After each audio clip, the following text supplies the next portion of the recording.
filan Zhyahah niarahako anao YAHOSHUAH fa fitiavana ho any an-danitra ho any aminao ity ianeo le zandrinao YAHOSHUAH fitiavako anao raiky tsampoko ao tsy ho filan Zhyahah niarahako anao YAHOSHUAH fa fitiavana ho any an-danitra ho any aminao ity ianeo le zandrinao YAHOSHUAH fitiavako anao raiky tsampoko ao YAHOSHUAH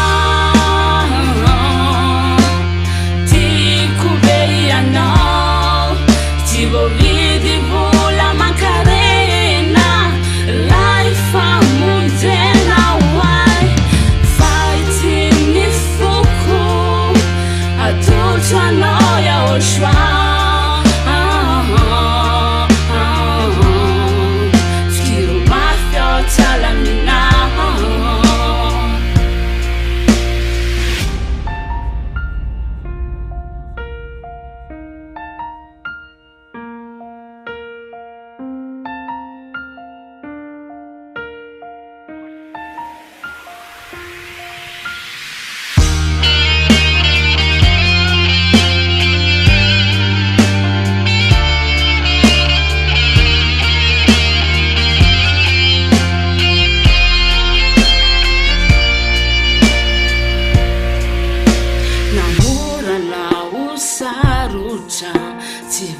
Anao YAHOSHUAH fijoratrany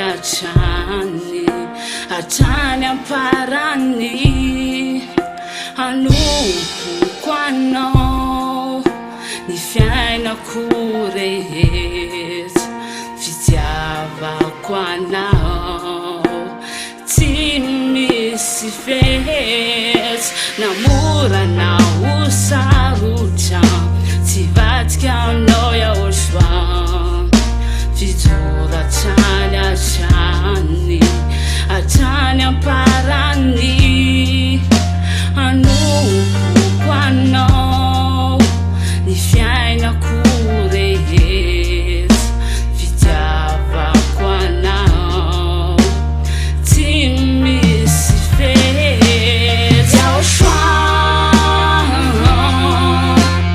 tiako be ianao tsy voavidy vola mankarena lay famonjena hoay fa ity mifoko atotro anao YAHOSHUAH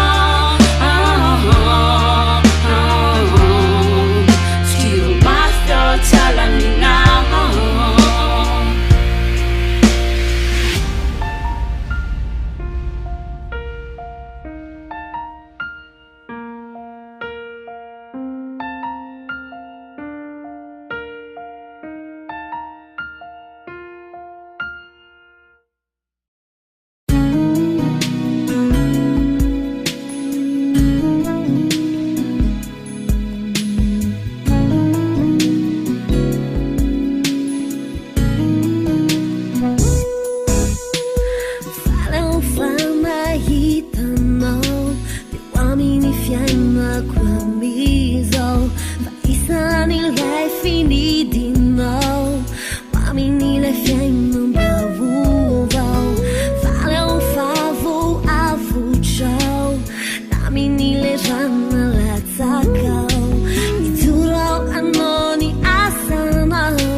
Fosse ni sai na fana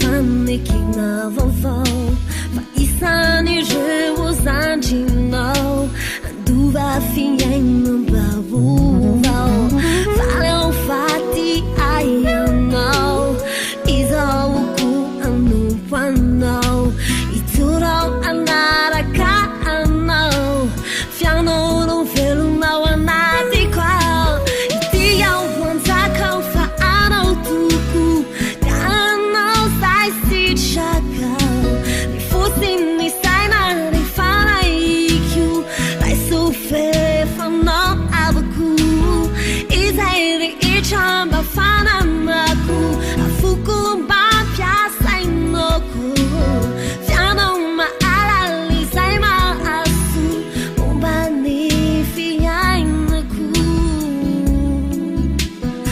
ao aminao YAHOSHUAH ity ao anjakao fa anao toko ka anao zay sitragao fosiny saina rehefa naikio lay sofefanao avoko izay rehetra mba fananako afoko mba mpiasainako fianao mahalala izay mahazo momba ny fiainako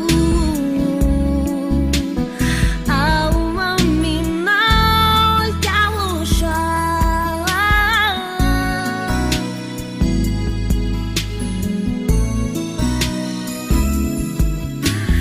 Jai sofefanao Jai sofefanao Jai sofefanao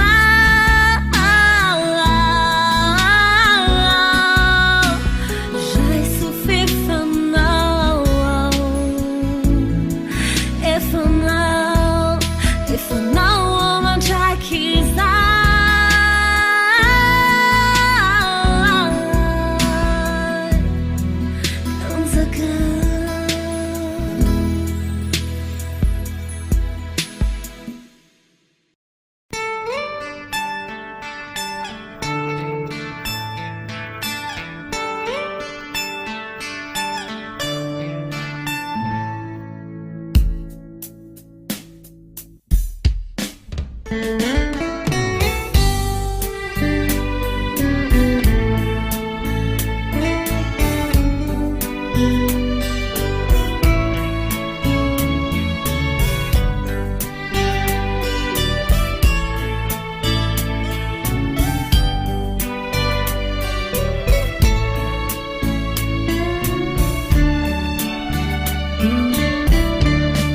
Ty fiainatany eto famby haratsy tsy misy otama tsy misy ramanja ty fanay mijar ty fole marary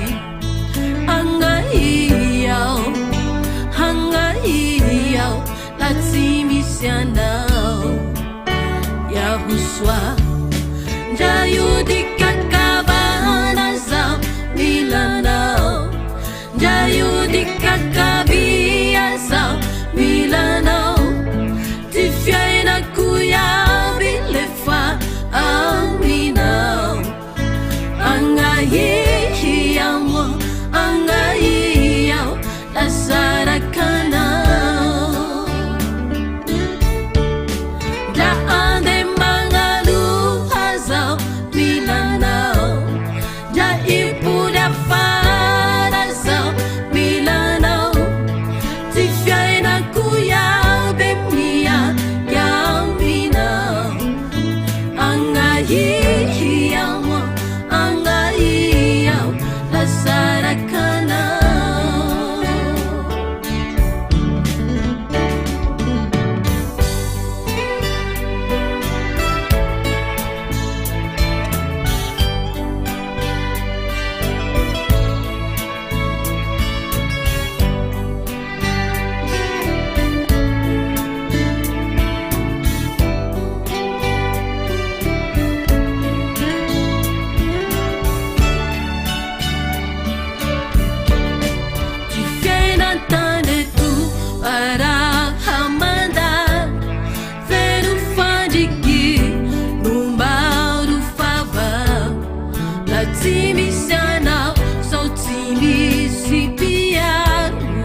ikakaviasa Milano ti fiaina kuya bilefa amino angayiyamo angayiyaw lasarakana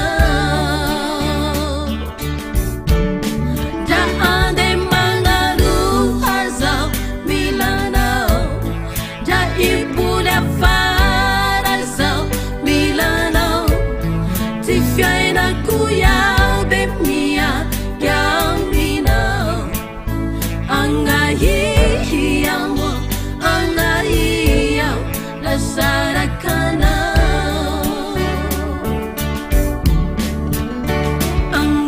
angayiyamo angayiyaw lasarakana YAHVAH amina ovo YAHVAH rilaiku amina ovo tihafatihaku amina ovo rumba antenaiku amina ovo rumisitiaiku amina amina YAHOSHUAH amina amina YAHOSHUAH angayiyaw angayiyaw latimisiana YAHOSHUAH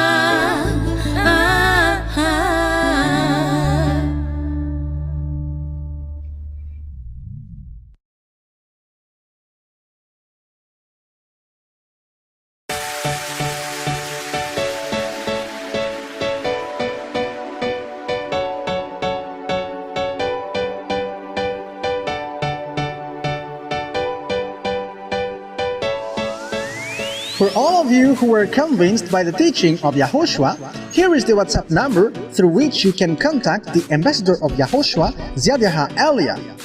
+261 32 86 663 98. We wish you the best to come into the kingdom of Yahushua.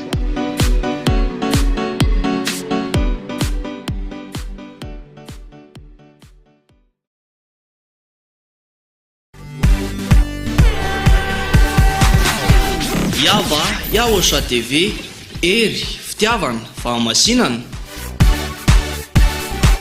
famonjena ho an'ny fanahinao fanahinao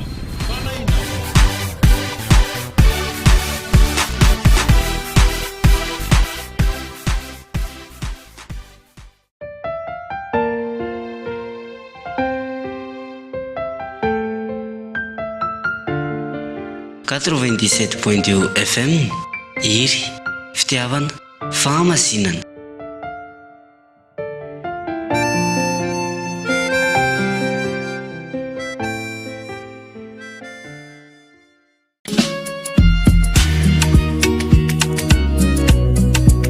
ery fitiavana fahamasinana fidirana any amin'ny lanitra ny lanitra zany e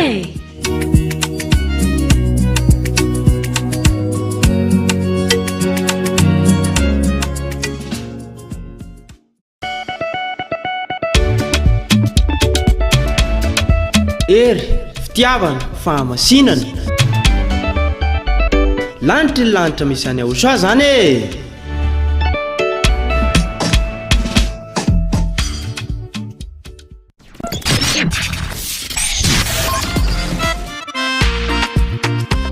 eo anilanao ihany eo anilanao hatrany ny ery fitiavana fahamasinana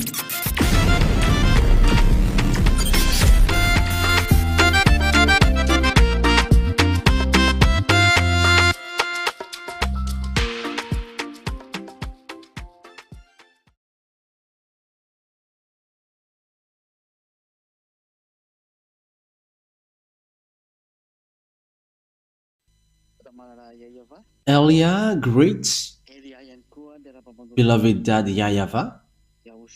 Also, Elia greets my beloved YAHOSHUAH. And I mentioned Yahoshua's grace to everyone who were following and listening to this teaching throughout the world. Yes, the teaching today brings the title, Why? Why we should believe in Zhyahah Elia. Let me repeat it again. Why should we believe in Zhyahah Elia? So, it means, what is the reason? Is he true or fake? So that is the thing that we must emphasize well. So the answer that I will give to you is, believe in Yahushua because first of all, he has saved you. It's you who have created you. He has invented you, and he is the God that you must believe in. It's Yahushua. It's the God that you must believe in and to pray to. So he's the one that you're going to believe in case you were surprised about that belief. The one that you're going to believe is that YAHVAH, because he has created this world, and after Yahushua, believed in Yahushua because he has saved you, and also he is the Son of the Most High. So, why should you believe in the ambassador of Yahushua, Zhyahah Elia? You should believe in him because he sent. Let me emphasize it again. He is sent to bring the words of Yahushua. So, believe in him because he is a messenger. He is not a God to be prayed to, no. That is not the case. But the God to be prayed to is that YAHVAH and Yahushua, but Zhyahah Elia, it's the younger brother of Yahushua, sent by Yahushua and that YAHVAH to bring the words of that YAHVAH and Yahushua on earth, on the earth planet, on you, here in you. So that is the truth. That means that the reason you should believe in him is because he is sent to bring the words of beloved Dad YAHVAH and beloved Yahushua. So that is the reason you should believe in him. So immediately the proof that he is sent, and that's why you should believe in him, and he is the real messenger. He is a representer. He represents Yahushua on earth. He represents Dad YAHVAH on earth. And it's as he's representing that YAHVAH, the God of Abraham. I have to emphasize it well, the God of Abraham. That is the reason you should believe in him, because he is sent to represent the God that YAHVAH, the God who sent him here, and Yahushua, the God who sent him here. So, what is then the words that Zhyahah Elia is true? And you need to believe in him. You need to trust him. I have to emphasize it well. You need to believe in him and trust him because he sent and bring the message for the glory of that YAHVAH and Yahushua. First of all, the words that Yahushua has given, because we're going to start from that. Yahushua has said clearly, never sin anymore.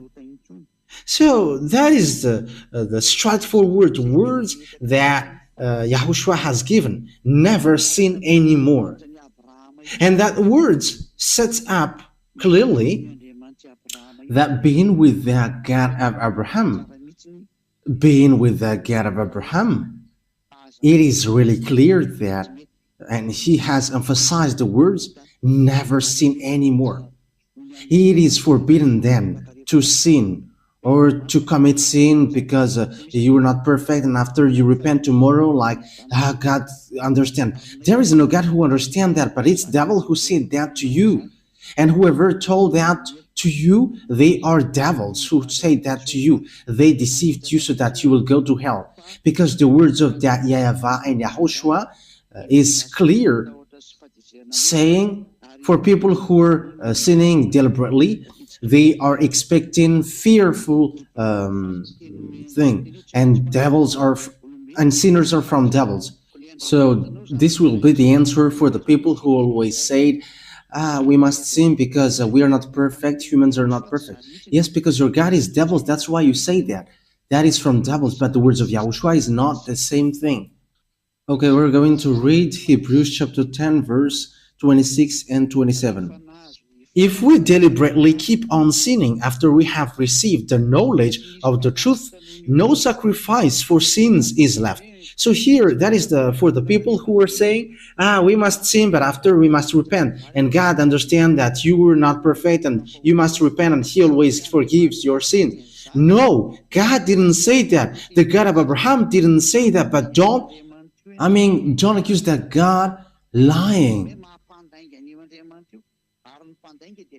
And you were still accusing that God that He is lying, and liars are devils, and you were not accusing anyone, but it's really the God of Abraham that you were making him guilty. And you were like, you must sin because that God will forgive you, and you were making effort not to commit sin anymore. It's been 2,000 years that you have made an effort, and until now you were not washed away from your sin. And do you say that there is a God who is with you? Yes, a God with you is a fake brand, but it's not YAHVAH, the God of Abraham. So listen to His word. If we deliberately keep on sinning, so it's you who deliberately keep on sinning. After we have received the knowledge of the truth, so no sacrifice for sins is left, but only a fearful expectation. That means that you cannot repent anymore. There is no repenting anymore when you were washed away from your sin, and after you keep on sinning, there is no repenting anymore. But if you keep on sinning, it's a fake God which is with you, and you are throwing yourself to hell. You who are doing that, and it's all about you. It concerns all about you. But listen to this. But only a fearful expectation. That means that you are waiting for the anger of God with fear of the judgment. So the judgment from this true God will hit you, and of raging fire. So the anger of God will hit you, a raging fire that will consume the enemies of God, a raging fire that will consume you. That is so dangerous. That is so dangerous. It's a raging fire which will consume you. That means don't believe in any church leaders anymore, because they are working with devils. They all are working with devils. So when it's about the God of Abraham, and it's not YAHVAH, which they call, it's all about devils. And if it's not YAHOSHUAH, His son, the others are devils. So people who always say to you, we must sin. But that is the words of God. The meaning of we must sin is sinning on purpose. But the words of God is so clear. John chapter 8, from the verse 10 to 11. John 8, 10, 11. YAHOSHUAH straightened up and asked her, "Woman, where are they?" So that is it's about the people who have made these women who commit adultery guilty. "Where are they? Has no one condemned you?"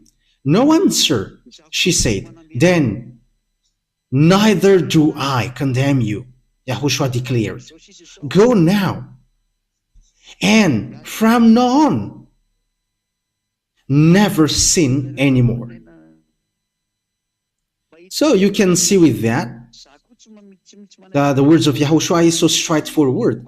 I neither condemn you, but from now on, from this moment that you have met me, never sin anymore.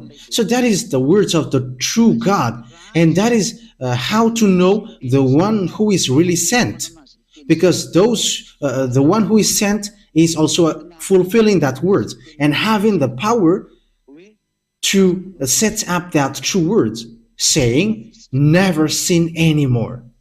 Okay, let's emphasize that words once more in John chapter 5 verse 14. John chapter 5 verse 14.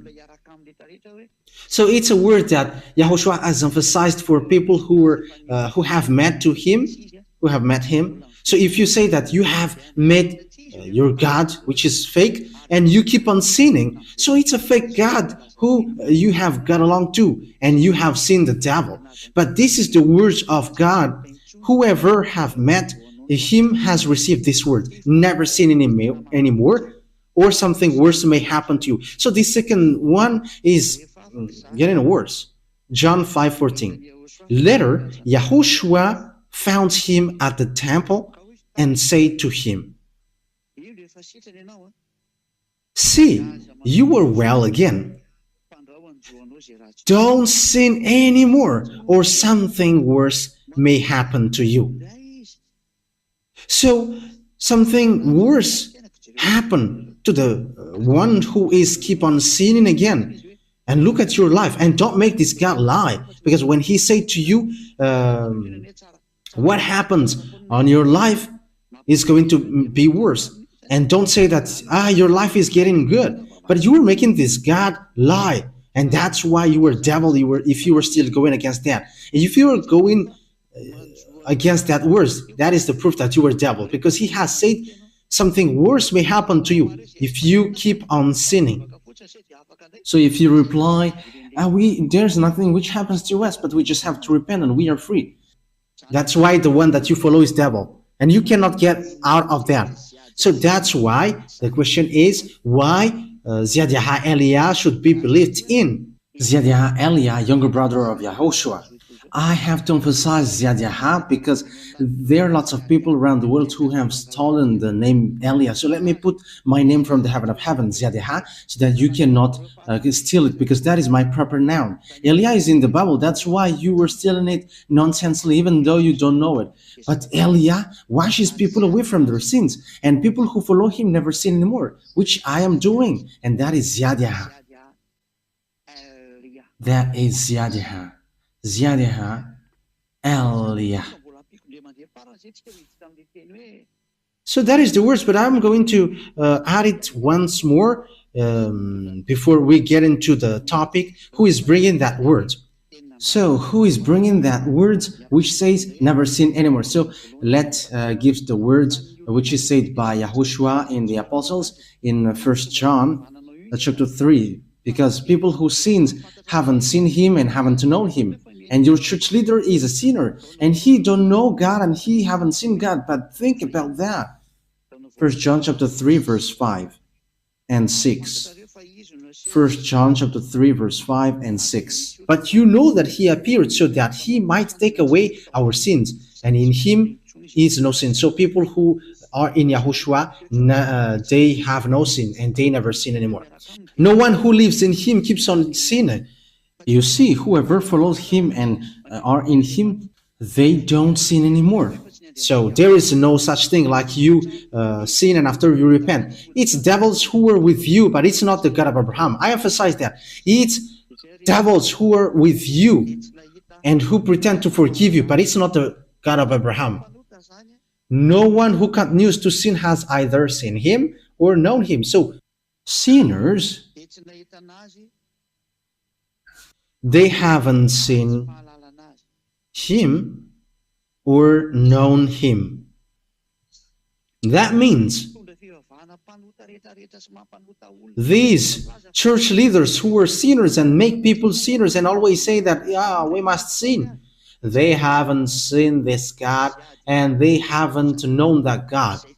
But Zhyahah Eliah, however, the one who have made you free from sin by my action, giving you the knowledge of YAHOSHUAH, so I have the power and the authority to bring the words to wash you away from your sin. As proof, you were washed away from your sin. Zhyahah Elia.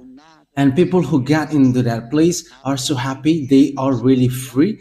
Glory be to beloved YAHVAH and YAHOSHUAH. So if you who are listening to me wish for that goodness of the word, if you who are listening to me wish the grace from these words, Zhyahah Elia calls you.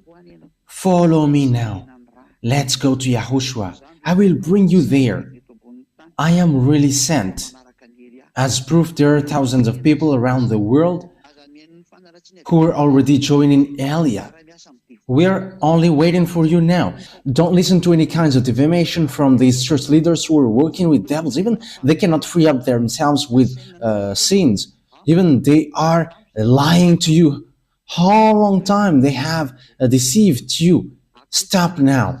Stop following them. Let's follow YAHOSHUAH now. It has not happened from a long time, and it will never happen. So they have made you eaten by devils. So be conscious. Come back to YAHOSHUAH. How to know if Zhyahah Elia is true and he should be believed in because he is sent by YAHOSHUAH? So that is already clear.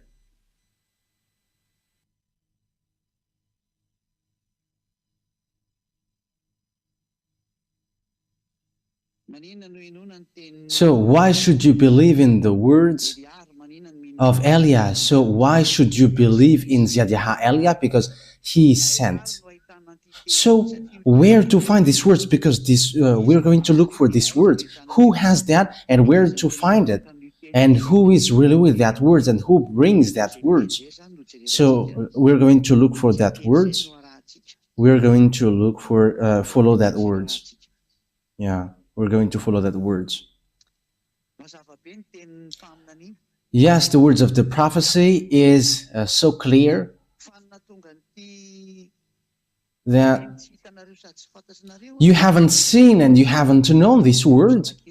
It's because of the problem between Israel, who fight against Father YAHVAH, and Father YAHVAH made sure that they don't know him anymore. And when the children of Israel haven't known him anymore, yes, we already know that no one called his name anymore. Okay, let's get back to, let's just repeat that chapter and verse a bit, saying, no one knows your name and no one calls your name, according to the book of Isaiah. Isaiah chapter 64. Which verse in it? Yes, Isaiah chapter 64 verse 5. We're going to start from the verse 5 and 6. All of us have become like one who is unclean. So it's the Israelite. And all our righteous acts are like filthy rags. We all shrivel up like a leaf. And like the wind, our sins sweep us away. So it's the children of Israel who made bad deeds. So what was the consequences? No one calls on your name or thrives to lay hold of you. For you have hidden your face from us and have given us over to our sins. So Father YAHVAH has hidden his name, all about him, from the children of Israel, and no one knows his name anymore. That's why no one calls on the name of that YAHVAH. So from that moment, no one knows the name of beloved YAHVAH anymore. Because of that, what children of Israel did, and he was so angry, and he made sure that no one knows him anymore from Israelite. And from that moment, there were lots of names which were created: Jehovah, Allah, Buddha, Shiva, Brahma, Vishnu, Ganesh, and all kinds more that humans have called. They have called their own. And all humans becomes sinners. They're all sinners. And the others are getting married with wives, and the others have gotten married with 50 women.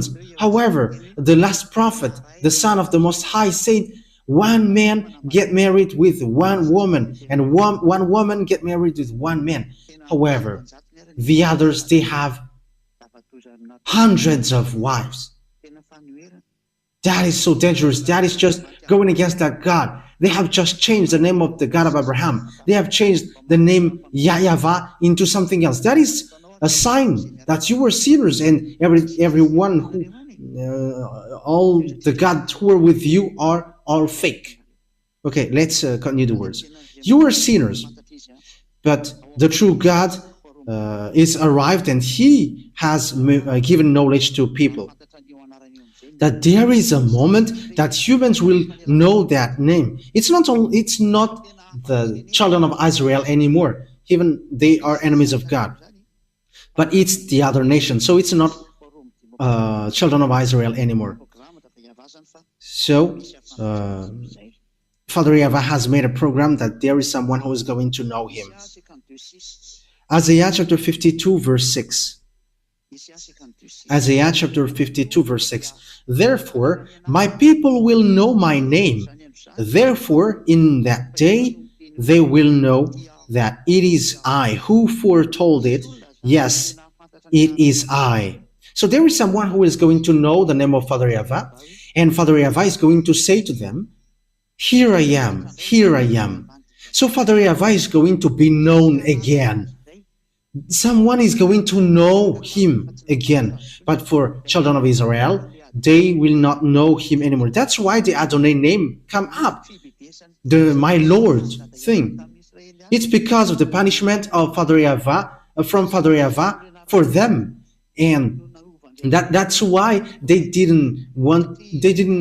cannot call the name YAHVAH anymore, and they changed it into Adonai, because whoever called the name was killed. So they didn't call the name anymore, but they changed it into Adonai. And the others have taken Adonai and they have changed it into my Lord. And you see that everyone is calling my Lord because of the craziness of the children of Israel who fight against that God, and God gets separated from them and they don't know their gods anymore until now. It's so dangerous. It's until now, because if they know, they should have called with me YAHVAH and YAHOSHUAH, and they are washed away from their sins, like those who are following Elia. But they're not following that. Even when they have seen these words, they don't care about that. That is the proof that God has abandoned them. Because the goal of the God is, when you follow Him, you never sin anymore. Why do you look for that? And that is what you see now. Why don't you come? But that is showing arrogance. They think that they're Israeli and they're with God. That is so funny. If God is with you, you have been washed away from your sins. But the words of God is clear. God doesn't listen to sinners. Isaiah chapter 59 verse 1 and 2. Surely the arm of YAHVAH is not too short to save, nor his ear too dull to hear. But your iniquities have separated you from your God. Your sins have hidden His face from you, so He doesn't listen. So that is Isaiah 59, 1 and 2. It's clear what we have read. When someone is not washed away from their sins, God doesn't listen to him. So the God of Abraham doesn't listen to him if you were not washed away from your sin. So that is saying that the children of Israel was abandoned by God. So Father YAHVAH must get back. So that is the word, His word. There is someone who is going to know Him, and my people will know my name. And it's the people that He is going to give the words, here I am, here I am. Because the hint for the people who is going to know Him is the people who receive these words, here I am, here I am. So where is here I am going to be appeared? So Isaiah 65 answers that. 65 and 1, 2. So we're going to look for the hint of God, where to find that words, here I am. So we're going to read Isaiah 65, 1. I revealed myself to those who did not ask for me. I was found by those who did not seek me. To a nation that did not call on my name, I said, here am I, here am I. So there will be a nation. that these words, here I am, will appear. And this nation, it's a nation where my name is not called in, according to Father YAHVAH. So it's obvious that it's not Israeli. It's not Israelian. It's not Israeli who's going to know his name, who is going to receive the here I am. Because the name of Father YAHVAH has been called in Israel. So when it's already a nation where his name was already called, it's not the right one. But the nation here is where the name was not yet called. So it's obvious that it is not in Israel, because the name of Father YAHVAH was already called in Israel. So Israel is eliminated. Bye-bye for Israeli, because you don't know that name. The name is not yours, and this name will never go to you, because it has gone to the other nation, to save the other nation. I hope that you who are listening to this teaching will come and follow Elia. Believe in Elia, because Elia is sent to save you. It's the one that you see on this TV, and you can hear his voice on the radio, the one who is talking to you right now. So where to find him then on this earth planet? Because it's not in Israel that it will come out, and it's not going to be known from there, but it's in another place. So where to find that? So let's get back to the words of YAHOSHUAH, because it's YAHOSHUAH that where we can find the truth. And here is what YAHOSHUAH says. We know the words of God, which says, listen to Israelite prophet. So we're going to get into the words of prophet. We're going to take a look at the words of Grandpa Moshe, Deuteronomy chapter 18 verse 15, saying you have to listen to an Israelite prophet. Okay, Deuteronomy chapter 18 verse 15. So here is what written here. We're going to read it for the glory of Father YAHOSHUAH. YAHVAH your God will rise up for you a prophet like me from among you, from your fellow Israelites. You must listen to him. So you must listen to Israelite prophet. And we know that YAHOSHUAH is an Israelite prophet. He is a great prophet in Israel. So we're going to read the message from YAHOSHUAH in his and from his disciples. So it's in John or Yohanan. It's Yohanan apostles. So we're going to read the words of YAHOSHUAH, the prophet, which is given to his disciples. So this is the words of the prophet YAHOSHUAH according to John, apostles, his disciples. Revelation chapter 19. Where is it again? 19 verse 10. Revelation chapter 19 verse 10. Revelation chapter 19 verse 10. And it's the last part. For it is the spirit of prophecy who bears testimony to YAHOSHUAH. So the Israelite prophet that you must listen is the one who is preaching YAHOSHUAH only. So it's him who is bringing that prophecy according to the words of YAHOSHUAH, which is given to the disciples. Disciples who have seen his glory in the heaven of heavens. So it's John, and YAHOSHUAH has declared the person who got the spirit of prophecy is the one who preaches YAHOSHUAH. So we're going to see who is preaching YAHOSHUAH on this earth planet. How to know that YAHOSHUAH?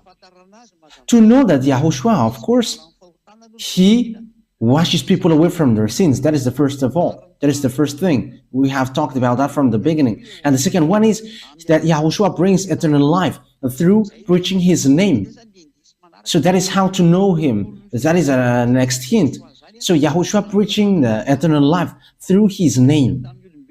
So who among the humans on earth preaches that name? And people have got the eternal life. meaning of the eternal life is there is a teaching which he brought and people are washed away from their sins. So that is the eternal life. So let's read the words of Yahushua according to the words, according to the book of John, John chapter 17, verse 3. Because there is an eternal life that we are going to look for here. So this is the next hint. We're going to look for the eternal life, because it's in the eternal life which preaches his name, and it's in his name that the eternal life will come up, and in the eternal life which come out from his name. So it's obvious that eternal life, it's people who are washed away from their sins. So who are preaching the deliverance from sin? Who preaches the name which makes people washed away from their sins on this earth? So we're going to emphasize that. So how that words come to appear? So John chapter 17 verse 3. So this is the next hint. Now this is eternal life, that they know you, the only true God, and Yahushua, the chosen, whom you have sent. So here there is an eternal life that we are going to look for. So this eternal life, this is how you can get it. It's to know you, that YAHVAH, and Yahushua, whom you have sent. But there is no one who has known Father YAHVAH and Yahushua, who have made people washed away from their sins on this earth, except Eliah only. It's only Eliah who has done that, and who have done that. And we're going to prove that, because we can say together that it's me who have called that YAHVAH and Yahushua. That YAHVAH is the God of Abraham, and Yahushua is the Son. And whoever followed both of them are washed away from their sins.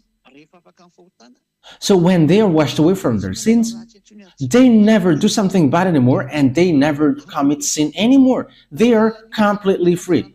But through what have they know this name, and they have got the eternal life? They have known, they know Father YAHVAH, because that is the objective, to know that YAHVAH. And through what? That name brings eternal life, and we're to know that name. This eternal life, though, it's a hint that the Holy Scripture gave. This is a next hint. It's the teaching of Yahushua. So let's read the teaching of Yahushua. John chapter 12, John 12, 49 and 50. So here is the eternal life that we have just seen. So the hint is the eternal life, and the eternal life gives the name of Yahushua. And we know that this is the eternal life. It's to know you.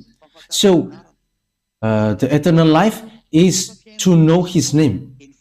And we're going to see also that to know the eternal life, to get the eternal life, is the teaching of Yahushua. John 12, 49 and 50. For I did not speak on my own, but my Father who sent me commanded me to say all that I have spoken. I know that his command leads to eternal life. So that is eternal life. It is back again.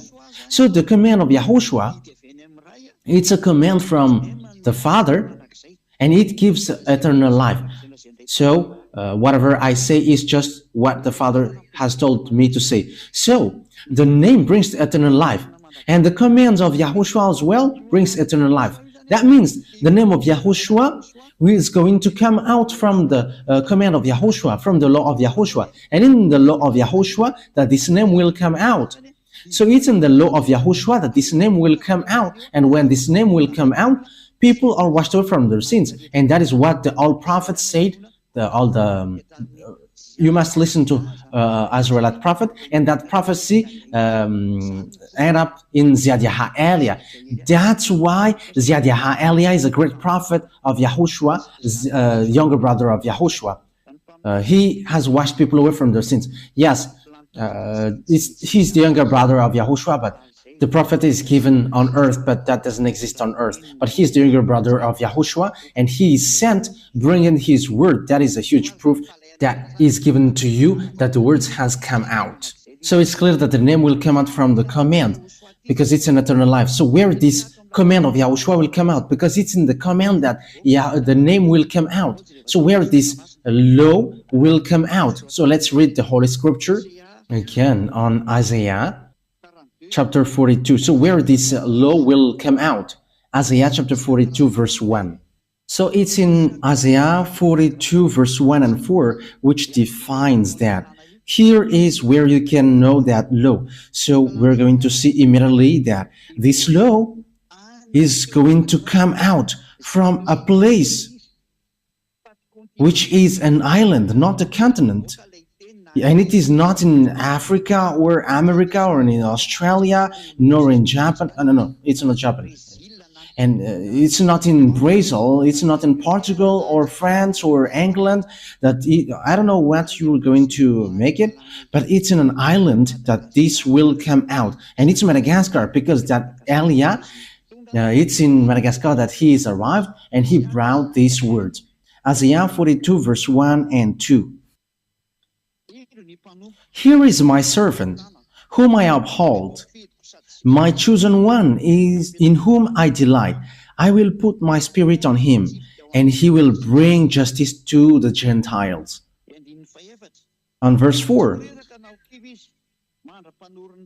he will not falter or be discouraged till he establishes justice on earth.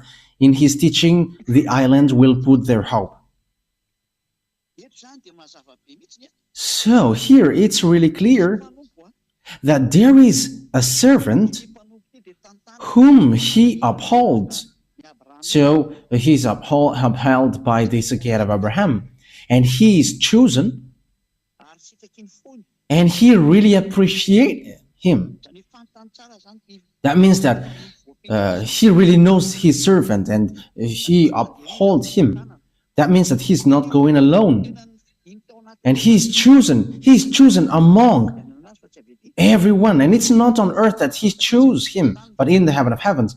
Because the choice is not on earth, because if it's from someone from you, he's like sinners like you. But he's from the heaven of heavens, and whoever follows him never sin anymore. That is obvious. I will put my spirit on him, and he is chosen, and he is really appreciated by him. He appreciates him, really. And he puts his spirit in him. And when the spirit is put in him, of course, that is Elia. And what happens? He's going to bring justice to the Gentiles. And we know the justice, it's in the court that there is justice. It's in the court that justice will come out. That's why these places are called Ministry of Justice. So it's about law. It's about laws. So he's going to give laws. And that is what Zhyahah Elia gives, bringing the laws for the justice of this world, so that people never sin anymore, become someone who never sin anymore. And Elia has done all of that things. And I have brought justice and laws on verse 4. So where can we find where this justice will come out?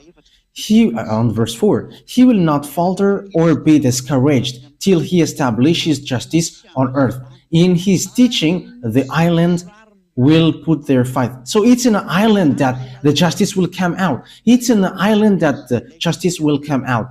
So the command will come out from the island, and it has come out from 1984. So Elia has just celebrated the 40th years, preaching that laws of Yahushua, and which makes people washed away from their sins and they never sin anymore. So you have seen it with your own eyes now. So the salvation is fulfilled, and the salvation is accomplished, brought by Elia. Elia is sent at the moment, and he arrived in an island. It's in Madagascar Island. So you from continent, don't scam, because Elia is not from you. Don't scam, because Elia is not from continent, but he is from an island, and Madagascar is the chosen island. And you who say that you know that God, you are from continent, because we have seen that in South Africa and in all kinds of places. You know what I'm talking about. And you have created your own Yahushua. And that word is not from a continent, but it's from an island. And the island where that word comes out is Madagascar. And the name of the man that God has chosen is from the heaven of heavens, not from you. His name is Zhyahah. And if he is sinners, everyone who follows him are sinners. But everyone who follows him never sin anymore, and they are washed away from their sins. It's really that men who don't sin, and they don't know how to sin, and he has no sin, and no sin can enter in him. But he destroyed all his enemies and devils who made people sins, and it's devils who are really shaken of fear, seeing that name. That's why they are making all kinds of sabotage to stop Zhyahah. But Zhyahah cannot be stopped. They are going to waste their strength and energy to stop Zhyahah, but I'm just laughing at them. You cannot stop him. Zhyahah cannot be stopped. Like an air which cannot be stopped, but which will go wherever it wants. How can you stop airs above this sky? How can you stop that? But it's the same thing that you cannot stop it, that you cannot stop Elia. No one has stopped air like above your head. How can you stop this air? You cannot stop it. It can go everywhere it goes, and you can find anywhere, and you cannot stop it. However, Elia is much more than the air that you are thinking. Even angels are compared as air. But Elia is the messenger of the Most High, messenger of beloved YAHVAH and YAHOSHUAH. So the last question, let me repeat it again. Why you should believe in Zhyahah? You should believe in Zhyahah because he's the one who is really sent. He is sent in Ireland, and he's going to all around the world at the moment of speaking, giving knowledge of people about Yahushua and all the truth. This is the man of God that you are looking for, Israeli people. But you hate him and you have killed Yahushua. Here is the man of God. You who are looking for the man of God who is going to save you. Here is him, the one that you see on this picture. It's me who is speaking to you. And you are like, you may say, you are preaching yourself. I am not preaching myself, but my Father talks about me, and same as Yahushua and even myself. So my Yahushua and my dad talks about me, and I am not talking about myself, but it's they who order me say this, and I am telling that, so that you know that the messenger is arrived, and which says as well, the island waits for his law. So here I am. So know how to listen to me, you who are going to ask. So the wise people see the danger and they take shelter, but fools keep going on and they are in trouble. For the spirits who are screaming for salvation from Yahushua, here is Elia to bring you to us, to Yahushua. I will bring you to the arms of Yahushua. So I hope that you all were going to listen to Elia, whoever you are, whether you are foreigners, because there is nothing to do with foreigners or Malagasy anymore. But as long as you are a spirit called by Yahushua, let's come to Elia. Called by Yahushua, where I come from. Let's follow Elia. Here I am. Whoever followed me, they are washed away from their sins and they never sin anymore. Elia calls you. Here is the one that you were looking for and the one that you wait for. Yahushua is not going to come here unless the end takes its turn. But I am going beforehand of him. So follow me, because here is the one sent, fulfilling the Isaiah 42. The island waits for his law. Here I am. I have given you the proof. So know how to listen. It's because we love you. That's why we come down here to save you, to bring you to Yahushua, the one who sent me. So that is my words. Yahushua bless you all, so that you're going to come to Yahushua, to YAHVAH, and you're going to follow Elia, because Yahushua and Elia are one. Elia is the younger brother of Yahushua. He's not from earth, from you. Otherwise, you all are still sinners. But Elia is from the heaven of heavens. He is chosen servant, and he is chosen by Yahushua to bring the holiness and bring back it to the earth. Because The end is arriving. Okay, the words of Eliah is over. Come, you chosen spirit, run quickly and don't stop anymore. The words that I have given you is so clear. Eliah is arrived to save you. Zhyahah, Eliah. Zhyahah, Eliah. So that is the one who is arrived in you, sent by that YAHVAH, sent by YAHOSHUAH. We're going to pray to end this word. Glory be to you, that YAHVAH. Glory be to you, beloved YAHOSHUAH. I really love you so much, you both. Save that beloved that YAHVAH, those people who are listening to these words. Let them know where I come from, because I come from you, beloved that YAHVAH. You were the God of Abraham, and you were also the God of Isaac and Jacob. Bring in the words in YAHOSHUAH. That is the reason of all of these things. But at the moment, YAHOSHUAH has fulfilled the salvation, and you both have sent me to bring your word. And I have given the words, I haven't hidden anything, but I have given the salvation so that people know. Save people, Dad, YAHVAH. Save those spirits who are screaming, calling you. Let them hear the words of Eliah. I'm already spending all my strength for you, and I forsake my life for you, YAHOSHUAH, so that I take revenge of your blood.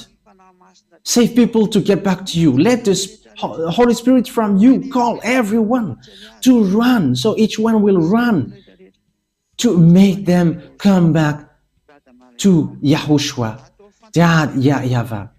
And they all will know that I am the one that you sent, the one that you have written in the book as well, and which I have just said. And let them know that your chosen servant is already arrived in the chosen island. Madagascar is the island that you have chosen. Open their minds so that they know that, because I have arrived. Dad, beloved Dad YAHVAH and YAHOSHUAH, justify all the words of Eliah that I have given today.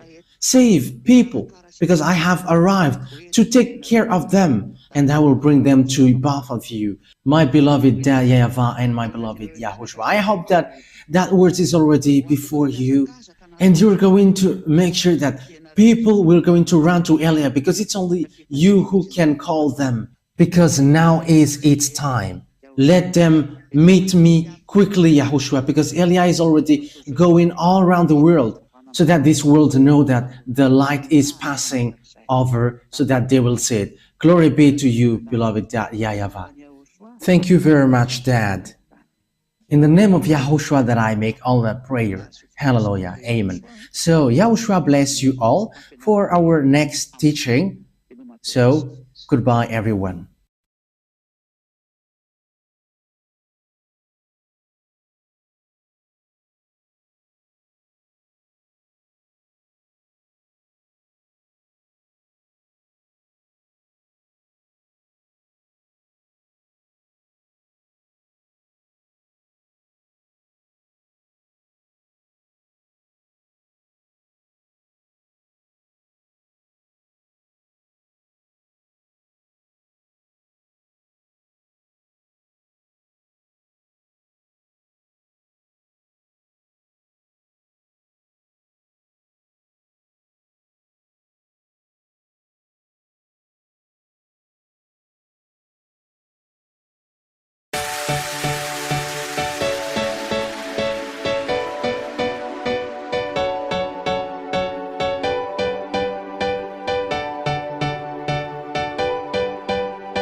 For all of you who were convinced by the teaching of YAHOSHUAH, here is the WhatsApp number through which you can contact the ambassador of YAHOSHUAH, Zhyahah Eliah, +261 32 86 663 98. We wish you the best to come into the kingdom of YAHOSHUAH.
zanak YAHVAH, no ambassador YAHOSHUAH, hitondra ho any amy lanitry ny lanitra, zany no fitiavany YAHOSHUAH. Iorena tsara zay tafiditra, voafidy isika andova fiainana, sofa teo ianao hitaridalana anay, saotra anao fa voavonjy izay.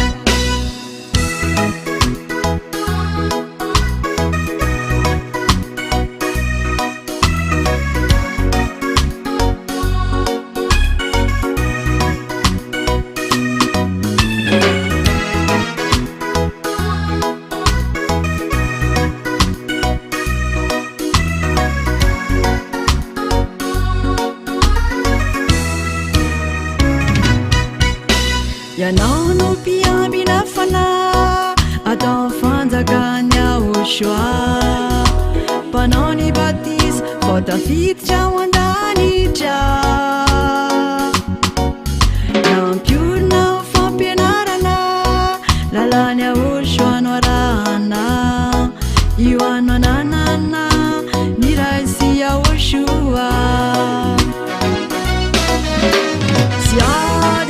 Zanak YAHVAH, no ambassador YAHOSHUAH, hitondra ho any amy lanitry ny lanitra, zany no fitiavany YAHOSHUAH. Iorena tsara zay tafiditra, voafidy isika andova fiainana, sofa teo ianao hitaridalana anay, saotra anao fa voavonjy izay. Nikelezana aina toko, nanao ny fahitalavitra, ny onjam-peo ny YAHOSHUAH isam-paritra, andrenesany rehetra ny fampianarany YAHOSHUAH, amonjeny izay voafidy andova fiainana. Zanak YAHVAH, no ambassador YAHOSHUAH, hitondra ho any amy lanitry ny lanitra, zany no fitiavany YAHOSHUAH. Iorena tsara zay tafiditra, voafidy isika andova fiainana, sofa teo ianao hitaridalana anay, saotra anao fa voavonjy izay.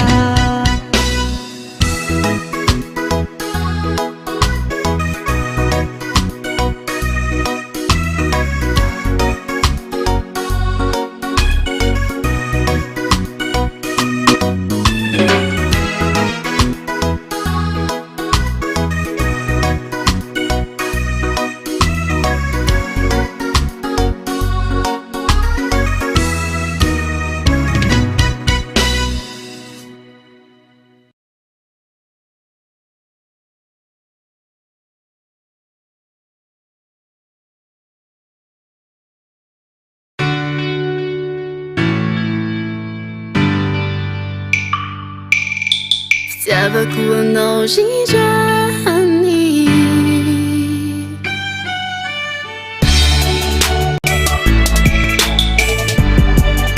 tsisy afa-tsy ho any YAHOSHUAH,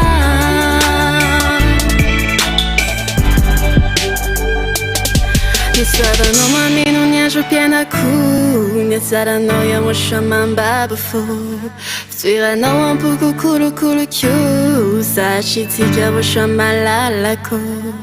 Naizanay zao misy ahy, dia fiainao eo anilako eo, ka tsy araminao nitsony aho, satria sisy tiako ankoatranao, ankoatranao. Finiko mafy YAHOSHUAH, mba tsy elan'ireny intsony aho, fikirako mafy YAHOSHUAH, satria eo anilanao no tsara indrindra.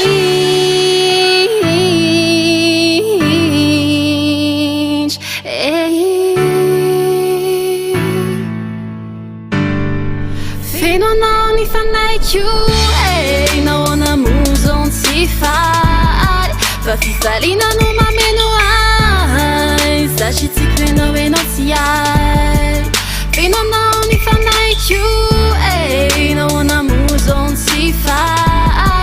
fifalina no mameno ai Sashitsikwe no menotiai Kasiara na evade chiamintau Fanara dia now Desse ubati vade chiamintau Fanara dia now YAHOSHUAH malanaku YAHOSHUAH sifuhiku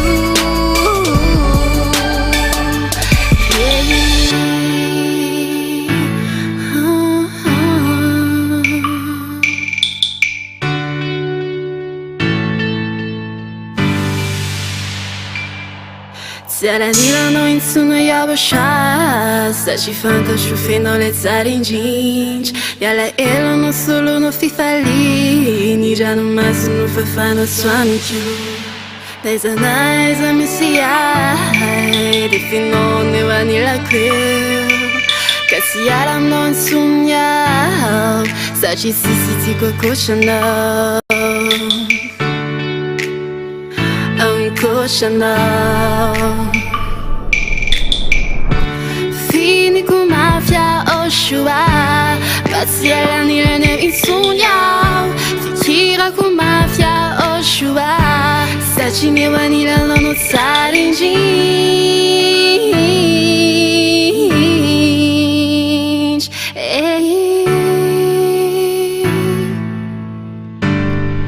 Fino não me like you No namuzon sifar Fafifalina no mameno ai Sashitsikwe no menotiai Fino não me like you No namuzon sifar Fafifalina no mameno ai Sashitsikwe no menotiai Sashitsikwe no menotiai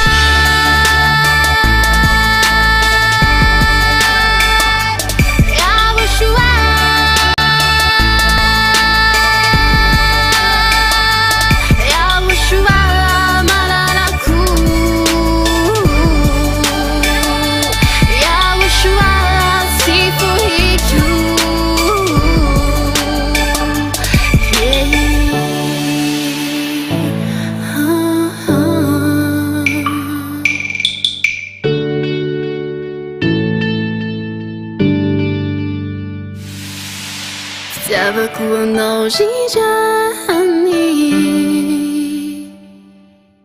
Zhyahah no Zhyahah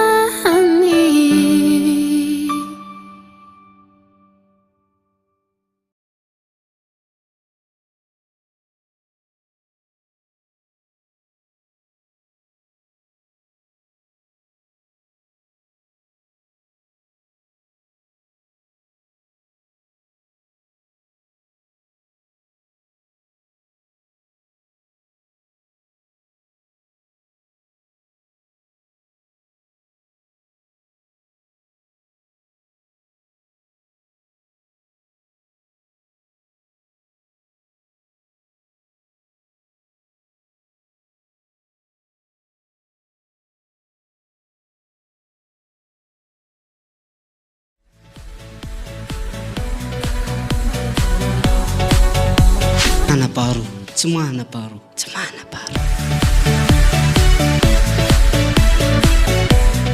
YAHVAH YAHOSHUAH TV, hery fitiavana fahamasinana.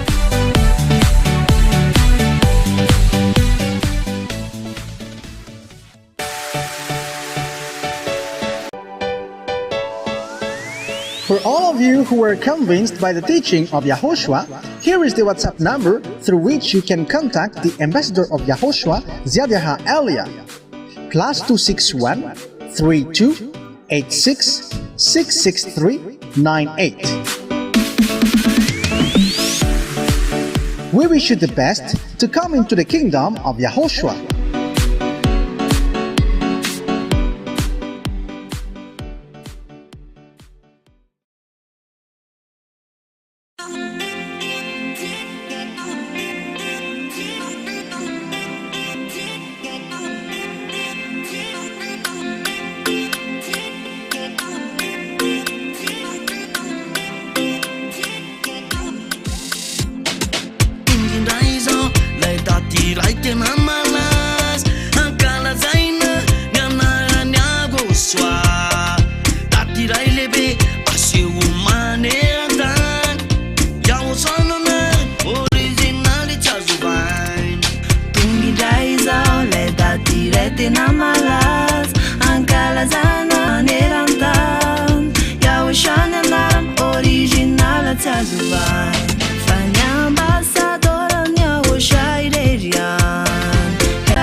Mas não saia tão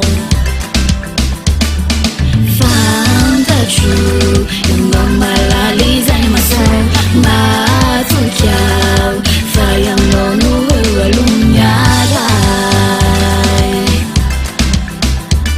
Nyaray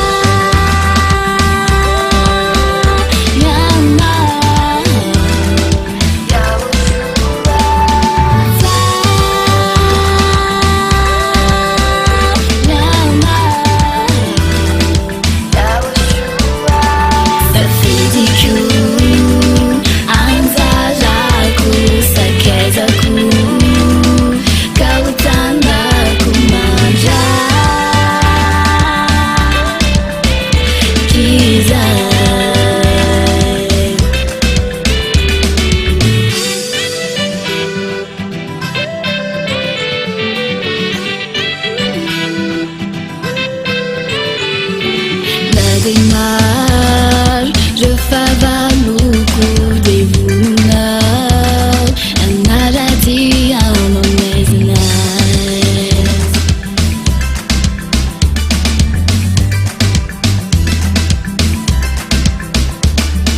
Simuchao, iru somun quando andi mais, akatumitumina.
aveva fantasia, sei fanno sei no, va vita c'è un'itantara, soffiana ni so, aveva fantasia, sei fanno sei no, va vita c'è un'itantara, soffiana ni so, e fatta terra che da ulitin, voilà, un ambassadeur, YAHOSHUAH, ça me sent et toi.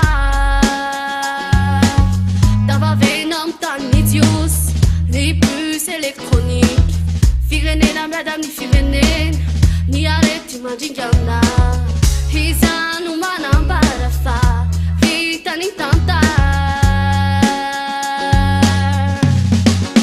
Levantadeira cada ulitin Voilà un ambassadeur YAHOSHUAH Ça me sent et toi Dava venam tan idios Ni plus électronique Firenen a madame ni firenen Ni arrêti manjingana Hizan umanam barafa Vita ni tanta Aveva fantasia Se fanno sei no Va vita c'è un'itantara Soffiana ni so Aveva fantasia Se fanno sei no Va vita c'è un'itantara Soffiana ni so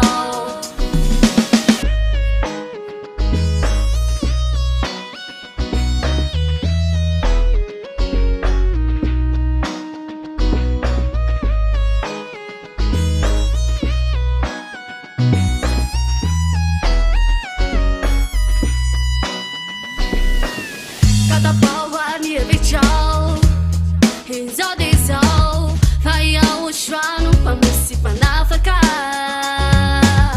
Zipa nu ta insun Hizeta fidi chau Fabuni la chilani cha Hom YAHVAH Cada paua ni vichau Hinzo di so Vai YAHOSHUAH nu pamusi panafaka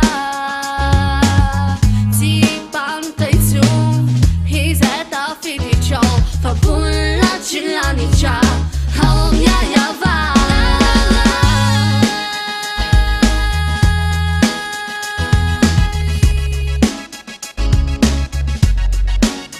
Aveva fantasia Sei fanno sei no Va vita c'è un'itantara Soffiana ni so Aveva fantasia Sei fanno sei no Va vita c'è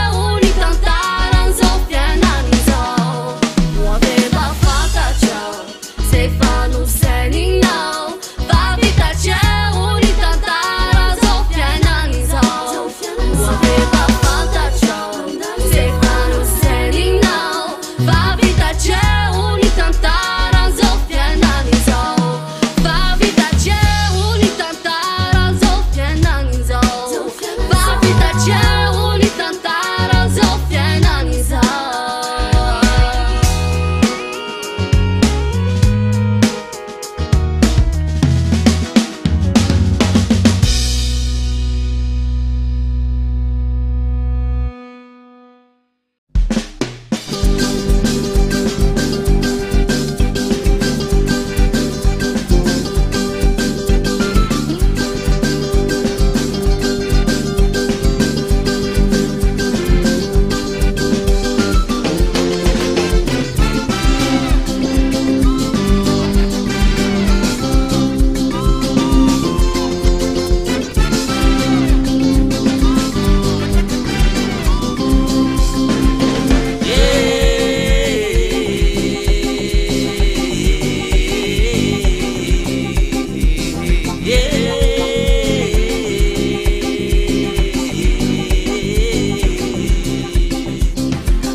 Madagasikara tena filazantsara raha tena hasaintagna moa maravan'ny fanekena taloha zay ro ambara aminao fa io ro fampianarany YAHOSHUAH io ro afasavy amin'Andriamanitse irana ao an-dagnisa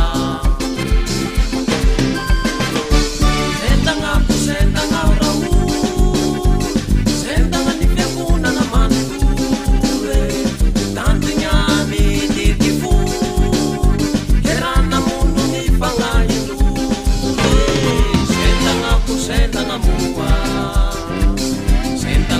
sendagna koa keraha vo vitakatsika taloe maty foagnany maty taloa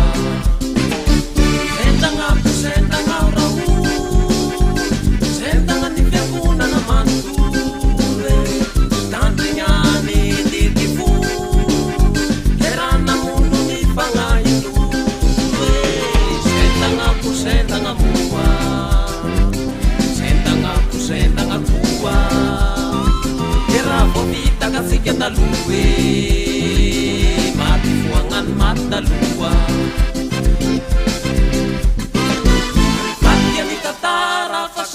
ni Satan nulang pitifulu ivelany kianan saurakuanao YAHOSHUAH nangapakay tambany lalana lesanisianao angamba hoe tamielorony aparana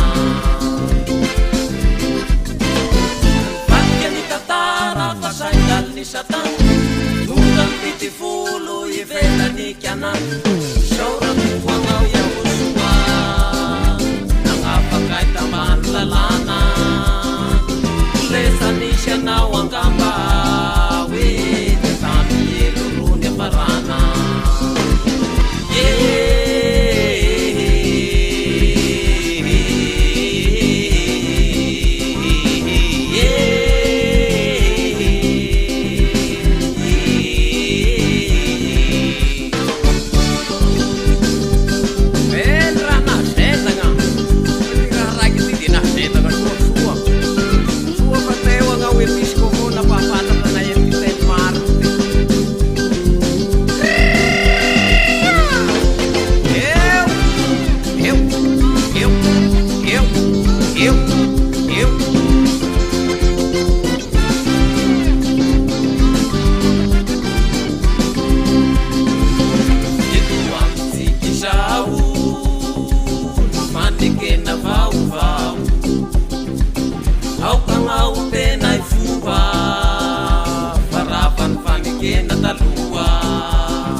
afasavy amin'Andriamanitse irana ao an-dagnisa eto amintsika izao fanekena vaovao aokagnao tena ifomba faravany fanekena taloha zay ro ambara aminao fa io ro fampianarany YAHOSHUAH io ro afasavy amin'Andriamanitse irana ao an-dagnisa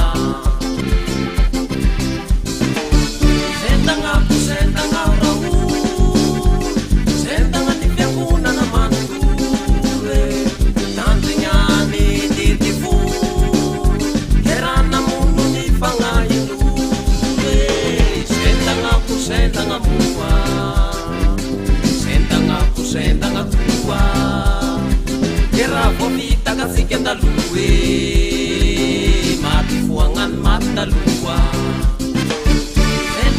sendagna orao sendagna ny fiangonana manontore tandrignany didyfo kerana mono ny fagnahinore sendagna moa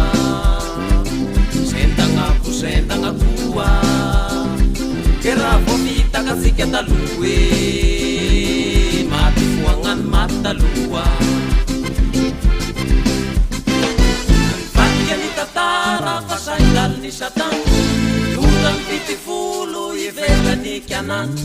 sauratuanao Yahoshua nangafakay tambany lalana lesanisy anao angamba hoe tamiyelo rony afarana vatika ny tantara fasaindal ny satana tonga mitifolo ivelany kana sauratuanao Yahoshua nangafakay tambany lalana lesanisy anao angamba hoe tamiyelo rony afarana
YAHVAH YAHOSHUAH TV ery fitiavana fahamasinana famonjena ho an'ny fanainao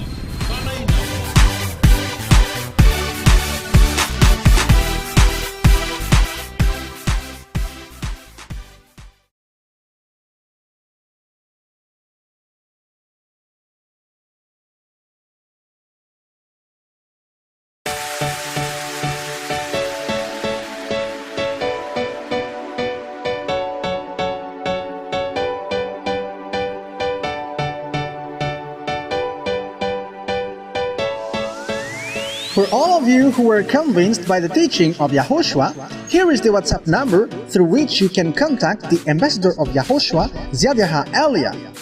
+261 32 86 663 98.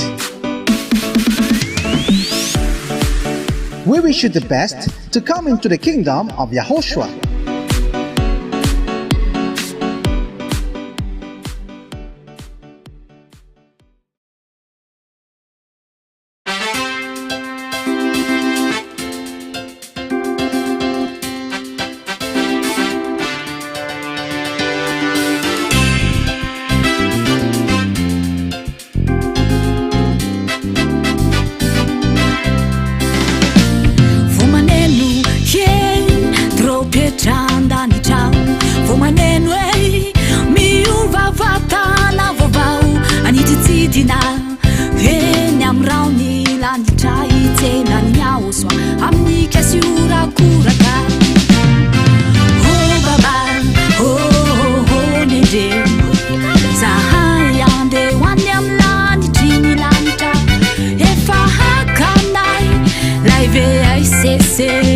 Ilay sambo fiarany lanitry ny lanitra Oh baba, oh nere Zahay andeha ho any amin'ny lanitry ny lanitra Efa hakanay lay VSS Ilay sambo fiarany lanitry ny lanitra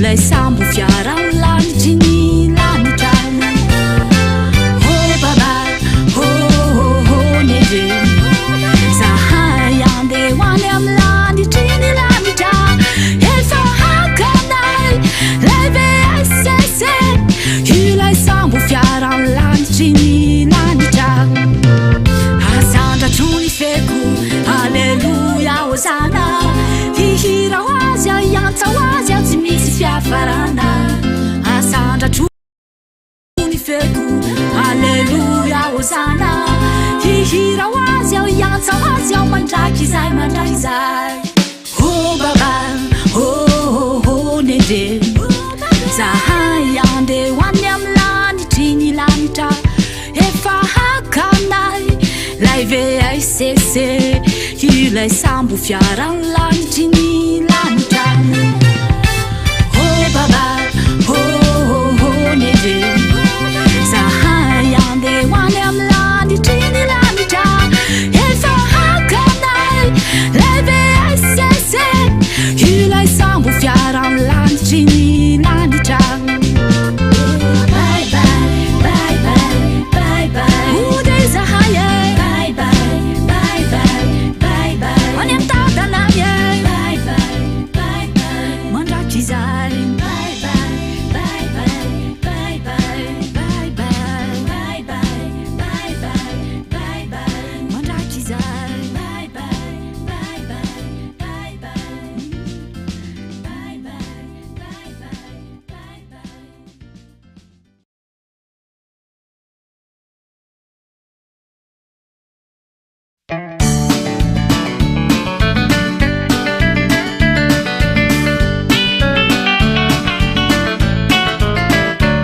Tsy misy anara afety ambanin'ny lanitra Azo famonjy Afa-tsy YAHOSHUAH raiky avao Io no anara tena marina mitondra famonjy Tsy misy anara afety ambanin'ny lanitra Azo famonjy Afa-tsy YAHOSHUAH raiky avao Io no anara tena marina mitondra famonjy Avy an-tsosy hoe mba tsy hafafirenena Walaza ny lalàna Tsy azovana anara hafa iwe Mba mahave anao aminy Avy an-tsosy hoe mba tsy hafafirenena Walaza ny lalàna Tsy azovana anara hafa iwe Mba mahave anao aminy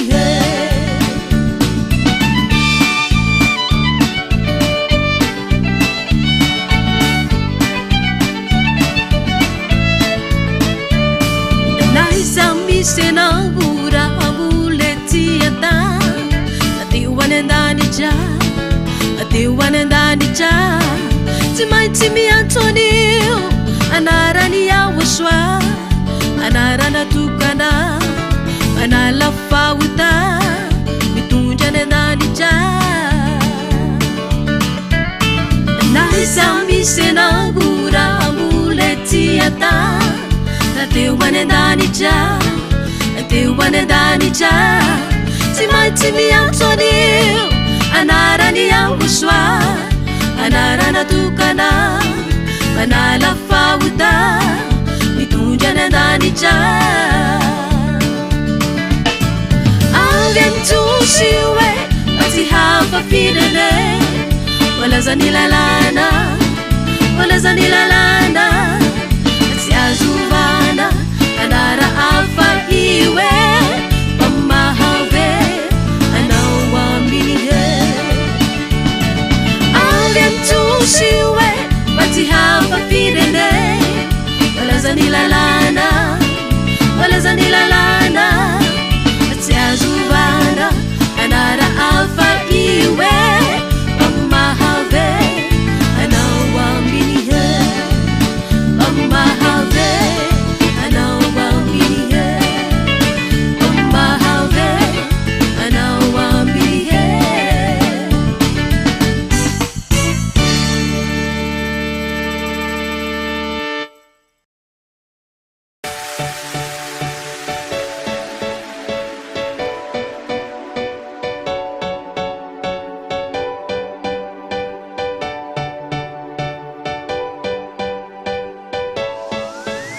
For all of you who were convinced by the teaching of Yahoshua, here is the WhatsApp number through which you can contact the ambassador of Yahoshua, Zhyahah Elia.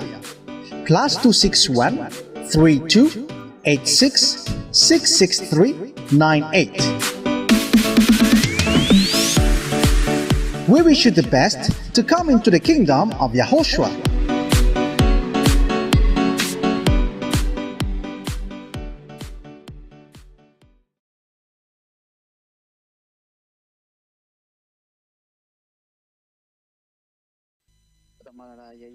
Elia greets beloved Dad YAHVAH. Also, Elia greets my beloved Yahoshua.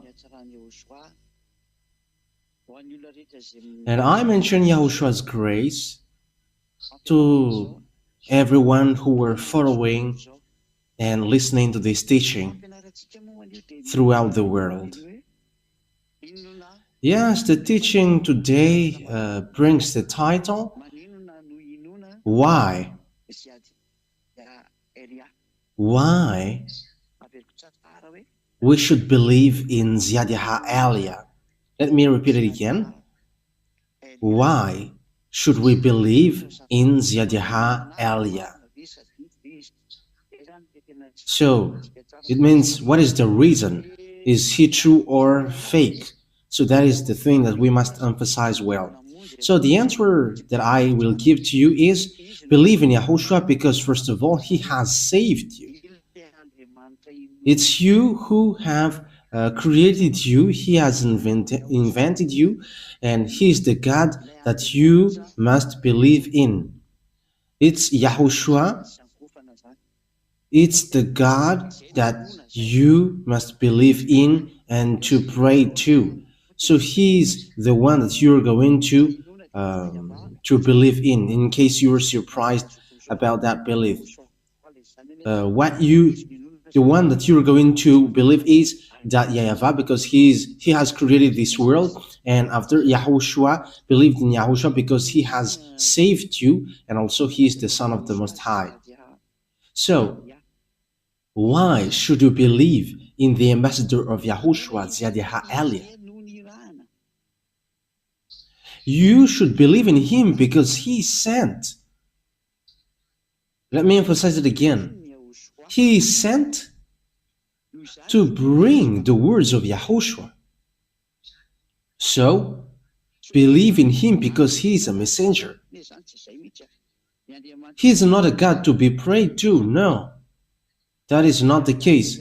But the God to be prayed to is that YAHVAH and Yahushua, but Zhyahah Elia, it's the younger brother of Yahushua, sent by Yahushua and Dad YAHVAH to bring the words of Dad YAHVAH and Yahushua on earth, on the earth planet, on you, here in you. So that is the truth.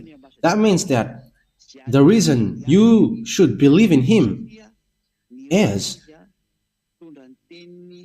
because he is sent to bring the words of beloved Dad YAHVAH and beloved Yahoshua. So that is the reason you should believe in him. So, immediately, the proof that he is sent, and that's why you should believe in him, and he is the real messenger. He is a representer. He represents Yahushua on earth. He represents Dad YAHVAH on earth. And it's as he's representing Dad YAHVAH, the God of Abraham. I have to emphasize it well, the God of Abraham.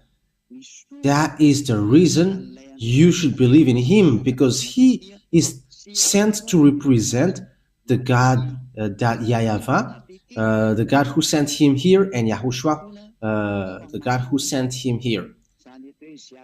So, what is then the words that Zhyahah Elia is true? And you need to believe in him. You need to trust him. I have to emphasize it well. You need to believe in him and trust him because he sent and bring the message for the glory of that YAHVAH and Yahushua. First of all, the words that Yahushua has given, because we're going to start from that, Yahushua has said clearly, never sin anymore. So that is the straightforward words that Yahushua has given, never sin anymore. And that words sets up clearly that being with the God of Abraham, being with the God of Abraham, it is really clear that, and he has emphasized the words, never sin anymore. It is forbidden then to sin or to commit sin because you are not perfect, and after you repent tomorrow, like, God understand. There is no God who understands that, but it's devil who said that to you. And whoever told that to you, they are devils who say that to you. They deceived you so that you will go to hell. Because the words of that YAHVAH and YAHOSHUAH is clear, saying for people who are sinning deliberately, they are expecting fearful thing, and devils are and sinners are from devils. So this will be the answer for the people who always say, we must sin because we are not perfect, humans are not perfect. Yes, because your God is devils, that's why you say that. That is from devils, but the words of Yahushua is not the same thing. Okay, we're going to read Hebrews chapter 10, verse 26 and 27. If we deliberately keep on sinning after we have received the knowledge of the truth, no sacrifice for sins is left. So here, that is for the people who are saying, we must sin, but after we must repent. And God understands that you were not perfect and you must repent and he always forgives your sin. No, God didn't say that. The God of Abraham didn't say that, but don't accuse that God lying. And you were still accusing that God that he is lying, and liars are devils, and you were not accusing anyone, but it's really the God of Abraham that you were making him guilty. And you were like, you must sin because that God will forgive you, and you were making an effort not to commit sin anymore. It's been 2,000 years that you have made an effort, and until now you were not washed away from your sin. And do you say that there is a God who is with you? Yes, a God with you is a fake brand, but it's not YAHVAH, the God of Abraham. So listen to his word. If we deliberately keep on sinning, so it's you who deliberately keep on sinning. After we have received the knowledge of the truth, so no sacrifice for sins is left, but only a fearful expectation. That means that you cannot repent anymore. There is no repenting anymore when you were washed away from your sin, and after you keep on sinning, there is no repenting anymore. But if you keep on sinning, it's a fake God which is with you, and you were throwing yourself to hell. You who are doing that, and it's all about you. It concerns all about you. But listen to this. But only a fearful expectation. That means that you are waiting for the anger of God with fear of the judgment. So the judgment from this true God will hit you, and of raging fire. So the anger of God will hit you, a raging fire that will consume the enemies of God, a raging fire that will consume you. That is so dangerous. That is so dangerous. It's a raging fire which will consume you. That means don't believe in any church leaders anymore, because they are working with devils. They all are working with devils. So when it's about the God of Abraham, and it's not YAHVAH, which they call, it's all about devils.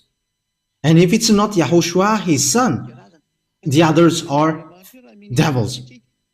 So people who always say to you, we must sin. But that is the words of God.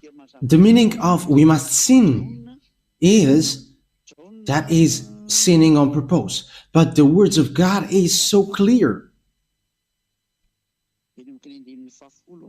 John chapter 8, verse from the verse 10 2:11. John 8, 10, 11. Yahushua straightened up and asked her, "Woman, where are they?" So that is it's about the people who have made these women who commit adultery guilty. "Where are they? Has no one condemned you?" "No one, sir," she said. "Then neither do I condemn you," Yahushua declared. "Go now, and from now on, never sin anymore." So you can see with that, the words of Yahushua is so straightforward. I neither condemn you, but from now on, from this moment that you have met me, never sin anymore. So that is the words of the true God, and that is how to know the one who is really sent, because the one who is sent is also fulfilling that word and having the power to set up that true words, saying never sin anymore. Okay, let's emphasize that words once more in John chapter 5 verse 14. John chapter 5 verse 14. So it's a word that Yahushua has emphasized for people who have met him. So if you say that you have met your God, which is fake, and you keep on sinning, so it's a fake God who you have got along to, and you have seen the devil. But this is the words of God. Whoever have met him has received this word, never sin anymore, or something worse may happen to you. So the second one is getting worse. John 5:14. Later, Yahushua found him at the temple and said to him, "See, you are well again. Don't sin anymore, or something worse may happen to you." So something worse happened to the one who is keep on sinning again. And look at your life, and don't make this God lie, because when he said to you what happens on your life is going to be worse, and don't say that your life is getting good, but you were making this God lie, and that's why you were devil. If you were still going against that, and if you were going against that worse, that is the proof that you were devil, because he has said something worse may happen to you if you keep on sinning. So if you reply, there's nothing which happens to us, but we just have to repent and we are free, that's why the one that you follow is devil, and you cannot get out of that. So that's why the question is why Zhyahah Eliah should be believed in. Zhyahah Eliah, younger brother of Yahushua. I have to emphasize Zhyahah because there are lots of people around the world who have stolen the name Eliah. So let me put my name from the heaven of heaven, Zhyahah, so that you cannot steal it, because that is my proper noun. Eliah is in the Bible. That's why you were stealing it nonsensely, even though you don't know it. But Eliah washes people away from their sins, and people who follow him never sin anymore, which I am doing, and that is Zhyahah. That is Zhyahah. Zhyahah Eliah. So that is the words, but I'm going to add it once more before we get into the topic. Who is bringing that word? So who is bringing that word which says never sin anymore? So let's give the words which is said by Yahushua in the apostles in 1 John chapter 3, because people who sins haven't seen him and haven't known him. And your church leader is a sinner, and he don't know God, and he haven't seen God. But think about that. 1 John chapter 3, verse 5 and 6. 1 John chapter 3, verse 5 and 6. But you know that he appeared so that he might take away our sins, and in him is no sin. So people who are in Yahushua, they have no sin, and they never sin anymore. No one who lives in him keeps on sinning. You see, whoever follows him and are in him, they don't sin anymore. So there is no such thing like you sin and after you repent. It's devils who are with you, but it's not the God of Abraham. I emphasize that. It's devils who are with you and who pretend to forgive you, but it's not the God of Abraham. No one who continues to sin has either seen him or known him. So sinners, they haven't seen him or known him. That means these church leaders who are sinners and make people sinners and always say that, yeah, we must sin, they haven't seen this God and they haven't known that God. But Zhyahah, however, the one who have made you free from sin by my action, giving you the knowledge of Yahushua, so I have the power and the authority to bring the words to wash you away from your sin. As proof, you were washed away from your sin. Zhyahah. And people who got into that place are so happy. They are really free. Glory be to beloved YAHVAH and YAHOSHUAH. So if you who are listening to me wish for that goodness of the word, if you who are listening to me wish the grace from these words, Zhyahah calls you. Follow me now. Let's go to Yahushua. I will bring you there. I am really sent. As proof, there are thousands of people around the world who are already joining Elia. We're only waiting for you now. Don't listen to any kinds of defamation from these church leaders who are working with devils. Even they cannot free up themselves with sins. Even they are lying to you. How long time they have deceived you? Stop now. Stop following them. Let's follow Yahushua now.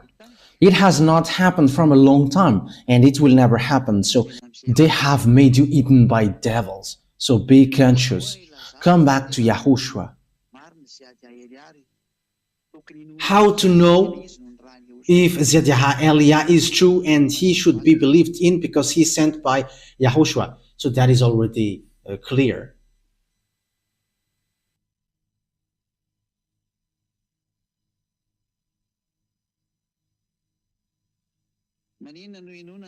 So why should you believe in the words of Elia? So why should you believe in Zhyahah? Because he is sent. So where to find these words? Because we're going to look for these words. Who has that and where to find it? And who is really with that words and who brings that words? So we're going to look for that words. We're going to look for follow that words. Yeah, we're going to follow that words. Yes, the words of the prophecy is so clear that you haven't seen and you haven't known these words. It's because of the problem between Israel, who fight against Father YAHVAH, and Father YAHVAH made sure that they don't know him anymore. And when the children of Israel haven't known him anymore, yes, we already know that no one called his name anymore. Okay, let's get back to, let's just repeat that chapter and verse a bit, saying, no one knows your name and no one calls your name, according to the book of Isaiah. Isaiah chapter 64. Which verse in it? Yes. Isaiah chapter 64 verse 5. We're going to start from the verse 5 and 6. All of us have become like one who is unclean. So it's the Israelite. And all our righteous acts are like filthy rags. We all shrivel up like a leaf, and like the wind our sins weep us away. So it's the children of Israel who made bad deeds. So what was the consequences? No one calls on your name or thrives to lay hold of you. For you have hidden your face from us and have given us over to our sins. So Father YAHVAH has hidden his name, all about him, from the children of Israel, and no one knows his name anymore. That's why no one calls on the name of that YAHVAH. So from that moment, no one knows the name of beloved YAHVAH anymore. Because of that, what children of Israel did, and he was so angry, and he made sure that no one knows him anymore from Israelite. And from that moment, there were lots of names which were created: Jehovah, Allah, Buddha, Shiva, Brahma, Vishnu, Ganesh, and all kinds more that humans have called. They have called their own. And all humans becomes sinners. They're all sinners. And the others are getting married with 5, and the others have gotten married with 50 women. However, the last prophet, the son of the Most High, said one man get married with one woman, and one woman get married with one man. However, the others, they have hundreds of wives. That is so dangerous. That is just going against that God. They have just changed the name of the God of Abraham. They have changed the name YAHVAH into something else. That is a sign that you were sinners, and everyone who, all the gods who were with you are all fake. Okay, let's continue the words. You were sinners, but the true God is arrived, and he has given knowledge to people. That there is a moment that humans will know that name. It's not the children of Israel anymore. Even they are enemies of God. But it's the other nation. So it's not children of Israel anymore. So Father YAHVAH has made a program that there is someone who is going to know him. Isaiah chapter 52 verse 6. Isaiah chapter 52 verse 6. Therefore, my people will know my name. Therefore, in that day, they will know that it is I who foretold it. Yes, it is I. So there is someone who is going to know the name of Father YAHVAH, and Father YAHVAH is going to say to them, here I am, here I am. So Father YAHVAH is going to be known again. Someone is going to know him again. But for children of Israel, they will not know him anymore. That's why the Adonai name come up, the my Lord thing. It's because of the punishment of Father YAHVAH, from Father YAHVAH for them, and that's why they cannot call the name YAHVAH anymore, and they changed it into Adonai, because whoever called the name was killed. So they didn't call the name anymore, but they changed it into Adonai. And the others have taken Adonai, and they have changed it into my Lord. And you see that everyone is calling my Lord because of the craziness of the children of Israel who fight against that God, and God gets separated from them, and they don't know their gods anymore until now. It's so dangerous. It's until now, because if they know, they should have called with me YAHVAH and YAHOSHUAH, and they are washed away from their sins, like those who are following Elia. But they're not following that. Even when they have seen these words, they don't care about that. That is the proof that God has abandoned them. Because the goal of the God is, when you follow him, you never sin anymore. Why do you look for that? And that is what you see now. Why don't you come? But that is showing arrogance. They think that they're Israeli and they're with God. That is so funny. If God is with you, you have been washed away from your sins. But the words of God is clear. God doesn't listen to sinners. Isaiah chapter 59 verse 1 and 2. Surely the arm of YAHVAH is not too short to save, nor his ear too dull to hear. But your iniquities have separated you from your God. Your sins have hidden his face from you, so he doesn't listen. So that is Isaiah 59, 1 and 2. It's clear what we have read. When someone is not washed away from their sins, God doesn't listen to him. So the God of Abraham doesn't listen to him if you were not washed away from your sin. So that is saying that the children of Israel was abandoned by God. So Father YAHVAH must get back. So that is the word, his word. There is someone who is going to know him, and my people will know my name. And it's the people that he's going to give the words, here I am, here I am. Because the hint for the people who is going to know him is the people who receive these words, here I am, here I am. So where is here I am going to be appeared? So Isaiah 65 answers that. 65 and 1, 2. So we're going to look for the hint of God, where to find that words, here I am. So we're going to read Isaiah 65, 1. I revealed myself to those who did not ask for me. I was found by those who did not seek me. To a nation that did not call on my name, I said, here am I, here am I. So there will be a nation that these words, here I am, will appear. And this nation, it's a nation where my name is not called in, according to Father YAHVAH. So it's obvious that it's not Israeli. It's not Israelian. It's not Israeli who's going to know his name, who is going to receive the here I am, here I am. Because the name of Father YAHVAH has been called in Israel. So when it's already a nation where his name was already called, it's not the right one. But the nation here is where the name was not yet called.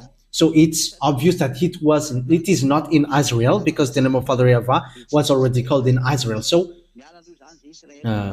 Israel is eliminated. Bye-bye for Israeli, because you don't know that name. The name is not yours, and this name will never go to you, because it has gone to the other nation, to save the other nation. I hope that you who are listening to this teaching will come and follow Eliah. Believe in Eliah, because Eliah is sent to save you. It's the one that you see on this TV, and you can hear his voice on the radio. The one who is talking to you right now. So where to find him then on this earth planet? Because it's not in Israel that it will come out, and it's not going to be known from there, but it's in another place. So where to find that? So let's get back to the words of YAHOSHUAH, because it's YAHOSHUAH that where we can find the truth. And here is what YAHOSHUAH said.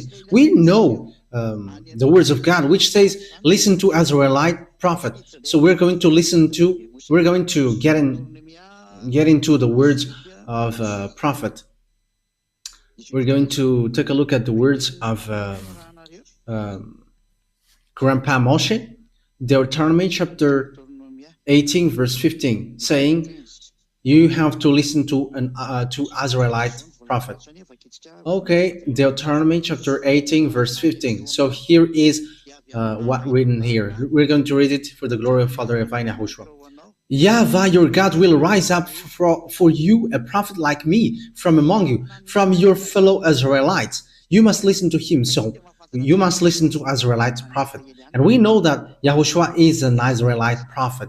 He is a great prophet in Israel. So we're going to read the message from YAHOSHUAH in his and from his disciples. So it's in John or Yohanan. It's Yohanan apostles. So we're going to read the words of YAHOSHUAH, the prophet, which is given to his disciples. So this is the words of the prophet YAHOSHUAH according to John apostles, his disciples. Revelation chapter 19. Where is it again? 19 verse 10. Revelation chapter 19 verse 10. Revelation chapter 19 verse 10. And it's the last part. For it is the spirit of prophecy who bears testimony to YAHOSHUAH. So the Israelite prophet that you must listen is the one who is preaching YAHOSHUAH only. So it's him who is bringing that prophecy according to the words of YAHOSHUAH, which is given to the disciples, disciples who have seen his glory in the heaven of heavens. So it's John. And Yahushua has declared the person who got the spirit of prophecy is the one who preaches Yahushua. So we're going to see who is preaching Yahushua on this earth planet. How to know that Yahushua. To know that Yahushua, of course, he washes people away from their sins. That is the first of all. That is the first thing. We have talked about that from the beginning. And the second one is that Yahushua brings eternal life through preaching his name. So that is how to know him. That is a next hint. So Yahushua preaching the eternal life through his name. So who among the humans on earth preaches that name? And people have got the eternal life. Meaning of the eternal life is there is a teaching which he brought and people are washed away from their sins. So that is the eternal life. So let's read the words of Yahushua according to the words, according to the book of John, John chapter 17, verse 3. Because there is an eternal life that we are going to look for here.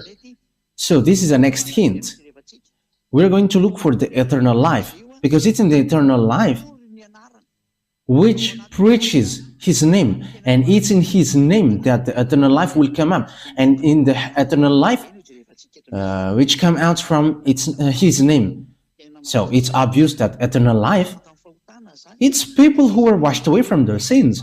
So who are preaching the deliverance from sin? Who preaches the name which makes people washed away from their sins on this earth? So we're going to emphasize that. So how that words come to appear? So John chapter 17 verse 3. So this is the next hint. Now this is eternal life, that they know you, the only true God, and Yahushua, the chosen, whom you have sent. So here there is an eternal life that we are going to look for.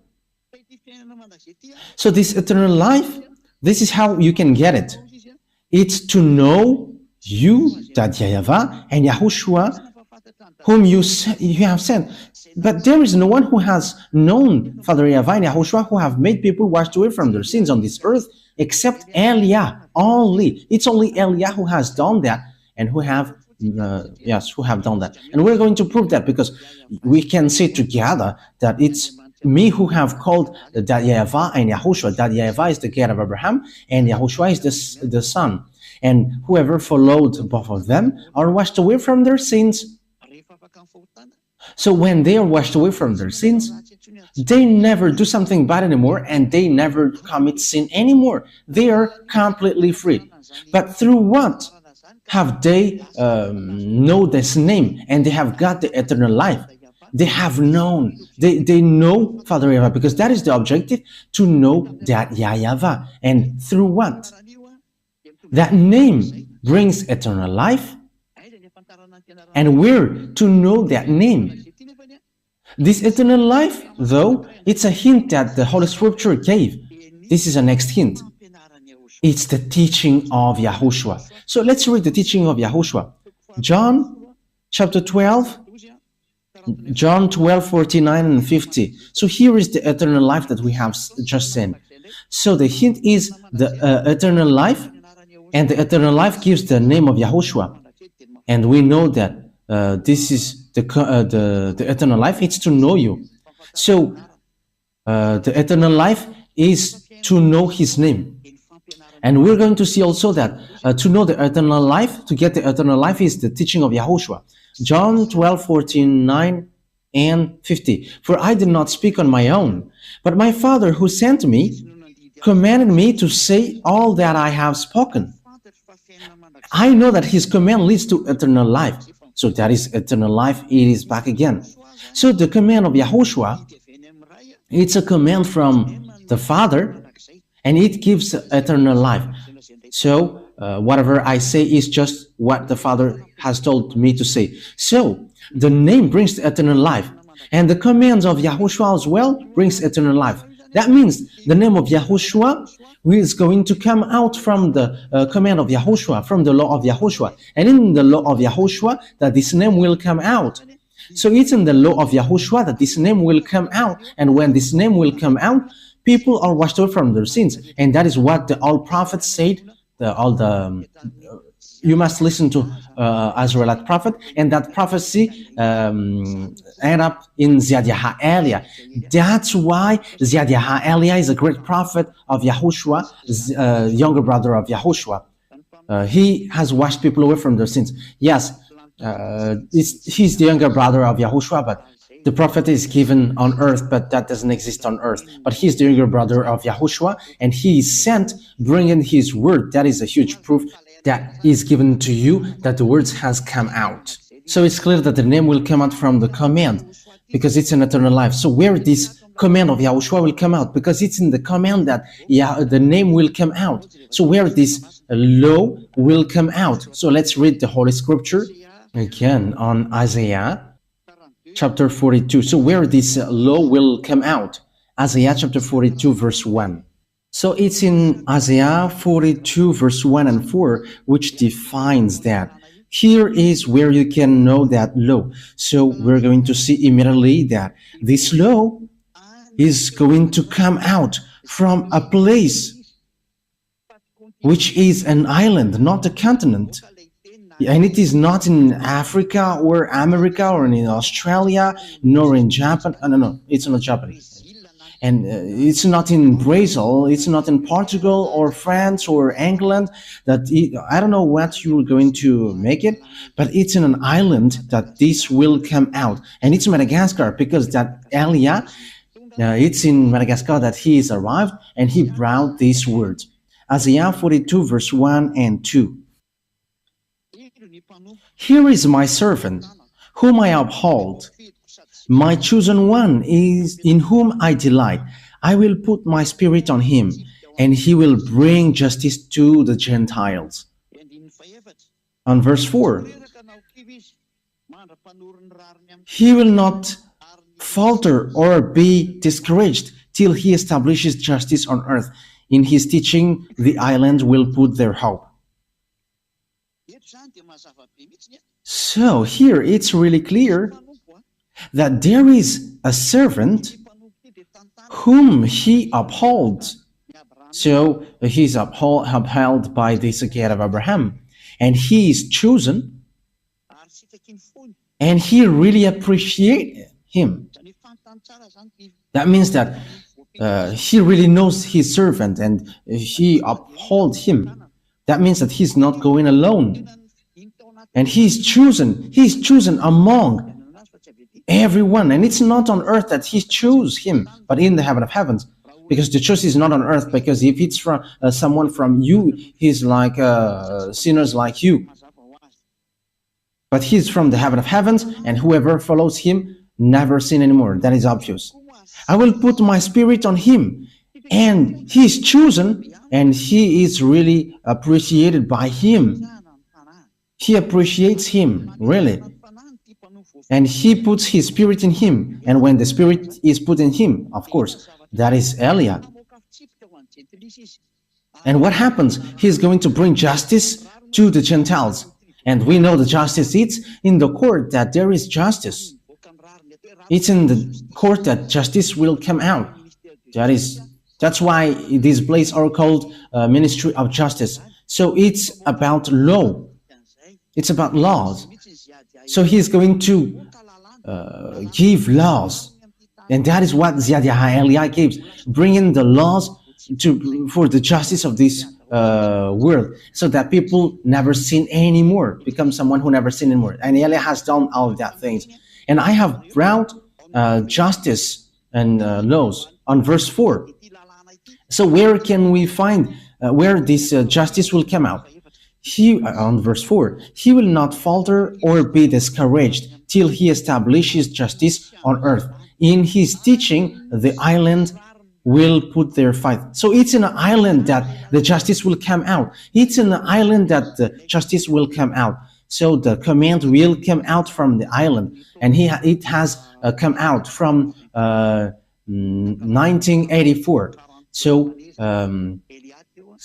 Eliah has just celebrated the 40th years, preaching the laws of Yahushua and which makes people washed away from their sins and they never sin anymore. So you have seen it with your own eyes now. So the salvation is fulfilled, and the salvation is accomplished brought by Eliah. Eliah is sent at the moment, and he arrived in an island. It's in Madagascar Island. So you from continent, don't scam, because Eliah is not from you. Don't scam, because Eliah is not from continent, but he is from an island, and Madagascar is the chosen island. And you who say that you know that God, you are from continent, because we have seen that in South Africa and in all kinds of places. You know what I'm talking about. And you have created your own Yahushua.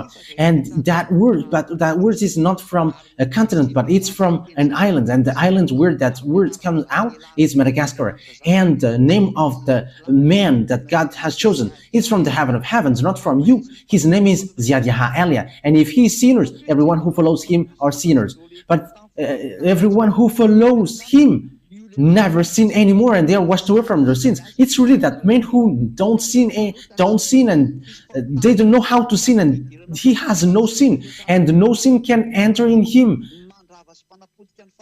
But he destroyed all his enemies and devils who made people sin, and it's devils who are really shaken of fear seeing that name. That's why they are making all kinds of sabotage to stop Zhyahah. But Zhyahah cannot be stopped. They are going to waste their strength and energy to stop Zhyahah, but I'm just laughing at them. You cannot stop him. Zhyahah cannot be stopped. Like an air which cannot be stopped, but which will go wherever it wants. How can you stop airs above this sky?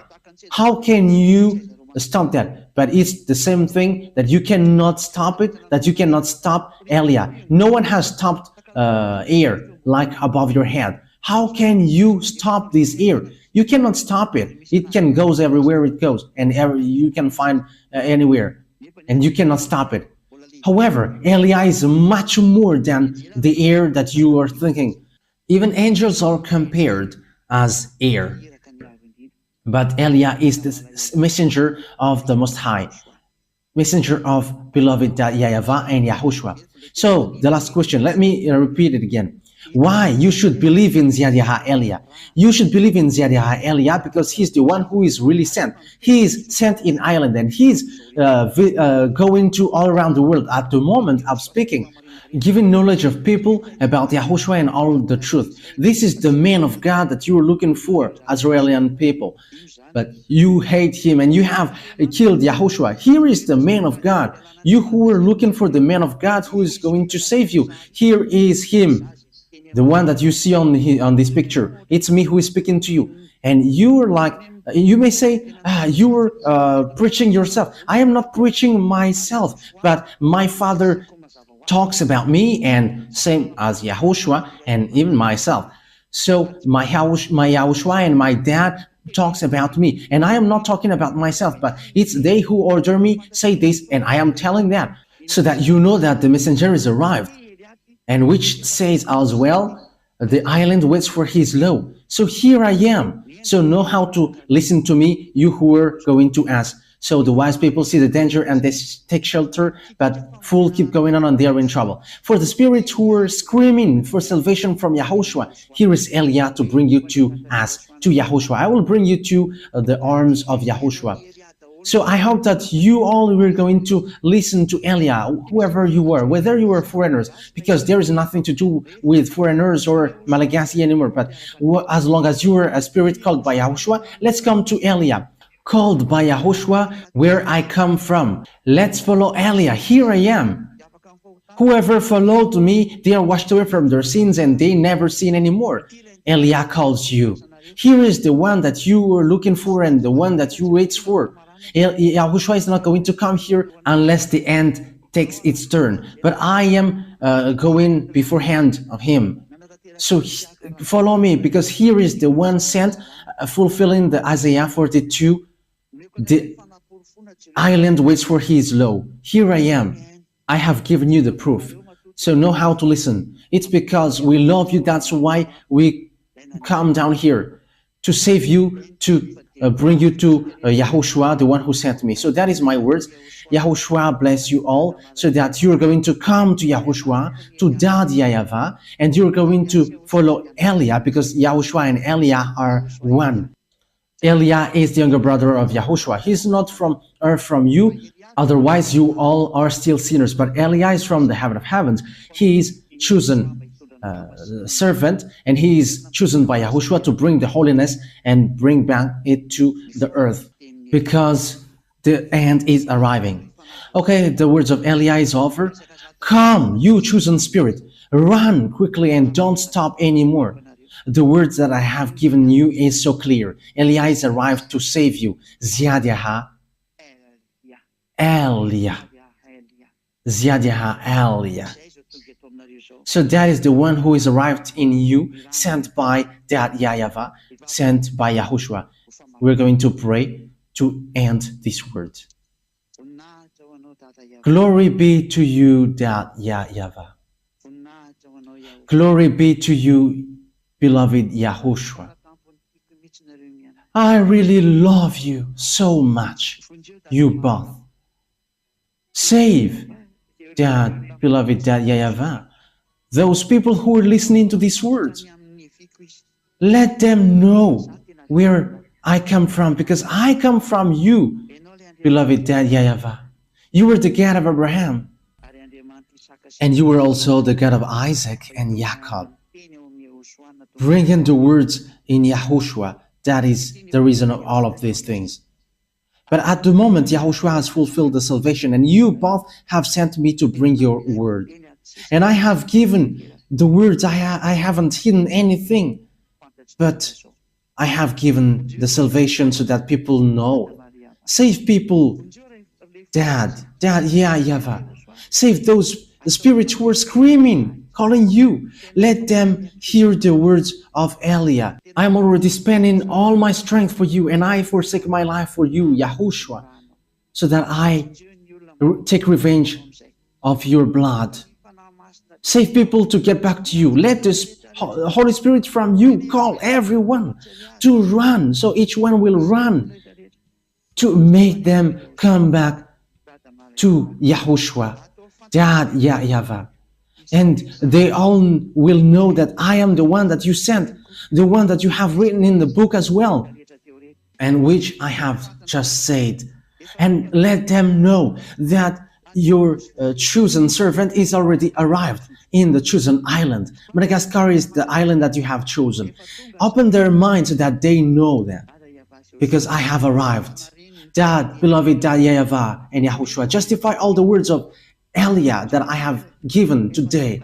Save people, because I have arrived to take care of them, and I will bring them to both of you, my beloved Dad YAHVAH and my beloved Yahushua. I hope that that word is already before you, and you're going to make sure that people will going to run to Eliah, because it's only you who can call them, because now is its time.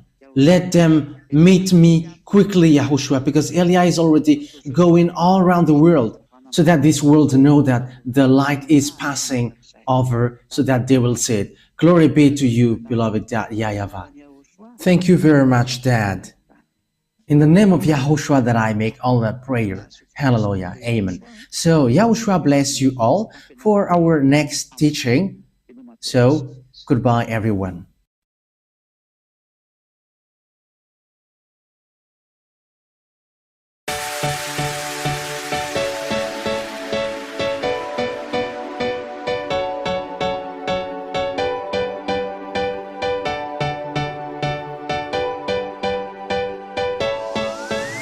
For all of you who were convinced by the teaching of Yahushua, here is the WhatsApp number through which you can contact the ambassador of Yahushua, Zhyahah Eliah. +261 32 86 663 98. We wish you the best to come into the kingdom of Yahushua.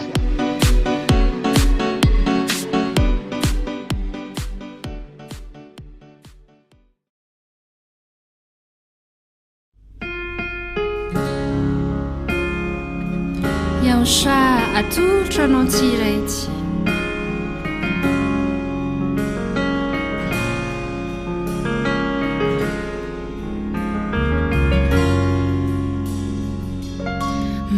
pia tananao YAHOSHUAH mila minasy tony fokisy ny saiko satria mitoetra fampianaranao tsy misy zahay mampiasa lo efa milamina ny fiainako ampiai ny fitiavanao sy na fiainana mandrakizay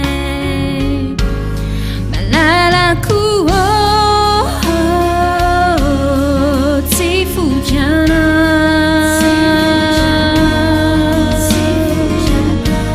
sakaizako tsy mafuyaiana saulai malalanao arifatinao mandrakizay malalako tsy fokiana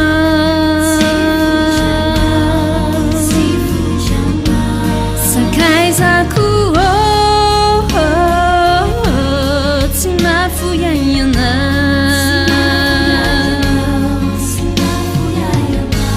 saulai malalanao arifatinao mandrakizay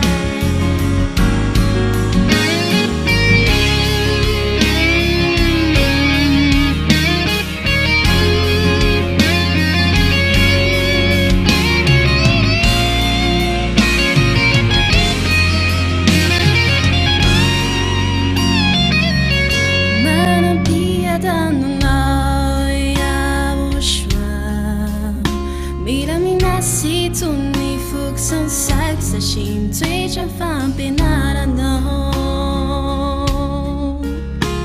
tena tiako ianao YAHOSHUAH lasanao ny fitiavako rehetra izay rehetra nomenao ay arovy tsara miko malalako tsy fokiana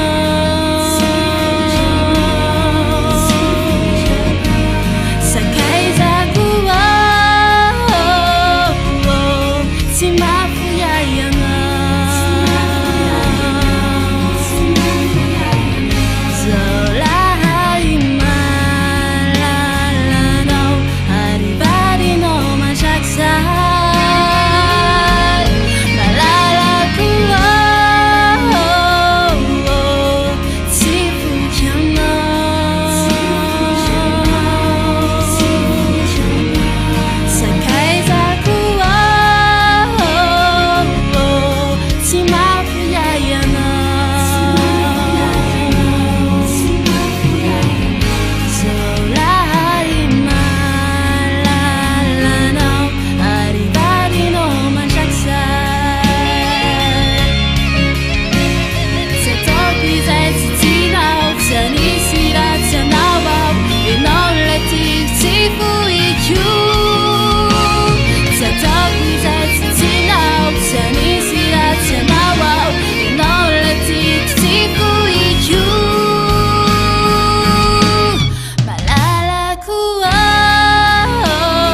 hitany tantara anao zany ivelany ka dinio saintsain le fampianarany YAHOSHUAH Torina ambassadeur YAHOSHUAH isasabenso eto ah. Maranitra toy ny zavatra roa lela. efa miakaiky le fontropetra farany fefa maty voatapitra le teny fampianarany ty tomandra olombelona vo vitany tantarany hitady famonjena fefa mitiny varavarana efa miakaiky le fontropetra farany fefa maty voatapitra le teny fampianarany ty tomandra olombelona vo vitany tantarany hitady famonjena fefa mitiny varavarana Izy fatateriko zay lasany ambassador soasa maison étoile fa migadina ny olo hitsangana tsy oela tepolo Jerusalema atekatina sy hity laminasa mpamonjena falosanao se olona sy niny sikalosa fa efa ela be ny lasa mpamina ny emosa hitoditody ikaloky anao rehefa anepara hitady le teny marina fa efa distar ka fony farafara ka tsy azona ilaparina devisy no tafiditra fa ety mivaravara hitomany gogogoky anao fa tsisy azo atao satria tsimba ny YAHOSHUAH ianao fa mizao tontolo zao ka mbola misy re mazava manatona fa samiavina mba hiary manjaka aminy ianao fa tsisandre olavina teny fiaina mandrakizay zay anao fa toan-tsaina ary ny fanapana hevitra izay ny teny ilaina ka minody manetra teny ary mba mataora fa ny sapatra hitrangarina tsy mba moramora ka manatona ny YAHOSHUAH fisy tsy matazy manatonazy mba aizanao mandosa fa tezerana hoavy fa hoavy tsy hoela le tena pipity le mpanimba firenena de sisa farisi la enangina sy tarika an'izao tolo zao mba hiady amin'ny YAHOSHUAH aorina kely ao avy zao tontolo zao efa mimana ny andeha ambiliadrona YAHVAH ato farany sy lehibe ka zay manasofiny aoka samy andre fa ho lefoniny YAHOSHUAH zay tsy misy toboka se dia ny fanahy masina narosany be dia be tamin'ireo zay voafitiny efatsy ny ela be adrasany azy ireo amin'ny azo fisinjany zay driganany anareo sy ny ala tamy fasabany fa tsy faminanina tsony eto fe fanambarany fa tsy hoela de ho avy le tena fitsarany sain devonany YAHOSHUAH ny mpandika lalana de le tevoly ametafety tepoly iokana safatozany ho hitrangy aoarina kely hitsangina tifitra ny YAHOSHUAH nareo olombelo ho levon'ny YAHOSHUAH menaransy nareo taranany am'izao tontolo zao ho vitainy tantarany Isomanety laklus faneraka new saintsain manjeretra manatsaina fa afaka hahorany teporiny Jerusalema mbanjakany bibi le mpanimba firenena ora olombelo eto amboniny tany ka tsy fantatra hoaneny ato aoriana ao fa irongatra de rongatra ny teknôlôjia satria hoavy bibi le mpanjakany risi fa amony olo masiny sy ny miaramilany voteniny tanàna ny vehivavy ko safiany iakoka amty tontolo satria diso fantatsika ny sambatan'olona sy ny bus elektronika fa taon'Andriamantsaritra amin'ny ony Efrata de hoavy YAHOSHUAH aloha santy Josafata ka defaty apatrapatra losa fitsarana fa tsy maintsy hopoteny reo taranaka mena rana fa tsy hoantsy hoalana viny lay fotoana la ady lehibe fariny ao aramangetona feny tendrombohitro olivy YAHOSHUAH no isea de losa makatiry no tresaka atreo firaraka ny vitana volanody raha masoandro mezinina fa hoavy YAHOSHUAH amoditra sy andrava norotoro amy teimby andringana amin'ny aretina ary ny olo vosomby fa extraterrestre ny raraka feny ambony ho levon'ny YAHOSHUAH ho poteny tsisy itsony fa savana tsasotonina ny amodika azy re natarakaona reptile anakiri lehibe na kely fa tsy maintsy oringana satana sy mifirongony hitsahana ny lohany ary afatotra ny tongony atsipana amin'ny elo samy faveresana satana sy mifirongony zay hiara fatezerana efa miakaiky le fontropetra farany fefa maty voatapitra le teny fampianarany ty tomandra olombelona vo vitany tantarany hitady famonjena fefa mitiny varavarana efa miakaiky le fontropetra farany fefa maty voatapitra le teny fampianarany ty tomandra olombelona vo vitany tantarany hitady famonjena fefa mitiny varavarana indro famokatiny ary tiniro sivy taony aviny Jerusalema vaovao sy fanjakana rivo taony ka miandry zay katona nitondra fotsy be verlona mba vitany tantaraka eny aminao manaona fa iana tolo fao ity bolabola tany fefa niteny reo mpaminany tafakola tany voavy YAHOSHUAH eny amy raolany fanjakana rivo taony le fanjakana andriamanitra fanjakana tserefesina miandry amy temby amodiky isendrava fa tsy jenty lisy aty ka mahareta fefa kaiky levo taony te ho tsampo anao fa YAHOSHUAH tsy niteniteny foana fa maly randralany izy nalatsaka tamy tany amodiky isendrava tsy akitsitsy ny am'sany fanjakany YAHOSHUAH sy raha olo manaraka azy fanjakana tsy mitsitsy io tsy mba fazifazy fanjakana tserefesina fa mampitorotoro zay kahasany eno iseo tsisy tafatsoro fanjakana tserefesina fa manorotoro fa ny olo torakovitra ny jenty lisangorokoro fanjakana tena misy io hoavy tsy ho ela miaramila ao anjely tery Mikaely fanjakana tena misy io de zay no nainondrasana hitsanganareo matsy namanay tao ampasana rehefa vitsy zany teo avy le tena fitsarana fahidina fanendranjo le kanso matamana Jerusalem vaovao andreo zenainy fatsarana fariafo ampanody zay ny fiafarany fa orina ny lanitra ary andositra ny tany fa fanatsisitsony alahero sy tomany ka minofa YAHOSHUAH milaza tsaratsara verena rolombelona fa vita ny tantara Vitany tantara fifaliana zay fo fitereo zanak'Andriamanitra tereo afa-pahotany afany amin'ny lanitra ny lanitra zay misy antatanay YAHOSHUAH soki malala vitany tantara fa fetsaliana sy fahoriana ho andreo misaopesay zay tsy mihainy famarina fa misaopanirajery sy niala tamin'ny atalana fany amin'ny leny afarana misy saintsainanao zay efa haininao zay ny teny ka anjaranao sisa mandinika Quando olo belga maneva tany Nedra mahita ny lozaka miery le dala mandrosika vo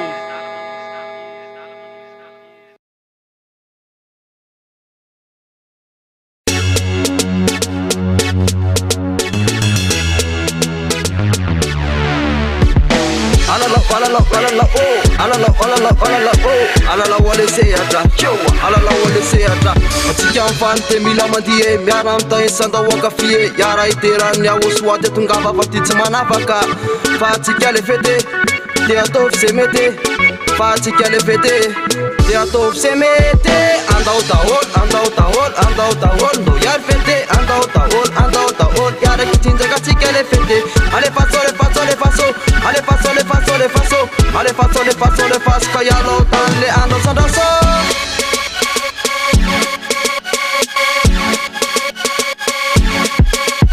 Fatsika ufalte mila mandihe miara amtany sandao akafie fa io ale fetiny YAHOSHUAH tsy alavahana misana YAHOSHUAH katongava ratie de andao akafie katongava ratie de andao akafie fa io ale fety tsy manatsala io ale fetiny YAHOSHUAH anasana ny olona jiaby tiakanavaka tongava kana hino koranonao tena hino filaninao de tongava ty fa io ale fetiny YAHOSHUAH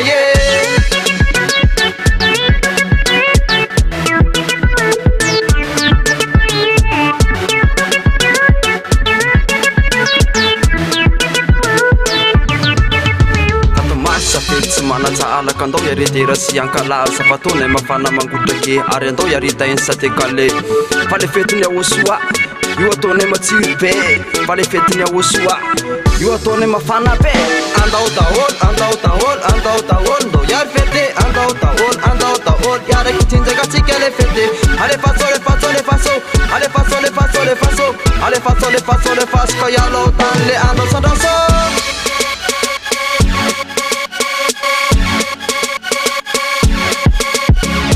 Tasy mamaty sandre tongava andao ankalaza zay fa navy eto terana navy eny apita tongava fa aitsy na France sy Afrique na Europe na Asiatique eny atsaminy Japonais de tongava jiaby tonga le fetiny 4 mars ka anasana ny olondrehetra ho avy ankalaza azy amin'ny 4 mars ka tsy haiko aloha fa za aloha de amde nareo ny tsy haiko namakainy andantsy fa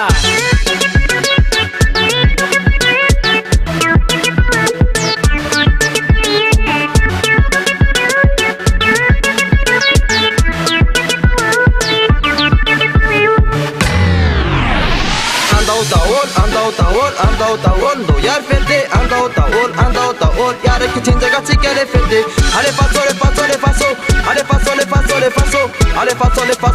ka yalo tany le andao sandraso zay bana ny zanaka nakatomatro tsy mba voasakana fetiny YAHOSHUAH tsy maintsy vita tongava daholo mba hitsisika atrovoninky anjakorana mafana falina anjany de tsy mba voatany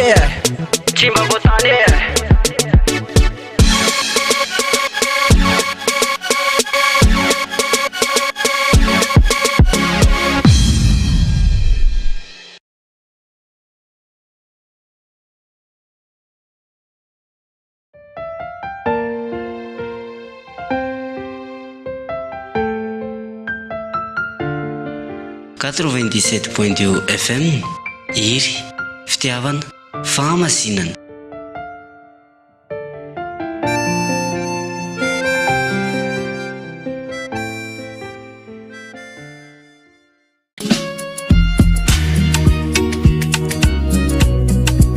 Fitiavana fahamasinana fidirana any amin'ny lanitra ny lanitra zany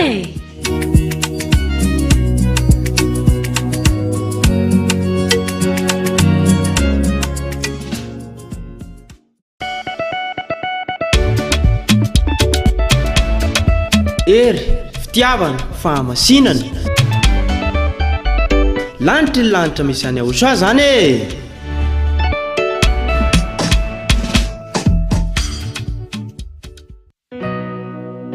महान ईश्वर याह याहवा सर्वशक्तिमान और सच्चे निर्माता की शक्ति।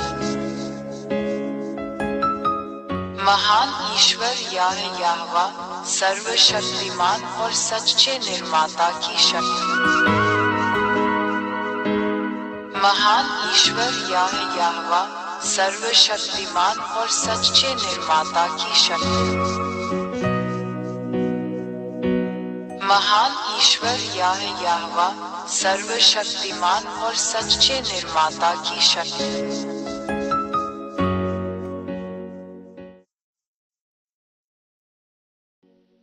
यहाँ ऐसे ठोस सबूत हैं जिन्हें कोई भी नकार या नजरअंदाज नहीं कर सकता। सचमुच कोई अन्य देवता उसकी बातों का प्रतिकार नहीं कर सकता। 3 इसराइलियों को उनके देश से, जो उसने उन्हें विरासत में दिया था, निकाल दिया गया है, क्योंकि इन इसराइलियों ने वहां उसके नियमों और वचनों का उल्लंघन किया है।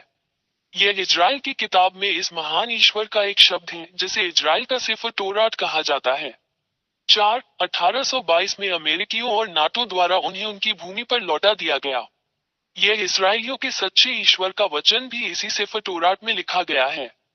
एक और वचन पूरा हुआ।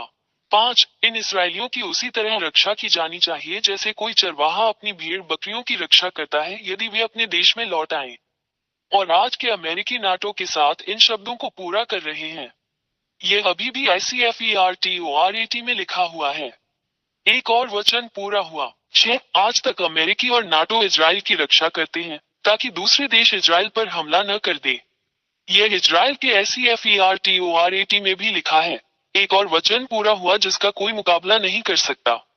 7 अमेरिकियों और नाटो, जो बड़े और मजबूत देश हैं, को यह एहसास नहीं है कि यह सच्चे भगवान याहवाह का शब्द है जो उनमें सच हो रहा है, और वे सच्चे महान परमेश्वर के आदेश का पालन करते हैं। वे सचेत नहीं हैं। यह अभी भी ICFERTORAT पुस्तक में लिखा हुआ है।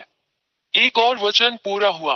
8 जब इसराइली सच्चे ईश्वर याहवाह के वचन के कारण इजराइल लौटे तो इससे इजराइल के आसपास के अरब देशों में क्षेत्रीय अव्यवस्था पैदा हो गई। यह ICFERTORAT में लिखा गया है और कोई भी देवता इसका प्रतिकार नहीं कर सकता। एक और वचन पूरा हुआ। 9 अमेरिकी इस सब से परेशान होंगे, और हम देख सकते हैं कि अमेरिकी आज किन समस्याओं का सामना कर रहे हैं। वे अभिभूत हैं। अमेरिकियों को चोट पहुंचेगी। यह आज भी इजराइल की किताब से तोरात में लिखा हुआ है। एक और शब्द बिना किसी देवता के प्रतिवाद किए पूरा हुआ। 10 अरब रूस के साथ एकजुट हुए। ये बात ICFERTORAT में पहले से ही लिखी हुई है। अरबों को इसके बारे में पता चले बिना एक और शब्द चलाया गया। सच्चे परमेश्वर के वचन का कोई भी विरोध नहीं कर सकता। इस संघ का लक्ष्य इजरायलियों और अमेरिकियों का मुकाबला करना है। निष्कर्ष शब्द हर किसी को उसके कार्यान्वयन के लिए मार्गदर्शन करता है। 11 पश्चिम द्वारा बनाई गई गुलामी की सभी समस्याओं को देखते हुए अफ्रीका रूस के साथ एकजुट हो गया। यह ICFERTORAT में भी लिखा है। रूस और अफ्रीका को इसका एहसास हुए बिना एक और दिव्य वचन लागू किया गया। इस सच्चे ईश्वर का मुकाबला कोई नहीं कर सकता। 12 चीन आज रूस का समर्थन और मदद करके इसमें शामिल हो रहा है। चीन कभी भी रूस पर आरोप नहीं लगाता। यह अभी भी ICFERTORAT पुस्तक में लिखा हुआ है। एक और वचन पूरा हुआ। हम सच्चे परमेश्वर याहवाह का मुकाबला नहीं कर सकते। 13 आज हम देखते हैं कि रूस इजराइल के साथ संघर्ष में ईरान जैसे अरब देशों की मदद और समर्थन कर रहा है। रूस ईरान की मदद करने के लिए सामग्री दे रहा है। रूस को यह पता चले बिना कि यह महान और सच्चे ईश्वर याहवाह का शब्द है। यह आज भी इजरायली किताब ICFERTORAT में लिखा हुआ है। एक और वचन पूरा हुआ। 14 आज रूस, चीन और ईरान के बीच सैन्य सहयोग है। इससे इन देशों के बीच बेहतरीन रिश्ते का पता चलता है। यह अभी भी इजरायली सिफर तोरात में लिखा हुआ है। एक और वचन पूरा हुआ जिसका मुकाबला इस दुनिया का कोई भी देवता नहीं कर सकता। महान और शक्तिशाली भगवान याहवाह है। 15 भारत भी इसमें शामिल है क्योंकि यह पूर्वी देशों के क्षेत्र में है। हम ब्रिक्स में भारत को देखते हैं, ब्रिक्स जो पश्चिम को अपने डॉलर से संतुलित करेगा। ये दृश्य हम सभी को स्पष्ट रूप से दिखाई देता है। यह अभी भी इजरायली सेफर तोरात पुस्तक में है। एक और वचन पूरा हुआ। 16 पूर्व में एक देश भारत और उत्तर में एक देश रूस के बीच अभी भी अच्छे राजनीतिक, आर्थिक और सैन्य संबंध हैं। यह SEFERTORAT पुस्तक में भी है। एक और वचन पूरा हुआ। 17 भारत ने कभी भी यूक्रेन के साथ अपनी लड़ाई के लिए रूस को दोषी नहीं ठहराया है, जो पश्चिमी देशों के साथ एकजुट होने की प्रवृत्ति रखता है। इससे साबित होता है कि पूर्वी देश रूस के साथ एकजुट हो रहे हैं। यह इजराइल के सेफर तोरात की किताब में भी है। एक और शब्द बिना किसी भगवान के पूरा हुआ जिसका कभी भी मुकाबला नहीं किया जा सका। 18 वे शब्द जो सच होंगे। रूस पूर्व के देशों को अरब देशों और अफ्रीकियों के साथ एकजुट करेगा ताकि उन्हें इजराइल और पश्चिम के खिलाफ युद्ध में नेतृत्व किया जा सके। ये सब पहले से ही शुरू हो रहा है और हम इसे स्पष्ट रूप से देख रहे हैं। हम सभी, वे सभी जो समाचार पत्रों में जानकारी का पालन करते हैं। यह SEFERTORAT पुस्तक में भी है जिस पर वर्तमान में कार्य किया जा रहा है। एक और शब्द व्यवहार में लाया गया जिसका कोई भी भगवान खंडन नहीं कर सकता। 19 रूस और उसके सहयोगी विजयी होंगे। सेफर तोरात की पुस्तक में यह भी है कि कोई भी भगवान इसका मुकाबला नहीं कर सकता। यह इजरायली SEFERTORAT में भी लिखा है। 20 ये देखकर इस सच्चे ईश्वर का मुकाबला कौन कर सकता है। ये सभी शब्द सच होते हैं और इस धरती पर क्रियान्वित होते हैं, तो इसका मतलब है कि वो सच्चा भगवान है। कोई भी भगवान उसके विरुद्ध नहीं हो सकता। ये साबित करता है और आपको दिखाता है कि सच्चा भगवान याहवाह है। एलियाह का भगवान उसका दूत है। 21 ये सब तुम्हें दिखाने के बाद एलियाह तुम्हें वहां इस महान और सच्चे ईश्वर के साथ रहने के लिए बुलाता है ताकि तुम बच जाओ, क्योंकि वहां वो सच्चा ईश्वर है। हम उसका कभी मुकाबला नहीं कर सकते क्योंकि उसकी सारी बातें पूरी होती हैं। ये पृथ्वी जिसे उसने बनाया, इसलिए जैसा कि आप जानते हैं कि उनके सभी शब्द सच होते हैं। सुनिश्चित करें कि यदि आप इस महान ईश्वर के साथ नहीं हैं, जो पापियों से प्यार नहीं करता है, तो यदि आप उसके पास नहीं आते हैं तो आपको नरक में डाल दिया जाएगा। 22 इसलिए एलियाह आपसे आग्रह करता है कि आप जल्दी से सच्चे ईश्वर याह के साथ एकजुट हो जाएं, क्योंकि वह उन सभी को नरक में डाल देगा जो पाप करते हैं, उन सभी को जो मूर्तियों की पूजा करते हैं, क्योंकि वहां के महान ईश्वर याह वो पहले ही कह चुके हैं कि वे सभी जो झूठे देवताओं की पूजा करते हैं नष्ट कर दिए जाएंगे और नरक में डाल दिए जाएंगे। 23 अपनी आत्मा को बचाएं। अपना निर्णय शीघ्र ले, याहवाह के पास आओ। ये सब आप पर निर्भर करता है। 24 इन सभी कारणों से मैं एलियाह, महान ईश्वर याहवाह का दूत, आपको ये सभी शब्द बताने, आपको सही रास्ते पर वापस लाने और आपको महान की ओर वापस लाने के लिए यहाँ हूँ। सच्चा ईश्वर, ताकि आप उसका उद्धार प्राप्त कर सके और आप बच सके और फिर पाप न करें। 25 ये ईश्वर याह पाप से कभी प्रेम नहीं करता, न मूर्तियों से प्रार्थना करने वालों से प्रेम करता है, न मूर्तियों से प्रार्थना करने वालों से, ये सभी नष्ट कर दिए जाएंगे और नरक में डाल दिए जाएंगे। इसीलिए मैं तुम्हें बचाने के लिए यहाँ हूँ। अपने लिए इस महान मोक्ष को अस्वीकार न करें। महान ईश्वर याहवाह के राजदूत एलियाह।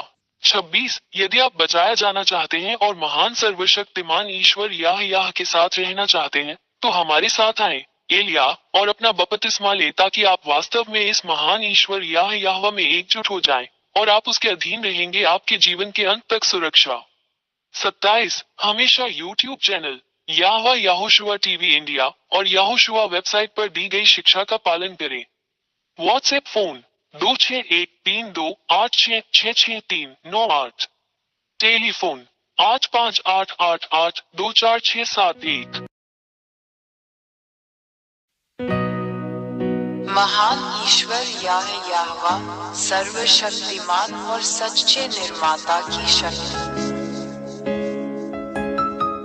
महान ईश्वर याहवाह सर्वशक्तिमान और सच्चे निर्माता की शक्ति। महान ईश्वर याहवाह सर्वशक्तिमान और सच्चे निर्माता की शक्ति। महान ईश्वर यह है याहवा सर्वशक्तिमान और सच्चे निर्माता की शक्ति।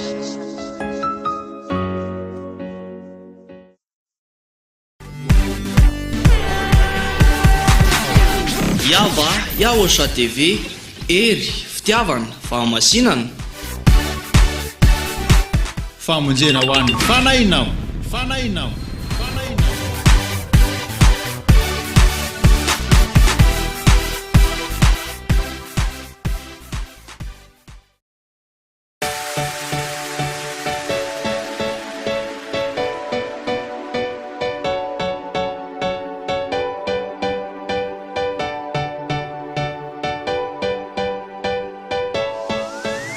For all of you who were convinced by the teaching of Yahoshua, here is the WhatsApp number through which you can contact the ambassador of Yahoshua, Zhyahah Elia.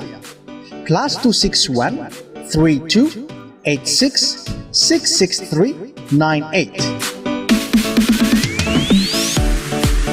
We wish you the best to come into the kingdom of Yahoshua.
bisa ayandran fakat mars Anch fiderana fagalazana Anya YAHVAH si YAHOSHUAH Anch march summer song Edward citat yumena Fatat ni birena leana rana Tuja famudena si famela kirka Pifalina jania janicha Fatal bisa ayandran fakat mars Anch fiderana fagalazana Anya YAHVAH si YAHOSHUAH Anch march summer song Edward citat yumena Fatat ni birena leana rana Tuja famudena si famela kirka Pifalina jania janicha Titi kiano ni wufer Mana tunan YAHOSHUAH Titi kiano wuane Na tunan naran YAHOSHUAH Viata na numitina no itima No vavadisa don YAHOSHUAH Titi tata nyuchani YAHOSHUAH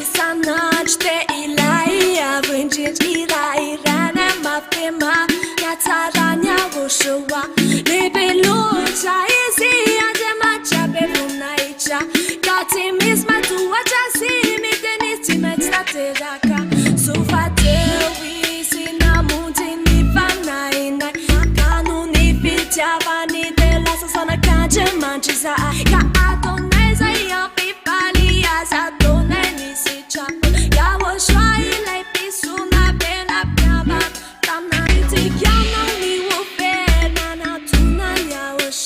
Titi kiana wuane na tune nara YAHOSHUAH Fiata no numitena no itima no papatisa ton YAHOSHUAH Tisi tata myuchani YAHOSHUAH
For all of you who were convinced by the teaching of Yahushua, here is the WhatsApp number through which you can contact the ambassador of Yahushua, Zhyahah Elia. +261 32 86 663 98. We wish you the best to come into the kingdom of Yahushua.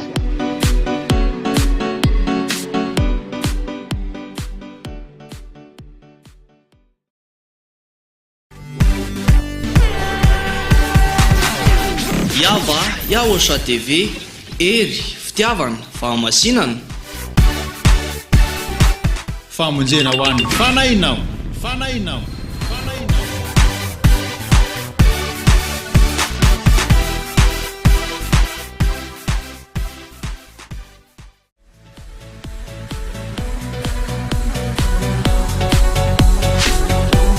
Ery fitiavana fahamasinana, ilay radio tsy manam-paharoa.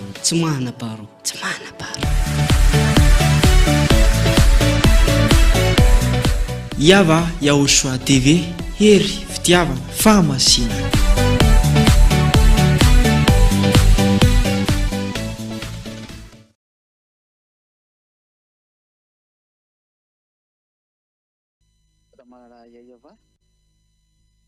Elia ihany koa dia raha manokana ny Yahushua.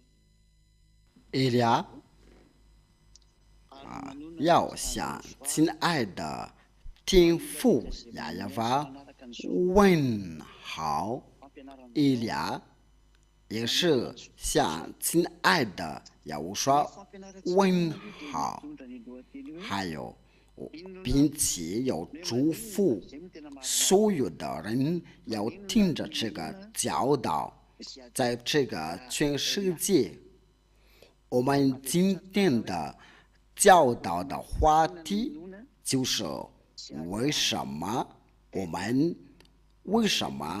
要信谢加以利。我再重复说一遍，为什么我们要信谢加以利？我们凭什么要信的？但是真的还是假的？我们就是要强调这个话题。那我就给您讲，要信的就是要说，因为他是拯救你们，他是创造你们的，我们要当信他，就是他是上帝。我强调，我再说一遍，这位耶和华就是那位上帝的上帝，我们要信他，我们就是要向他要祷告。可能就是有人在听的时候就是有点觉得奇怪，为什么要信你？要信就是天父耶和华，因为他要创造这个全世界，还有他的儿子耶和华，我们要信他，因为他上帝的至高的儿子。为什么要信耶和华的大使谢加以利？我们要信他，因为他是被所差来的。我要强调，他是被所差来的，为了传扬的耶和华的话，因为他是代言的，所以我们要信他。要信他不是要当上帝，就是要向他要祷告，断乎不是。谢加是耶和华的弟弟，是天父耶和华和耶和华所差来的，为了带天父耶和华和耶和华要传扬的给全世界，就是在你们这里，就是说为了信他。为什么我们要信？为什么你们要信耶和华的大使谢加以利？因为他是要被差来的，为了传扬的耶和华的话，是亲爱的天父耶和华。我们这一节有证明的，就是来说是他是被差来的，就是那位使者，就是在这个地球来代替耶和华，来代替天父耶和华，在地球上，因为他是代替天父耶和华和耶和华，就是那位亚伯拉罕的上帝。我再强调，就是亚伯拉罕的上帝，因为他是被差来的，为了代替天父上帝耶和华和耶和华，差他来到这里。那这话到底是什么意思？就是来证明的说是这点依然是真的，然后你就需要信他，你需要信他，因为他是被差来的，为了传扬的，所以的话，为了荣耀归于天父耶和华和耶和华。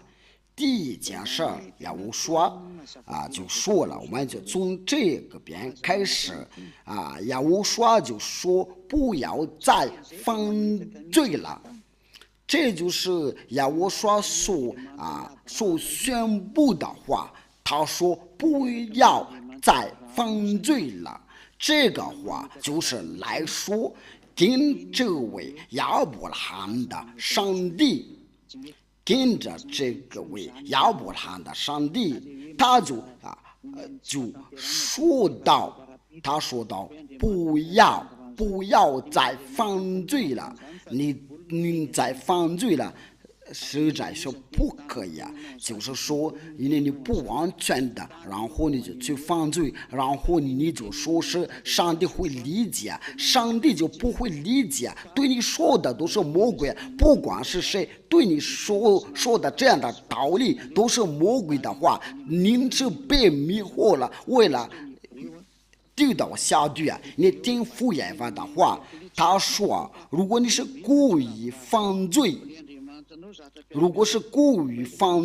就是受罪的记住再没有了，有当后审判的和烧灭的烈火，就是有人说必须要犯罪，这都是做魔鬼的道理啊！但是要我说的话，不是。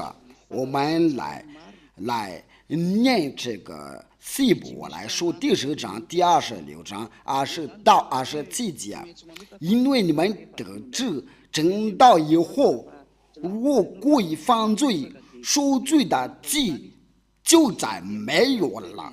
这个就是对了，有人来说必须要犯罪，就是上帝能理解你，你不会有完全的人的，所以必须要犯罪，然后他就怜悯你的。上帝没有这样说的，亚伯拉罕的上帝不是这样说的，所以你不要叫这位上帝要撒谎的撒谎的人都是从魔鬼出来的。您要向亚伯拉罕的上帝学考本人的，你有努力不再犯罪了。你都已经2000年多了，说要努力不犯罪啊，你还有说是有上帝与你同在，给你都是假上帝啊！真正的上帝就是亚伯拉罕的上帝，是没有你同在，你弄错了。那你听着吧，如故意犯罪，这就是您的，就是你要故意犯罪，就是你要得知真道以后，受罪的记就再没有了，唯有证据的当后的审判。你假如说你要故意犯罪，你没有受罪的记，因为你要继续要犯罪，这个就能分明的与你同在是假上帝，你有这样的道理，都是要下地啊！唯有我得叫你要听着。唯有证据的当后，就上帝的愤怒来审判你，就这位上帝的审判来惩罚你的，拿上帝的愤怒来惩罚你的，拿烧灭的众人的烈火，拿烧灭的烈火来惩罚你的，这是太危险了。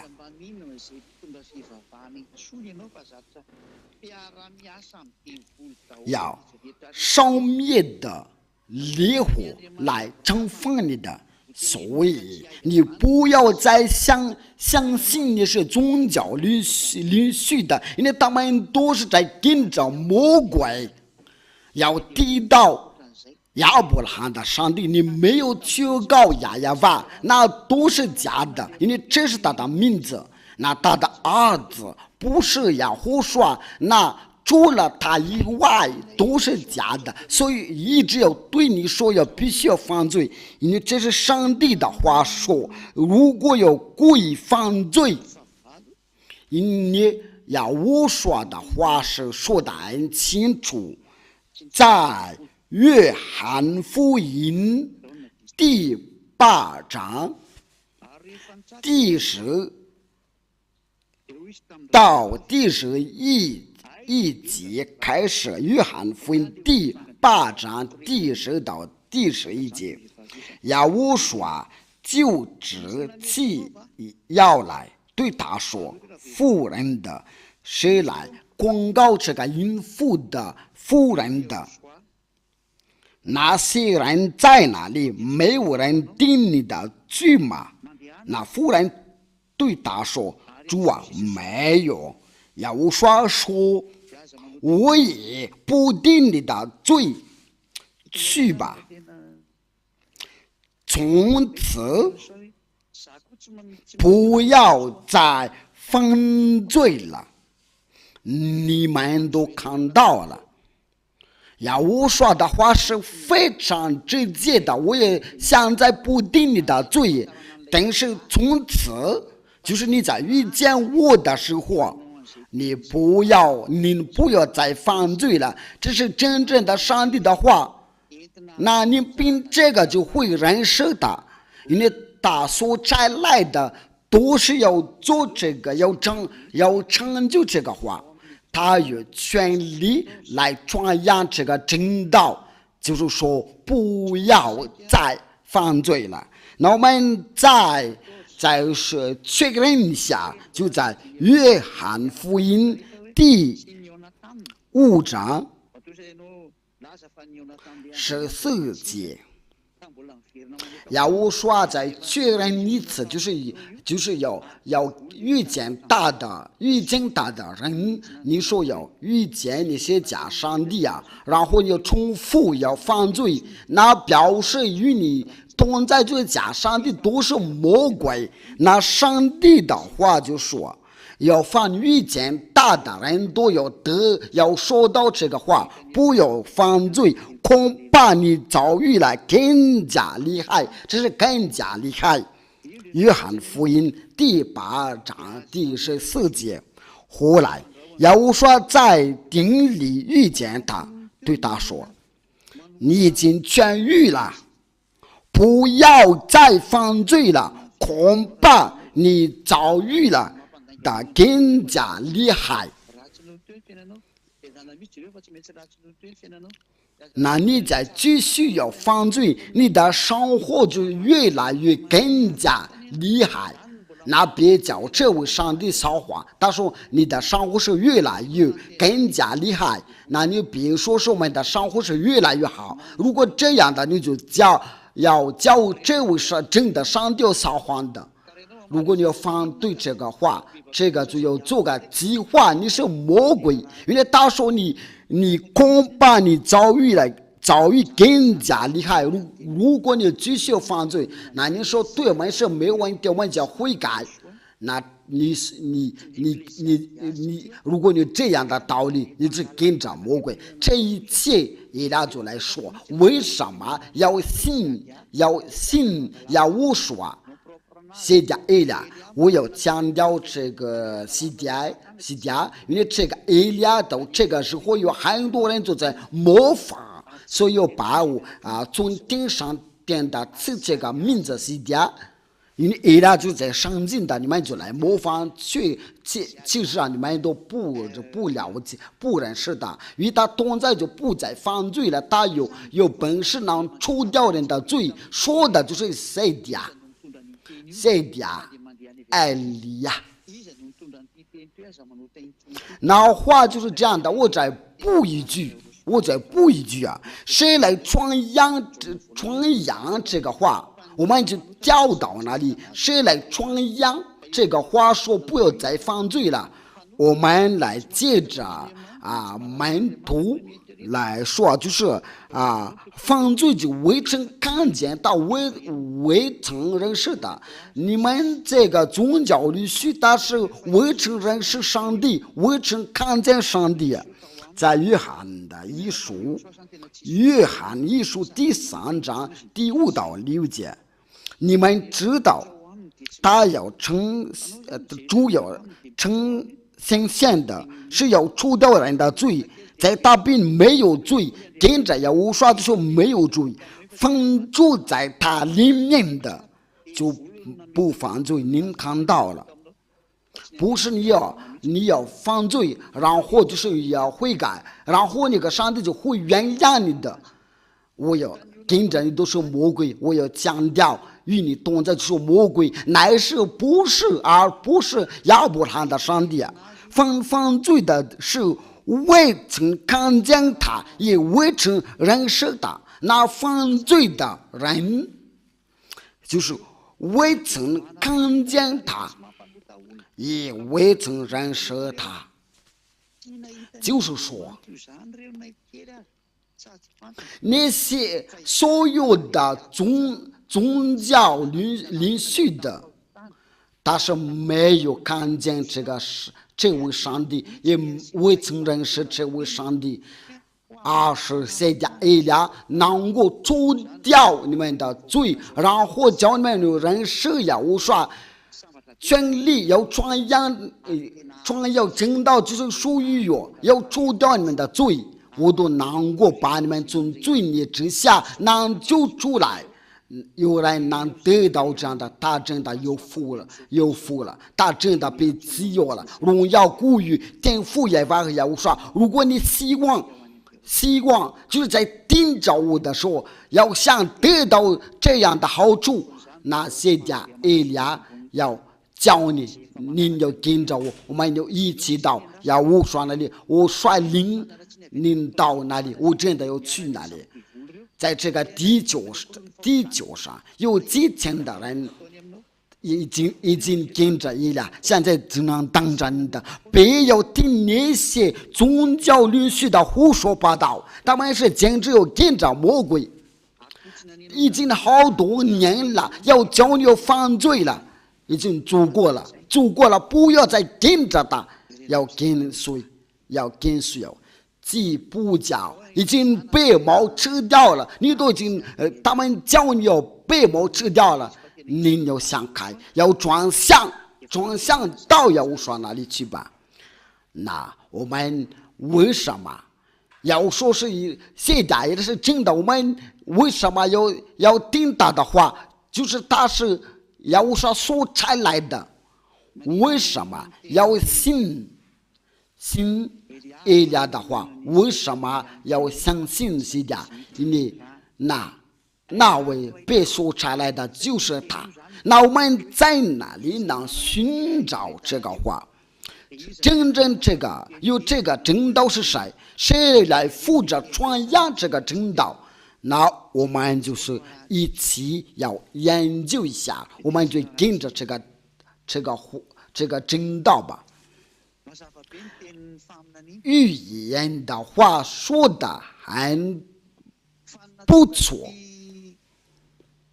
因为这个话你们不会再知道，因为在天父YAHVAH和以色列的儿女有引起问题，以色列的儿女不再认识他的时候，我们都已经知道，就是没有人去告你的名字，我们要念下这个经文，就是没有人在认识的名字。按照以赛亚书第64章，以赛亚书第64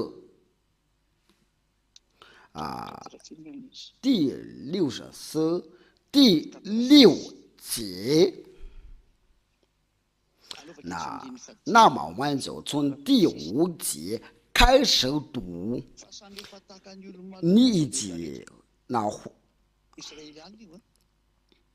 我们都像不洁净的人，所有的义都像污秽的衣服，我们都像叶子渐渐的枯干，我们的罪孽好像风暴们吹去。这个以色列的儿女，那效果就是是什么？并且无人求告你的名字，无人分离了尊重你的。原来你掩面不顾我们的，是我们因罪孽消化，就是颠覆亚亚法，把他的名字掩面不顾。那以色列的儿女不在人世的，从这个时候，以色列的儿女不会在人世颠覆亚法的名字。就是在以色列的儿女也不在人世的，那你是假名字就出来了，耶和华、佛教、毗斯鲁、加内沙，还有等等，就是人类所求告的那些假上帝，那最后所有的人都要犯罪了。有的人都能娶的，有5个老婆，有10个老婆，50个老婆。最后的先知的YAHOSHUAH说，一个男人就能嫁一个女人的，一个女人只能娶一个男人的。有些有几百个老婆，能娶几百个老婆，这是太危险了。他们就要随便把亚伯拉罕的名字改成了，他的名字就是亚亚，原来就是亚亚法，他们把这个名字改了，所以叫你犯罪。你们所拜的都是假上帝，我们继续说吧，因为你们是犯罪。那真正的上帝来了，他就给你介绍，在以赛亚书第50章，那时候要讲到，人就会有人是这个名字，而不是以色列的儿女，是上帝与他们已经离开了，乃是其他的国家有人是的。以赛亚第52章，颠覆耶和华做个计划，真的有人会认识的。以赛亚书第52章第6节，所以我的百姓必知道我的名，到那日他们必知道说，这话就是我，看哪，是我。有人必然是颠覆耶和华的名字，颠覆耶和华要对他说，看哪，是我，是我。那颠覆耶和华就会有人就会认识的，但是以色列的以前跟他在一起，在同在，已经不再与他同在，因为颠覆耶和华要与以色列的人要隔绝，那他们就不会再勇敢的要求告这个名字，就把这个名字改成拉多乃，就是主。因为凡求告这个名字都杀掉了，他们不再求告这个名字，把成了改成了阿多乃，然后把这在后面的他们就改成了主。你们都有看到了，所有的人都有要求告主啊，因为以色列的儿女跟这位上帝隔绝，那他们就不再认识这位上帝。直到如今，因为如果要知道就跟着我要求告亚亚法和YAHOSHUAH，那就是他们就能除掉他们的罪孽，因为他们不管这个道，他们不理睬，这个就呢证明的上帝已经离开他们去啊，因为上帝的目标就是有跟着他的人就能除掉他的罪。你为什么没有来？因为你太骄傲，他越是以色列的身份，就以为上帝跟着他，太搞笑。如果上帝跟着你们就不再犯罪。因为上帝的话是说，上帝以赛亚书第59章第1到第2，亚法的膀臂并非缩短，不能拯救；耳朵并非发真的不能听见。但你们的罪孽使你们与神隔绝，你们的罪使大眼免不定你们。以赛亚书第52章第1到第2节，如果有人不要除掉他的罪，那亚伯兰的上帝就不会有与他同在。那这个就能证明的，上帝已经与以色列的儿女隔绝了。那这位上帝必须要返回来了。他说有人必须有人是我对他说是我在这里，我在这里。他对这位说是我在这里。我们在那里呢寻到这个线索，因为他对这个说我在这里，我在这里，我们就去寻找我在这里，在这里，我在这里，这里。那以赛亚第65章第1到第2节，我们就来看看，我们就一起看看那上帝的线索。我们来读以赛亚书第65章第1到，素来没有访问我的，现在就问我；没有寻找我的，我叫他们遇见；没有掌为我的名下的，我对他们说我在这里，我在这里。就是有个国家，他对这个国家说我在这里啊。那天父耶和华说这个国家没有掌为我名下的，那这个就不是以色列的，不是以色列的要活到这个我在这里，我在这里。因为天父耶和华的名字已经成为他的名的下，那这个地方要成为他的名字，他的名字没有成为，因这个就来说这个国家不是以色列的，因为天父耶和华的名字已经成为在以色列的下。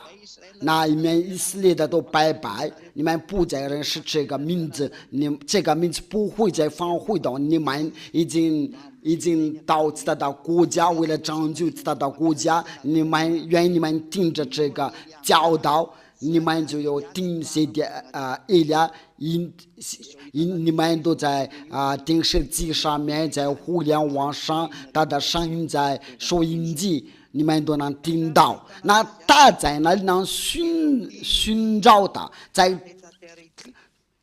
在这个地球上，因为这个名字不是在以色列的要出来了，我们不在那里有人识的，在别的国家。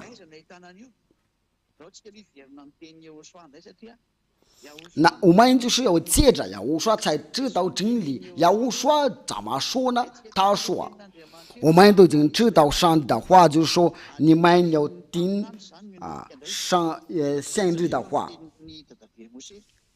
我们来一起看，一起念了摩西爷爷的话，申命记第18章第15节，就是你们要听先知的话，你们要听从先知的话。申命记第18章第15节，那些的我们一起念了，为了荣耀归于天父耶和华和YAHOSHUAH。耶和华你的神要从你们的弟兄中间给你兴起一位先知像我，你们要听从他，就是要听从了以色列的先知。我们都知道YAHOSHUAH就是以色列的先知，大先知。那我们就是要听就是他的，要接着他的门徒，就是约翰使徒。我们要念了YAHOSHUAH的话，要接着门徒，就是要写关于他的事儿。那YAHOSHUAH先知的话，接着约翰的门徒就在启示录第19章，在哪啊？这个是在哪啊？启示录第19章第10节。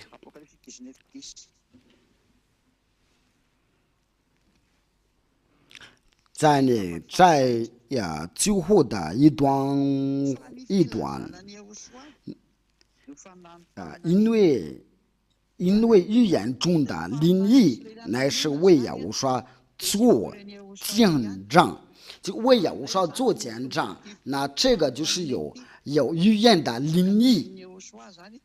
因为耶和华的话就是他有通过门徒在顶上殿的看到他的荣耀，就是约翰的门徒，那耶和华就做这个启示，有这个语言的灵意，就是为耶和华做见证。那在这个地球上，谁为耶和华做见证？我们怎么认识耶和华？要认识他要除掉人的罪。我们开始已经说过了。第二，这位耶和华他就赐给永生了，要为他的名字就给你永生了。这位耶和华他就来为了借着他的名字要传扬的永生了。那在这个地球上，谁来传扬的永生了？这个永生了就是有个教导能除掉人的罪，这个就叫做永生了。我们一起念了耶和华的话，就是在启示录，不是在约翰福音第17章第3节我们就是要在这里有一个线索，就是永生，我们要寻找一下。在这个永生的之下，就是来传扬的他的名字。在这个永生就是从认识他的名字要出来，我们要在这里就是一起看了。那永生就是人的不在罪孽之下的。那谁来除掉谁来传扬这个除掉罪的教导？我们就强调在这个全世界上。那在约翰福音第17章第3节，这是接下来的线索。认识你独一的真神，并且认识你所差来的耶和华所告着，这就是永生。这就是永生的，我们一起个。那这个永生了，我们就是要认识耶和华才能得到，要认识天父耶和华你和你耶和华你所差来的。那没有人是天父耶和华和耶和华要除掉人的罪，在这个地球上只有耶利亚能做到。因为我们都是一起看到，因为只有他求告亚亚娃和亚乌刷亚伯兰的上帝父亲就是亚亚娃，他的儿子就是亚乌刷，跟随他们父子都是要不在罪孽之下了。那你要除掉你的罪以后，就不再犯罪了，不再行恶了。那我们怎么认识这个名字，然后就可以得到永生了？那有人是天父耶和华，因为这就是我们的目标，就是有人是天父耶和华。这个名字就是要给我们永生。我们在哪里呢？认识这个名字，这个永生就是上经所给我们的线索，就是耶和华的教导。我们来看一下耶和华的教导。约翰福音第12章第49到50节，这是永生的一个线索。那这个永生就是要颁布耶和华的名字，就是人生的名字就是永生，要认识他的名字就是永生了。那我们在这里，那另外要给我们永生，就是要我说的教导，在约翰福音第12章49到50节。因为我没有凭着自己讲，我有差我来的父已经给我命令的，叫我说什么叫我什么。我也知道他的命令就是永生，要我说的命令就是从父那里得到，那就是给我们永生，就是要我所讲的话正是照着父对我所说的，就是这要我说的名字，就是从要我说的命里面出来，那在要我说的命令之下，那名字就出来了。那这个名字出来的时候，人就会除掉他的罪。这所有的先知意思说是要听从以色列的先知，那就到西甸以利亚，这个就能证明的亚乌刷是很大，因为亚乌刷的弟弟能够把人从罪里面救出来了。因为这个先知啊，就是在属于这个世界，在天上定的那里没有这个先知，但是亚乌刷的弟弟为他要传扬的这个话，这个福音，那这个法律就是出来了。命令这个名字就是从他的命令之下要出来。那这个名词这个命令是在哪里有出来？我们来念下这个根据那个圣经在以赛亚第42，这个命令是在哪里出，在哪个国家出来？第1到第4节，这个公理我们在这边你看到，这个公理就是在一个地方要出来教这个海岛，不是在不是在大陆或者非洲，或者是在巴西，不是日本的，日本不是个海，不是个大陆，是个海岛，也不是在英国，而是在海岛，就是马达加斯加。因为以利亚就是要从马达加斯来到马达加斯加，然后为全世界传扬的。看了我的仆人，我所扶持的，所拣选的，心里所喜悦的，我已经将我的灵赐给他，他必将公理传给外邦。第4节，他不灰心设立公理，也不上当，直到他在地上设立公理。海岛多当获得的巡回，不好意思，这边写得很清楚了。有一位仆人的，他就要所扶持的，就是亚伯兰的所扶持的，所拣选的，心里所喜悦的，就是说他要理解这个仆人的。因为他是有所扶持的，他不是单独要走，他是在所有的要被拣选了，并且他在天上殿的要拣选了的。因为这个要拣选了，他不是属于这个世界，如果属于这个世界，就跟你们是一样的，跟着他的人就不再犯罪。我一讲，我的灵赐给他，他是我心里所喜悦的，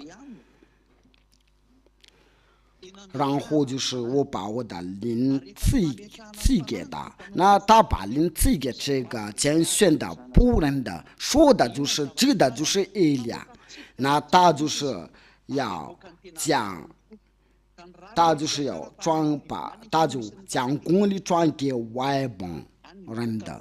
那我们都知道那个公理都是在那个法官那里出来，所以都是要说都是那些法律条款的，所以它就叫做司法部，就是要传扬的，要颁布那些法律那些的伊拉就是这样的，他为那个要传扬给全世界的，把公理传扬给外邦给全世界的，这一切都是伊拉所做的。那我就是要把这个公理传给你们的。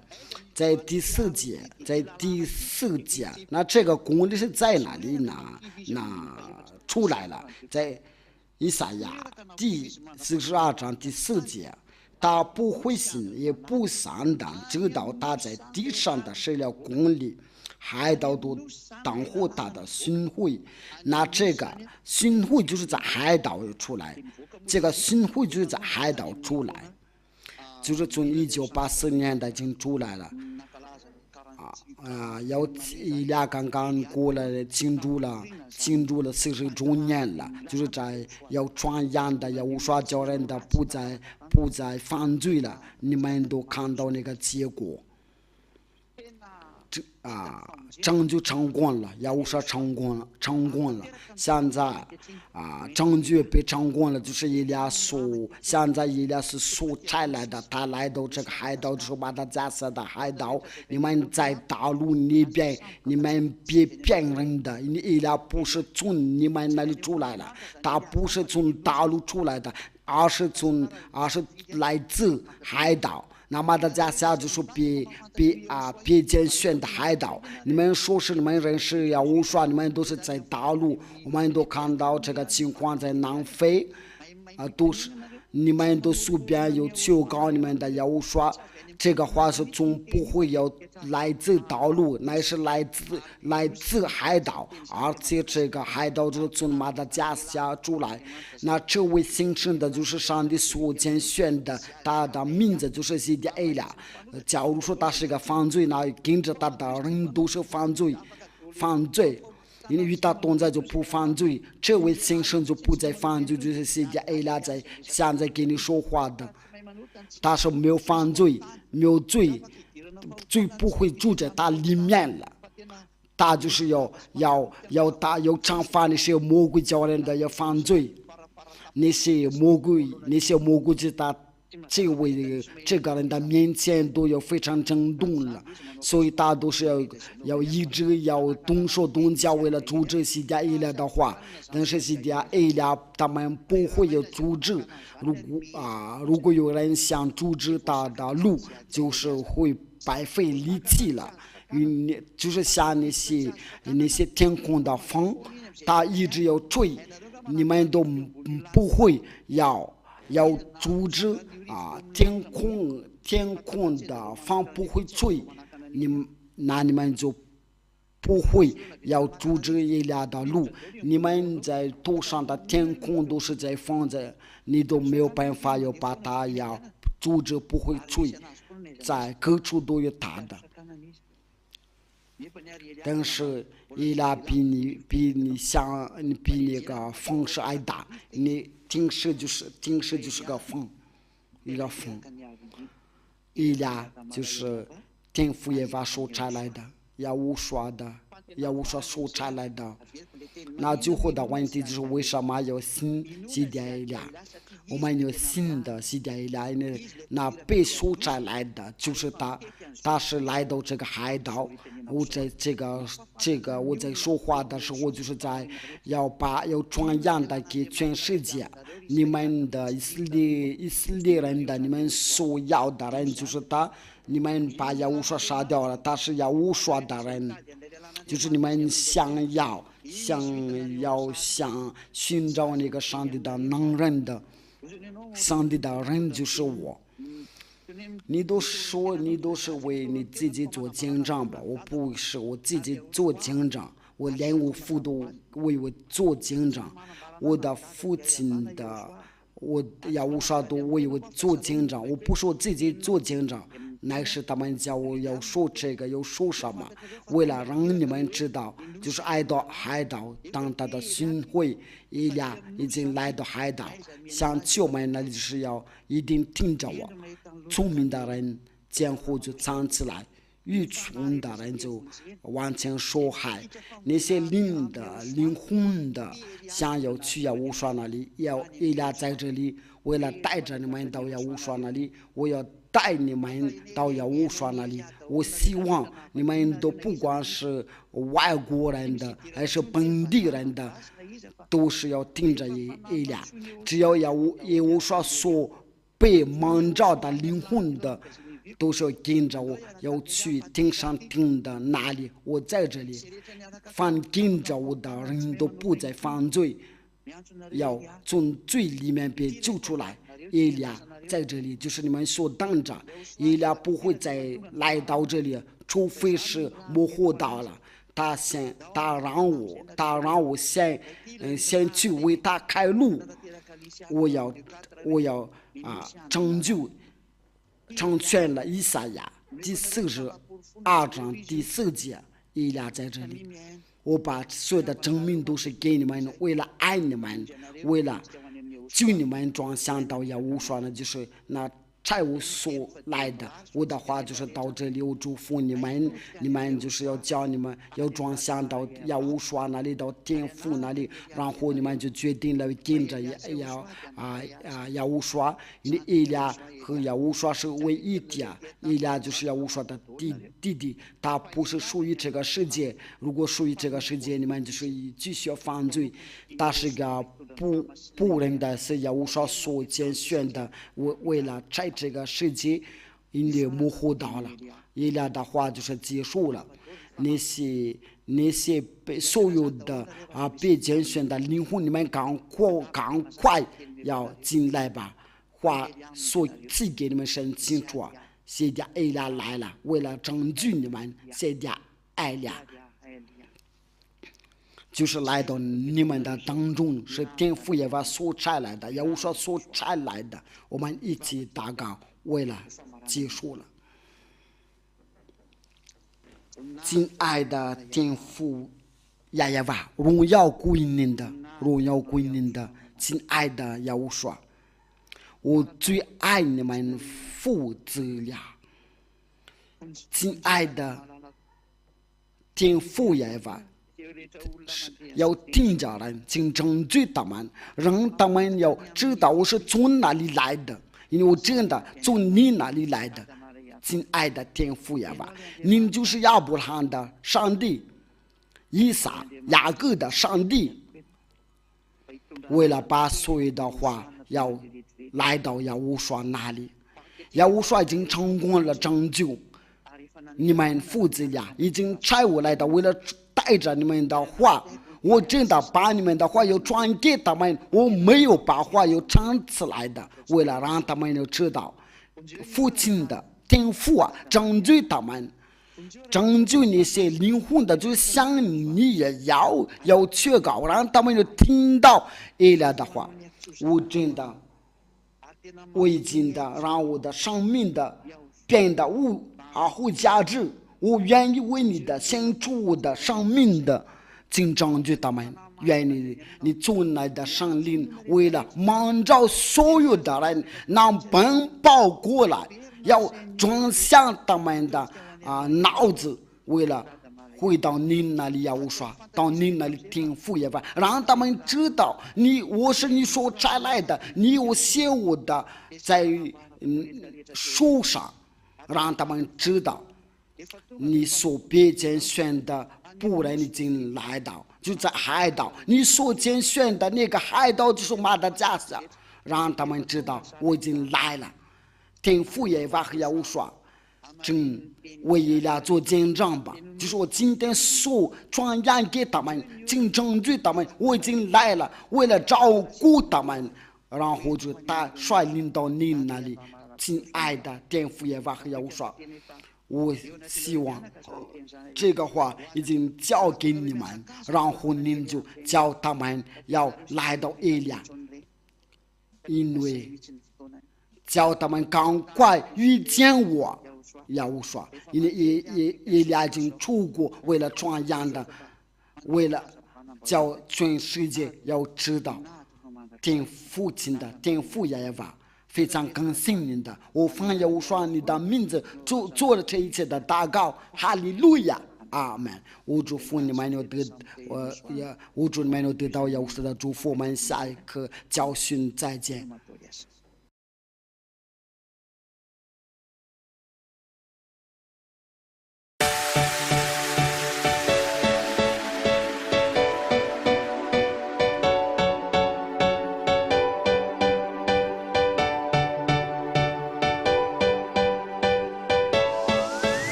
For all of you who were convinced by the teaching of Yahushua, here is the WhatsApp number through which you can contact the ambassador of Yahushua, Zhyahah Elia.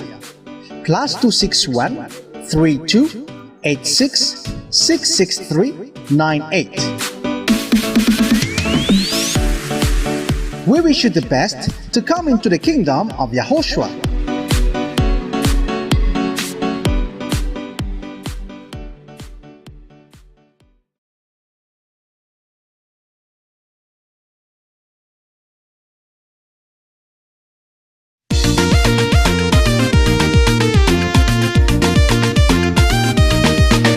Yahoshua na usuruty aine na votsety olombelo zay tiliany tambony tany eto ye zay tiliany tambony tany eto ye izay manambara fatiany izao sanao izay manambara fatiany izao sanao handova fiaina mandraky izay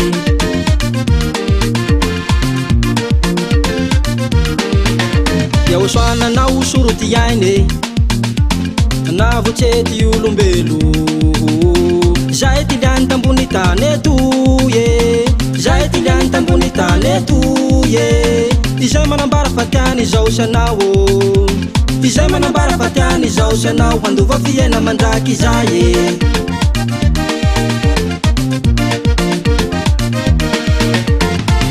penana mandraky izay rono miany anay penana mandraky izay roho miany anao place d'honneur tsy misy mitovy amine place d'honneur ambarako anao fa tsy misy takan'io penana mandraky izay rono miany anay penana mandraky izay roho miany anao place d'honneur tsy misy mitovy amine place d'honneur ambarako anao fa tsy misy takan'io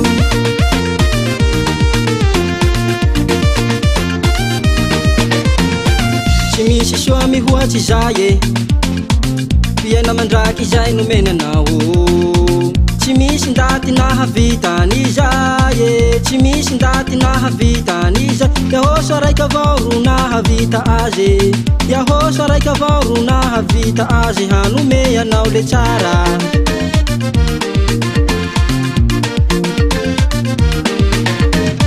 tsy misy soa mihoatsy izay fiaina mandraky izay nomenanao tsy misy ndaty nahavitany izay tsy misy ndaty nahavitany izay Yahoshua raika avao ro nahavita azy Yahoshua raika avao ro nahavita azy hanome anao le tsara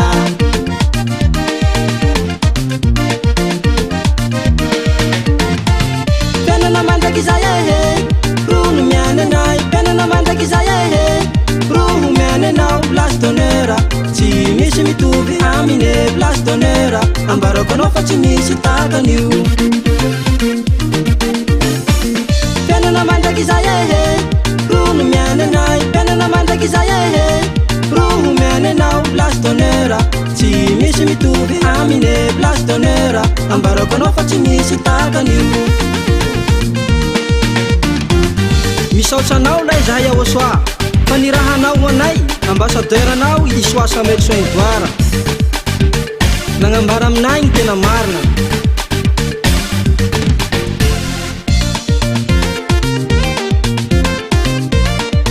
place d'honneur koa lay ny azonay place d'honneur zaho le mipoerapoera agnilany Yahoshua zaho tsy misy koa tavela place d'honneur zahay le mipoerapoera agnilany Yahoshua zahay tsy misy koa tavela place d'honneur zaho le mipoerapoera agnilany Yahoshua zaho tsy misy koa tavela place d'honneur zahay le mipoerapoera agnilany Yahoshua zahay tsy misy koa tavela place d'honneur zaho le mipoerapoera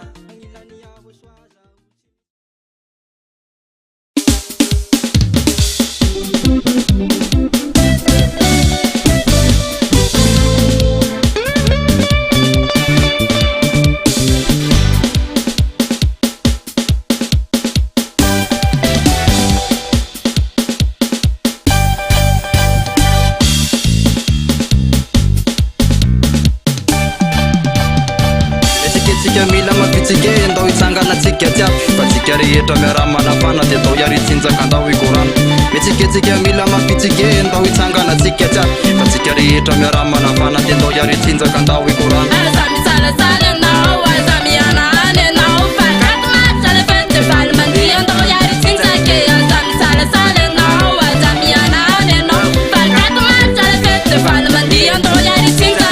Metsiketsika se hony afalina fa tsika miara mifaly Metsiketsika se hony afalina fa fety be ny androandroany ka te tomy reo havana te tomy daholo reo namana andao ankalazany YAHOSHUAH fa tonga ilay katomarsa fety miavaka tsisy ohatrany da mbola eto ambony tany anasana reo olon-drehetra tongava kalazantsany fa YAHOSHUAH lay mahery io ny anaino teraina eto fa YAHOSHUAH lay mahery io ny anaino asanatra eto katomarsany YAHOSHUAH ataonay mafana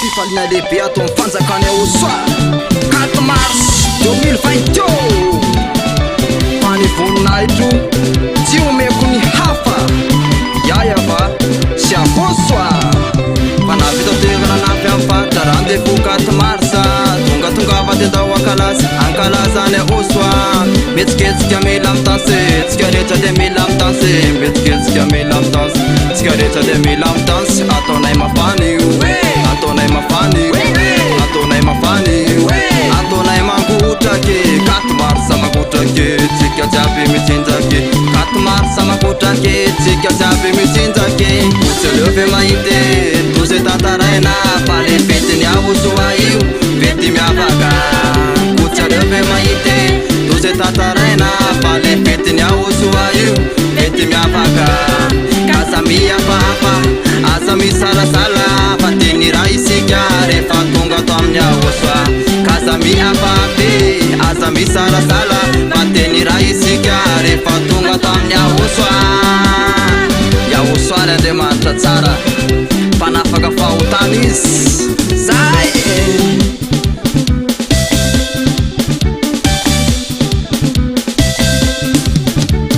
metsiketsika se hony afalina fa tsika miara mifaly metsiketsika se hony afalina fa fety be ny androandroany fa te tomy reo havana te tomy daholo reo namana andao ankalazany YAHOSHUAH fa tonga ilay 4 marsa fety miavaka tsisy ohatrany da mbola eto ambony tany anasana reo olon-drehetra tongava kalazantsany fa YAHOSHUAH lay mahery io ny anaino teraina eto fa YAHOSHUAH lay mahery io ny anaino asanatra eto 4 marsa ny YAHOSHUAH ataonay mafana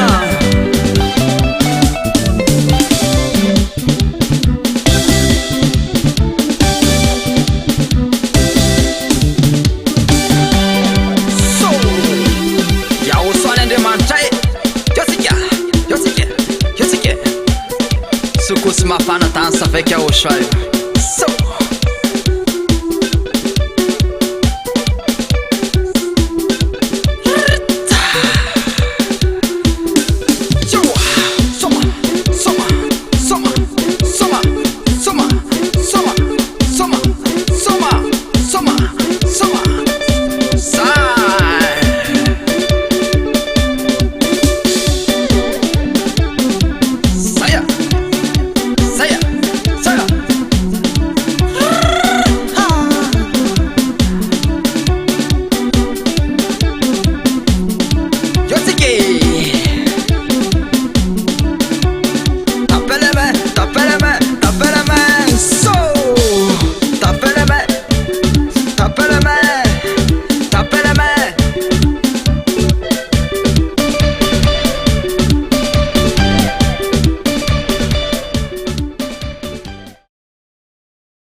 YAHOSHUAH katmas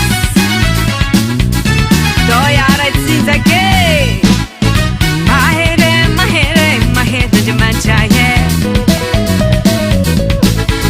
Mahere mahere mahere jamanchaye Maristona da tia para da faverinha narane Undai chia batas mena niafa Mahere mahere mahere jamanchaye Maher wazaho maher jamanchaye Maristona da tia para da faverinha narane Undai chia batas mena niafa Mahir jamanchaye mahire mahir Nafita na lampautana mahire mahir Antera kabita nulla zaine mahire mahir Tunjanyula wanandanja mahire mahir Samba jazawe abu jazawe Samba jazawe abu jazawe Zale fanaza na buta na oshwa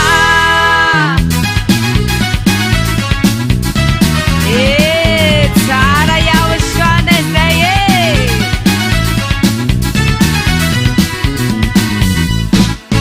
Mahere mahere mahere jamanchaye Mahere mahere mahere jamanchaye Antera kabisa nulla zaine mahere jamanchaye No kute wanandani jan doyara kaminaye Mahere mahere mahere jamanchaye Maher wazaho maher na jamanchaye Antera kabisa nulla zaine maher na jamanchaye No kute wanandani jan doyara kaminaye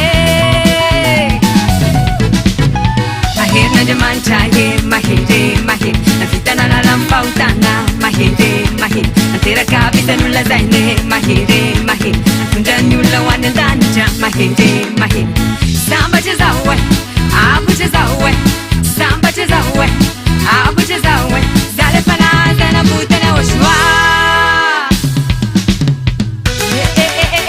Rababe no mi kwaza patikandi Ale pasan sai Rumba rumba rumba rumba rumba rumba na oshwa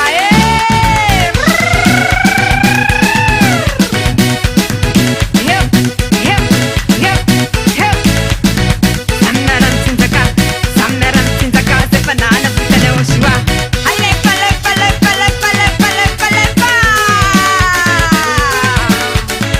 Rumba rumba rumba rumba wana basa dora na oshwa Ishwa sawa so edwara hiu Merna tia tan buna jaya ba Na merna buna jaya osha Sora tika bede beize Izila za pa Desi se na osha Kitunda tika mlanchi lanchi Stefale ma bau bau Sara ya osha hey Hele pale pale pale pa Mahir na jamanchaye mahire mahir Nafita na lampautana mahire mahir Antera kabisa nulla zaine mahire mahir Tunjanyula wanandanja mahire mahir Samba jazawe abu jazawe Samba jazawe abu jazawe Zale fanaza na buta na oshwa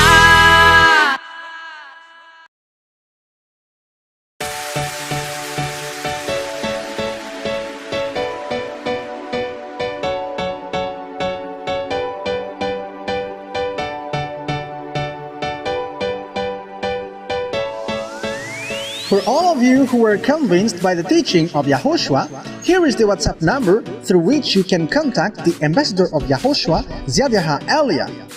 +261 32 86 663 98. We wish you the best to come into the kingdom of Yahushua.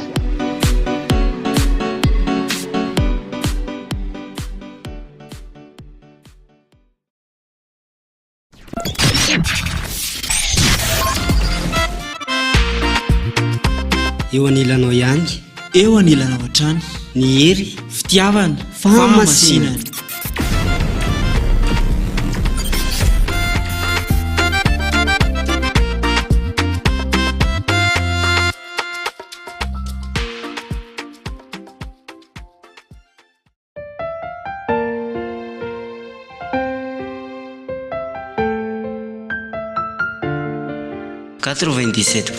FM hery fitiavana fahamasinana.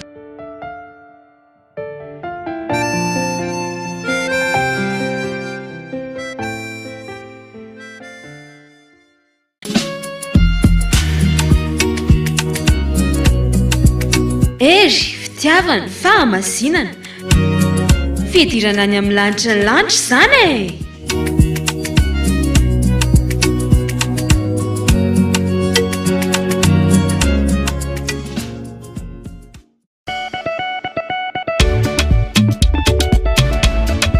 Hery fitiavana fahamasinana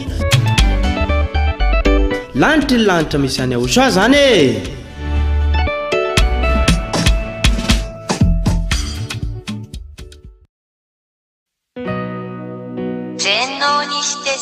創造主である偉大なる神YAHVAHの力。全能にして真の創造主である偉大なる神YAHVAHの力。全能にして真の創造主である偉大なる神YAHVAHの力。全能にして真の創造主である偉大なる神YAHVAHの力。1. ヤーワ YAHVAH イスラエルの神、そしてエリアの神。2. ここに誰も否定したり無視したりできない具体的な証拠があります。実に彼の言葉に反論できる神は他にいない。3. イスラエル人は神が相続物として与えた土地から追い出されました。なぜなら、そこにいるイスラエル人が神の律法と神の言葉に違反したからです。これはイスラエルの SEFERTORAT と呼ばれるイスラエルの本の中にあるこの偉大な神の言葉です。4. 彼らは1822年にアメリカ人と NATO によって彼らの土地に返還されました。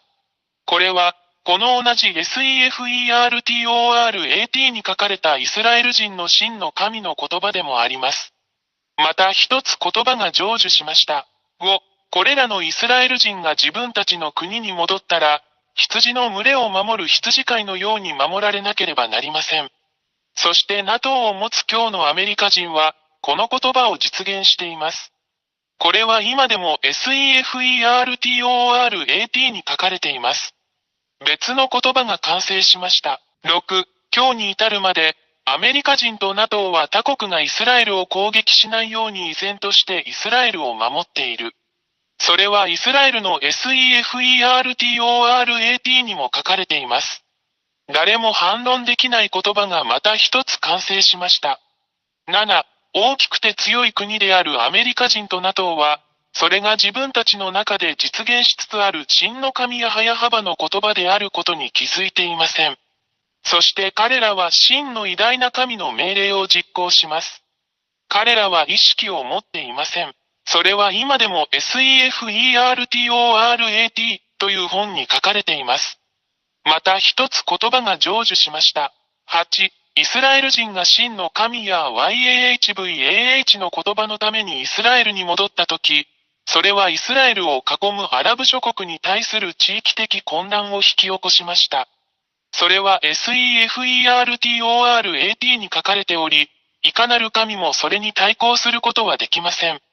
また一つ言葉が成就しました。9. アメリカ人はこれらすべてに動揺するでしょう。そして私たちはアメリカ人が今日経験している問題を見ることができます。彼らは圧倒されています。アメリカ人は傷つくだろう。それは今でもイスラエルの SEFERTORAT という本に書かれています。もう一つの言葉は、いかなる神も反論することができずに成就した。10. アラブ人はロシアと団結する。これはすでに SEFERTORAT にも書かれています。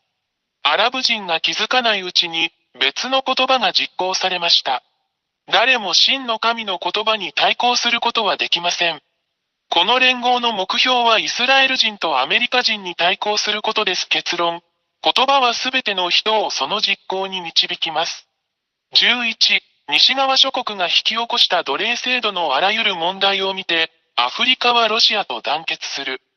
SEFERTORAT にもそう書いてあります。ロシアとアフリカが気づかないうちに、また一つの神の言葉が実行されました。誰もこの真の神に対抗することはできません。12、中国は今日、ロシアを支援し援助することで参加している。中国は決してロシアを非難しない。それは今でも SEFERTORAT の本に書かれています。また一つ言葉が成就しました。私たちは真の神YAHVAH に対抗することはできません。13、今日、私たちはロシアがイスラエルと紛争しているイランのようなアラブ諸国を支援しているのを目にします。ロシアは、それが偉大なる真の神YAHVAHからの言葉であることをロシアが認識することなく、イランを助けるための材料を提供している。それは今でもイスラエルの本、SEFERTORAT に書かれています。また一つ言葉が成就しました。14、現在、ロシア、中国、イランの間には軍事協力が存在する。これはこれらの国間の素晴らしい関係を示しています。それは今でもイスラエルの SEFERTORAT に書かれています。この世界の神には対抗できない言葉がまた一つ成就した。偉大にして強大なる神はYAHVAHです。15、インドも東側諸国の範囲内にあるため関係します。私たちはインドをブリックスの中に見ています。ブリックスはドルで西側諸国と釣り合うことになるでしょう。私たち全員がこの光景をはっきりと見ています。それは今でもイスラエルの SEFERTORAT の本に載っています。また一つ言葉が成就しました。16、東の国であるインドと北の国であるロシアとの間には、依然として良好な外交、経済、軍事関係が存在する。SEFERTORAT の本にも載っています。また一つ言葉が成就しました。17、インドは西側諸国と団結する傾向にあるウクライナとの戦いでロシアを非難したことはない。これは東側諸国がロシアと団結していることを証明している。それはイスラエルの SEFERTORAT の本にも載っています。もう一つの言葉は、いかなる神もそれに対抗することができずに成就した。18、実現する言葉。ロシアは東側諸国をアラブ諸国やアフリカ諸国と団結させ、イスラエルや西側諸国との戦争に導くだろう。これらすべてはすでに始まっており、私たち全員、新聞の情報を追いかけているすべての人々にはそれがはっきりとわかります。現在実施中の SEFERTORAT 本にも掲載されております。誰も、そして神も矛盾することができない、もう一つの言葉が実践されました。19、ロシアとその同盟国は勝利するだろう。SEFERTORAT の本にも、誰も、そして神は対抗できないと書かれています。イスラエルの SEFERTORAT にも書かれています。20、これを見て、誰がこの誠の神に対抗できるでしょうか。これらの言葉はすべて実現し、この地上で実行されるので、それは彼が真実の神であることを意味します。誰も、そして神も彼に逆らうことはできません。これは、真の神がYAHVAH、エリアの神、その使者であることを証明し、示しています。21、これらすべてをあなたに示した後、エリアは、あなたが救われるために、そこにいるこの偉大で真の神と一緒にいるようにあなたに呼びかけます。なぜなら、この真の神がそこにおられるからです。私たちは決して彼に対抗することはできません。なぜなら彼の言葉はすべて達成されるからです。彼が創造したこの地球、ですから、神の言葉はすべて実現することを知っているように、罪人を愛さないこの偉大な神と一緒にいないなら、神のところに来なければ地獄に投げ込まれるだろうということを確信してください。22、それで、エリアはあなたに、すぐに真の神ヤハヤハバと団結するよう勧めます。なぜなら、神は罪を犯したすべてのもの、偶像、彫像、像を崇拝するすべての者たちを地獄に投げ込むからです。なぜなら、そこにいる偉大な神ヤハヤハバはすでに宣言されているからです。偽りの神を崇拝する者は皆滅ぼされ、地獄に投げ込まれるであろうということです。23、あなたの魂を救い、あなたの霊を救い、救われてください。決断は早くしてください。ヤハヤハバのところに来てください。すべてはあなた次第です。24、これらすべての理由から、偉大な神ヤハヤハバの使者である私エルヤが、これらすべての言葉をあなたに伝え、あなたを正しい道に連れ戻し、あなたを偉大な神に戻すためにここにいます。真実の神よ、あなたが神の救いを得て、救われてもう罪を犯さなくなりますように。25、この神、YAHVAH は決して罪を愛さず、偶像に祈る者も、彫像に祈る者も、像に祈る者も愛さない。これらは皆滅ぼされて地獄に投げ込まれるであろう。だからこそ私はあなたを救うためにここにいます。あなたにとってこの偉大な救いを拒否しないでください。大いなる神や YAHVAH の大使、エリア。26、あなたが救われて偉大なる全能の神ヤハヤハバと共にいたいのであれば、エリアよ、私たちと一緒に来て洗礼を受けなさい。そうすればあなたはこの偉大な神ヤハヤハバに誠に結ばれ、その下に入ることができるだろう。人生の終わりまでお守りします。27、YouTube チャンネル YAHVAH、YAHOSHUAH-TV ジャパニーズ、および YAHOSHUAH ウェブサイトの教えに常に従ってください。WhatsApp 電話、プラス261-32-86-663-98。全能にして真の創造主である偉大なる神ヤハヤハバの力。全能にして真の創造主である偉大なる神ヤハヤハバの力。全能にして真の創造主である偉大なる神ヤハヤハバの力。全能にして真の創造主である偉大なる神ヤハヤハバの力。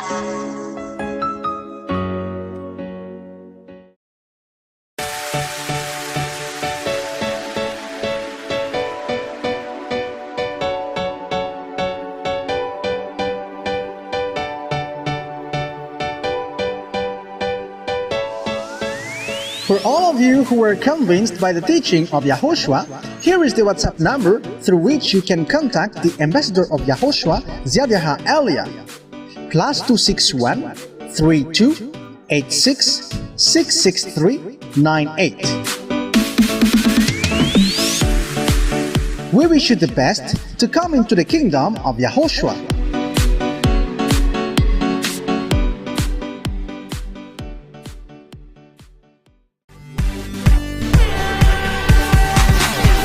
YAHVAH, YAHOSHUAH TV, ery, fitiavana, fahamasinana. Famonjena ho an'ny fanahinao.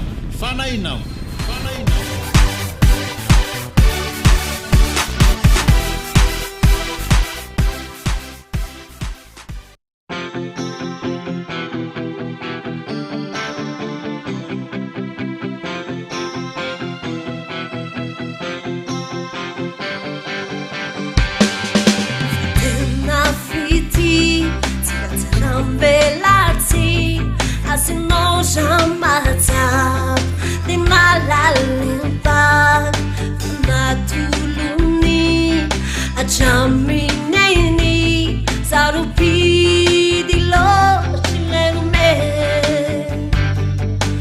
Paswa fana Si famin chang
Yarai falsi yarandia.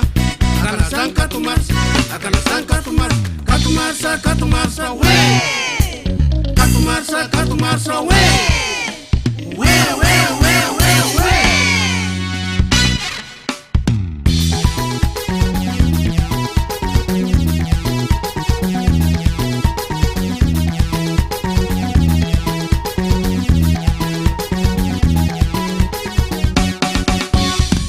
Fitine wasua, sevo fitine akala zankato mars. Sevo fitine wasua, akala zankato mars. Kato marsa we. Kato marsa we. We.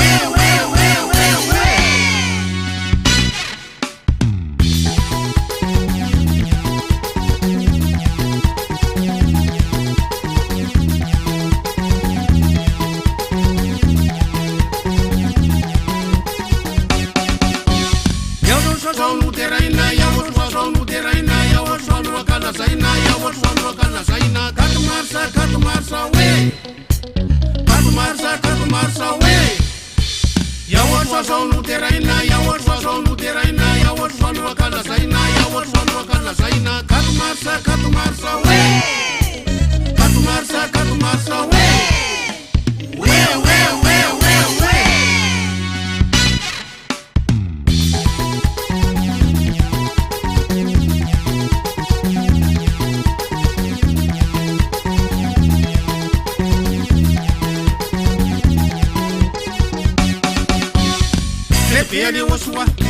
Pene Oshua, Yarai Fali, Sikatabi, Katumarsa we. Katumarsa we. Yawoshua son tu confetti, Madisum faler solimet. Katumarsa we. Katumarsa we. We.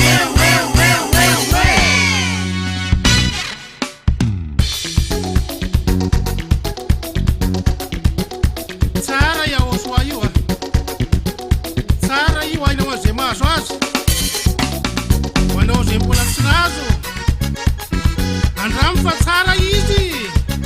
Yahoshua. Tsara izy io. Eo aminy fifaliana. Io. Tsara izy.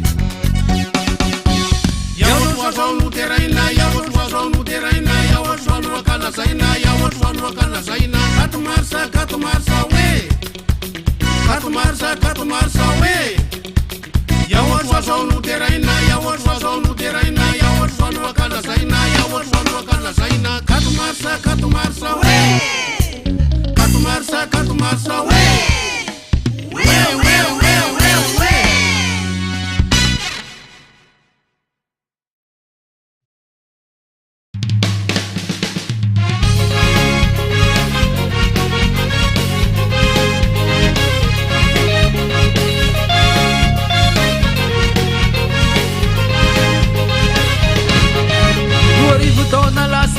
Sitany anarany Yahoshua tafaverina izy ankehitriny valy Zhyahah. Ambassadorany Yahoshua samy oesan edoara. Izy le iraka avy agny ambony tondra teny. Fampianarany Yahoshua notoriny maneran'izao tontolo izao. Mamonjeny atsika eto ambony tany. Madagasikara nosy voafiry nivoahany fampianarany io fitsipoka ho antsika tsy intilise.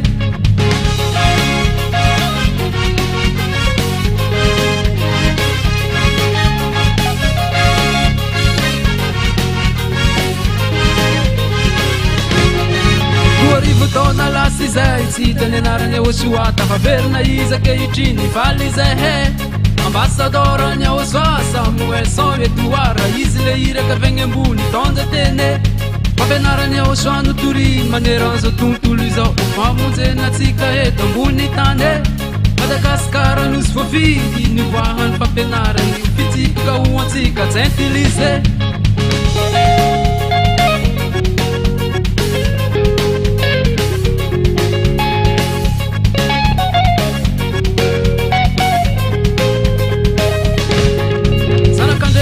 Falifali mankalaza ny Yahoshua fa fety be 4 mars diany ane. Navengna tsimo navengna varatra nahandrefagna natsinana natonga magnatrika fetibe YAHOSHUAH YAHOSHUAH zegny tsy magnavakely nilino karazanao izy foanao tonga magnatrike tandô ifaly olo jiaby tsy misy diso anjary mahazo fifaliagna amy terananjy amizao 4 mars fetibe YAHOSHUAH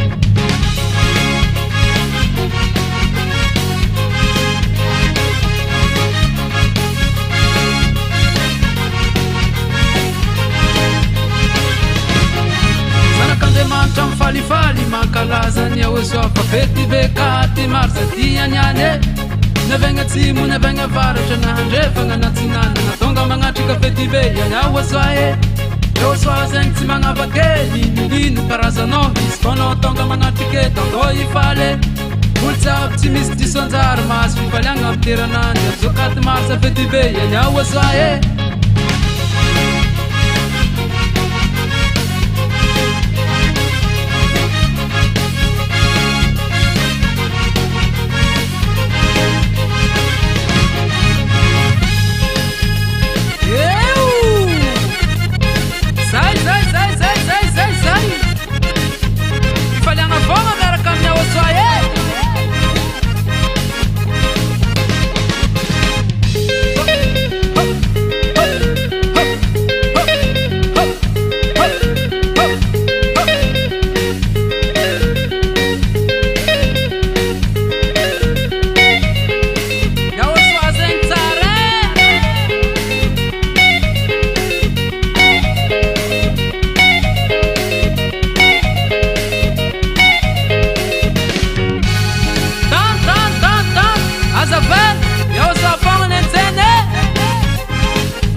Elia miarahaba manokana ny ramana YAHVAH. Elia ihany koa miarahaba manokana ny YAHOSHUAH alalako ary manona ny hatsarany YAHOSHUAH ho an'ny olona rehetra izay miaino sy manaraka an'izao fampianarana zao manerana n'izao tontolo zao.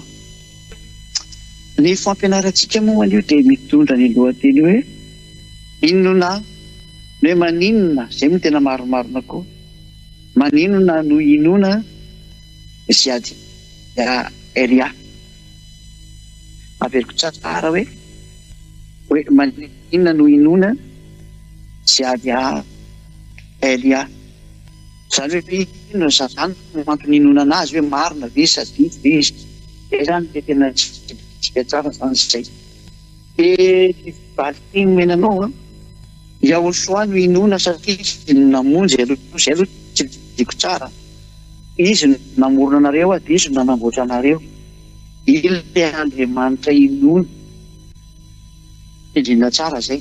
Iny hoe YAHOSHUAH iny no ilay Andriamanitra inona.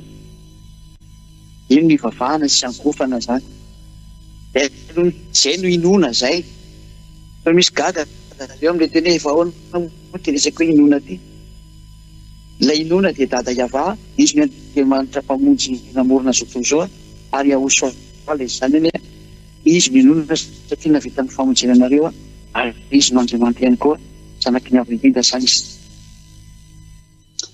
Hoe maninona no inona ny ambassadeur-ny YAHOSHUAH Zhyahah Elia. Inona izy satria izy no nirahana. Tsy diko tsara, nirahina hitondra ny tenin'ny YAHOSHUAH. Noho izany inona izy fa mpitondra teny. Tsy hoe Andriamanitra ivavahana ny inona anazy sanane zany tsy izay mihitsy. Ny Andriamanitra ivavahana dia dada YAHVAH sy YAHOSHUAH. Fa Zhyahah Elia kosa ny zandrin'ny YAHOSHUAH, nirahany YAHOSHUAH sy dada malala YAHVAH mitondra ny tenin'ny dada YAHVAH sy YAHOSHUAH ety ambony tany, ety amin'ny planeta Terre, ety aminareo. Zany dia tena izy zay. Zany hoe minona anazy zany hoe maninona no mino ny ambassadeur-ny YAHOSHUAH Zhyahah Elia nareo dia satria nirahana izy mitondra ny tenin'ny dada malala YAHVAH YAHOSHUAH malala. Zay zany ny antom-minoana azy. Fanaporofona avy hatrany. Fanaporofona fanirahana izy ary zay ny inona azy amin'izay hoe io ilay tena iraka, io ilay misolo tena any YAHOSHUAH ety ambonin'ny tany, io ilay misolo tena any dada YAHVAH ety ambonin'ny tany. Izay izy misolo tena any dada YAHVAH sy YAHOSHUAH zay. Ilay Andriamanitra Abrahama, tsy diko tsara ilay Andriamanitra Abrahama, zay no antony hoe mino anazy satria izy ilay nirahana misolo an'ilay Andriamanitra dada YAHVAH izay naniraka anazy makety sy YAHOSHUAH izay naniraka anazy makety. Ahoana ilay teny fanaporofona famarina zany eto hoe Zhyahah Elia zany. Ary mila amin'izay no mino sy matoky azy. Tsy ndriko mafy amin'izay, mino sy matoky azy fa tena nirahana izy ary tena mitondra ny teny sy miafatra izy voninahitra dada YAHVAH sy YAHOSHUAH. Voalohany indrindra ny teny navoakan'ny YAHOSHUAH, any ny antsika voalohany aloha dia nametraka mihitsy ny YAHOSHUAH ny teny hoe aza manota intsony. Zany ilay tena teny mazava be navoakan'ny YAHOSHUAH zay hoe aza manota intsony. Zay teny zay dia mametraka mihitsy ny fa miaraka amin'io Andriamanitra ny Abrahama io, miaraka amin'io Andriamanitra Abrahama io zany dia tena mametraka tsara mihitsy ny ilay teny izy nanao hoe aza manota intsony. Tsy mety intsony zany manota na le hoe manota noho ny amin'ny tsy fahatanterana dia mibebaka rehefa rapito hoe Andriamanitra mikomprendre an'izany. Dia misy Andriamanitra mikomprendre an'izany fa diavolo no niteny an'izany taminao. Ary na iza n'iza niteny anao an'izany dia diavolo no niteny anao an'izany. Tany ianao mba ho any amin'ny heri.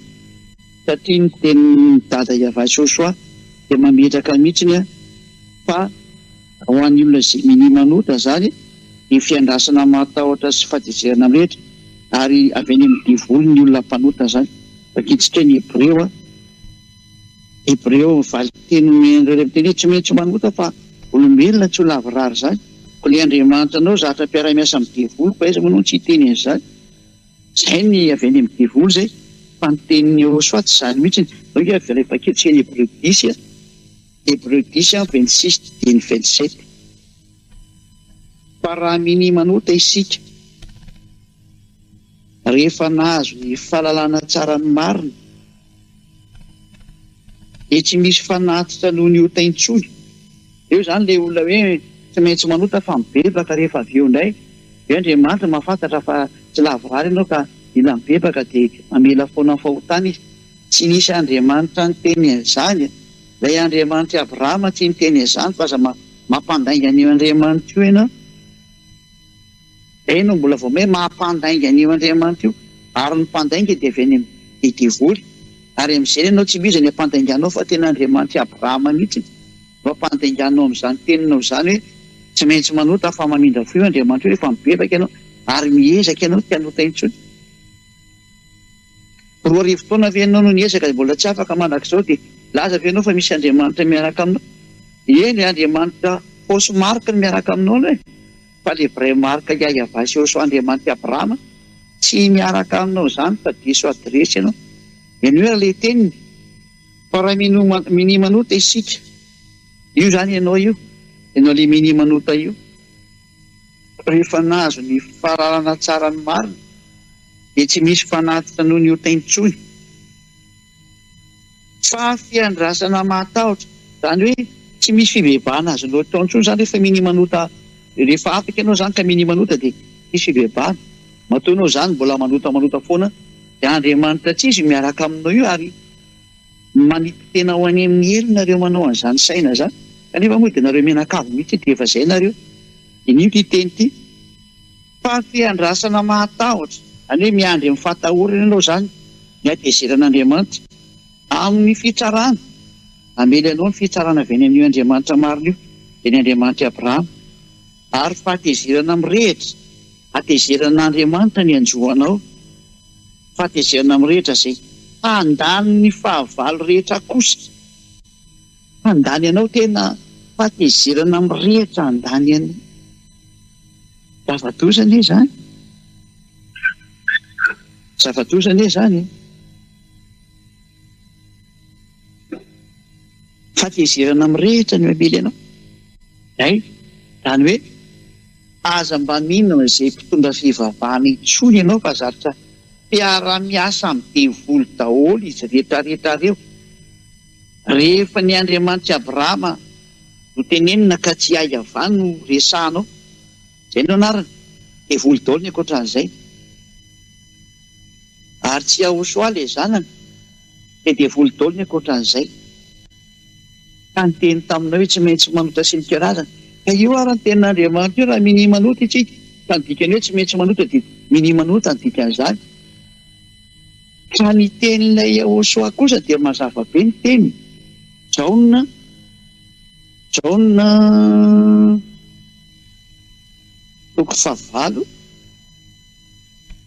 eny amin'ny kinindinin'ny 10 sy ny faraika ambin'ny 10. Jaona 10:11. Jaona 10:11. Ary rehefa nitraka YAHOSHUAH eo izy tamin'ny ravehivavy. Izy ireny ravehivavy. Aiza zany le olona nepangana ty vehivavy makorelina ty. Satria mpijangajanga io vehivavy io zany. Vehivavy makorelina izy. Tsy nisy nameloka anao va? Ary hoe ravehivavy tamin'ny tsy misy tompoko. Eo YAHOSHUAH.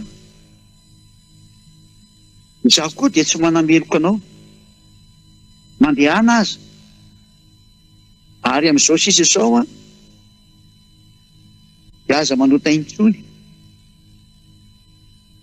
Hitanareo tsara fa tena mahitsy be ny teny Yahoshua hoe za koa tsy manameloko anao zao fa manomboka eto kosa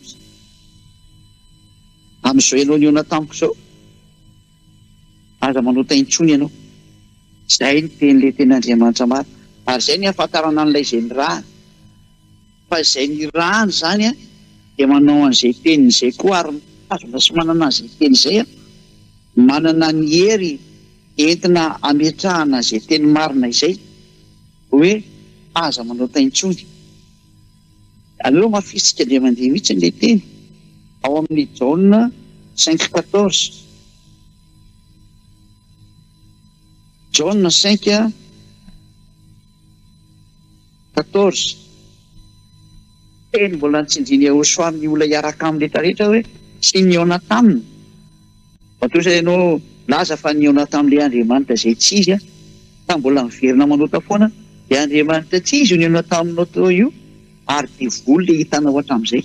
Fa izao ny voalaza teny mahitsin'Andriamanitra hoe zay niona tamin'ny rehetra dia nahazo an'ity teny ity hoe aza manota intsony fandrao anjoanao ny ratsy nohony teo. Ty faharoa ty raha vao mety tena mafy mihitsy. Jaona 5:14. Rehefa afaka izany hitan'ny Yahoshua fa teo an-kianjan'ny tempoly raha lehilahy ka hoy izy taminy io rehefa sitrany ianao dia aza manota intsony fandrao anjoanao zay ratsy nohony teo. Ratsy nohony teo ny olona manota indray izy ratsy me ratsy foana ny fiainako jereo ara ny fiainanao zao ary aza mampandainga an'io Andriamanitra io fa rehefa nitiny izy hoe ratsy nohony teo ny fiainanao dia dala mihitsy jereo fa tsy maintsy ratsy nohony teo ny fiainanao dia aza manotra eny tsara foana naiko tsara foana naiko mampandainga an'io Andriamanitra marina io zany ianao. Zany no mbola mahadivoly ianao indray raha mba mary eo anao fa raha varianao zany teny zany dia izay ny marika fa divoly ianao satria izy ny teny fa manjoanao ny ratsy nohony teo rehefa mbola manoty ianao ka raha ianao mamary hoe zay tsy maninona ka fa mibebaka fotsiny zay dia afaka indray dia izay ny mahadivoly an'ilay arahanao dia afaka eo mihitsy ianao zany rehetra zany no mahatonga ny Elia ny teny hoe maninona no inona amin'izay Zhyahah Elia zandriny Yahoshua. Tsy ndriko le Zhyahah satria Elia zao fa be mpangala tahaka indray manerana zao tontolo zao dia aleo apetako mihitsy ilay anarako avy any amin'ny lanitra hoe Zhyahah zay tsy azonareo angalarina zay satria non propre anazy dia Elia moa tsy ao anatin'ny baiboly dia angalangalarinareo fahatany dia tsy nareo koa ny ali izy. Zany Elia zany nge manana olona mifakotany ary tsy manota intsony zay miaraka aminy dia zao ataoko zao ary Zhyahah zay Zhyahah Elia zay zany ny teny fa mbola ampiko ndre mandeha farany zay tsika hiditra tamin'ilay teny hoe iza no mitondra ny teny io fa dia mandeha any avy atany tsika iza no mitondra nyity teny toy aza manota intsony ity.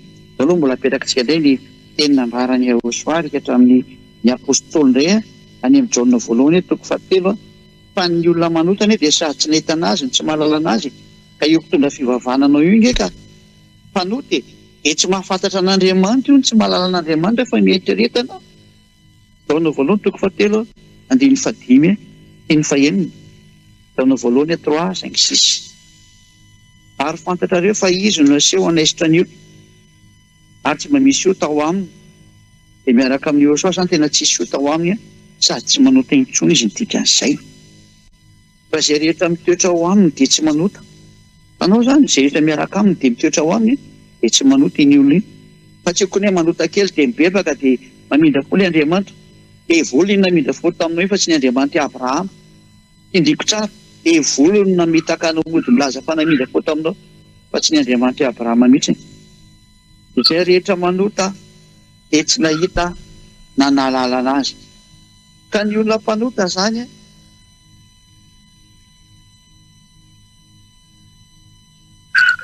dia tsy nahita anazy ary tsy mahalala anazy. Izany hoe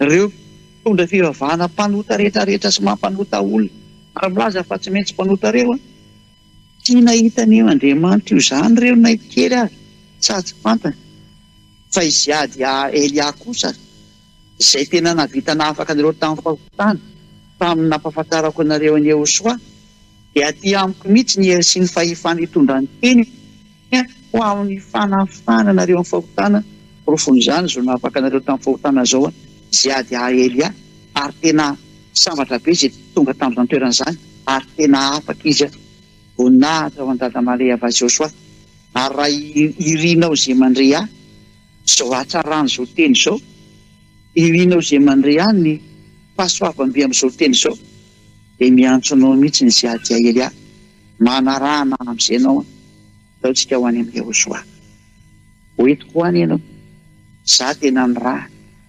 profon'izany reo vahoaka marobe amanarivony eto ambonin'ny tany izay efa manaraka ny Elia ianao sisa ny andrasana aza mihaino ny fanaratsiany avy any amin'ireo mpitondra fivavahana izay miara-miasa amin'ny divolo ireo ny tena azy tsy afany akory ny fahotanany na inga sy ny fitakara mbola ataony aminao fitaony ianao izay nampamitany tao foana na sainy nanota foana ampy izay ny fiarahana taminy zao iaraka amin'ny YAHOSHUAH amin'izay akotsina nina ohatran'izay rehefa lany tiara ianao misy ankehitriny ataony lany ny divolo tany dia mba tonga saina irena amin'izay amin'ny YAHOSHUAH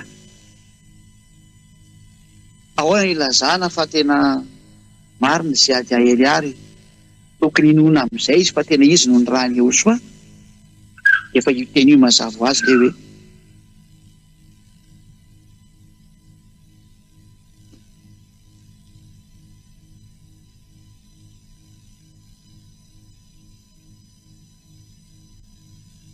maninona no inona ny teniny Elia ary maninona no mihinao n'izy ady Elia mihitsy ny amin'izay satria izy miditra n'ilay ny rany aiza ary no ahitana an'ity teny ity satria io teny io zany no jerevantsika hoe iza no manana an'io dia aiza no ahitana an'io dia iza no tena miaraka amin'io teny io dia iza no tena mitondra an'io teny io dia aleo izay teny izay zany no jerevantsika izay teny izay no arahantsika izay teny izay no arahantsika mazava be ny tenin'ny faminaniana fa ny natonga nyity teny tsy hitanareo sady tsy fantatranareo dia olana teo amin'ny zanak'Israely izay nedivan'ny dada YAHVAH YAHOSHUAH ka nataony dada YAHVAH tsy nafantatra azy tsony ary rehefa tsy nafantatra anazy tsony ny zanak'Israely dia efa hitsika tsara le hoe tsy misy miantso ny anaranao tsony aleo abetsika kely fotsiny toko izay dininy hoe tsisy miantso ny anaranao akory na mahalalanao araka ny bokin'ny Isaia zao no vakitsika dia toko fa 4:20 Isaia 64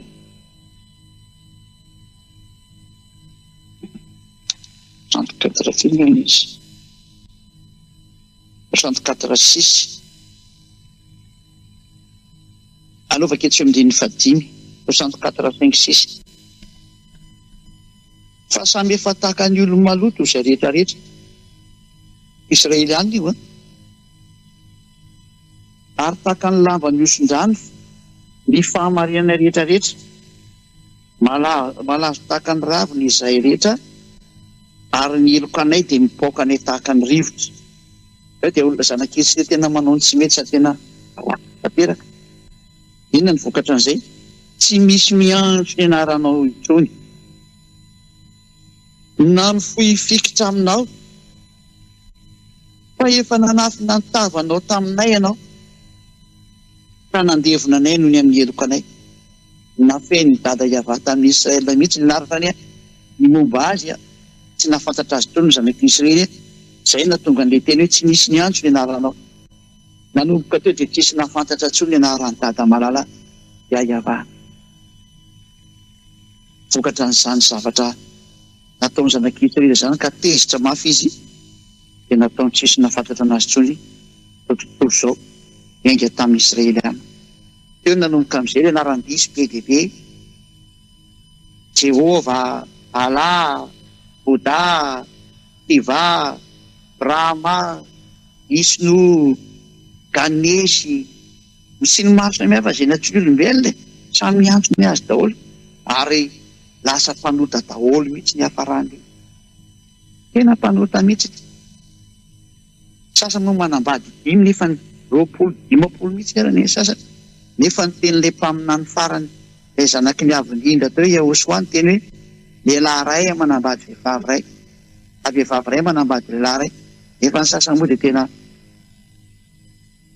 tena misy amanjatony arany ny sasany vadiny zava-toza natambo daholo zany tena fanoherana novaina fotsiny zao ny anaran'ilay Andriamanitra Abrahama YAHVAH no anaratra dia novainy sasany zavatra fa mariky ny mampanotanao ny zany no mampanotanao ary tsy izy daholo izay miaraka aminao tsisy izy ny Andriamanitrynareo any toezatsika ary teny ty mpanotanareo tonga le ten'Andriamanitra dia nampafantatra izy ao amin'ny boky Zhyahah 2:20 fa tena ho avy ny fotoana ahafantatra ny eo anarany eo amin'izay ny olona tsy ny zanak'Israely intsony ko izy rehefa nialan'Andriamanitra fa tena hafa firenena no ahafantatra anazy tsy Israelianina intsony zany fa hafa firenena Zhyahah 2:20 manao programa dafa YAHVAH zany fa misy ahafantatra anazy amin'izay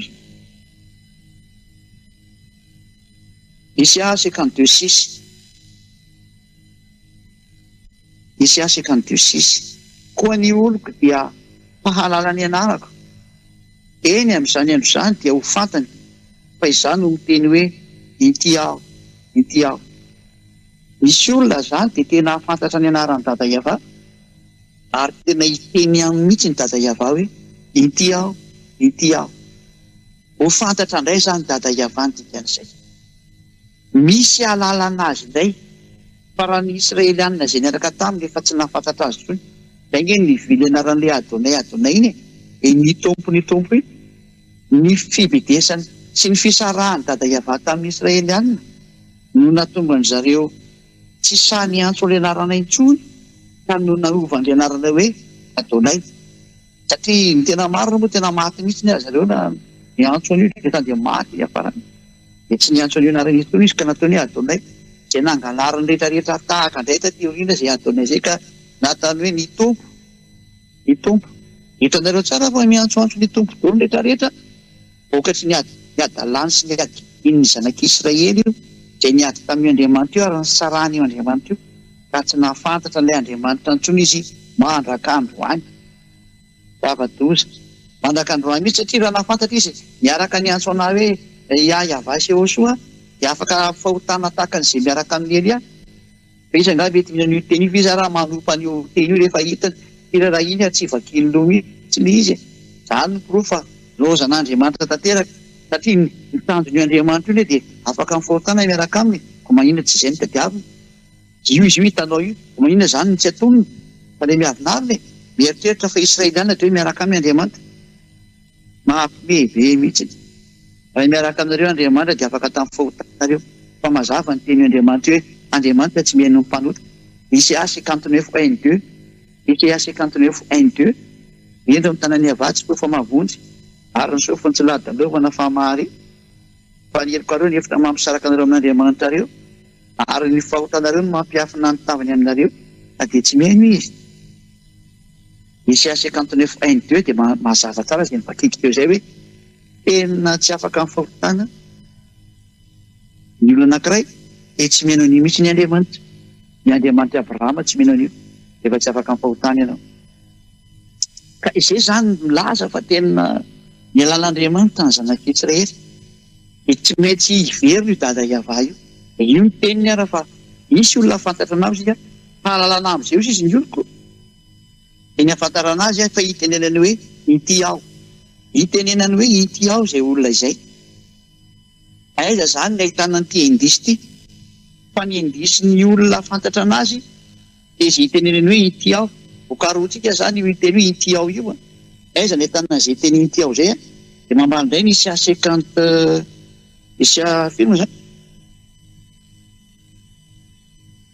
65 isa 65 ainsi ny 2 ho jerevantsika ilay indisy ny tenin'Andriamanitra hoe aiza ilay ahitana n'io ity aho io dia Zhyahah 65:1 no vakentsika zany Zhyahah 65:1 le izy notadiavin'izay tsy naniry aho ary hitan'izay tsy nitady. Hoy izao tamin'ny firenena izay tsy nantsoina tampianarako, inty aho, inty aho. Misy firenena zany ivoan'le teny hoe inty aho, inty aho. Ary io firenena io nefany mbola tsy nantsoina tao mihitsy ny anarako hozy dada YAHVAH. Mazava zany fa tsy Israelianina le izy, le afantatra an'le anarana, le azo an'le teny hoe inty aho, inty aho. Satria ny Israelianina efa nantsoina tao amin'ny tanin'ny Israel ny anarany dada YAHVAH. Ka rehefa tany etsoina an'io anarana io zany dia izy.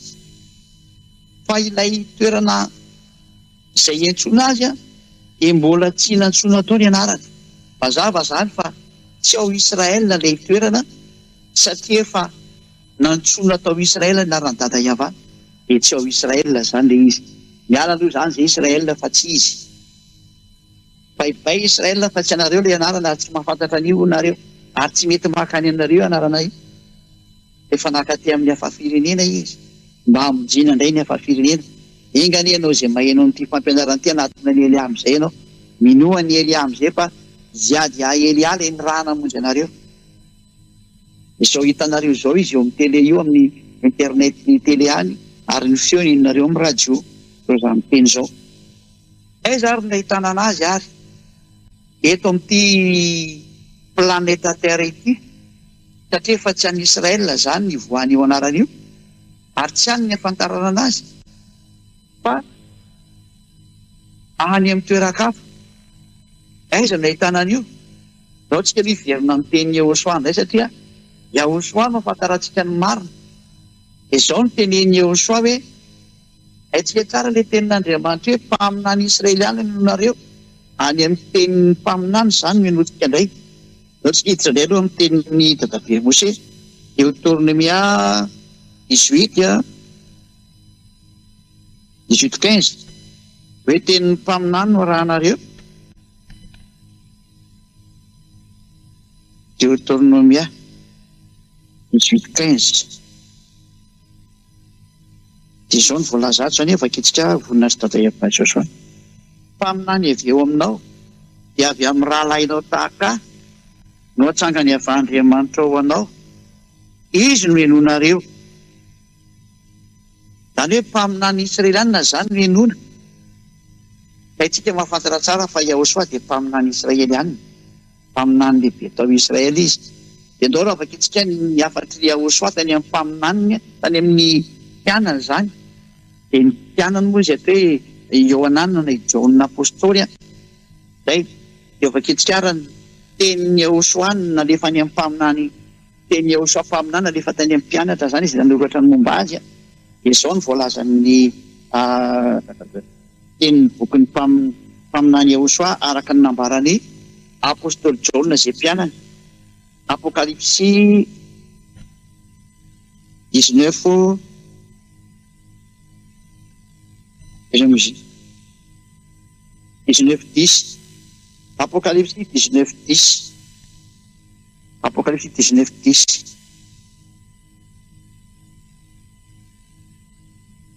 Ny tapany farany indrindra fa ny filazana ny YAHOSHUAH no fanany faminaniana. Zany hoe ilay mpaminany Israelianina henona zany dia izay mitory any YAHOSHUAH rery ihany. Andray zany mitondra n'ity faminaniana ity. Maka ny tenin'ny YAHOSHUAH zany dia nampitahanina ka any amin'ny mpianatra, izay ilay mpianatra nahitany voninantany amin'ny lanitra dia Jaona apôstôly zany. Dia nanao fanambarana mihitsy ny YAHOSHUAH hoe fa ny olona manana ny faminaniana, ny fanahy faminaniana dia izay mitory any YAHOSHUAH.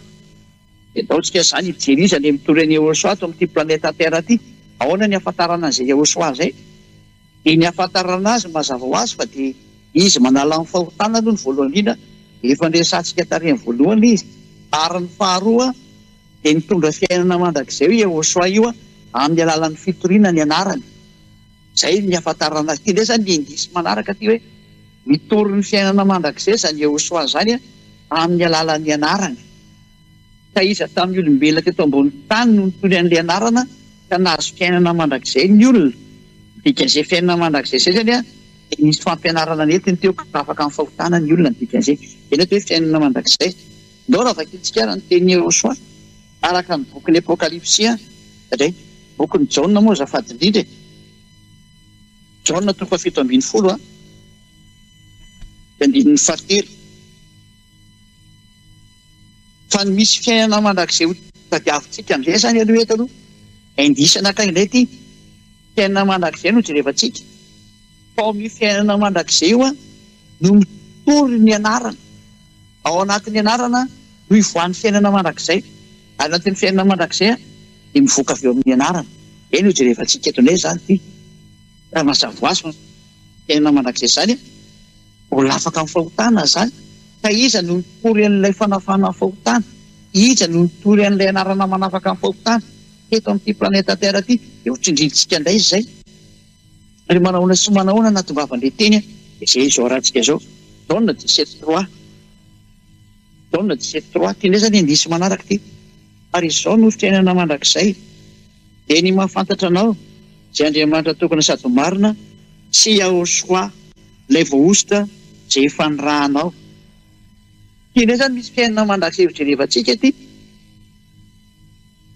fa ity fiainana mandrakizay ty a zao indray ny azonana azy a ny fahafantarana anao izy a dada YAHVAH sy Yahoshua izay nirahanao ka tsy misy nampahafantatra ny dada YAHVAH sy Yahoshua izay nahafaka olona fahotana teto amin'ity planeta terre ty afa-tsy eliariary any navita zay a tady nanao an'izay opoly fotsika aly satria generatsika mety io zany nanonona hoe YAHVAH sy Yahoshua ny Andriamanitra Abrahama dia dada YAHVAH ilay dada Yahoshua ilay zanany ary izay nanaraka anazy miaraka afaka amin'ny fahotana daholo rehefa afaka amin'ny fahotana tena tsy mahay manao ratsy intsony ary tsy manota intsony tena afaka e tamin'ny alalan'iny nefa ny nahafantarana an'izany anarana zany ka lasa nahazoana fiainana mandrakizay lasa nahafantatra ny dada YAHVAH satria izay manko ilay objectif hoe mahafantatra ny dada YAHVAH dia tamin'ny alalan'iny dia hoe io anaran'io a dia mitondra fiainana mandrakizay aiza ny afantarana ny fianarana ity nefany ity fiainana mandrakizay ity nefany a indisy nomeny soratra masina anankiray indray indray misy indisy anankiray dia ny fampianaran'ny Yahoshua ndray vakitsika ny fampianaran'ny Yahoshua Jaona 2:20 Jaona 12:49 ity ilay fiainana mandrakizay hitantsika teo a indisy zany zao ny fiainana mandrakizay indray ary ny fiainana mandrakizay a dia mamoaka ny anaran'ny Yahoshua hitantsika teo hoe zao ny fiainana mandrakizay dia mahafantatra anao mamoaka fiainana mandrakizay zany a fahafantarana ny anarana eto indray tsika hijery fa ny mamoaka fiainana mandrakizay koa dia ny fampianaran'ny Yahoshua Jaona 12:49 satria izao tsy ny teny ho ahy fandraisana ny irakay a izy no nandidy ahy izay olazaiko sy izay hotoriako ary fantatro fa fiainana mandrakizay ny didiny io indray ny fiainana mandrakizay fa miverina ny didiny Yahoshua zany a dia didy avy any amin'ny ray a ity indray manome ny fiainana mandrakizay koa izay lazaiko dia lazaiko araka izay lazay indray tamiko izany hoe ilay anarana mitondra fiainana mandrakizay ny didiny Yahoshua koa mitondra fiainana mandrakizay izany hoe io anaran'ny Yahoshua io zany a dia hivoaka avy any amin'ny alalan'ny Yahoshua hivoaka avy any amin'ny didiny Yahoshua ary any amin'ny didiny Yahoshua zany ny voan'io anarana io any amin'ny alalan'ny Yahoshua zany ny voan'io anarana io ary rehefa mivoaka zany io anarana io a afaka amin'ny fahotana ny olona izay ilay voalaza ny mpaminany rehetrarehetra hoe mpaminany Israeliana ny anona ary tonga tika hatramin'ny ziady Elia zany faminaniana zany dia nipakaty amin'ny ziady Elia zany ny porofo mampinany lehibe ny ziady Elia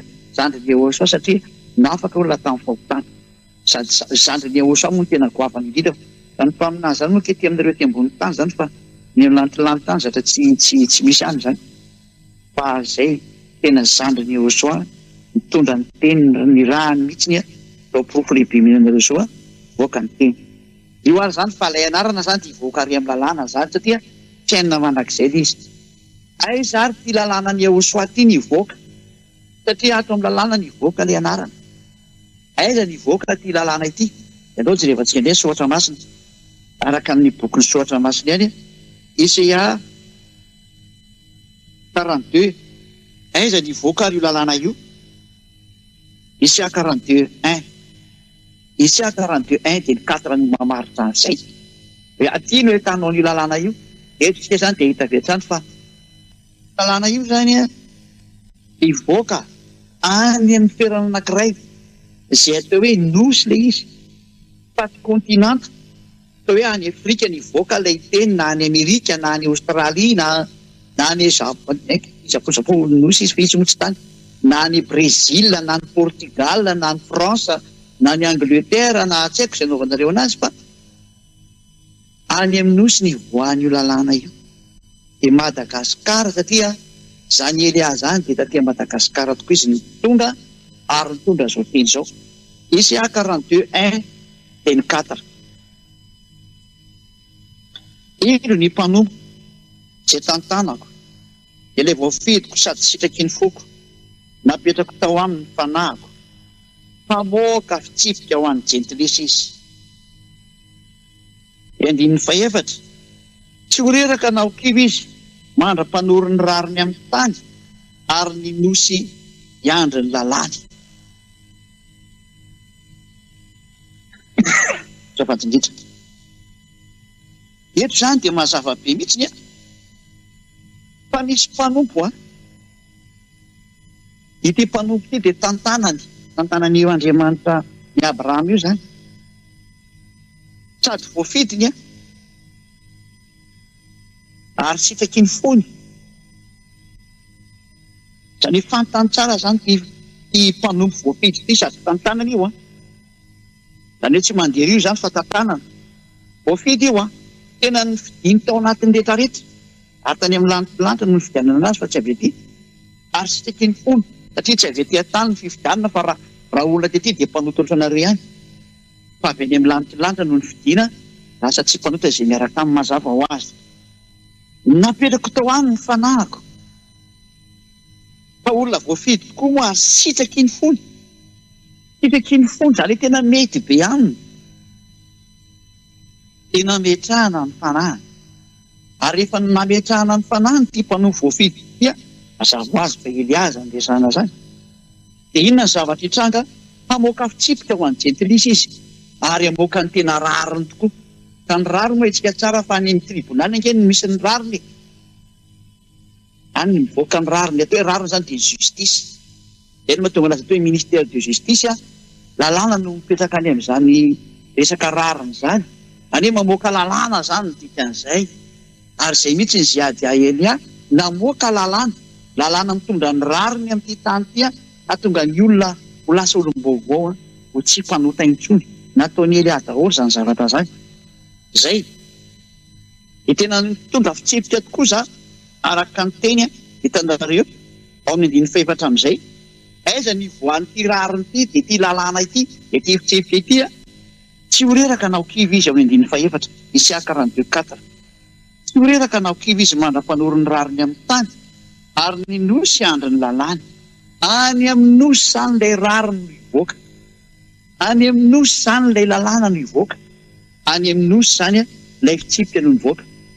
Dia nivoaka moa ilay izy efa nomboka tany amin'ny taona 1984 nankalaza ny 40e année zany Elia teo tamin'ny torina zany fahatarana dia ny lalàna ny YAHOSHUAH zany, nahatonga ny olona tsy nanao ratsy tafaraka taminy.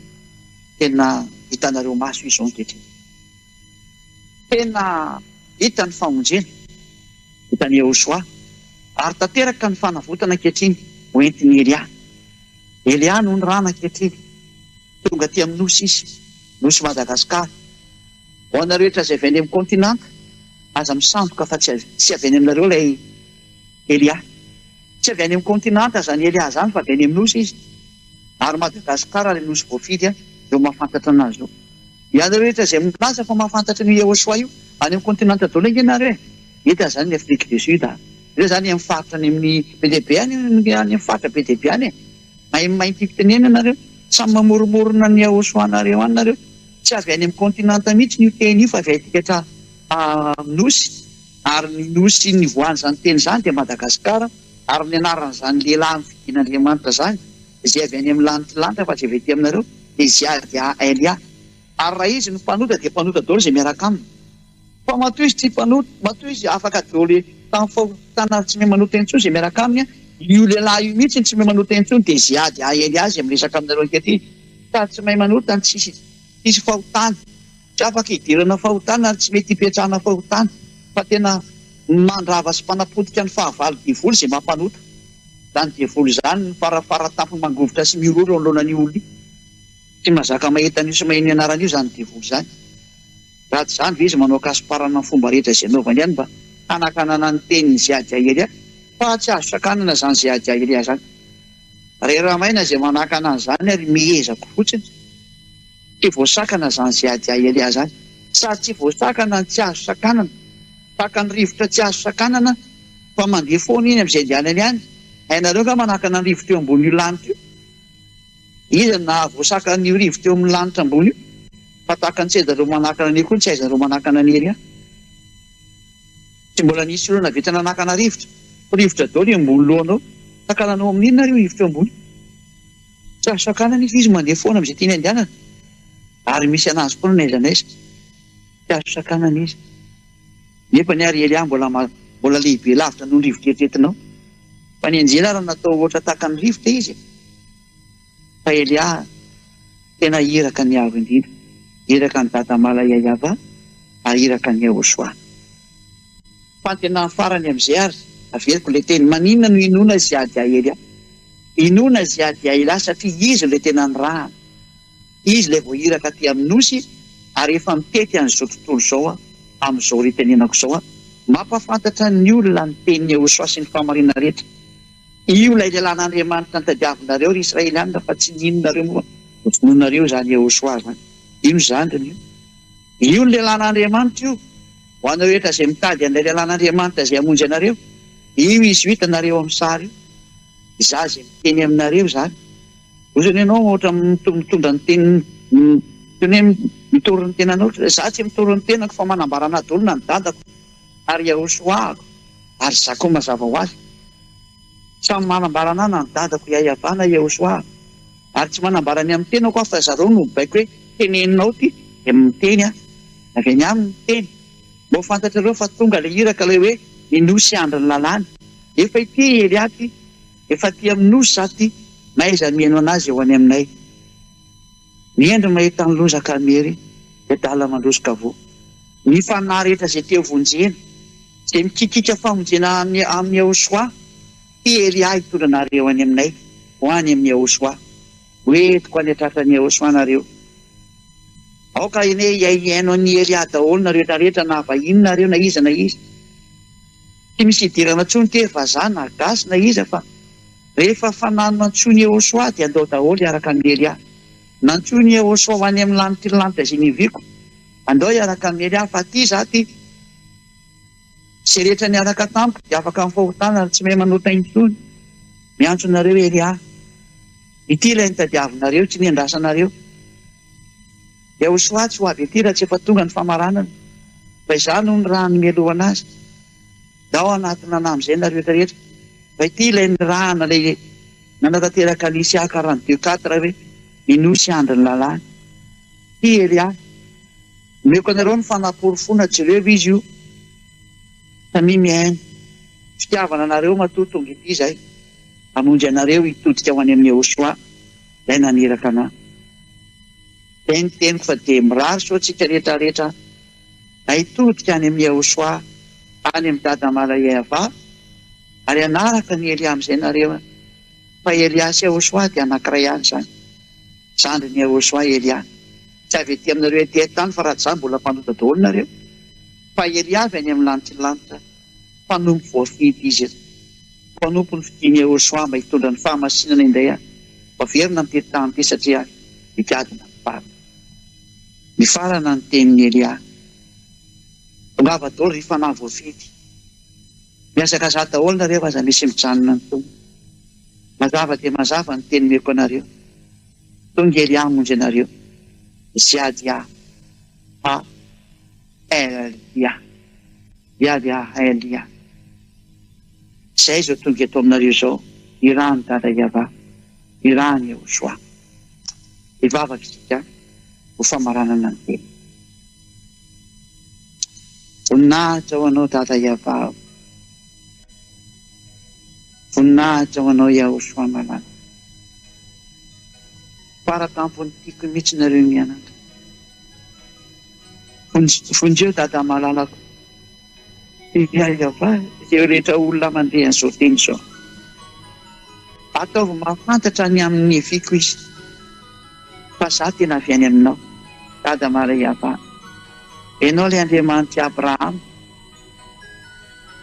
ary Andriamanitra Isaka sy Jakoba ihany koa ianao mba hitondrana ny teny ao amin'ny YAHOSHUAH na tonga ny rehetrarehetra fa ankehitriny efa vitany YAHOSHUAH ny famonjena ary efa naniraka nareo mianaka mba hitondrazako ny teninareo tena nampitaiko ny teny ary tsisy nafeniko mihitsy nakely azy fa tena ny famonjena zao nomeko fantatry ny olona zao vonjeo ny olona dada mara YAHVAH vonjeo le fanazy mikikika miantso anao YAHOSHUAH ataovy mandreny teny Elia izy tena efa manao ny haiko tsy ho zavatra ho anao ary tena mahafoy ny haiko za ho anao YAHOSHUAH mba hamariko ny ranao vonjeo ny olona mba hitodika ho any aminao amin'izay aoka ny fanahy masina avy any aminao hiantso ny olona rehetrarehetra tena hiazakazaka daholo ny tsy ariary ampiverina ny sain'ny olona rehetrarehetra hitodika ho any aminao YAHOSHUAH dada mara YAHVAH atao fantatra izy rehetra amin'izay fa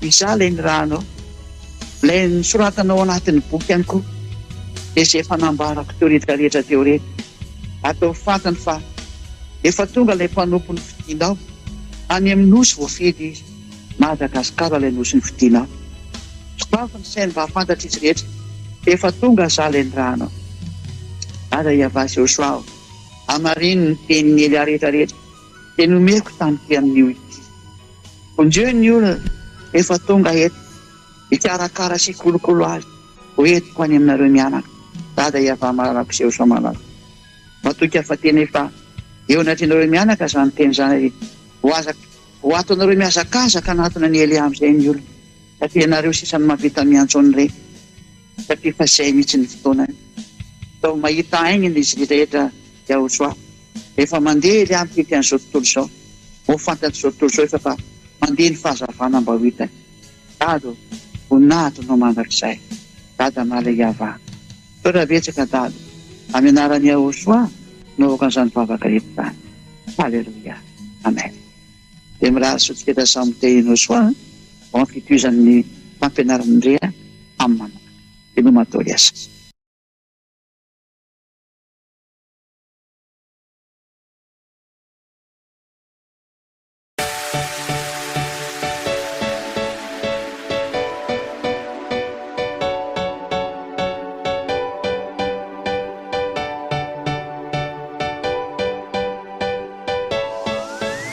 For all of you who were convinced by the teaching of YAHOSHUAH, here is the WhatsApp number through which you can contact the ambassador of YAHOSHUAH, Zhyahah Elia.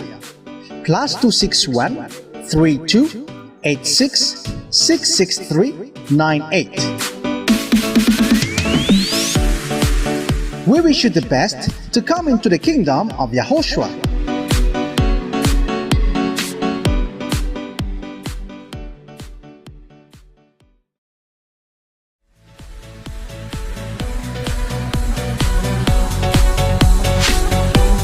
Ery, fitiavana, fahamasinana, ilay radio tsy manam-paharoa, tsy manam-paharoa, tsy manam-paharoa. YAHVAH YAHOSHUAH TV, ery, fitiavana, fahamasinana.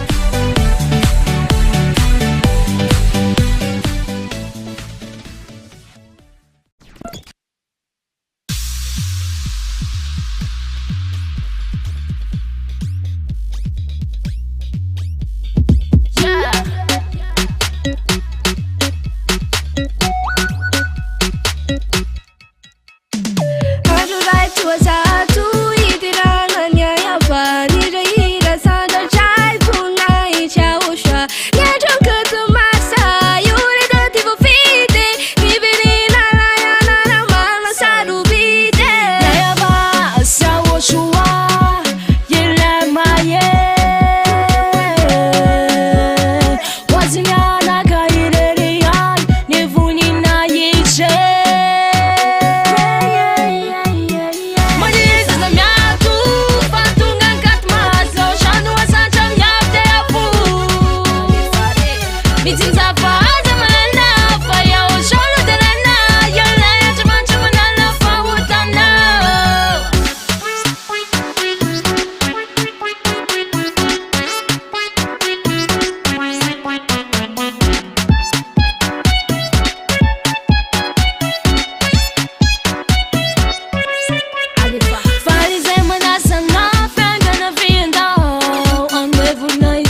Asal jadwal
Valaka tery rehefa havaloko ny famelezany tsy mba tsaroko fa toy ny nofifone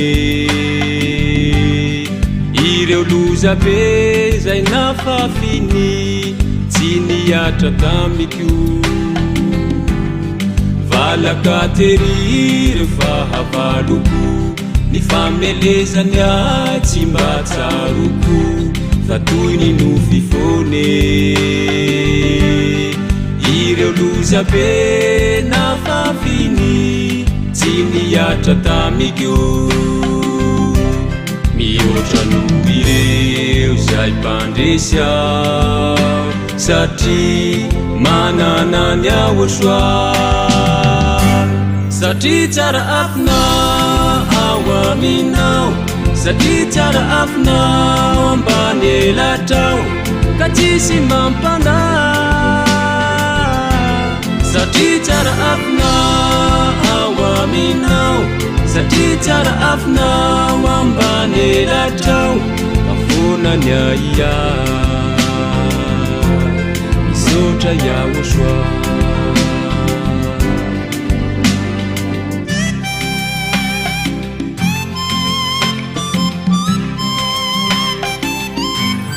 na de mahery reo onjam-piainana izay misarika iverindalana iza mandroso fone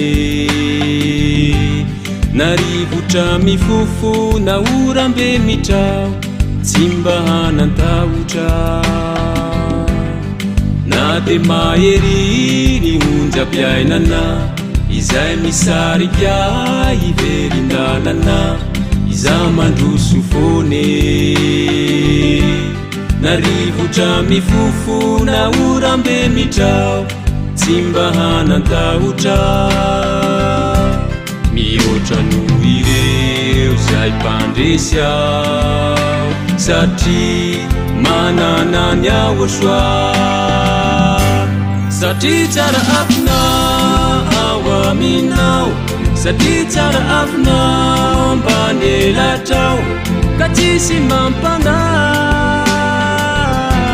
satria tsara afinao ao aminao satria tsara afinao ambany elatrao afonany aia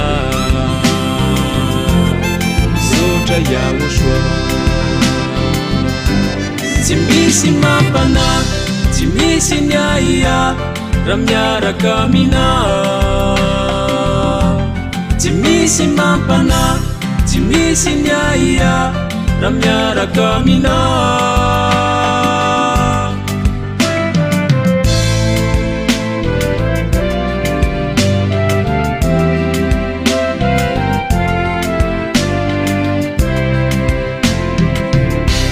mihoatra noho ireo zay mpandresy aho satria manana ny YAHOSHUAH satria tsara afinao ao aminao satria tsara afinao ambany elatrao ka tsisy mampanahy satria tsara afinao ao aminao satria tsara afinao ambany elatrao afonany aia misaotra YAHOSHUAH tsy misy mampanahy tsy misy ny aia raha miaraka aminao tsy misy mampanahy tsy misy ny aia raha miaraka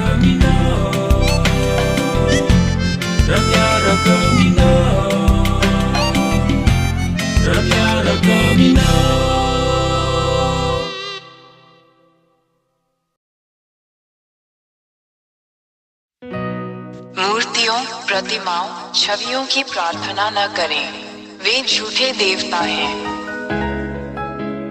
मूर्तियों, प्रतिमाओं, छवियों की प्रार्थना न करें, वे झूठे देवता हैं। मूर्तियों, प्रतिमाओं, छवियों की प्रार्थना न करें, वे झूठे देवता हैं। मूर्तियों, प्रतिमाओं, छवियों की प्रार्थना न करें, वे झूठे देवता हैं।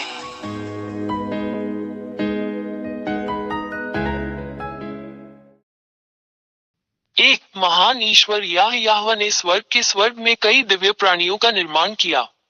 उनमें देवदूत भी शामिल हैं। 2 ऐसे स्वर्गदूतों के समूह हैं जिन्होंने महान ईश्वर याहवाह के विरुद्ध विद्रोह किया। 3 जैसे ही महान ईश्वर ने ये देखा, उसने उन्हें याहवाह द्वारा बनाए गए स्वर्ग से बाहर भेजने का निर्णय लिया। 4 प्रभु यहोवा ने विद्रोही दूतों को यहाँ तुम्हारे सिरों पर, जिसे मनुष्य स्वर्ग कहते हैं, फेंक दिया है। 5 जब इन विद्रोही स्वर्गदूतों को पृथ्वी पर फेंक दिया गया, क्योंकि पृथ्वी नीचे स्वर्ग में सम्मिलित है, तो उन्होंने मनुष्यों को उस व्यवस्था का विरोध करने के लिए धोखा दिया जो इस महान परमेश्वर यहोवा ने उन्हें दी थी। 6 जब मनुष्य उनके शब्दों और धोखे से बहकाए जाते हैं, तो अंततः वे इन विद्रोही स्वर्गदूतों के बुरे निर्देशों का पालन करने के लिए सहमत हो जाते हैं। 7 उसके बाद अब तक मनुष्य पापी बन गए। 8 यह मनुष्यों के विरुद्ध इन विद्रोही स्वर्गदूतों के धोखे का परिणाम है। मनुष्य अत्यंत पापी हो गए हैं। 9 जब महान ईश्वर ने देखा कि मनुष्य कानून के विरुद्ध काम कर रहे हैं, तब ईश्वर याहवाह ने स्वयं को मनुष्यों से अलग कर लिया और उन्होंने मनुष्यों को आज तक बिना किसी संरक्षक के अकेला छोड़ दिया। 10 यही कारण है कि आज तक मनुष्य अभी भी एक दूसरे को नुकसान पहुंचाते हैं और दुर्व्यवहार करते हैं। इंसानों को इस तरह देखना बहुत दुर्भाग्यपूर्ण है, लेकिन इंसान कुछ नहीं कर पाता। 11 जब विद्रोही स्वर्गदूतों ने ये देखा, तो उन्होंने स्थिति का लाभ उठाया और महान तथा सच्चे ईश्वर याहवाह के स्थान पर स्वयं को ईश्वर घोषित कर दिया। 12 विद्रोही स्वर्गदूतों के पास मूर्तियां थी, उनकी छवि में मनुष्यों द्वारा बनाई गई मूर्तियां, ताकि मनुष्य इन झूठे देवताओं, इन विद्रोही स्वर्गदूतों, गिरे हुए स्वर्गदूतों की महिमा करने के लिए इन मूर्तियों और मूर्तियों की पूजा करें। 13 जब इन विद्रोही स्वर्गदूतों को स्वर्ग के स्वर्ग से बाहर निकाल दिया गया, तो महान परमेश्वर याहवाह ने उन्हें ड्रैगन, सरीसृप और अन्य भयानक प्राणियों में बदल दिया। 14 यही कारण है कि मनुष्य, जो अब अपने सच्चे निर्माता ईश्वर याहवाह को नहीं जानते, सांप, अजगर, सरीसृप और अन्य भयानक प्राणियों की मूर्तियां बनाते हैं और इन सभी के सामने झुककर प्रार्थना करते हैं, जबकि वे विद्रोही देवदूत हैं जिनकी वे पूजा करते हैं। धिक्कार है उन मनुष्यों पर जो ऐसा करते हैं। 15 ये गिरे हुए स्वर्गदूत जिनसे मनुष्य मूर्तियों, प्रतिमाओं, छवियों के माध्यम से प्रार्थना करते हैं, उन्हें हम राक्षस या शैतान कहते हैं। 16 ये सब सच्चे और महान ईश्वर याहवाह की पुस्तक में लिखा है, जिसे इसराइलियों का सेफर तौरात, इब्राहिम का ईश्वर कहा जाता है, और आप उन्हें जांच सकते हैं। 17 इसराइलियों ने पहले भी ऐसा किया था। यही कारण है कि महान ईश्वर याहवाह ने उन्हें उनके देश इसराइल से बाहर निकाल दिया। इसराइलियों के पास अपने सच्चे परमेश्वर के सामने घृणित चीजें हैं। 18 आज तक इसराइलियों का इस महान परमेश्वर याहवाह के साथ संघर्ष चल रहा है। वहीं आप इसे देखकर भी समझ सकते हैं कि इजराइल और अरबों के बीच समस्या खत्म होने का नाम नहीं ले रही है, और इसका संबंध पूरी दुनिया से है, क्योंकि यह पूरे ब्रह्मांड पर इस महान ईश्वर का प्रहार है। मानव संसार अराजकता और पूर्ण उथल पुथल में है। 19 हम हर जगह विनाशकारी युद्ध, हत्याएं, धोखे, इंसानों को एक दूसरे को मारते और आत्म विनाश करते हुए देखते हैं। यह एक संकेत है कि महान ईश्वर बहुत क्रोधित है और वो अपना क्रोध दिखा रहा है। 20 हम आपको शीघ्र ही एक स्टैंड लेने, अपने उद्धार के लिए बपतिस्मा लेकर महान ईश्वर याहवाह के साथ एकजुट होने के लिए आमंत्रित करते हैं, क्योंकि इस ग्रह पृथ्वी का विनाश पहले से ही यहाँ है। यही कारण है कि मैं आपको ये सब बताने के लिए यहाँ हूँ, क्योंकि विनाश अब अपरिहार्य नहीं है। जरा बच के, यदि आप इन शैतानों और राक्षसों की पूजा करना जारी रखते हैं, तो सच्चे ईश्वर का प्रहार आप पर पड़ेगा, जैसा कि इसराइलियों पर हुआ था। 21 निष्कर्ष में, अब मूर्तियों से प्रार्थना न करो, मूर्तियों से प्रार्थना न करो, वे झूठे देवता हैं जो न चल सकते हैं, न बोल सकते हैं, न हिल सकते हैं। आपके हाथों ने उन्हें बनाया है। तुम उन वस्तुओं के लिए प्रार्थना क्यों करते हो जो तुम्हारे हाथों से बनाई गई है? तुम्हें धोखा दिया गया, इसे अब और स्वीकार न करें।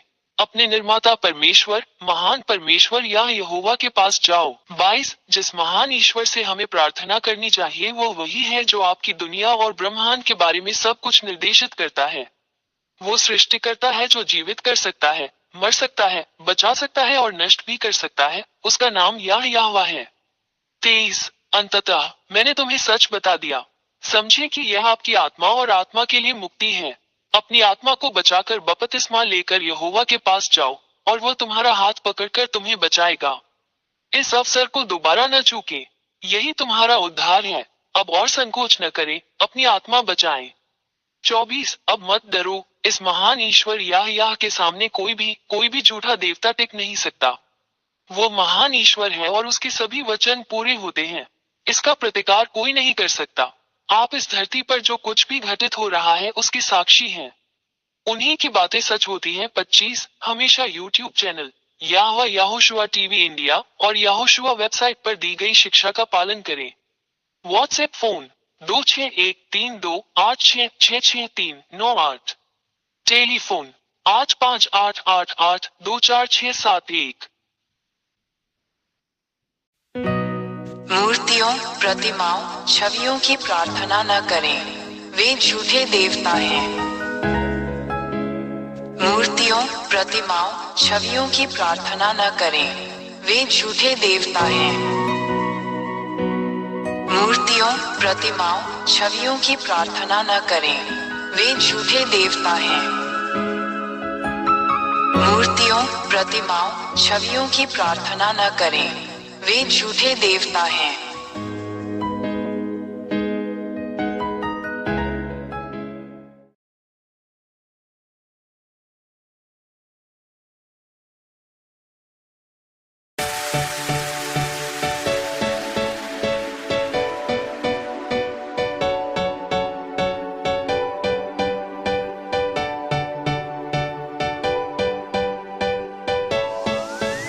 For all of you who were convinced by the teaching of Yahoshua, here is the WhatsApp number through which you can contact the ambassador of Yahoshua, Zhyahah Elia.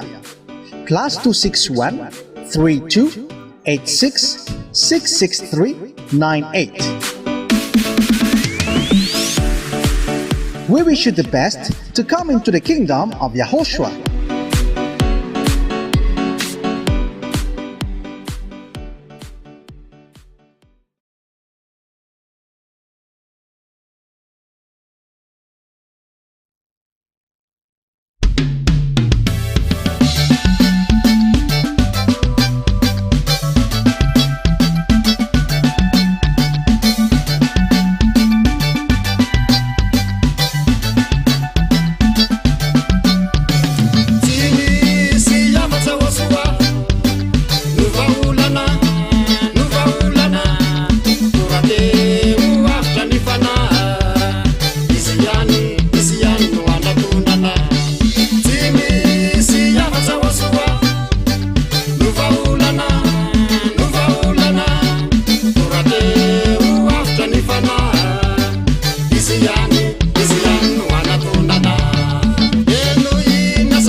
tsy maninana sarotre vona anaraka anao tsy maninana lavitra vona anaraka anao zao le tianao zao le tianao zao le tianao zao le tianao mandroso foana tsy misy mialesa mihotodea fanaizanaiza no misy anao tsika teny raya fa volambola zao tsy ahoanay tsikotsiko mbao tsy ahoanay fa zahay de androso foana foana YAHOSHUAH zao androso foana mandroso foana tsy misy mialesa mihotodea fanaizanaiza no misy anao tsika teny raya fa volambola zao tsy ahoanay tsikotsiko mbao tsy ahoanay fa zahay de androso foana foana YAHOSHUAH zao androso foana tsy maninana sarotre vona anaraka anao tsy maninana lavitra vona anaraka anao zao le tianao zao le tianao zao le tianao zao le tianao dalanao no aleko anaraka anao no safidy YAHOSHUAH faly zao rehefa eo enao mandroso zao rehefa eo enao iriko mamiko foana eo anilanao satiko iriko foana iresaka aminao volambola zao tsy ahoanay tsikotsiko mba ahoanay fa zahay de androso foana foana YAHOSHUAH de androso foana tsy maninana sarotre vona anaraka anao tsy maninana lavitra vona anaraka anao zao le tianao zao le tianao zao le tianao zao le tianao zao le tianao YAHOSHUAH zao le tianao zao le tianao zao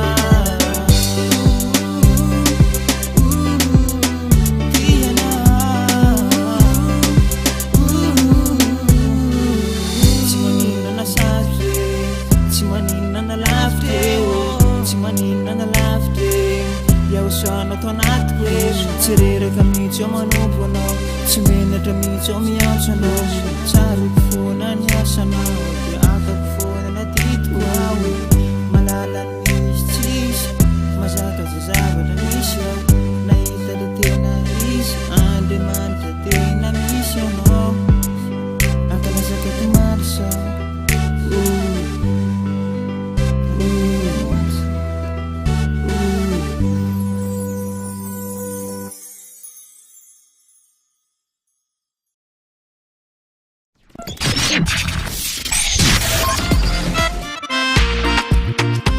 eo anilanao ihany eo anilanao hatrany ny hery fitiavana fahamasinana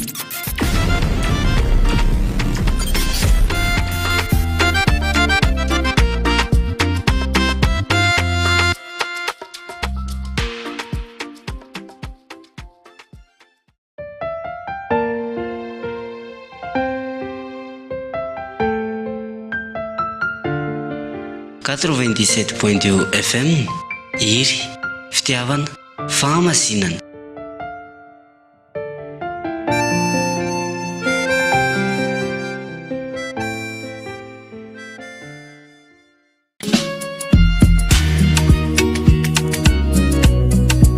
hery fitiavana fahamasinana fidirana any amin'ny lanitra ny lanitra zany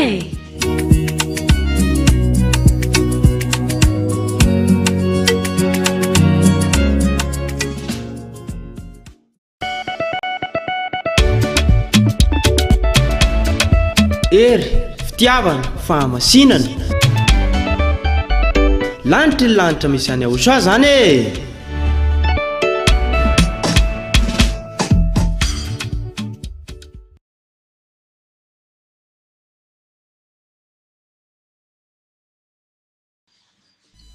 Elia salue particulièrement mon cher père YAHVAH. Elia salue particulièrement également YAHOSHUAH, mon cher. Et je prononce la bonté de YAHOSHUAH pour tous ceux qui écoutent et qui suivent cet enseignement. partout dans le monde. Notre enseignement d'aujourd'hui porte le titre « Pourquoi, à vrai dire, pourquoi devons-nous croire Zhyahah Elia ?» Je répète bien, pourquoi devons-nous croire Zhyahah Elia? C'est-à-dire, quelle est la raison pour laquelle on doit le croire? Est-ce qu'il est vrai ou est-ce qu'il est faux? C'est là ce que nous allons bien préciser. Et la réponse que nous allons vous donner, c'est qu'il faut croire à YAHOSHUAH car c'est lui qui vous a sauvé, je vous le précise bien. C'est lui qui vous a créé, c'est lui qui vous a façonné, donc c'est lui qui est le Dieu qu'on doit croire. On précise bien cela. C'est YAHOSHUAH qui est le Dieu qu'on doit croire. C'est lui qu'on doit prier et prosterner. C'est à lui qu'on doit croire. Au cas où vous êtes étonné avec le terme, le fait de croire, on doit croire au Père YAHVAH, le Dieu qui a créé ce monde, et on doit aussi croire à YAHOSHUAH, son Fils, car il a réussi à vous sauver, et également, il est le Fils du Très-Haut. Et pourquoi donc devons-nous croire à l'ambassadeur de YAHOSHUAH, Zhyahah Elia? On doit le croire car il a été envoyé. Je précise bien, il a été envoyé pour porter la parole de YAHOSHUAH. C'est-à-dire, on doit le croire en tant que porte-parole. Mais il n'est pas un Dieu qu'on doit prier, jamais. Le Dieu qu'on doit prier, c'est le Père YAHVAH et YAHOSHUAH. Mais Zhyahah Elia, il est le cadet de YAHOSHUAH, que YAHOSHUAH et le Père YAHVAH ont envoyé pour porter la parole du Père YAHVAH et de YAHOSHUAH sur cette terre, sur votre planète, chez vous. Voilà la vérité. C'est-à-dire, on doit le croire. Pourquoi devons-nous croire à l'ambassadeur de YAHOSHUAH, Zhyahah Elia? Car il a été envoyé pour porter la parole du Dieu Père YAHVAH ainsi que de mon cher YAHOSHUAH. C'est pourquoi on doit le croire. La preuve directement pour prouver qu'il a été bien envoyé, et c'est pourquoi on doit le croire, car il est le vrai envoyé, il est le représentant de YAHOSHUAH sur cette terre.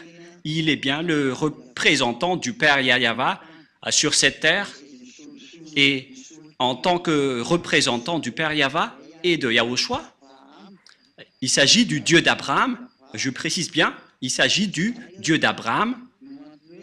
C'est pourquoi on doit le croire, car il a été envoyé pour remplacer, pour représenter le Père YAHVAH qu'il a envoyé parmi vous, ainsi que YAHOSHUAH qu'il a également envoyé ici. Quelle est alors la parole qui prouve que Zhyahah Elia est vrai? Et maintenant, vous devez le croire et lui faire confiance. Je précise bien, il faut le croire et le faire confiance, car il a bien été envoyé pour porter la parole et le message pour la gloire du Père YAHVAH et de YAHOSHUAH.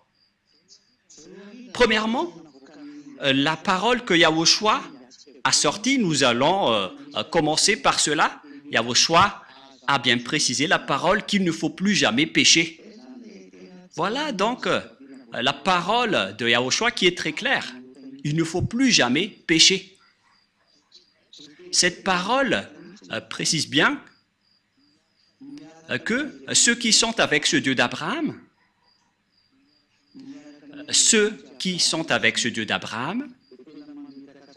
doivent bien préciser, car il a bien précisé qu'il ne faut plus jamais pécher. C'est devenu interdit de pécher, ou bien le fait de pécher avec votre imperfection et après vous demandez pardon en disant que Dieu peut nous comprendre. Dieu ne vous comprend pas du tout, c'est le diable qui vous a dit cela. Et toutes les personnes qui vous ont dit cela viennent du diable.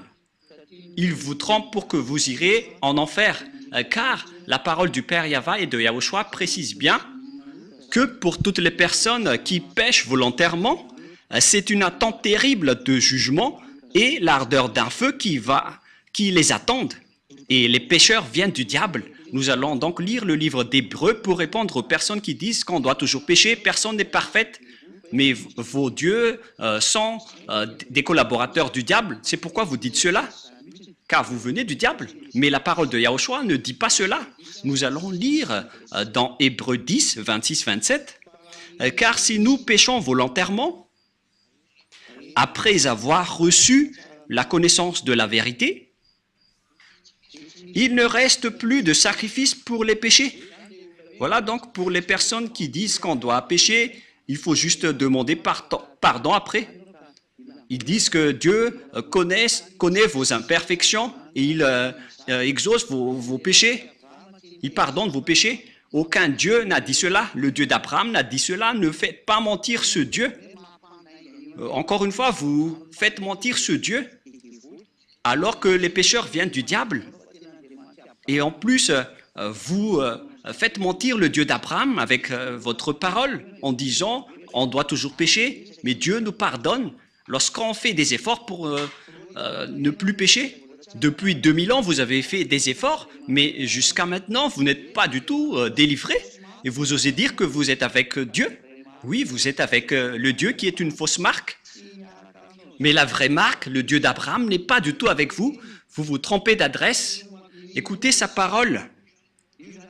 Car si nous péchons volontairement, on parle ici de vous, après avoir reçu la connaissance de la vérité, il ne reste plus de sacrifice pour les péchés, mais une attente terrible de jugement, c'est-à-dire qu'il n'y a plus de pardon que vous allez pouvoir faire si vous péchez volontairement. Et donc, si vous continuez à commettre des péchés, c'est que vous êtes avec les faux dieux. Vous êtes avec les faux dieux et vous vous jetez en enfer. Vous tous, vous êtes tous comme cela. Et écoutez cette parole. Mais une attente terrible de jugement, vous attendez la colère de Dieu et l'ardeur d'un feu qui dévore, venant du Dieu d'Abraham. Vous allez subir l'ardeur d'un feu qui dévore les rebelles. Ça va vous dévorer. Vous allez subir l'ardeur d'un feu colérique qui va vous dévorer. C'est vraiment un pire danger.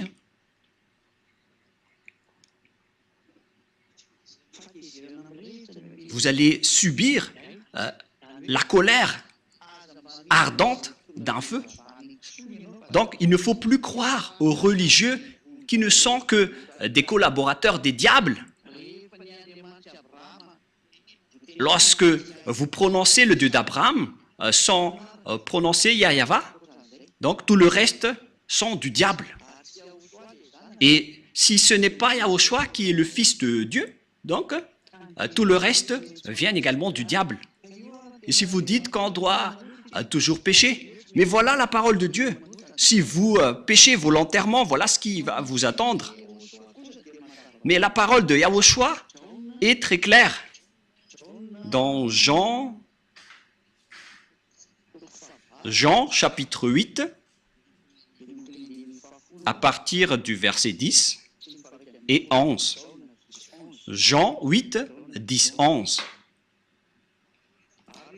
Alors s'étant relevé et ne voyant plus que la femme, Yahushua lui dit, « Femme, où sont ceux qui t'accusaient » On parle ici des accusateurs de cette prostituée qui a commis de l'adultère. « Personne ne t'a-t-il condamné » Elle répondit, « Non, Seigneur. » Et Yahushua lui dit, « Je ne te condamne pas non plus. Va. Et désormais, ne pêche plus. » Vous voyez bien que la parole de Yahushua est très directe et très droite. Moi aussi, je ne te condamne pas non plus, mais à partir de maintenant, après m'avoir rencontré, ne pêche plus jamais. Voilà la parole du vrai Dieu. Et c'est à travers de cela qu'on doit connaître son envoyé, car son envoyé respecte également cette parole. Et tous ceux qui possèdent cette parole possèdent la force pour instaurer cette vraie parole qui dit qu'il ne faut plus jamais pécher. Nous allons encore confirmer cette parole dans Jean 5,14. Jean chapitre 5, verset 14. Il s'agit d'une parole que YAHOSHUAH a précisée pour tous ceux qui veulent le suivre après l'avoir rencontré.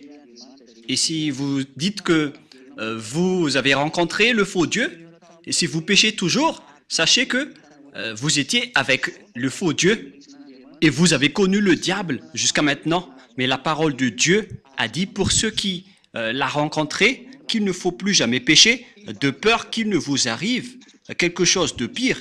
Et cette deuxième est encore plus dure dans Jean 5,14. Depuis, YAHOSHUAH le trouva dans le temple et lui dit, « Voici, tu as été guéri, ne pêche plus, de peur qu'il ne t'arrive quelque chose de pire. » Pour les gens qui pêchent encore, ils vont encore devenir de plus en plus pire dans leur vie. Regardez votre vie. Ne faites pas mentir ce Dieu. C'est évident que votre vie devient de plus en plus pire. Et ne comptez pas en disant nous avons toujours la belle vie. Vous êtes encore en train de faire mentir ce vrai Dieu. Ça marque que vous êtes du diable si vous contestez cette parole. Car ce Dieu a dit que le pire va vous arriver si vous continuez encore à pécher. Et si vous allez dire ce n'est pas grave, nous allons demander juste pardon et après on va être libéré. C'est parce que vous suivez le diable. Vous ne serez jamais libéré. C'est pourquoi Elia vous dit, pourquoi devons-nous croire à Zhyahah Elia, le cadet de YAHOSHUAH? Je précise le nom de Zhyahah car tout le monde vole le nom de Elia en ce moment. Et je vais bien préciser le nom qui vient de ciel des cieux, qui est Zhyahah, que vous ne pouvez pas voler. C'est mon nom propre, car Elia se trouve dans la Bible et vous osez le voler bêtement. Elia vous ôte des péchés et tous ceux qui me suivent ne pêchent point. C'est ça, Zhyahah, Zhyahah Elia. Voilà donc pour la parole. Je vais encore en rajouter une dernière avant de rentrer dans le sujet de qui porte cette parole. Qui porte cette parole en disant qu'il ne faut plus jamais pécher. D'ailleurs, nous allons encore préciser la parole de YAHOSHUAH qu'il a transmise aux apôtres dans 1 Jean 3. Car quiconque pêche ne l'a pas vu et ne l'a pas connu. Et tous ceux qui commettent des péchés n'ont pas vu ni connu Dieu.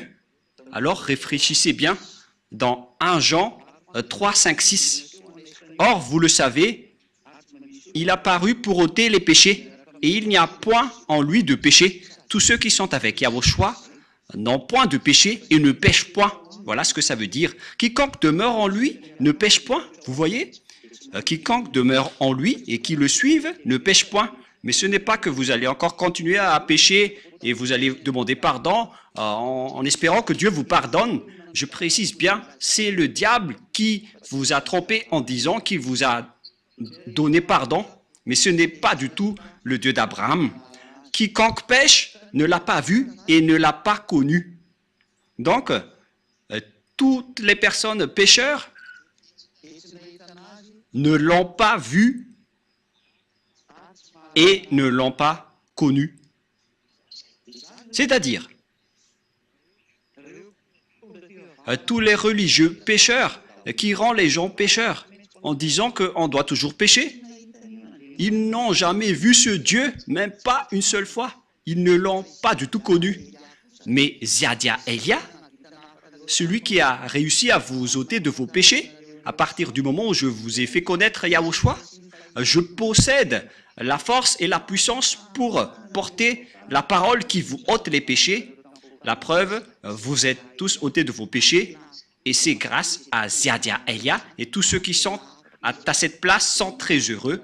Ils sont vraiment délivrés. Gloire au Père YAHVAH et YAHOSHUAH. Et si vous désirez la bonté de cette parole, vous qui m'écoutez, si vous désirez la bonté de cette parole, alors Zhyahah vous appelle. Suivez-moi maintenant. Allons-y ensemble en YAHOSHUAH. Je vais vous emmener là-bas. Il m'a vraiment envoyé. La preuve, il y a ces milliers de gens sur cette terre qui suivent déjà Elia. On attend que vous n'écoutez plus les diffamations des religieux qui travaillent avec les diables. Ils n'arrivent même pas à délivrer leurs péchés et ils continuent à vous mentir. Combien d'années vous ont fait sombrer dans le péché? Ça suffit maintenant de les suivre. Suivez YAHOSHUAH maintenant. Si le coq n'a plus chanté, c'est que le chat l'a déjà dévoré et vous avez été dévoré par le diable. Alors soyez conscients, revenez maintenant à YAHOSHUAH. Pourquoi dire que Zhyahah est vrai et qu'on doit le croire car il a bien été envoyé par YAHOSHUAH? Et cette parole est déjà claire.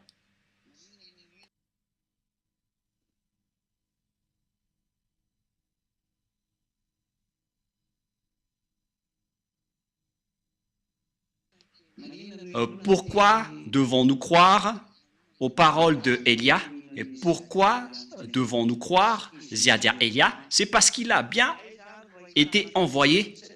Où doit-on trouver cette parole? Où est-ce qu'on doit trouver cette parole? Et qui est avec cette parole? Qui porte cette parole? Nous allons donc voir cette parole et nous allons suivre après cette parole. Nous allons suivre cette parole ensemble. La parole de la prophétie est très claire.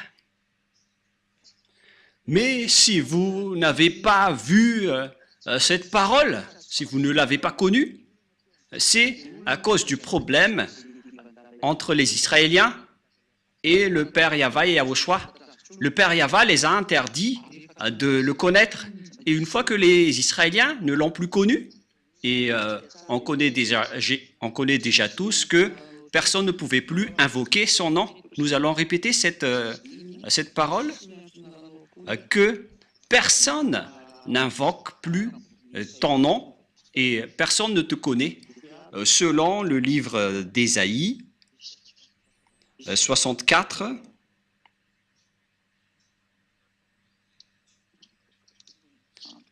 quel verset déjà? 64, 6.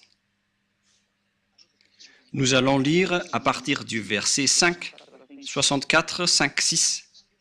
Nous sommes tous comme des impurs. On parle ici des Israéliens.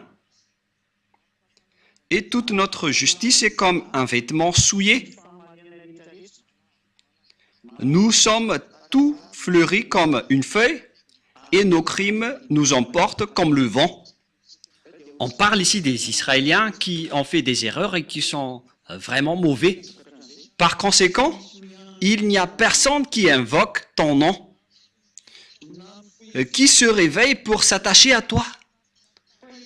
Aussi nous, as-tu caché ta face et nous laisses-tu périr par l'effet de nos crimes? Le Père YAHVAH a caché sa face aux Israéliens, c'est pourquoi les Israéliens ne l'ont plus connu, c'est pourquoi la parole, il n'y a plus personne qui invoque ton nom. Et à partir de là, personne n'a plus connu le nom du Père YAHVAH. À cause de ces choses que les Israéliens ont fait, il était gravement en colère, qu'il a interdit au monde entier de le connaître, à commencer par les Israéliens. Et c'est à partir de là que les faux noms se sont inventés avec Jéhovah, Allah, Bouddha, Shiva, Brahma, Vishnu, Ganesh et tout le reste que les gens ont invoqué. Chacun a invoqué son propre Dieu et tout le monde est devenu pécheur au final, des vrais pécheurs. Et même certains se marient avec 5, 20 ou 50 femmes même. Alors que la parole du dernier prophète, le Fils du Très-Haut, qui est YAHOSHUAH, il a dit que chaque homme ait sa femme et que chaque femme ait son homme. Et pour les autres, ils ont même des centaines de femmes ou d'hommes. C'est vraiment un pire danger. C'est de la contradiction. Ils ont carrément changé le nom du Dieu d'Abraham. Il s'appelle YAHVAH et les autres l'ont changé en autre chose. Ça marque que vous êtes pécheurs.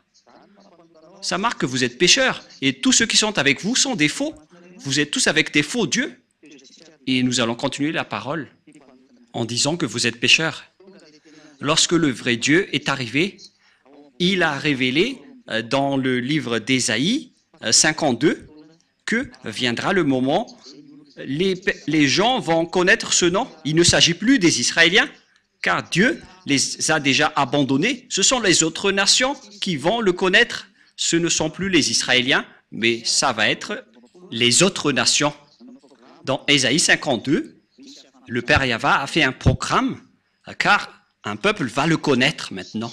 Ésaïe 52, 6. Ésaïe 52, 6. C'est pourquoi mon peuple connaîtra mon nom. C'est pourquoi il saura en ce jour que c'est moi qui parle, me voici, me voici. Il y aura donc un peuple qui connaîtra le nom du Père YAHVAH et il va leur dire, le Père YAHVAH va leur dire, me voici, me voici. Donc on va connaître à nouveau le Père YAHVAH, c'est ce que ça veut dire. Une nation va le connaître à nouveau, mais les Israéliens qui étaient déjà avec lui ne le connaissent plus. C'est pourquoi ils ont inventé le nom Adonai, ou Seigneur, à cause de la colère et du grondement du Père YAHVAH envers les Israéliens. Ils n'ont plus osé invoquer son nom, et c'est pourquoi ils l'ont changé en Adonai. Mais en vérité, tous ceux qui osaient encore invoquer le nom de YAHVAH étaient mis à mort. C'est pourquoi ils l'ont changé en Adonai. Et après, les autres ont volé le nom de Adonai en créant le nom de Seigneur. Et vous voyez que tout le monde invoque le nom de Seigneur à cause de la folie et des bêtises des Israéliens en provoquant la guerre à ce Dieu. Et lorsque Dieu s'est séparé d'eux, ils n'ont plus connu Dieu jusqu'à aujourd'hui. C'est pire. C'est jusqu'à aujourd'hui même, car s'ils l'avaient déjà connu, ils auraient déjà appelé YAHVAH et YAHOSHUAH avec moi, afin qu'ils soient aussi délivrés de leurs péchés. Mais au contraire, ils ne croient pas cette parole. Il dit des gros mots à cette parole. Il ne se casse pas la tête avec cette parole. C'est la preuve qu'ils ont été abandonnés complètement par Dieu, car l'objectif de ce Dieu, c'est d'ôter les gens des péchés. Et pourquoi vous ne vous rapprochez pas de lui? Vous êtes arrogant, car vous pensez que vous êtes des Israéliens et vous pensez que Dieu est avec vous. Vous êtes ridicule. Si Dieu est avec vous, vous seriez déjà ôtés de vos péchés. Mais la parole de Dieu est claire. Dieu n'écoute pas les pécheurs. Ésaïe 59, 1, 2. Non, la main de YAHVAH n'est pas trop courte pour sauver, ni son oreille trop dure pour entendre, mais ce sont vos crimes qui mettent une séparation entre vous et votre Dieu. Ce sont vos péchés qui vous cachent sa face et l'empêchent de vous écouter. C'est clair dans Ésaïe 59, 1, 2 que je viens de lire, que si une personne n'est pas ôtée de ses péchés, alors le Dieu d'Abraham ne l'écoute pas du tout, si vous n'êtes pas ôtés de vos péchés. Et donc, tout ça prouve que les Israéliens ont été abandonnés par Dieu, alors que le Père YAHVAH doit revenir. Et à travers cette parole, il a dit, un peuple va connaître mon nom, et mon peuple connaîtra mon nom. Et c'est une nation où je vais dire, me voici, me voici. Où est-ce qu'on va alors trouver cet indice? Car cet indice, c'est le mot me voici, me voici. Et où est-ce qu'on va trouver cette parole? Et la réponse se trouve dans Ésaïe 65,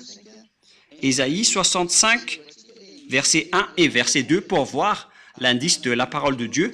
Où est-ce qu'on va trouver cette parole me voici, dans Ésaïe 65, 1. J'ai exaucé ceux qui ne demandaient rien. Je me suis laissé trouver par ceux qui ne me cherchaient pas. J'ai dit, me voici, à une nation qui ne s'appelait pas de mon nom. Il y aura donc une nation où la parole me voici, va sortir. Et dans cette nation, le nom du Père YAHVAH n'a jamais été appelé. C'est clair alors qu'il ne s'agit plus des Israéliens qui va connaître son nom et qui va recevoir la parole « me voici », car son nom a déjà été invoqué dans la terre d'Israël, c'est-à-dire le nom du Père YAHVAH. Donc les nations dans lesquelles ce nom a déjà été invoqué ne sont plus concernées, mais l'endroit où il va être à nouveau appelé, c'est un endroit dans lequel son nom n'a jamais été appelé. C'est clair alors qu'il ne s'agit plus d'Israël, car le nom du Père YAHVAH a déjà été invoqué en Israël. Donc Israël n'est plus concerné. Ils doivent dégager. Bye bye Israël, vous ne connaissez plus ce nom. Et ce nom ne veut plus aller chez vous. Il est venu maintenant dans les autres nations pour sauver les autres nations. J'espère que vous qui écoutez cet enseignement, vous allez vous rapprocher de Elia. Croyez à Zhyahah, car il a bien été envoyé. Vous voyez sa photo à la télé et sa voix à la radio. Et où est-ce qu'on peut le trouver sur cette planète Terre? Car le nom ne va plus sortir en Israël et on ne va plus le connaître dans ce territoire. Mais ça va être dans un autre endroit. Alors, où est-ce qu'on peut le trouver?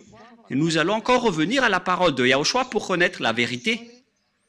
Voilà la parole de YAHOSHUAH. La parole de Dieu a dit qu'il faut écouter les prophètes israéliens. Donc, il faut écouter les prophètes israéliens, notamment à partir de grand-père Moshe dans Deutéronome 18:15. On doit suivre la parole des prophètes. Deutéronome 18:15. Voilà ce qui est dit. Nous allons lire ensemble pour la gloire du Père YAHVAH et de YAHOSHUAH. L'Éternel YAHVAH, ton Dieu, te suscitera du milieu de toi, d'entre tes frères, un prophète comme moi. Vous l'écouterez. Donc, il faut écouter les prophètes israéliens. Et nous savons bien tous que YAHOSHUAH est un prophète israélien. Il était un grand prophète israélien. Et nous allons donc lire le message de YAHOSHUAH qu'il a transmis à ses disciples, notamment son disciple qui s'appelle Yohanan ou Jean, l'apôtre. Et nous allons lire donc la parole de YAHOSHUAH, le prophète qui l'a transmis à son disciple, qui a écrit pour lui. Et voilà donc ce qui est dit par le livre du prophète YAHOSHUAH selon son apôtre Jean dans Apocalypse 19. C'est où déjà?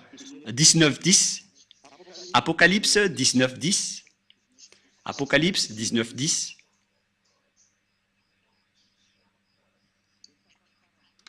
Et dans la dernière partie, car le témoignage de YAHOSHUAH est l'esprit de la prophétie, c'est-à-dire le prophète israélien qu'on doit écouter, donc c'est uniquement celui qui prêche YAHOSHUAH.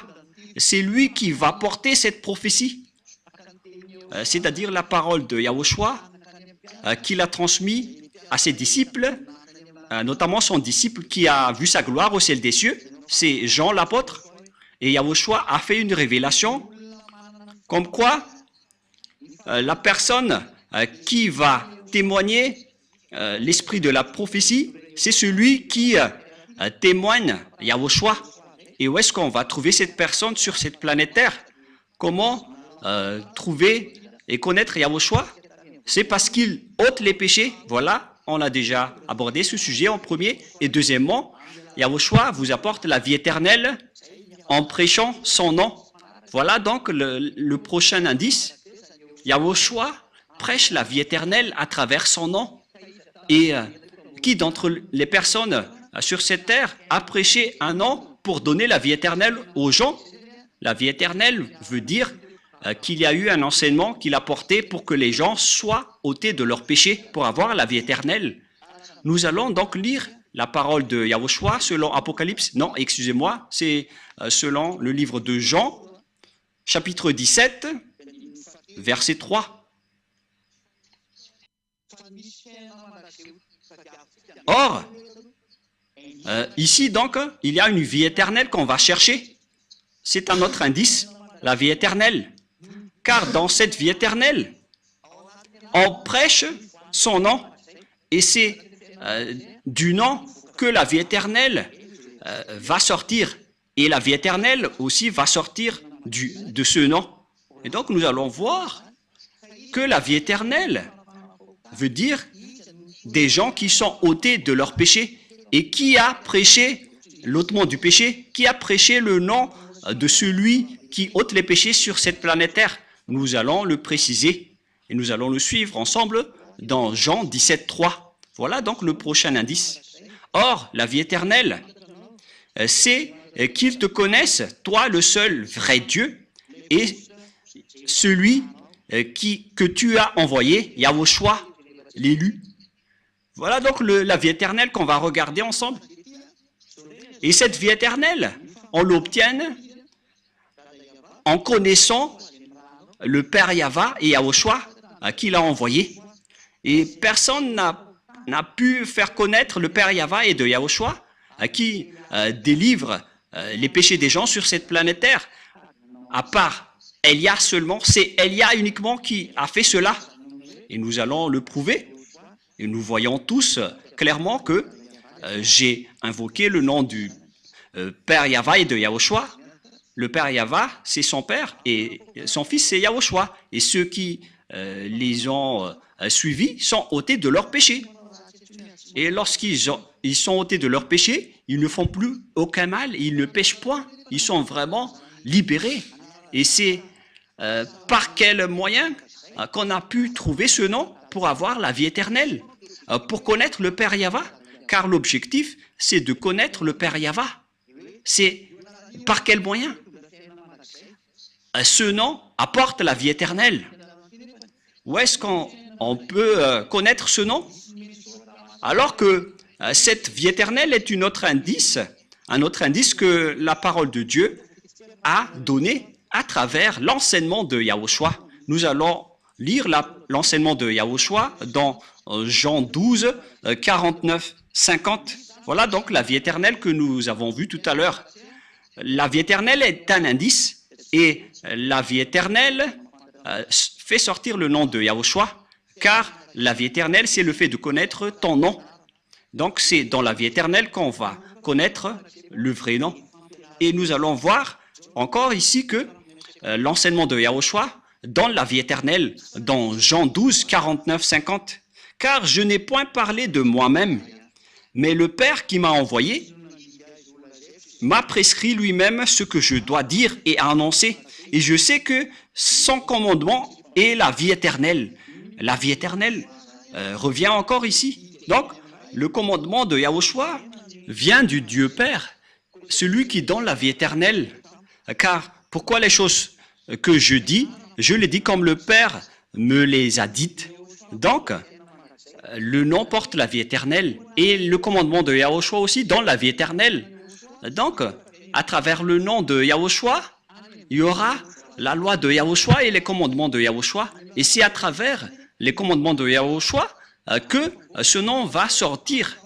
Et lorsque ce nom va sortir, les gens vont être ôtés de leurs péchés. C'est ce qui a été dit par les prophètes, qu'on doit écouter les prophètes israéliens. Et cette prophétie va jusqu'à Zhyahah, ce qui prouve que Zhyahah est un grand prophète.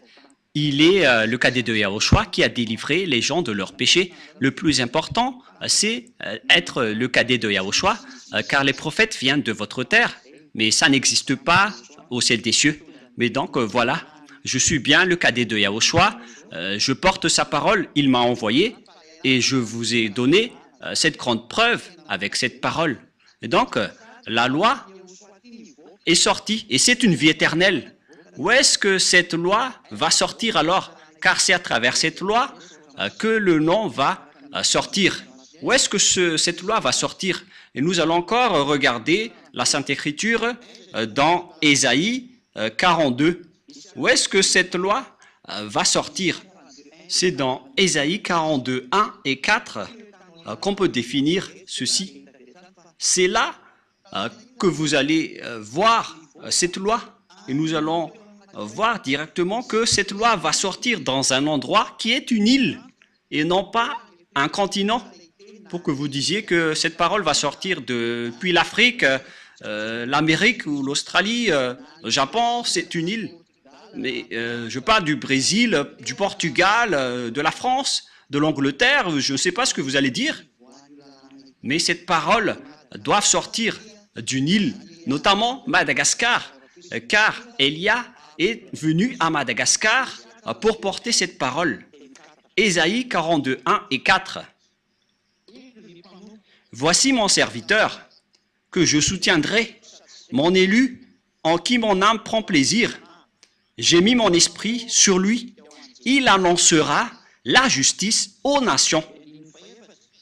Verset 4. Il ne se découragera point et ne se relâchera point jusqu'à ce qu'il ait établi la justice sur la terre et que les îles espèrent en sa loi. Excusez-moi. Ici, donc, c'est bien clair que il y aura un serviteur. Et ce serviteur est tenu par la main du Dieu d'Abraham. C'est un élu, il l'a élu, en qui son cœur prend plaisir. C'est-à-dire qu'il connaît parfaitement ce serviteur qu'il a élu et qu'il soutient. Il n'est pas seul. Dieu lui tient la main. Il a été élu parmi les autres depuis le ciel des cieux et non pas sur cette terre. Et son cœur prend plaisir pour lui. Il ne vient pas d'ici, sinon il serait pécheur comme vous. Il l'a élu depuis le ciel des cieux. J'ai mis mon esprit sur lui. C'est un vrai élu en qui son cœur prend plaisir. Il le convient parfaitement. Et il a mis son esprit sur lui. Et lorsqu'il a mis son esprit dans ce serviteur élu, bien évidemment, on parle ici de Élia. Qu'est-ce qui va se passer? Il annoncera la justice aux autres nations. Et on voit bien que la justice vient des tribunaux. C'est pourquoi on parle du ministère de la justice, car la justice engendre des lois. Et donc, on va faire sortir des lois à travers Zhyahah Élia. Il va sortir des lois sur cette terre pour que les gens deviennent des nouvelles personnes qui ne pêchent point. Élia a accompli tout cela. Et il a vraiment porté des règlements que vous voyez dans le verset 4. Où est-ce que cette loi va sortir? Verset 4. Il ne se découragera point et ne se relâchera point jusqu'à ce qu'il ait établi la justice sur la terre. Et donc, la justice va sortir d'une île. La loi va sortir d'une île. Et les règlements vont sortir d'une île. Et ils ont déjà été sortis depuis l'année 1984. D'ailleurs, je venais de célébrer mes 40e années en prêchant la bonté de Yahushua pour que les gens ne font plus aucun mal après avoir suivi Yahushua. Et vous avez vu ça de vos propres yeux. Le salut est accompli. C'est accompli par Yahushua. Et le salut est accompli aujourd'hui à travers Élia. Élia a été envoyé actuellement dans l'île de Madagascar. Pour vous qui êtes dans les continents, ne volez pas, car Élia ne vient pas du continent. Il vient d'une île. Et l'île élue, c'est Madagascar. Vous qui pensez connaître Yahushua, vous venez tous des continents, que ce soit en Afrique du Sud et dans tout le reste. Vous connaissez. Vous avez créé vos propres Yahushua. Cette parole ne vient pas du tout du continent. Elle vient d'une île qui est l'île de Madagascar. Et le nom de cet homme que Dieu a choisi, qui ne vient pas de chez vous, il vient du ciel des cieux. Il s'appelle Zhyahah Élia. Et tous ceux qui le suivent ne pêchent point. Et il ne pêche point en premier, cet homme. c'est Zhyahah Elia qui vous parle en ce moment. Il n'a aucun péché et aucun péché ne peut entrer en lui, ni l'habiter. Au contraire, il est venu pour détruire et anéantir les diables qui rendent les gens pécheurs. Et les diables sont terrifiés devant lui, ils ne supportent pas sa présence. C'est pourquoi ils cherchent toutes sortes de blocages des paroles de Elia, mais on n'empêche pas Zhyahah Elia. Vous êtes juste fatigué si vous allez me bloquer, je vais rire de vous. Zhyahah Elia ne peut pas être empêché. Il est comme l'air qui circule partout. Est-ce que vous avez la capacité de bloquer l'air qui est dans le ciel? Et c'est comme ça aussi que vous ne pouvez pas bloquer Elia. Aucune personne ne peut bloquer l'air. Vous allez bloquer l'air par quel moyen? Vous ne pouvez pas le bloquer. Il doit toujours circuler n'importe où. Alors que Elia est largement supérieur au vent que vous pensez. Et même on a pris l'exemple des anges comme du vent. Mais Elia, il est bien un envoyé du Très-Haut. Il est l'envoyé du Père YAHVAH et de YAHOSHUAH. Dernière question. Je répète la question. Pourquoi devons-nous croire Zhyahah Elia? On doit le croire car il est le vrai envoyé dans cette île. Et je fais le tour du monde en ce moment pour faire connaître la parole de YAHOSHUAH et toute sa vérité. Il est l'homme de Dieu que vous cherchez, les Israéliens. Mais puisque vous ne l'avez pas cru, vous avez tué YAHOSHUAH. Il est le vrai homme de Dieu pour tous ceux qui cherchent l'homme de Dieu qui peut vous sauver. Vous le voyez en photo maintenant. C'est moi qui vous parle en ce moment. Et si vous dites, pourquoi vous prêchez votre propre corps? Moi, je ne fais pas cela. Je révèle la parole de mon Père, YAHVAH et YAHOSHUAH. Je ne prêche pas mon propre corps. C'est eux qui me donnent des ordres. Et je parle. La parole vient d'eux pour que vous connaissiez la parole comme quoi l'île va attendre sa loi. Elia est déjà là. Je suis déjà dans cette île. Alors, sachez m'écouter. Le sage voit le danger et le fuit, mais le fou avance et le regrette. À tous les âmes qui veulent être sauvées, qui crient au secours en YAHOSHUAH, Elia va vous ramener chez nous en YAHOSHUAH. Je vais vous ramener dans les bras de YAHOSHUAH. Écoutez tous Elia, que vous soyez étrangers ou quiconque, il n'y a plus d'étrangers ou de malagasy, que toutes les âmes qui ont été appelées YAHOSHUAH suivent Elia pour aller au ciel des cieux, d'où je viens. Suivez Elia, me voici maintenant. Tous ceux qui m'ont suivi sont ôtés de leurs péchés et ne pêchent point. Elia vous appelle. C'est lui que vous avez cherché, que vous avez tant attendu. YAHOSHUAH ne va pas revenir avant la fin. Je suis son précurseur. Alors suivez-moi. Je suis son envoyé pour accomplir Ésaïe 42:4, comme quoi l'île va attendre sa loi. Elia est déjà là. Je vous ai donné la preuve. Regardez par vous-même et écoutez tous. C'est par amour pour vous que nous sommes arrivés ici pour vous sauver, pour vous ramener en YAHOSHUAH qui m'a envoyé. Voilà donc ma parole. Je vous souhaite le meilleur pour que vous soyez revenus en YAHOSHUAH chez le Père YAHVAH et que vous allez suivre Elia maintenant, car Elia et YAHOSHUAH sont uniques. YAHOSHUAH est le cadet de YAHOSHUAH. Il ne vient pas de votre terre, sinon vous serez tous toujours pécheurs. Elia vient du ciel des cieux. Il est le serviteur élu par YAHOSHUAH pour porter la sainteté sur cette terre, car la fin est déjà là. La parole de Elia se termine. Alors, venez tous les âmes élues. Courez tous, ne tardez plus. La parole est très claire pour vous. Elia est arrivé pour vous sauver. Zhyahah Elia.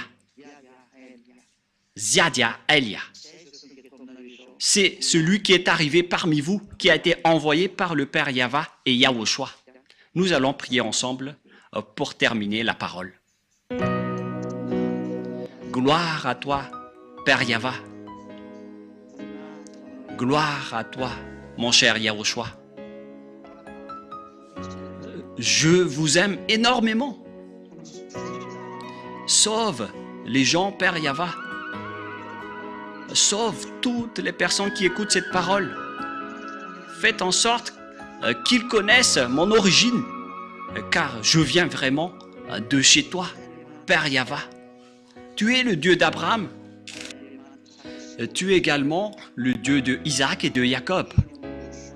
Pour faire porter la parole en YAHOSHUAH, c'est ce que cela veut dire. Actuellement, YAHOSHUAH a accompli le salut et vous m'avez envoyé pour porter votre parole. J'ai tout transmis et je n'ai rien caché, car il s'agit vraiment des saluts qu'il faut faire connaître aux gens. Sauve les gens, Père YAHVAH. Sauve les âmes qui crient au secours. À toi, YAHOSHUAH, faites en sorte qu'ils écoutent la parole de Élia. Je donne ma vie, je donne déjà ma vie pour toi, YAHOSHUAH, pour que j'honore ton sang. Sauve les gens pour qu'ils se retournent vers toi maintenant. Que tes Saint-Esprits appellent tout le monde pour qu'ils courent dans la raison pour revenir vers toi, YAHOSHUAH, et chez toi, le Père YAHVAH. Faites en sorte qu'ils connaissent tous que je suis ton envoyé, que tu as écrit dans le livre, d'après tout ce que j'ai révélé tout à l'heure. Faites en sorte qu'ils connaissent que ton serviteur que tu as élu est déjà arrivé dans l'île de Madagascar que tu as choisi. Ouvre leur raison pour qu'ils connaissent tous que je suis déjà arrivé. Père YAHVAH et YAHOSHUAH, confirme toutes les paroles de Élia. Sauve les gens, car je suis déjà arrivé pour prendre soin d'eux, pour les ramener chez toi, Père YAHVAH, et chez toi, YAHOSHUAH. J'espère que vous avez bien reçu cette parole et que les gens vont courir pour se rapprocher de Élia. Ce sont ces derniers qui peuvent les appeler, car c'est le moment. Et faites en sorte qu'ils me retrouvent le plus rapidement, YAHOSHUAH, car Élia fait déjà le tour du monde pour que le monde entier connaisse que la lumière est déjà en cours. Père, gloire à toi, cher Père YAHVAH. Merci infiniment. Et au nom de YAHOSHUAH, je fais toutes ces prières. Alléluia. Amen. Et donc, je vous souhaite à tous d'être bénis par YAHOSHUAH et à notre prochain enseignement. Au revoir tout le monde.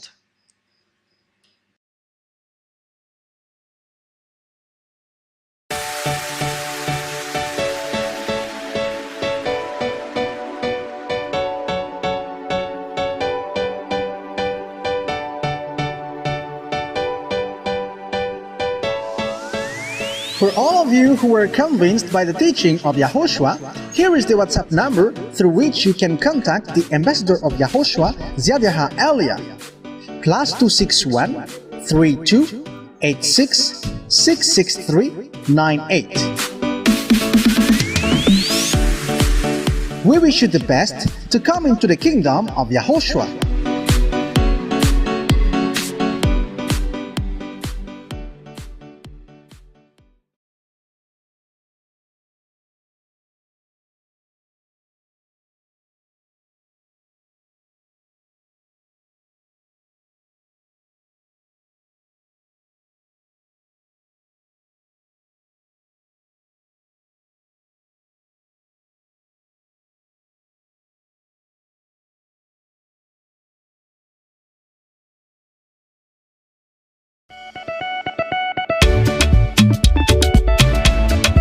Ery, fitiavana, fahamasinana.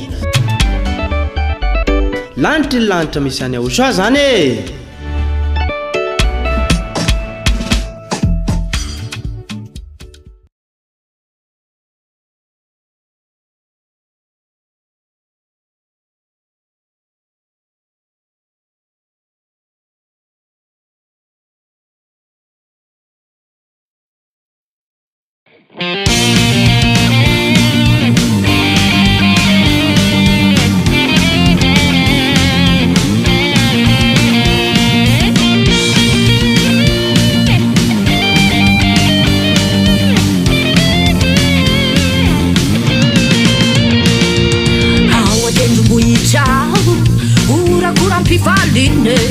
Taritiny lai Solidarité Africa, ambassadeur à YAHOSHUAH.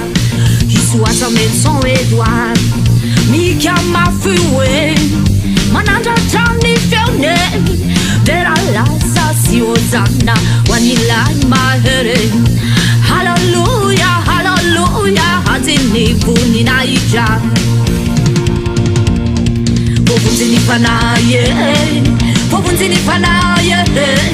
Pobunzini panaye. Wanyamiraye. Pobunzini panaye.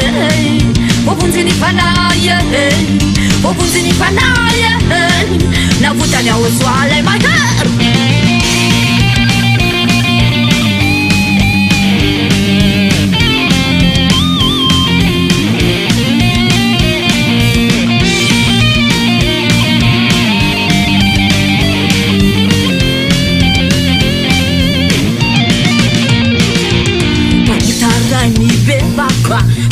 Ambe hawananija atoni repuni nilanija si amzele manali nalina mika mafiwe mananja chani fione vera la sasi ozana wanilai mahere pobunzini panaye pobunzini panaye pobunzini panaye wanyamiraye pobunzini panaye pobunzini panaye pobunzini panaye navutanya oswale my head.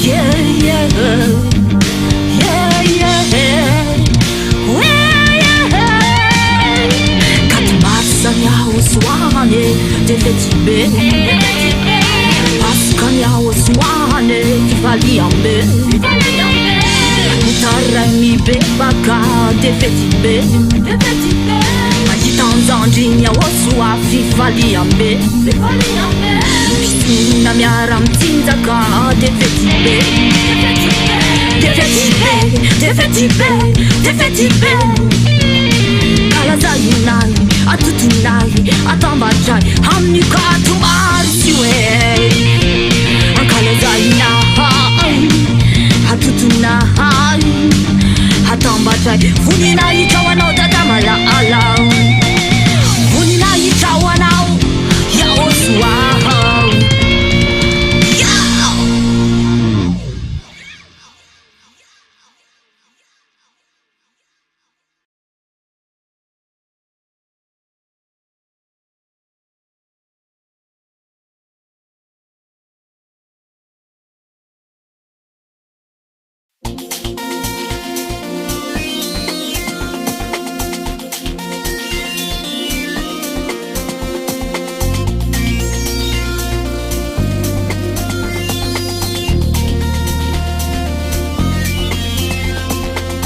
Zakazakan mursitona mana kaki Ile ferfarani zao tontorizo Zakazakan mursitona mana kaki Ile ferfarani zao tontorizo Nitava mweso nunu nanu lurang dini Abu famu deni zao tontorizo Nitava mweso nunu nanu lurang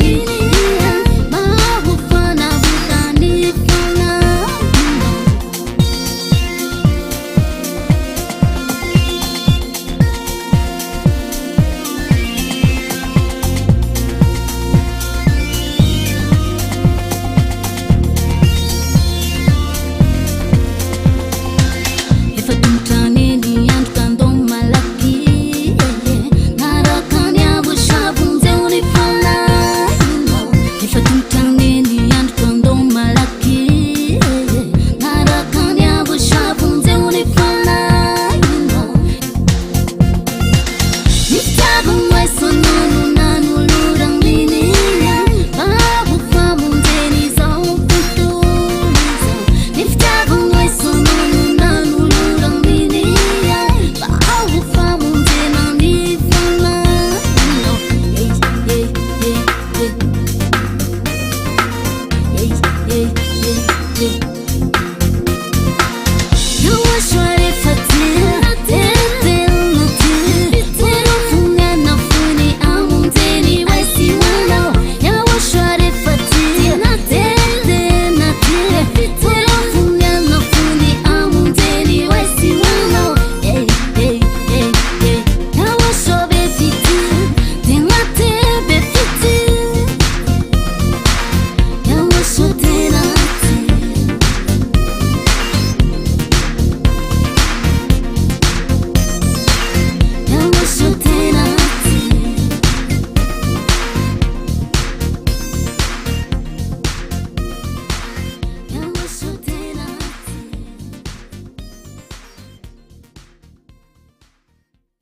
irao anao tato noho ny fikelezanao aina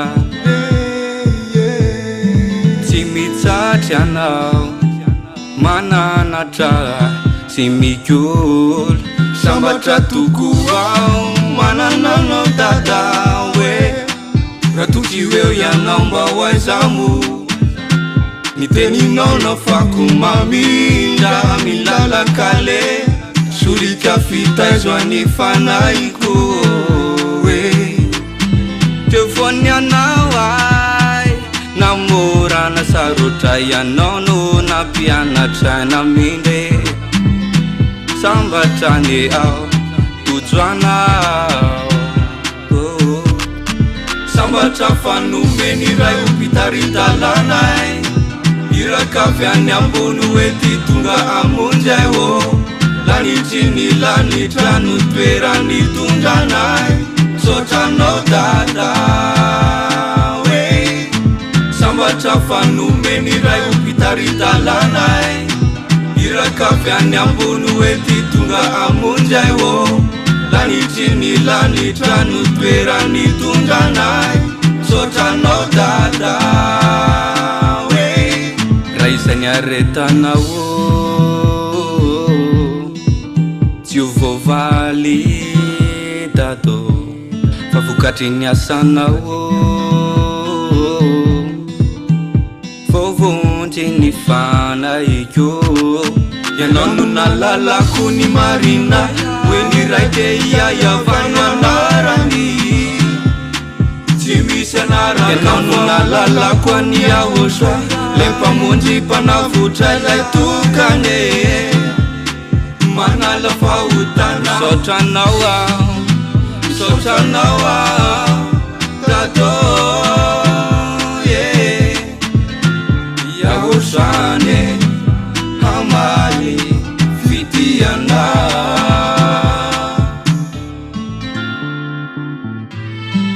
sotranao ambassadeur any YAHOSHUAH isoa sa maison Edouard tsy misy adininay sy rehetra nataonao taminay sotra data sambatra fanomeny ray opitaridalanay irakavy any ambony hoe ty tonga amonjay o lanitry ny lanitra no toerany tondranay sotranao dada hoe sambatra fanomeny ray opitaridalanay irakavy any ambony hoe ty tonga amonjay o lanitry ny lanitra no toerany tondranay sotranao dada hoe sambatra fanomeny ray opitaridalanay irakavy any ambony hoe ty tonga amonjay o lanitry ny lanitra no toerany tondranay sotranao dada hoe sambatra fanomeny ray opitaridalanay irakavy any ambony hoe ty tonga amonjay o lanitry ny lanitra no toerany tondranay sotranao dada hoe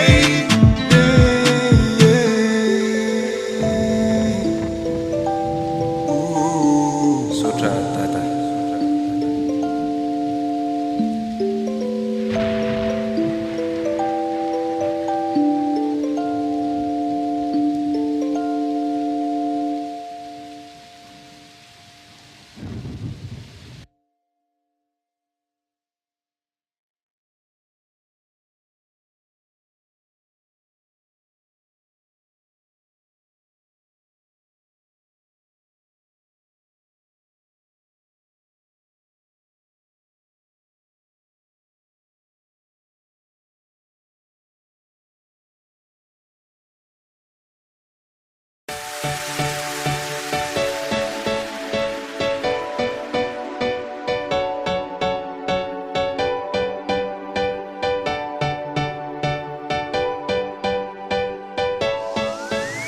For all of you who were convinced by the teaching of YAHOSHUAH, here is the WhatsApp number through which you can contact the ambassador of YAHOSHUAH, Zhyahah Elia. +261 32 86 663 98. We wish you the best to come into the kingdom of YAHOSHUAH.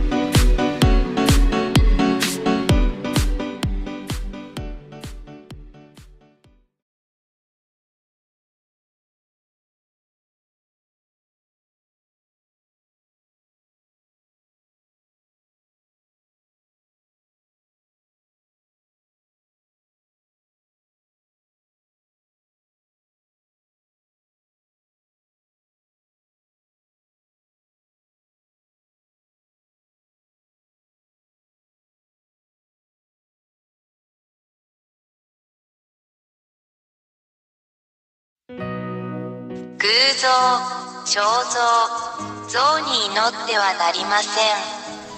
彼らは偽りの神々です。偶像、肖像、像に祈ってはなりません。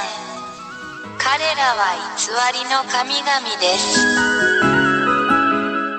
偶像、肖像、像に祈ってはなりません。彼らは偽りの神々です。偶像、肖像、像に祈ってはなりません。彼らは偽りの神々です。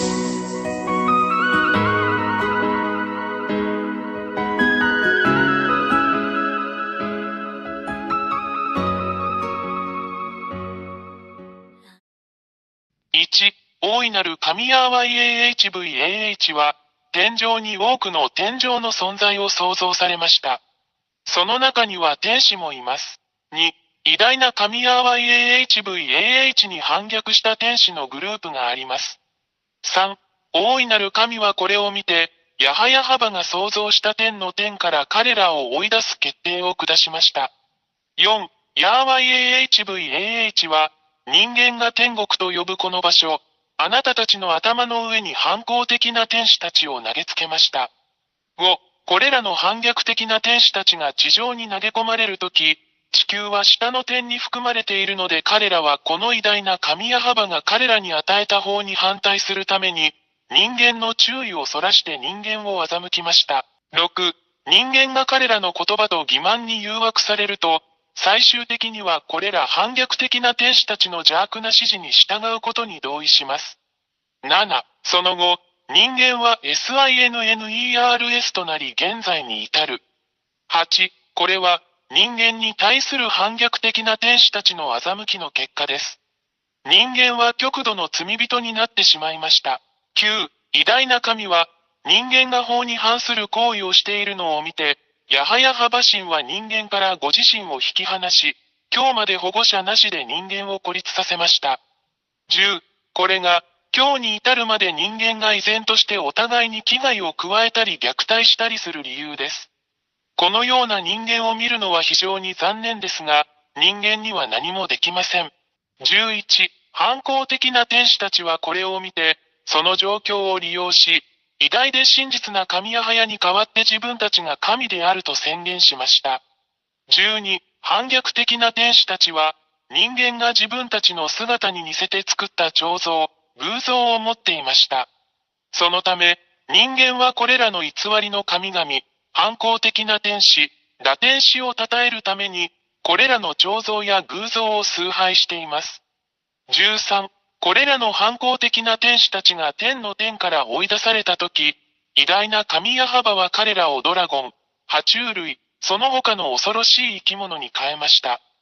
14、これが、真の創造主神ヤハヤハバをもはや知らない人間が、蛇、ドラゴン、爬虫類、その他の恐ろしい生き物のような偶像を作り、彼らが崇拝する反抗的な天使でありながら、これらすべての前にひれ伏して祈る理由です。これを行う人間は悲惨だ。15、人間が彫像、偶像、像を通して祈るこれらの堕天使は、私たちが悪魔または悪魔と呼ぶものです。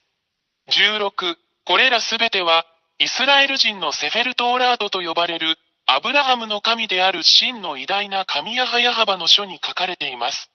そして、それらを確認することができます。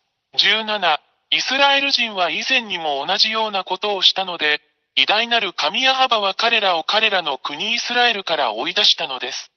イスラエル人は真の神の前で忌まわしいことをしています。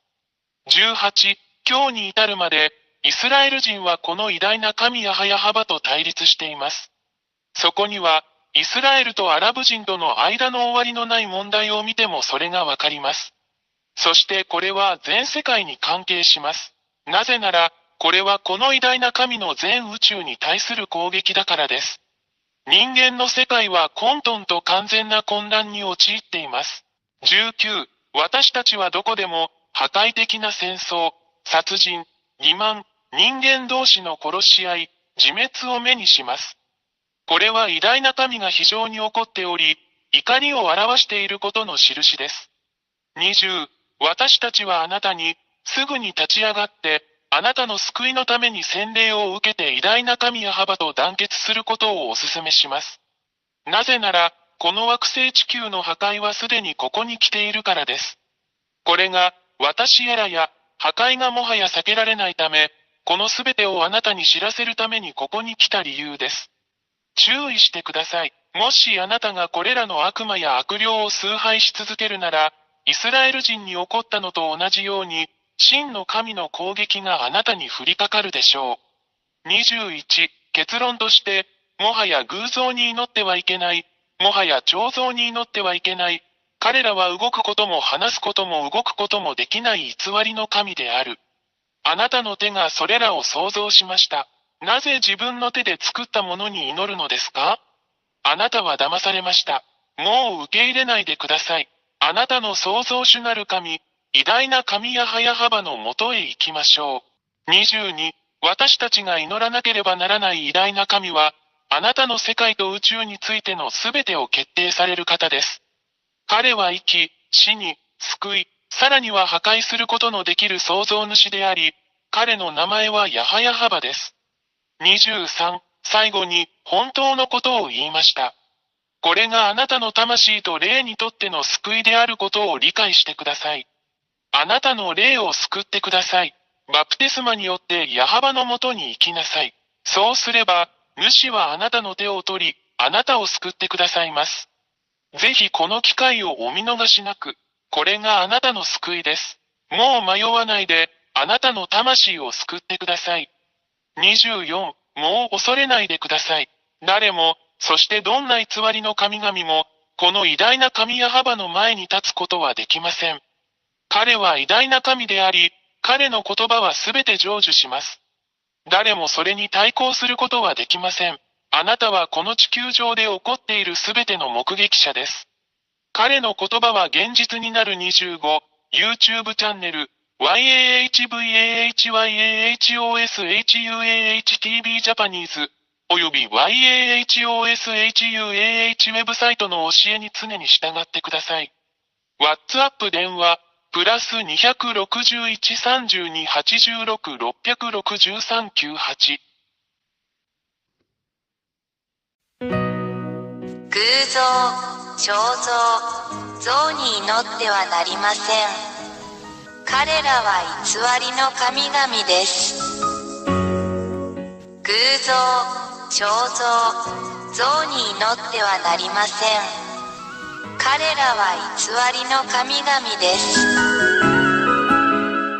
偶像、彫像、像に祈ってはなりません。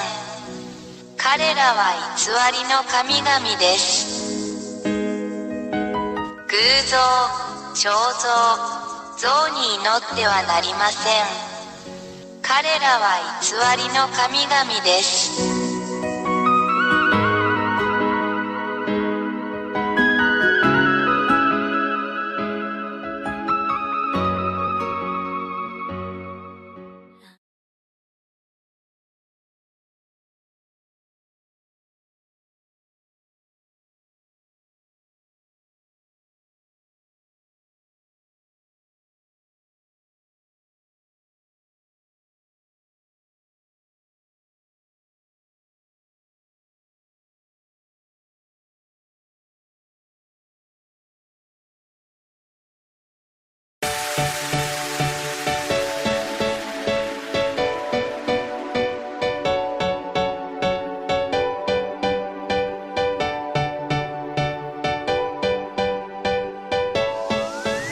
For all of you who were convinced by the teaching of Yahoshua, here is the WhatsApp number through which you can contact the ambassador of Yahoshua, Zhyahah Elia. +261 32 86 663 98. We wish you the best to come into the kingdom of Yahoshua.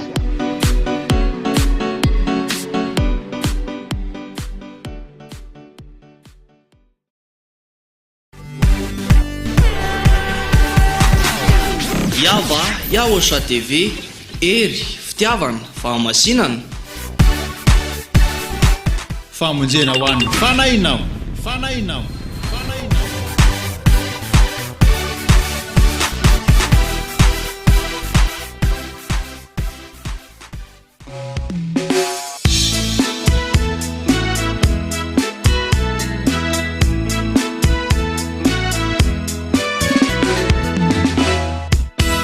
Yahoshua est mon sauveur. Yahoshua, ma vie, mon bonheur. Il a sacrifié sa vie pour nous donner l'éternel. Yahoshua, je t'aime tant. Yahoshua est mon sauveur. Yahoshua, ma vie, mon bonheur. Il a sacrifié sa vie pour nous donner l'éternel. Yahoshua, je t'aime tant. Je t'adore, Yahoshua, je t'aime de tout mon cœur. Ma vie, mon bonheur, c'est Yahoshua. Je t'adore, Yahoshua, je t'aime de tout mon cœur. Ma vie, mon bonheur, c'est Yahoshua.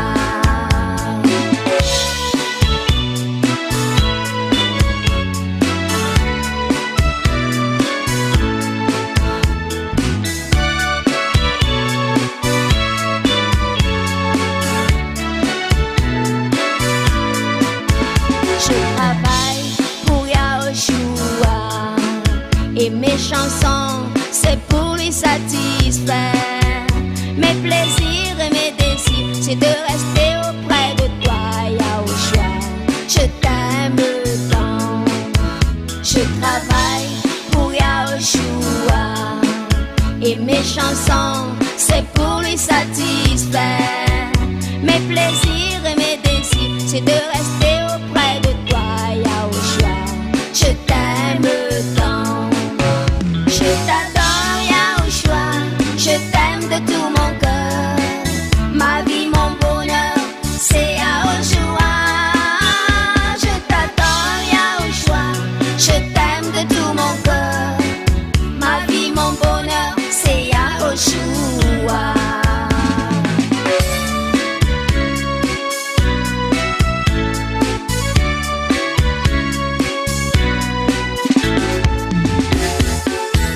Mes problèmes et ma désolation, auprès de lui, tout est résolu.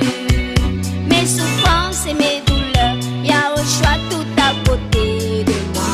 Il m'a donné la résurrection. Yahoshua, mon amour et ma sécurité.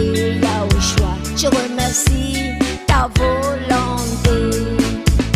Mes problèmes et ma désolation, auprès de lui, tout est résolu. Mes souffrances et mes douleurs, Yahoshua tout à côté de moi. Il m'a donné la résurrection. Yahoshua, mon amour et ma sécurité. Yahoshua, je remercie ta volonté.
YAHOSHUAH nous tiku Anakina kuniwa vikyu YAHOSHUAH vifaniku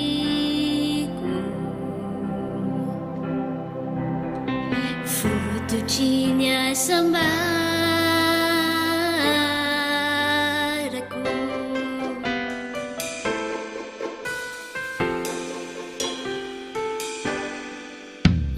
YAHOSHUAH nous tiku Anakina kuniwa vikyu YAHOSHUAH vifaniku Futu chinya samba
YAHOSHUAH nous tukiku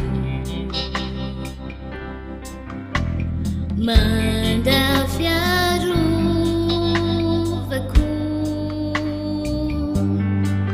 YAHOSHUAH nous eriku Anjiante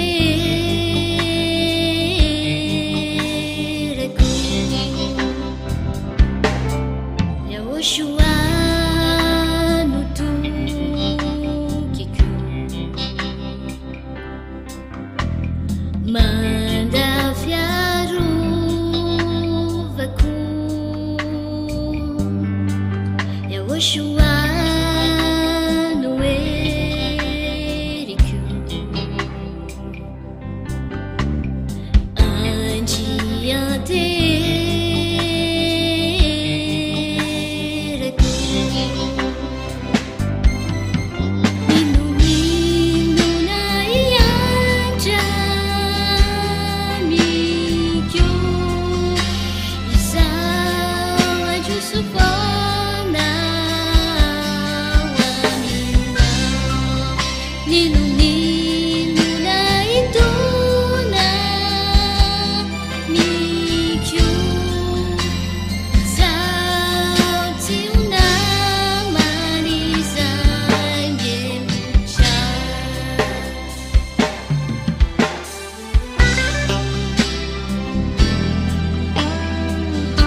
filanjavacha miarako aminao YAHOSHUAH fa fitiavana ho any an-danitra ho any aminao ity ianeo lay zandrinao YAHOSHUAH fitiavako anao raiky trampoko ao tsy ho filanjavacha miarako anao YAHOSHUAH fa fitiavana ho any an-danitra ho any aminao ity ianeo lay zandrinao YAHOSHUAH fitiavako anao raiky trampoko ao YAHOSHUAH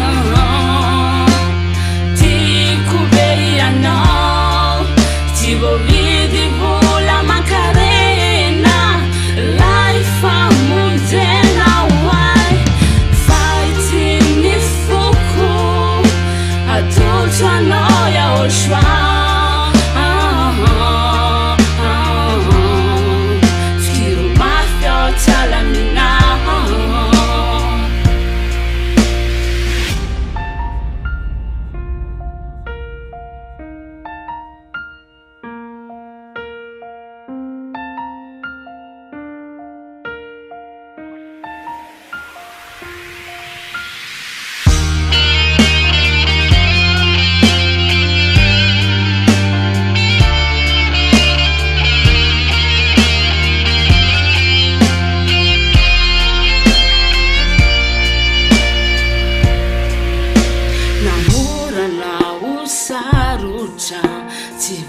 aminao YAHOSHUAH fijoratrany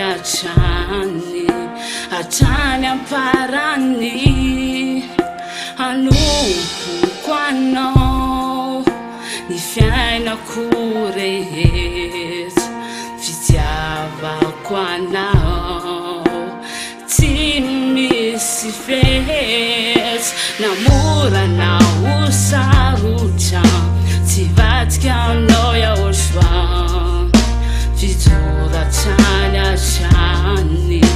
hatrany amparany hanompoko anao ny fiainako rehetra fitiavako anao tsy misy fehetsy YAHOSHUAH tiako be ianao tsy voavidy vola mankarena lay famonjena hoay faity ny foko atolotro anao YAHOSHUAH fikiro mafy ao tsalaminao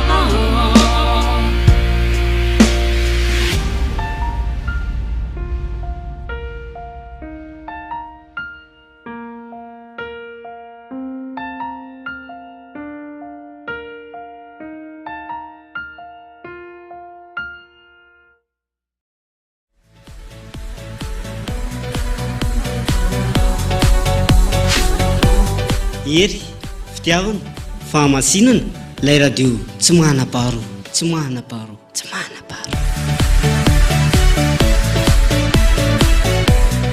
YAHVAH YAHOSHUAH TV ery fitiavana fahamasinana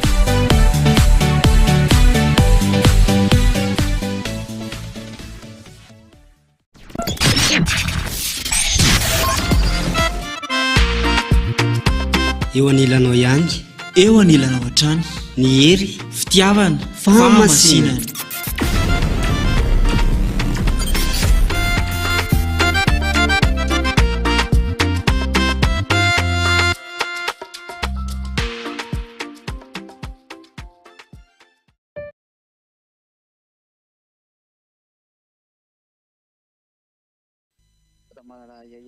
Elia greets beloved Dad YAHVAH. Also, Elia greets my beloved YAHOSHUAH. And I mentioned Yahoshua's grace to everyone who were following and listening to this teaching throughout the world. Yes, the teaching today brings the title, Why? Why we should believe in Zhyahah Elia. Let me repeat it again. Why should we believe in Zhyahah Elia? So, it means, what is the reason? Is he true or fake? So that is the thing that we must emphasize well. So the answer that I will give to you is, believe in Yahushua because, first of all, he has saved you. It's you who have created you. He has invented you, and he is the God that you must believe in. It's Yahushua.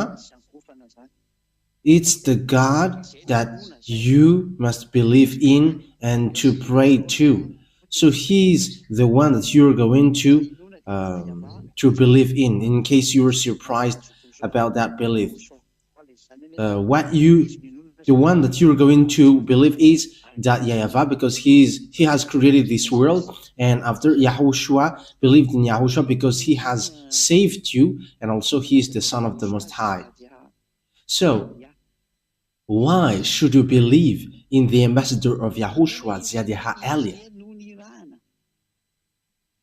You should believe in him because he sent. Let me emphasize it again. He is sent to bring the words of Yahushua. So, believe in him because he is a messenger. He is not a God to be prayed to, no. That is not the case. But the God to be prayed to is that YAHVAH and Yahushua, but Zhyahah Elia, it's the younger brother of Yahushua, sent by Yahushua and that YAHVAH to bring the words of that YAHVAH and Yahushua on earth, on the earth planet, on you, here in you. So that is the truth. That means that the reason you should believe in him is because he is sent to bring the words of beloved Dad YAHVAH and beloved Yahushua. So that is the reason you should believe in him. So, immediately, the proof that he is sent, and that's why you should believe in him, and he is the real messenger. He is a representer. He represents Yahushua on earth. He represents Dad YAHVAH on earth. And it's as he's representing that YAHVAH, the God of Abraham. I have to emphasize it well, the God of Abraham. That is the reason you should believe in him, because he is sent to represent the God that YAHVAH, the God who sent him here, and Yahushua, the God who sent him here. So, what is then the words that Zhyahah Elia is true? And you need to believe in him. You need to trust him. I have to emphasize it well. You need to believe in him and trust him because he sent and bring the message for the glory of that YAHVAH and Yahushua. First of all, the words that Yahushua has given, because we're going to start from that. Yahushua has said clearly, never sin anymore. So that is the straightforward words that Yahushua has given, never sin anymore.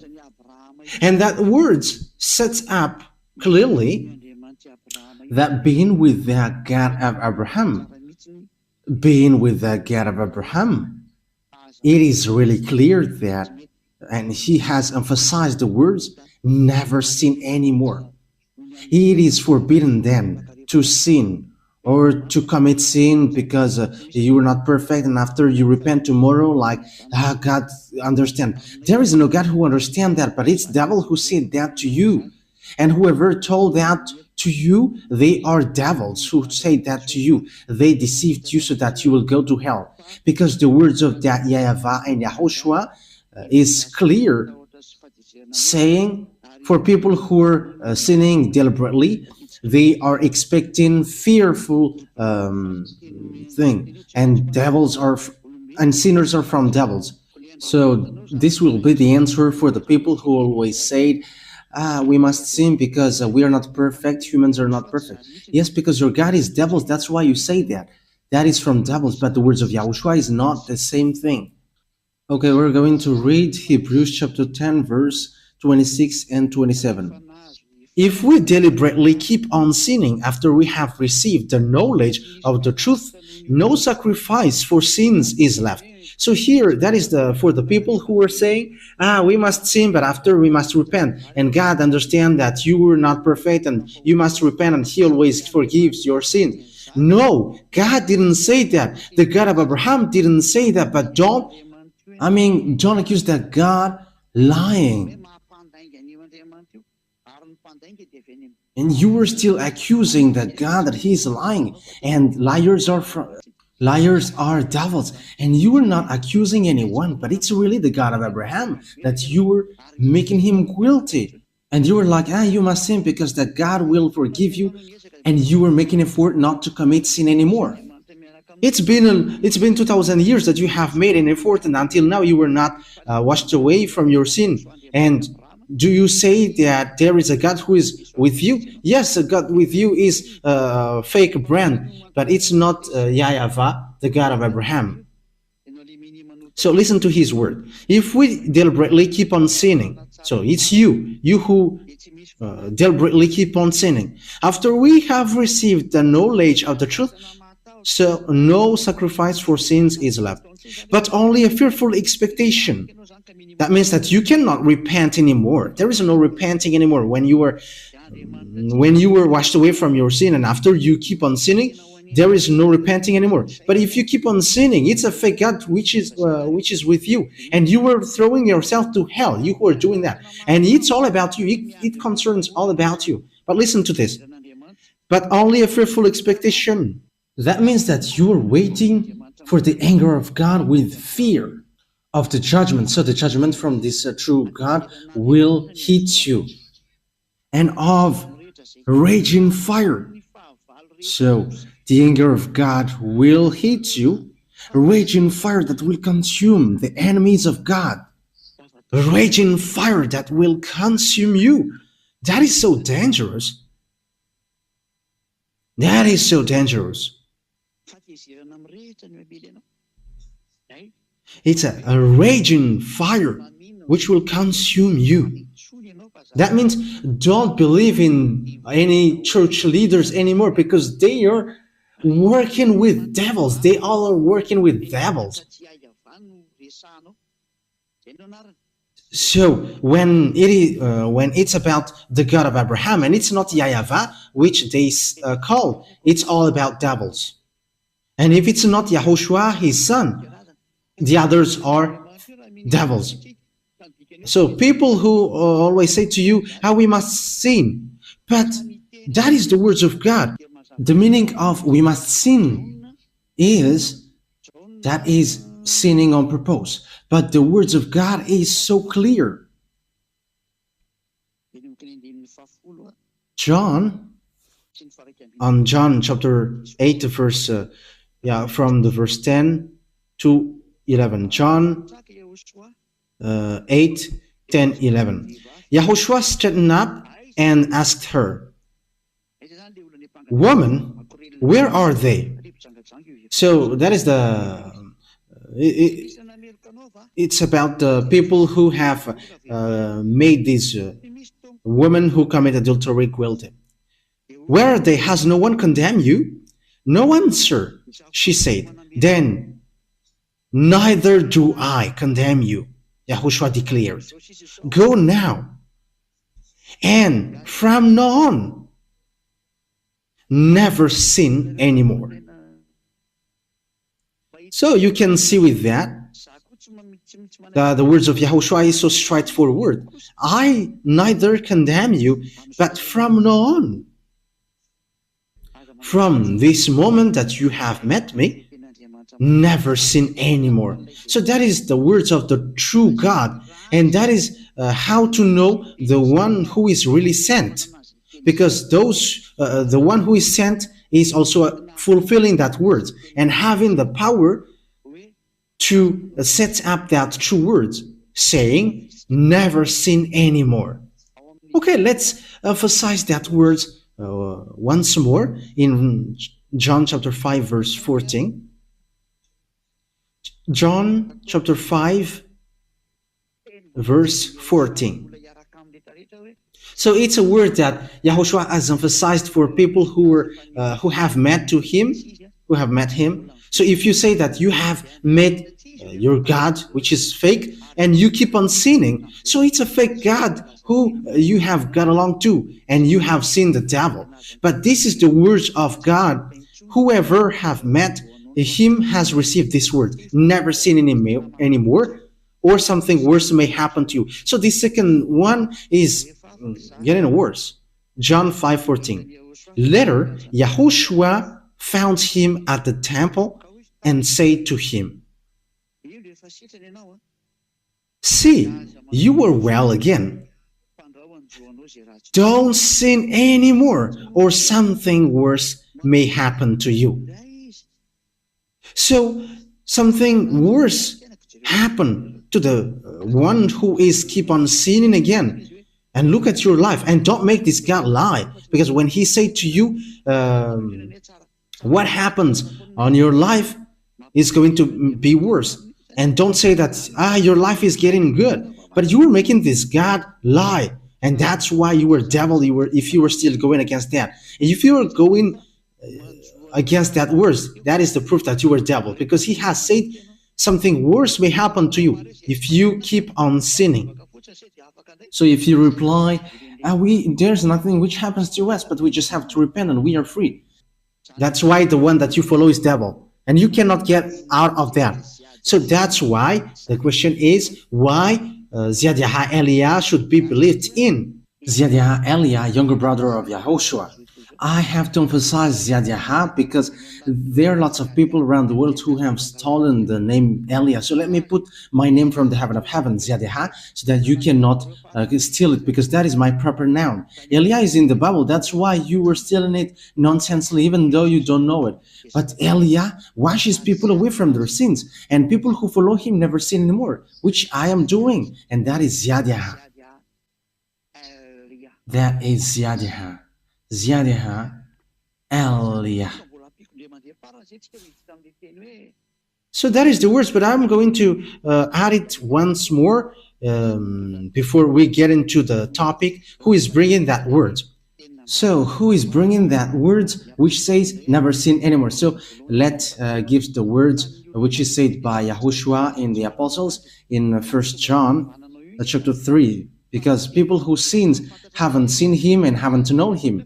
And your church leader is a sinner, and he don't know God, and he haven't seen God. But think about that. 1 John chapter 3, verse 5 and 6. 1 John chapter 3, verse 5 and 6. But you know that he appeared so that he might take away our sins, and in him is no sin. So people who are in Yahushua, they have no sin, and they never sin anymore. No one who lives in him keeps on sinning. You see, whoever follows him and are in him, they don't sin anymore. So there is no such thing like you sin and after you repent. It's devils who are with you, but it's not the God of Abraham. I emphasize that. It's devils who are with you and who pretend to forgive you, but it's not the God of Abraham. No one who continues to sin has either seen him or known him. So sinners, they haven't seen him or known him. That means these church leaders who are sinners and make people sinners and always say that, yeah, we must sin, they haven't seen this God and they haven't known that God. But Zhyahah Elia, however, the one who have made you free from sin by my action, giving you the knowledge of Yahushua, so I have the power and the authority to bring the words to wash you away from your sin. As proof, you were washed away from your sin. Zhyahah Elia. And people who got into that place are so happy. They are really free. Glory be to beloved YAHVAH and YAHOSHUAH. So if you who are listening to me wish for that goodness of the word, if you who are listening to me wish the grace from these words, Zhyahah Elia calls you. Follow me now. Let's go to Yahushua. I will bring you there. I am really sent. As proof, there are thousands of people around the world who are already joining Elia. We're only waiting for you now. Don't listen to any kinds of defamation from these church leaders who are working with devils. Even they cannot free up themselves with sins. Even they are lying to you. How long time they have deceived you. Stop now. Stop following them. Let's follow Yahushua now. It has not happened from a long time, and it will never happen. So they have made you eaten by devils. So be conscious. Come back to Yahushua. How to know if Zhyahah Elia is true and he should be believed in because he is sent by Yahushua? So that is already clear.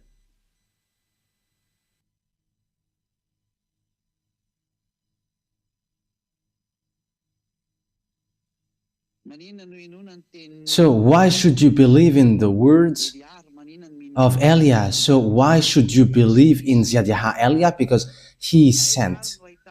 So where to find these words? Because this we're going to look for these words. Who has that and where to find it? And who is really with that words and who brings that words? So we're going to look for that words. We're going to look for follow that words. Yeah. We're going to follow that words. Yes, the words of the prophecy is so clear that you haven't seen and you haven't known these words. It's because of the problem between Israel who fight against Father YAHVAH, and Father YAHVAH made sure that they don't know him anymore. And when the children of Israel haven't known him anymore, yes, we already know that no one called his name anymore. Okay, let's get back to, let's just repeat that chapter and verse a bit, saying, no one knows your name and no one calls your name, according to the book of Isaiah. Isaiah chapter 64. Which verse in it? Yes, Isaiah chapter 64 verse 5. We're going to start from the verse 5 and 6. All of us have become like one who is unclean. So it's the Israelite. And all our righteous acts are like filthy rags. We all shrivel up like a leaf. And like the wind, our sins weep us away. So it's the children of Israel who made bad deeds. So what was the consequences? No one calls on your name or thrives to lay hold of you. For you have hidden your face from us and have given us over to our sins. So Father YAHVAH has hidden his name, all about him, from the children of Israel, and no one knows his name anymore. That's why no one calls on the name of that YAHVAH. So from that moment, no one knows the name of beloved YAHVAH anymore. Because of that, what children of Israel did, and he was so angry, and he made sure that no one knows him anymore from Israelite. And from that moment, there were lots of names which were created: Jehovah, Allah, Buddha, Shiva, Brahma, Vishnu, Ganesh, and all kinds more that humans have called. They have called their own. And all humans becomes sinners. They're all sinners. And the others are getting married with 5, and the others have gotten married with 50 women. However, the last prophet, the Son of the Most High, said, one man get married with one woman, and one woman get married with one man. However, the others, they have hundreds of wives. That is so dangerous. That is just going against that God. They have just changed the name of the God of Abraham. They have changed the name YAHVAH into something else. That is a sign that you were sinners, and everyone who, all the gods who are with you are all fake. Okay, let's continue the words. You were sinners, but the true God is arrived, and He has given knowledge to people. That there is a moment that humans will know that name. It's not the children of Israel anymore. Even they are enemies of God. But it's the other nation. So it's not children of Israel anymore. So Father YAHVAH has made a program that there is someone who is going to know Him. Isaiah chapter 52 verse 6. Isaiah chapter 52 verse 6. Therefore, my people will know my name. Therefore, in that day, they will know that it is I who foretold it. Yes, it is I. So there is someone who is going to know the name of Father YAHVAH, and Father YAHVAH is going to say to them, here I am, here I am. So Father YAHVAH is going to be known again. Someone is going to know Him again. But for children of Israel, they will not know Him anymore. That's why the Adonai name come up, the my Lord thing. It's because of the punishment of Father YAHVAH, from Father YAHVAH for them, and that's why they cannot call the name YAHVAH anymore, and they changed it into Adonai, because whoever called the name was killed. So they didn't call the name anymore, but they changed it into Adonai. And the others have taken Adonai and they have changed it into my Lord. And you see that everyone is calling my Lord because of the craziness of the children of Israel who fight against that God, and God gets separated from them and they don't know their gods anymore until now. It's so dangerous. It's until now, because if they know, they should have called with me YAHVAH and YAHOSHUAH, and they are washed away from their sins, like those who are following Elia. But they're not following that. Even when they have seen these words, they don't care about that. That is the proof that God has abandoned them. Because the goal of the God is, when you follow Him, you never sin anymore. Why do you look for that? And that is what you see now. Why don't you come? But that is showing arrogance. They think that they're Israelian and they're with God. That is so funny. If God is with you, you have been washed away from your sins. But the words of God is clear. God doesn't listen to sinners. Isaiah chapter 59 verse 1 and 2. Surely the arm of YAHVAH is not too short to save, nor his ear too dull to hear. But your iniquities have separated you from your God. Your sins have hidden His face from you, so He doesn't listen. So that is Isaiah 59, 1 and 2. It's clear what we have read. When someone is not washed away from their sins, God doesn't listen to him. So the God of Abraham doesn't listen to him if you were not washed away from your sin. So that is saying that the children of Israel was abandoned by God. So Father YAHVAH must get back. So that is the word, His word. There is someone who is going to know Him, and my people will know my name. And it's the people that He is going to give the words, here I am, here I am. Because the hint for the people who is going to know Him is the people who receive these words, here I am, here I am. So where is here I am going to be appeared? So Isaiah 65 answers that. 65 and 1, 2. So we're going to look for the hint of God, where to find that words, here I am. So we're going to read Isaiah 65, 1. I revealed myself to those who did not ask for me. I was found by those who did not seek me. To a nation that did not call on my name, I said, here am I, here am I. So there will be a nation that these words, here I am, will appear. And this nation, it's a nation where my name is not called in, according to Father YAHVAH. So it's obvious that it's not Israeli. It's not Israelian. It's not Israeli who's going to know his name, who is going to receive the here I am. Because the name of Father YAHVAH has been called in Israel. So when it's already a nation where his name was already called, it's not the right one. But the nation here is where the name was not yet called. So it's obvious that it is not in Israel, because the name of Father YAHVAH was already called in Israel. So Israel is eliminated. Bye-bye for Israeli, because you don't know that name. The name is not yours, and this name will never go to you, because it has gone to the other nation, to save the other nation. I hope that you who are listening to this teaching will come and follow Elia. Believe in Elia, because Elia is sent to save you.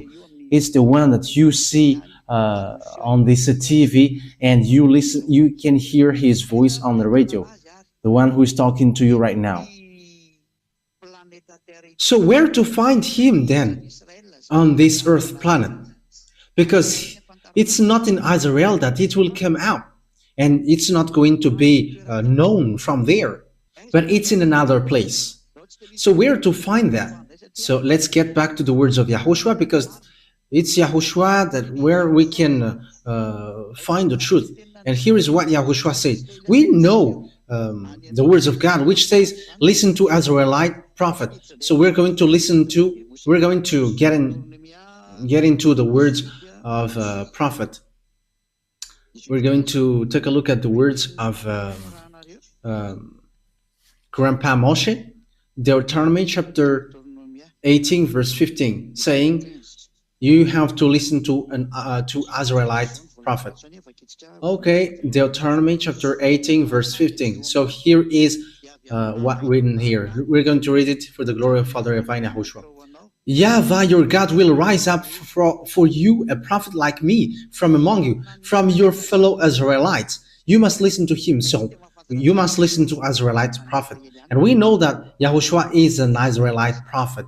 He is a great prophet in Israel. So we're going to read the message from YAHOSHUAH in his and from his disciples. So it's in John or Yohanan. It's Yohanan apostles. So we're going to read the words of YAHOSHUAH, the prophet, which is given to his disciples. So this is the words of the prophet YAHOSHUAH according to John, apostles, his disciples. Revelation chapter 19. Where is it again? 19 verse 10. Revelation chapter 19 verse 10. Revelation chapter 19 verse 10. And it's the last part. For it is the spirit of prophecy who bears testimony to YAHOSHUAH. So the Israelite prophet that you must listen is the one who is preaching YAHOSHUAH only. So it's him who is bringing that prophecy according to the words of YAHOSHUAH, which is given to the disciples who have seen his glory in the heaven of heavens. So it's John, and YAHOSHUAH has declared the person who got the spirit of prophecy is the one who preaches YAHOSHUAH.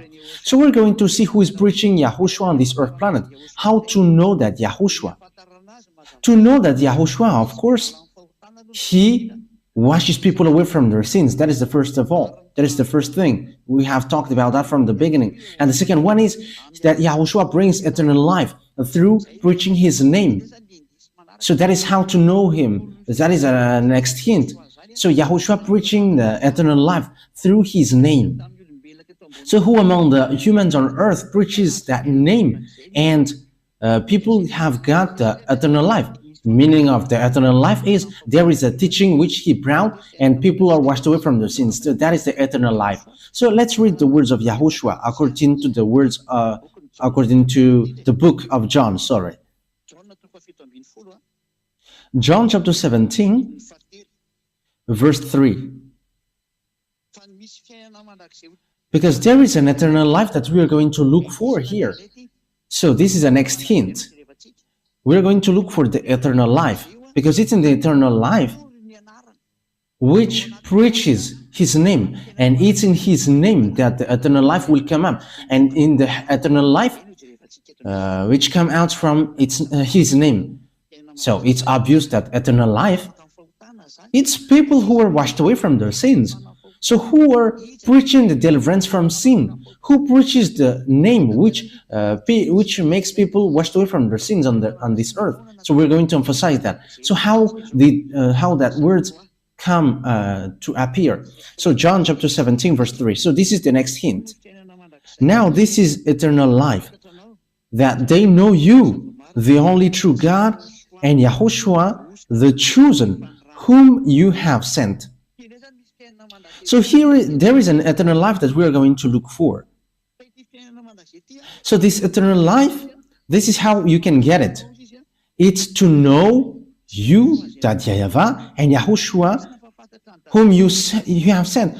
But there is no one who has known Father YAHVAH and Yahushua, who have made people washed away from their sins on this earth, except Eliah only. It's only Eliah who has done that, and who have done that. And we're going to prove that, because we can say together that it's me who have called that YAHVAH and Yahushua. That YAHVAH is the God of Abraham, and Yahushua is the Son.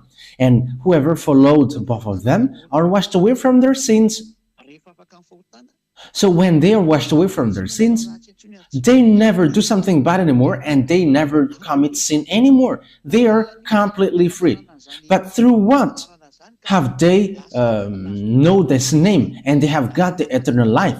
They have known, they know Father YAHVAH, because that is the objective, to know that YAHVAH. And through what? That name brings eternal life, and we're to know that name. This eternal life, though, it's a hint that the Holy Scripture gave. This is the next hint. It's the teaching of Yahushua. So let's read the teaching of Yahushua. John chapter 12, John 12, 49 and 50. So here is the eternal life that we have just seen. So the hint is the eternal life, and the eternal life gives the name of Yahushua. And we know that this is the eternal life. It's to know you. So the eternal life is to know his name. And we're going to see also that to know the eternal life, to get the eternal life, is the teaching of Yahushua. John 12, 49 and 50. For I did not speak on my own, but my Father who sent me commanded me to say all that I have spoken. I know that his command leads to eternal life. So that is eternal life. It is back again. So the command of Yahushua, it's a command from the Father, and it gives eternal life. So whatever I say is just what the Father has told me to say. So the name brings eternal life, and the commands of Yahushua as well brings eternal life. That means the name of Yahushua is going to come out from the command of Yahushua, from the law of Yahushua. And in the law of Yahushua, that this name will come out. So it's in the law of Yahushua that this name will come out. And when this name will come out, people are washed away from their sins. And that is what the all prophets said. You must listen to Israelite prophet, and that prophecy end up in Zhyahah Eliah. That's why Zhyahah Eliah is a great prophet of Yahushua, younger brother of Yahushua. He has washed people away from their sins. Yes, he's the younger brother of Yahushua, but the prophet is given on earth, but that doesn't exist on earth. But he's the younger brother of Yahushua, and he is sent bringing his word. That is a huge proof that is given to you that the words has come out. So it's clear that the name will come out from the command, because it's an eternal life. So where this command of Yahushua will come out, because it's in the command that the name will come out. So where this law will come out. So let's read the Holy Scripture again on Isaiah chapter 42. So where this law will come out. Isaiah chapter 42 verse 1. So it's in Isaiah 42 verse 1 and 4, which defines that. Here is where you can know that law. So we're going to see immediately that this law is going to come out from a place which is an island, not a continent. And it is not in Africa or America or in Australia, nor in Japan. No, it's not Japanese. And it's not in Brazil, it's not in Portugal or France or England. I don't know what you're going to make it, but it's in an island that this will come out. And it's Madagascar, because that Elia, it's in Madagascar that he is arrived and he brought these words. Isaiah 42 verse 1 and 2. Here is my servant, whom I uphold. My chosen one is in whom I delight. I will put my spirit on him, and he will bring justice to the Gentiles. On verse 4, he will not falter or be discouraged till he establishes justice on earth. In his teaching, the island will put their hope. So here it's really clear that there is a servant whom he upholds. So he is upheld by this gate of Abraham, and he is chosen, and he really appreciates him. That means that he really knows his servant and he upholds him. That means that he's not going alone, and he's chosen among everyone. And it's not on earth that he chose him, but in the heaven of heavens, because the choice is not on earth. Because if it's from someone from you, he's like sinners like you, but he's from the heaven of heavens, and whoever follows him never sin anymore. That is obvious. I will put my spirit on him, and he is chosen, and he is really appreciated by him. He appreciates him, really. And he puts his spirit in him. And when the spirit is put in him, of course, that is Elia. And what happens? He's going to bring justice to the Gentiles. And we know the justice, it's in the court that there is justice. It's in the court that justice will come out. That's why these places are called Ministry of Justice. So it's about law. It's about laws. So he's going to give laws. And that is what Zhyahah Elia gives, bringing the laws for the justice of this world, so that people never sin anymore, become someone who never sin anymore. And Elia has done all of that things. And I have brought justice and laws on verse 4. So where can we find where this justice will come out? On verse 4, he will not falter or be discouraged till he establishes justice on earth. In his teaching, the island will put their fight. So it's in an island that the justice will come out. It's in an island that the justice will come out. So the command will come out from the island, and it has come out from 1984. So Elia has just celebrated the 40th years, preaching that laws of Yahushua, and which makes people washed away from their sins and they never sin anymore. So you have seen it with your own eyes now. So the salvation is fulfilled, and the salvation is accomplished, brought by Elia. Elia is sent at the moment, and he arrived in an island. It's in Madagascar Island. So you from continent, don't scam, because Elia is not from you. Don't scam, because Elia is not from continent, but he is from an island, and Madagascar is the chosen island. And you who say that you know that God, you are from continent, because we have seen that in South Africa and in all kinds of places. You know what I'm talking about. And you have created your own Yahushua. And that word, but that word is not from a continent, but it's from an island. And the island where that word comes out is Madagascar. And the name of the man that God has chosen is from the heaven of heavens, not from you. His name is Zhyahah. And if he is sinners, everyone who follows him are sinners. But everyone who follows him never sin anymore, and they are washed away from their sins. It's really that men who don't sin, and they don't know how to sin, and he has no sin, and no sin can enter in him. But he destroyed all his enemies and devils who made people sins, and it's devils who are really shaken of fear seeing that name. That's why they are making all kinds of sabotage to stop Zhyahah. But Zhyahah cannot be stopped. They are going to waste their strength and energy to stop Zhyahah, but I'm just laughing at them. You cannot stop him. Zhyahah cannot be stopped. Like an air which cannot be stopped, but which will go wherever it wants. How can you stop airs above this sky? How can you stop that? But it's the same thing that you cannot stop it, that you cannot stop Elia. No one has stopped air like above your head. How can you stop this air? You cannot stop it. It can go everywhere it goes, and you can find anywhere, and you cannot stop it. However, Elia is much more than the air that you are thinking. Even angels are compared as air. But Elia is the messenger of the Most High, messenger of beloved YAHVAH and YAHOSHUAH. So, the last question, let me repeat it again. Why you should believe in Zhyahah?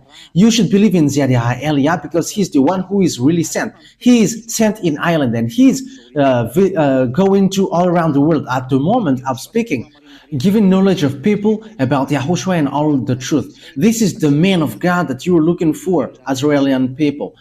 But you hate him and you have killed Yahushua. Here is the man of God. You who are looking for the man of God who is going to save you. Here is him, the one that you see on this picture. It's me who is speaking to you. And you are like, you may say, you are preaching yourself. I am not preaching myself, but my Father talks about me, and same as Yahushua and even myself. So my Yahushua and my dad talks about me, and I am not talking about myself, but it's they who order me say this, and I am telling that, so that you know that the messenger is arrived, and which says as well, the island waits for his law. So here I am. So know how to listen to me, you who are going to ask. So the wise people see the danger and they take shelter, but fools keep going on and they are in trouble. For the spirits who are screaming for salvation from Yahushua, here is Elia to bring you to us, to Yahushua. I will bring you to the arms of Yahushua. So I hope that you all were going to listen to Elia, whoever you were, whether you were foreigners, because there is nothing to do with foreigners or Malagasy anymore. But as long as you are a spirit called by Yahushua, let's come to Elia. Called by Yahushua, where I come from. Let's follow Elia. Here I am. Whoever followed me, they are washed away from their sins and they never sin anymore. Elia calls you. Here is the one that you were looking for and the one that you wait for. Yahushua is not going to come here unless the end takes its turn. But I am going beforehand of him. So follow me, because here is the one sent, fulfilling the Isaiah 42. The island waits for his law. Here I am. I have given you the proof. So know how to listen. It's because we love you. That's why we come down here to save you, to bring you to Yahushua, the one who sent me. So that is my words. Yahushua bless you all, so that you're going to come to Yahushua, to Dad YAHVAH, and you're going to follow Elia, because Yahushua and Elia are one. Elia is the younger brother of Yahushua. He's not from earth, from you. Otherwise, you all are still sinners. But Elia is from the heaven of heavens.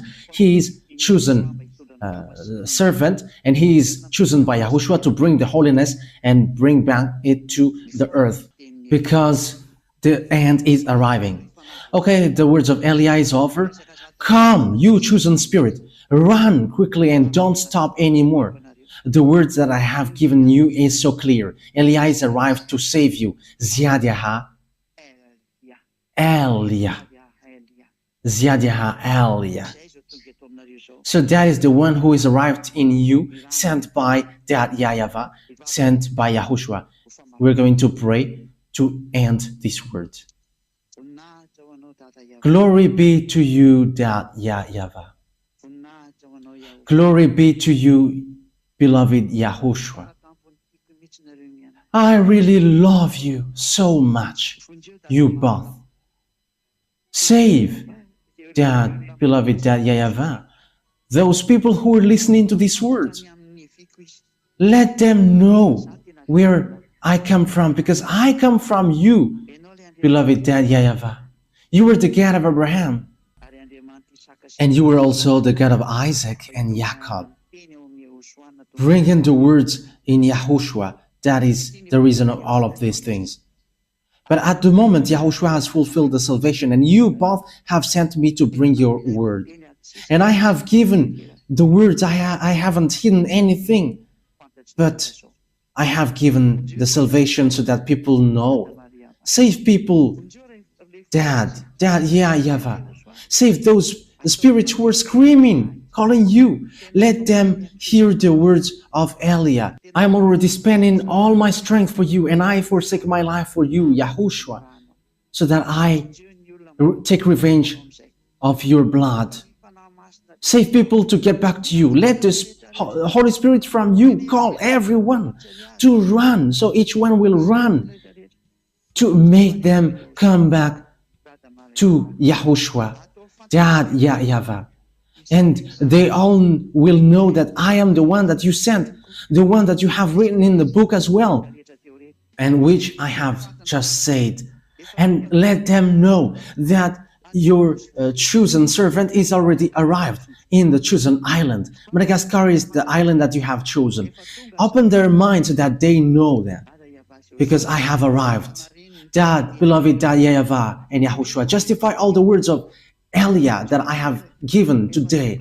Save people, because I have arrived to take care of them, and I will bring them to both of you, my beloved Dad, YAHVAH and my beloved Yahushua. I hope that that word is already before you, and you're going to make sure that people will going to run to Eliah, because it's only you who can call them, because now is its time. Let them meet me quickly, Yahushua, because Eliah is already going all around the world, so that this world know that the light is passing over, so that they will see it. Glory be to you, beloved Dad, YAHVAH. Thank you very much, Dad. In the name of Yahushua that I make all that prayer. Hallelujah. Amen. So Yahushua bless you all for our next teaching. So goodbye, everyone.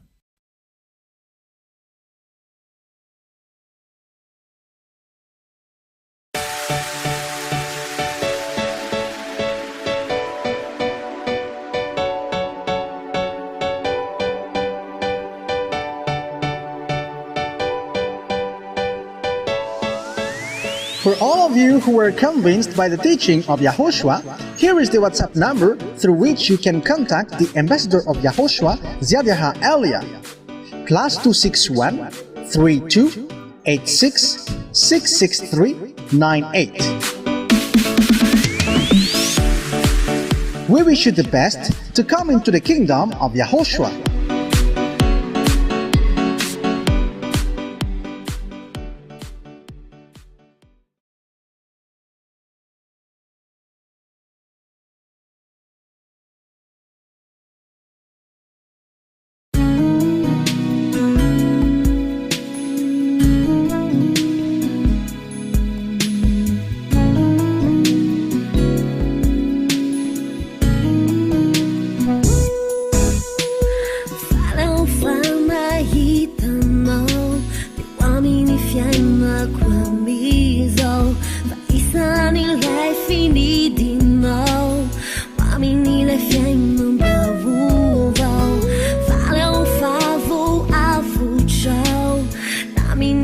Joanna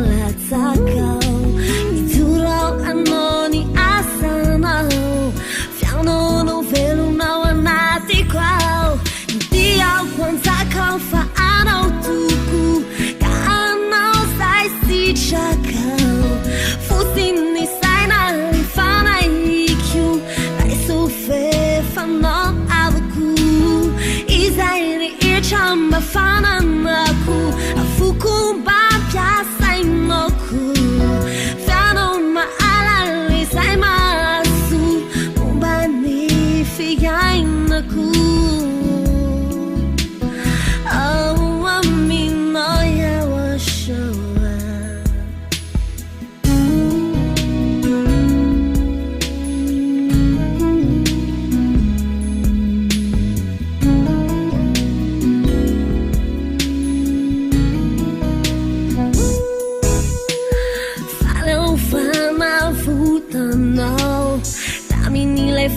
Making of a foe, but Isani je was anjino, and do va fieng babu, Valeu fati I know, is all cool and no one know, it's all another cat and no, Fiano no feel now and not the crowd, it's the one taco for Anno to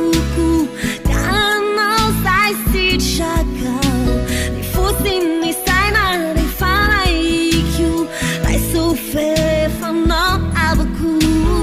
Is I the each on Bafanaku, a Fuku Bapia Sainoku, Fiano ma alali Saima Asu, Umbani Fianaku. Oh, I mean, I was sure.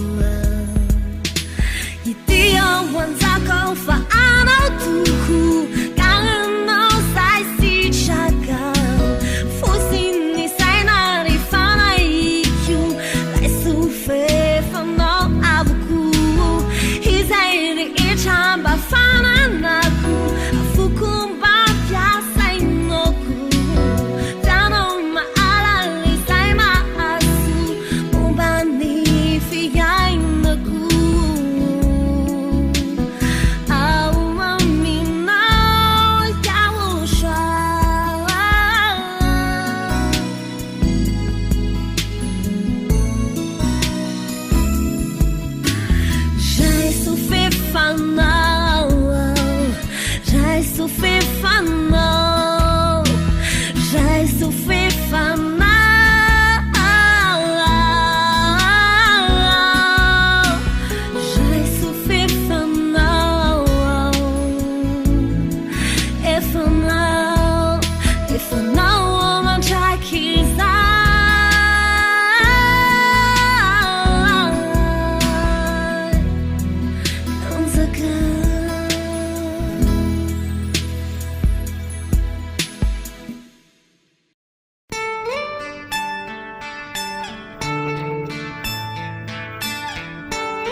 Yahushua, Jayu dikat kabanan sa Milano, Jayu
YAHOSHUAH Jayudikakavana zao milanao Jayudikakavia zao milanao Ty fiainako iaby lefa aminao Agnahiao mo agnahiao lasarakanao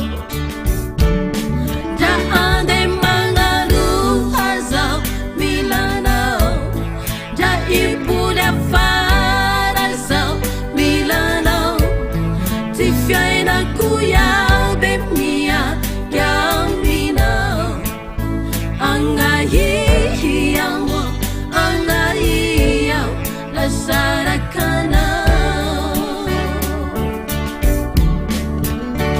Agnahiao mo agnahiao lasarakanao YAHOSHUAH Aminao ovo YAHOSHUAH rilaiku Aminao ovo tihafatihaiku Aminao ovo rumba antenaiku Aminao ovo rumisitiaiku Aminao, aminao YAHOSHUAH Aminao, aminao YAHOSHUAH Agnahiao, agnahiao latimisianao YAHOSHUAH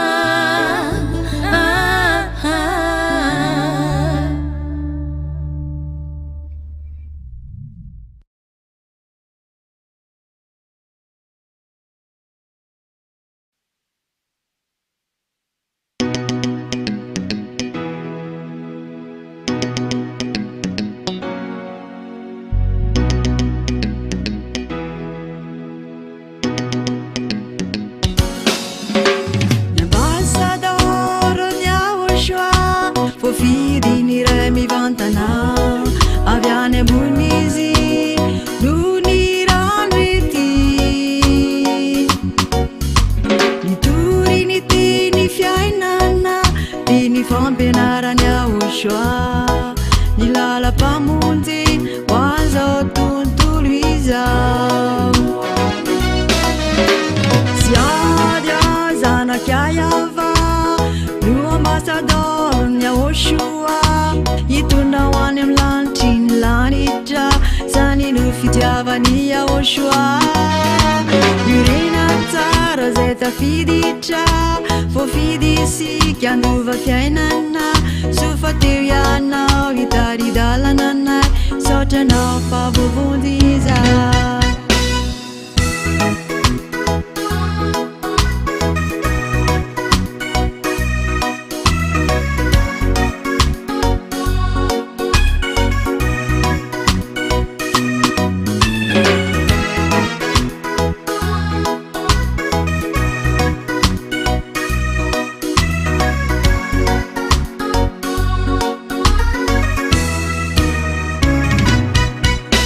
Ianao no mpiambina fanahy atao fanjakany YAHOSHUAH Mpanao ny batisa vao tafiditra ho an-danitra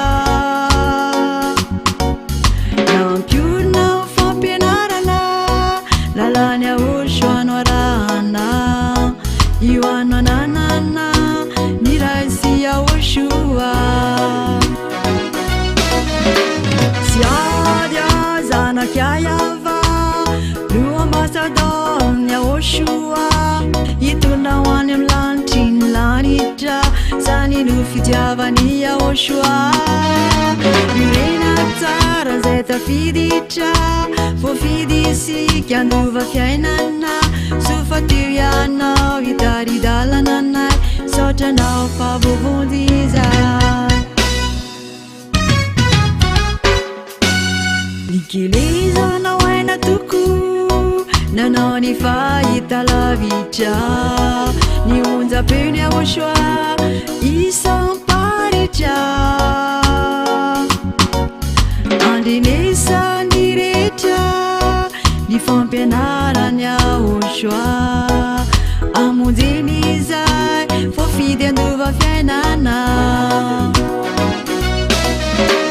Zhyahah zanaky YAHVAH no ambassadorny YAHOSHUAH hitondra ho any amin'ny lanitry ny lanitra zany no fitiavany YAHOSHUAH irena tsara zay tafiditra voafidy isika andova fiainana sofa teo ianao hitaridalana anay saotranao favovondy izay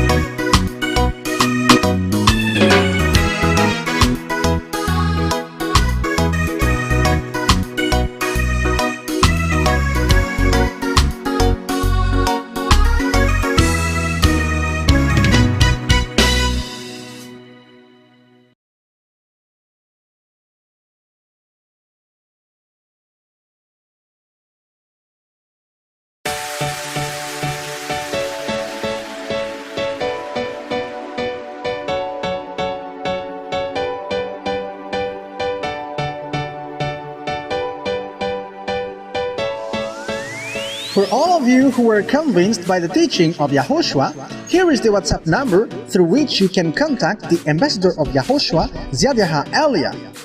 +261 32 86 663 98. We wish you the best to come into the kingdom of YAHOSHUAH.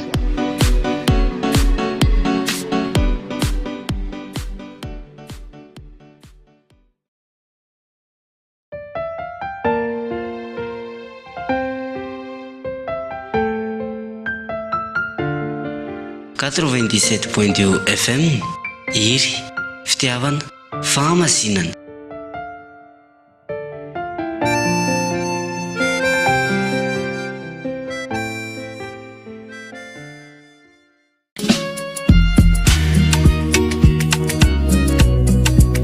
Ery fitiavana fahamasinana fidirana any amin'ny lanitra ny lanitra zany e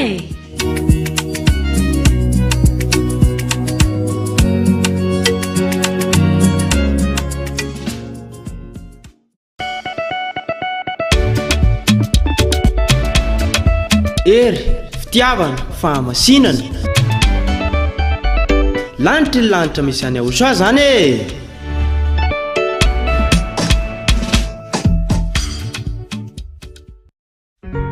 अपनी आत्मा को बचाएं, अपने दिमाग को बचाएं,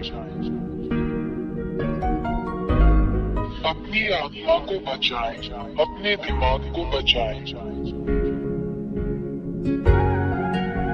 अपनी आत्मा को बचाएं, अपने दिमाग को बचाएं, अपनी आत्मा को बचाएं, अपने दिमाग को बचाएं। नमस्ते, ये एलिया है जो आपके साथ हैं। मैं आपको महान सच्चे ईश्वर याह और याहोशुआ के नाम पर सलाम करता हूँ। 2, मैं तुम्हें सिखाता हूँ कि सच्चा ईश्वर पापियों को पसंद नहीं करता और पापी नरक में अनंत आग में जाएंगे। 3, यदि तुम अब भी पापी बने रहोगे तो नरक में जाओगे। 4, पापियों का क्या मतलब है?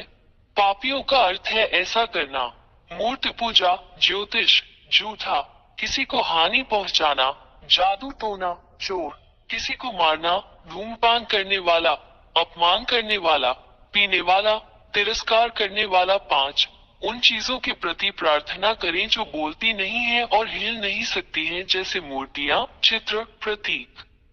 6, हर कोई जो आपसे ऐसा करवाता है वो असली भगवान नहीं है, ये राक्षस शैतान है जो आपको ये सब करने के लिए प्रेरित करते हैं।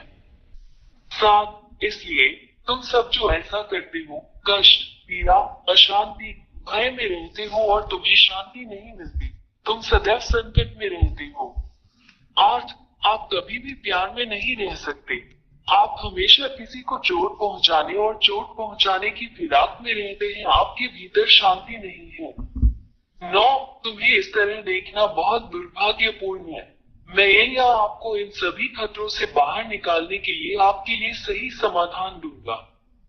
10 मैं एलिया सच्चा ईश्वर जो बचाता है तुम्हें सिखाऊंगा।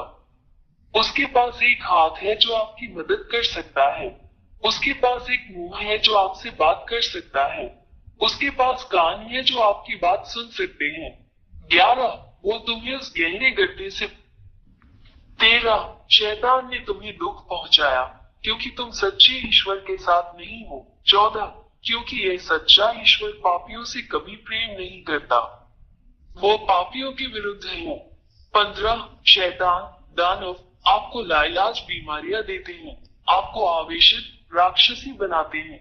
वे आपके रास्ते में इतनी विनाशकारी समस्याएं देते हैं कि आप निराशा में पड़ जाते हैं और बुराई करते हैं जब तक आप संकट में नहीं डूब जाते, और यहाँ तक कि आपको आत्महत्या करने के लिए भी मजबूर कर देते हैं। 16 ये उस दुष्ट शैतान की योजना और हमला है जो हर दिन हर मिनट आपका पीछा कर रहा है। 17 जहाँ तक सच्चे ईश्वर की बात है, वो केवल आपको बुराई पाप न करने में मदद करके आपको अच्छा जीवन बेहतर जीवन प्रदान करना चाहता है क्योंकि उसे पाप पसंद नहीं है। 18 वो एक सच्चे पिता की तरह है जो नहीं चाहता कि उसके बच्चे एक दूसरे को नुकसान पहुंचाएं। सच्चा ईश्वर इसे कभी पसंद नहीं करता क्योंकि वो सृष्टिकर्ता है। सच्चा रचनाकार हमेशा इस बात का ध्यान रखता है कि उसकी रचनाएं एक दूसरे को खत्म नहीं करती बल्कि एक दूसरे से प्यार करती हैं। 19 सृष्टिकर्ता सच्चा ईश्वर तुम्हें बचाना चाहता है, तुम्हें छुटकारा देना चाहता है ताकि तुम फिर पाप न करो क्योंकि वो पाप से प्रेम नहीं करता। 20 यदि आप गैर पापी बन गए हैं तो ये सच्चा ईश्वर यही करेगा। सभी असाध्य रोगों का इलाज, राक्षसों को अपने से बाहर लाओ, अद्भुत अच्छी चीजें दे, पुष्टि के साथ शांति दे, बचाए जाने का भरोसा दे, महान अक्षय आनंद दे। 21 इसलिए सच्चे ईश्वर को ये पसंद है कि तुम गैर पापी बन जाओ ताकि वो तुम्हारी सहायता कर सके और तुम्हें बचा सके। 22 इसलिए शैतान राक्षसों से अपना सब संबंध तोड़ दो और अपने ईश्वर अपने उद्धारकर्ता की ओर फिरो जो पापों से प्रेम नहीं करता। 23 यदि तुम इन हत्यारे शैतानों के साथ अपने सारे रिश्ते तोड़ दो तो तुम बच जाओगे और तुम्हें शाश्वत जीवन और शाश्वत शांति मिलेगी। 24 अब तुम्हें पीड़ा नहीं होगी, तुम्हें अब कोई चिंता नहीं होगी, तुम्हें अब कोई भय नहीं रहेगा। 25 आप अनंत जीवन की प्रचुरता में रहेंगे, हमेशा आनंद की परिपूर्णता में। अब आप किसी भी चीज से नहीं डरते हैं और आपके पास सभी शैतानों और राक्षसों को जीतने और खत्म करने की ताकत है। 26 मैं एलिया तुम्हें सच्चे ईश्वर के साथ रहने के लिए आमंत्रित करता हूँ। उसका नाम याहवाह है, उसके होते हुए तुम्हें कोई नहीं हरा सकता। आप विजेता हैं और हमेशा विजेता हैं। 27 क्या आपको ये पसंद नहीं है? 28 यदि आप इस सच्चे ईश्वर के साथ रहने का निर्णय लेते हैं तो मैं आपको सिखाऊंगा कि आपको क्या करना चाहिए। 29 सबसे पहले मैं तुम्हें इस सच्चे ईश्वर का ज्ञान कराऊंगा। वो इब्राहिम का परमेश्वर, इसराइलियों का परमेश्वर है। 30 परंतु जब इसराइलियों ने उसके नियमों का उल्लंघन किया तब सच्चे ईश्वर याहवेह ने उन्हें छोड़ दिया। 31 और इजरायली आज तक उसके शाप से पीड़ित हैं। 32 यही कारण है कि यह महान ईश्वर अन्य राष्ट्रों की ओर मुड़ता है और तुम्हें बचाना चाहता है। आज आपके लिए मोक्ष है, मोक्ष ले लो। भगवान याहवाह आप तक पहुंचते हैं, उसका भी हाथ थाम लो। 33 उसने तुम्हारे लिए अपना पुत्र दे दिया और उसका पुत्र तुम्हारे प्रति प्रेम के कारण तुम्हारे लिए अपना प्राण देने को तैयार हो गया। उसने अपना रक्त क्रूस पर बहाया जिससे तुम भी उसके रक्त से बच जाओगे और तुम भी जीवित रहोगे। पाप से मुक्त हो जाओ और तुम फिर पाप नहीं करोगे। 34 क्रूस पर बहाए गए अपने पुत्र के रक्त के माध्यम से ये सच्चा ईश्वर पिता याहवाह अपने पुत्र के माध्यम से मनुष्यों को बचाने के लिए सहमत है। 35 जो कोई अपने पुत्र के इस रक्त को स्वीकार नहीं करेगा वो कभी भी पाप से दूर नहीं होगा। 36 ये केवल अपने पुत्र के माध्यम से है कि भगवान यहोवा किसी को गैर पापी बनाता है। 37 और यदि तुम इस सच्चे ईश्वर द्वारा उसके पुत्र द्वारा तुम्हारे लिए बहाए गए रक्त द्वारा दिए गए इस उद्धार को स्वीकार करोगे तो तुम तुरंत उद्धार पाओगे। 38 और इसके लिए कि इस महान ईश्वर के समक्ष सब कुछ सही हो तुम्हें उसके पुत्र से बपतिस्मा लेना होगा जिसे यहोशुआ कहा जाता है। 39 इसलिए मैं एलिया आपको पिता याहवेह और उनके पुत्र याहोशुआ के साथ एकजुट होने के लिए आमंत्रित करता हूं ताकि आप बच सके। 40 एलिया के द्वारा अपना बपतिस्मा करो और तुम सदैव विजयी रहोगे। तो शैतान राक्षसों पर विजय प्राप्त करेगा और उन्हें रौंदेगा और अपने पैरों तले नष्ट करेगा। 41 आप एक संत बन गए हैं जो अब पाप नहीं करता और इस महान ईश्वर याह के संरक्षण में है। 42 अपना निर्णय ले मैं तुम्हारा इंतजार कर रहा हूँ। मी एलिया प्रथम बने यहोशुआ में आपका स्वागत है। 43 पिता परमेश्वर याह आपकी प्रतीक्षा कर रहा है। यहोशुआ आपका इंतजार कर रहा है। एलिया आपके उद्धार और आपके बपतिस्मा के लिए आपकी प्रतीक्षा कर रहा है।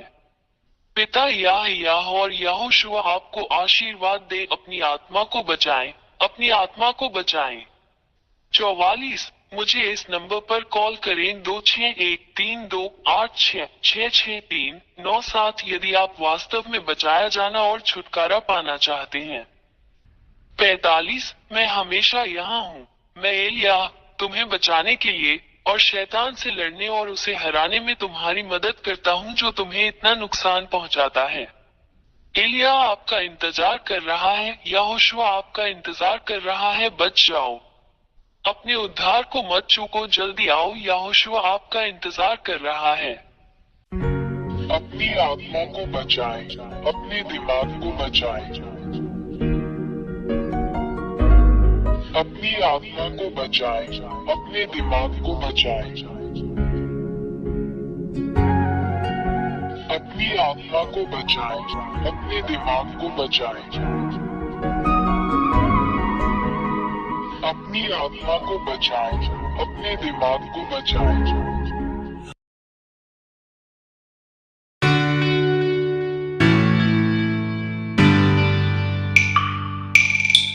Chciałaby unosić ani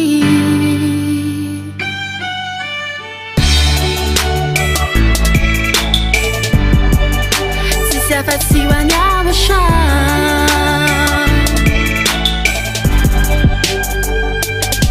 Nie saranno mamino nie piena ku Nie saranno YAHVAH mambabafu Toeranao ampoko kolokolo Sachitika YAHVAH malalako Naizana aiza misy ahy Dia finao eo anilako eo Ka tsy ara-monao antsony aho Satria tsisy tiako ankoatranao Ankoatranao Finiko mafy YAHOSHUAH Mba tsy alan'ireny intsony aho Fikirako mafy YAHOSHUAH Satria ny eo anilanao no tsara indrindra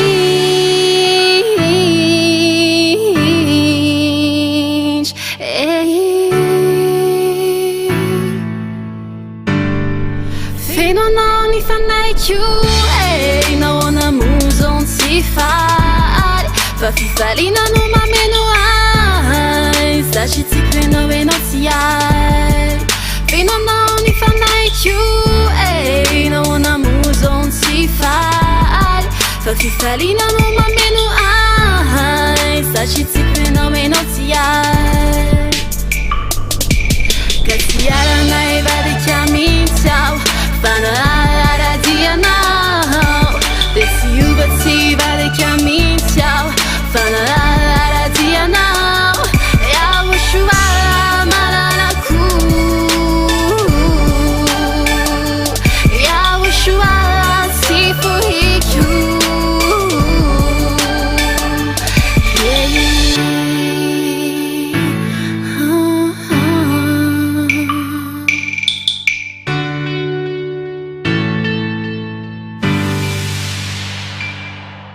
Zyalanilano intsona YAHVAH Sa tsy fantatro fenao le tsara indrindra Mialaelo no solo no fifaliana Ny ranomasy no fafanatsoaniko Naiza naiza misy ahy De finao eo anilako eo Ka tsy alanao intsony aho Satria sisy tiako ankoatranao Ankoatranao Finiko mafy YAHOSHUAH Ka tsy alanilana eo intsony aho Fikirako mafy YAHOSHUAH Satria ny eo anilanao no tsara indrindra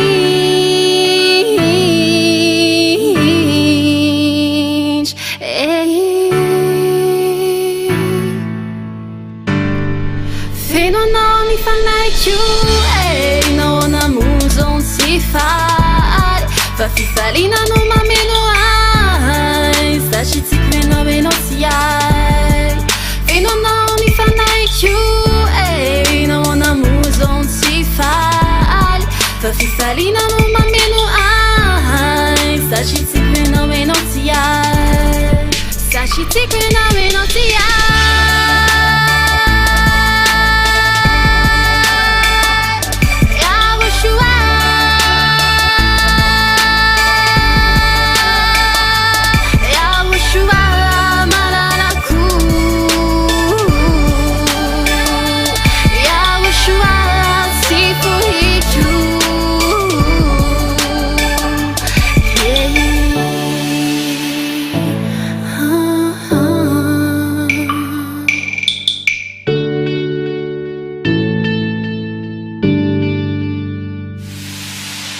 Fitiavako anao rindrany Fitiavako anao rindrany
Nyamiku, ifala sana,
For all of you who were convinced by the teaching of Yahoshua, here is the WhatsApp number through which you can contact the ambassador of Yahoshua, Zhyahah Elia.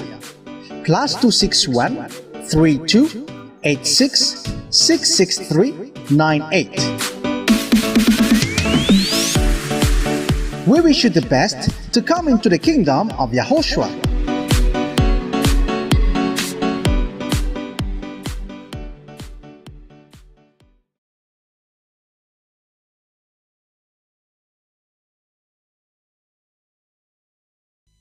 Manana YAHVAH. Elia ihany koa dia raha manokana ny Yahoshua. Elia.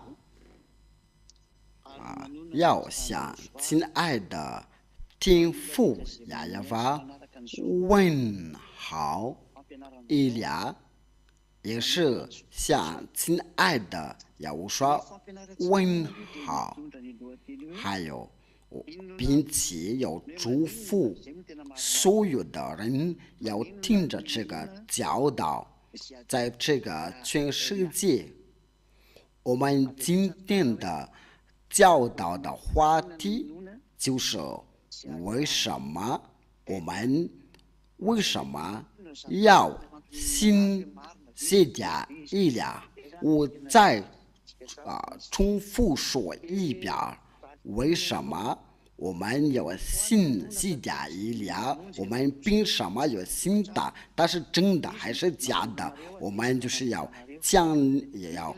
强调这个话题。那我就给您讲，要信的就是要说，因为他是拯救你们，他是创造你们的，我们要当信他，就是他是上帝。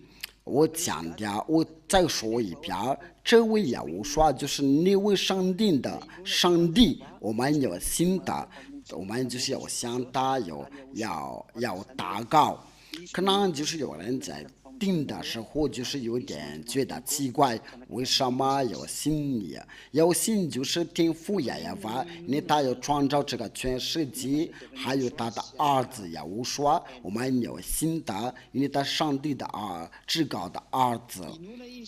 为什么要信耶和华的大使谢加艾俩？我们要信他，因为他是被所差来的。我要强调，他是被所差来的，为了传扬的耶和华的话，因为他是代言的，所以我们要信他。要信他不是要当上帝，就是要向他要祷告，断乎不是。谢加是耶和华的弟弟，是天父耶和华和耶和华所差来的，为了带天父耶和华和耶和华要传扬的给全世界，就是在你们这里，就是说为了信他。为什么我们要信？为什么你们要信耶和华的大使谢加艾俩？因为他是要被差来的，为了传扬的耶和华的话，是亲爱的天父耶和华。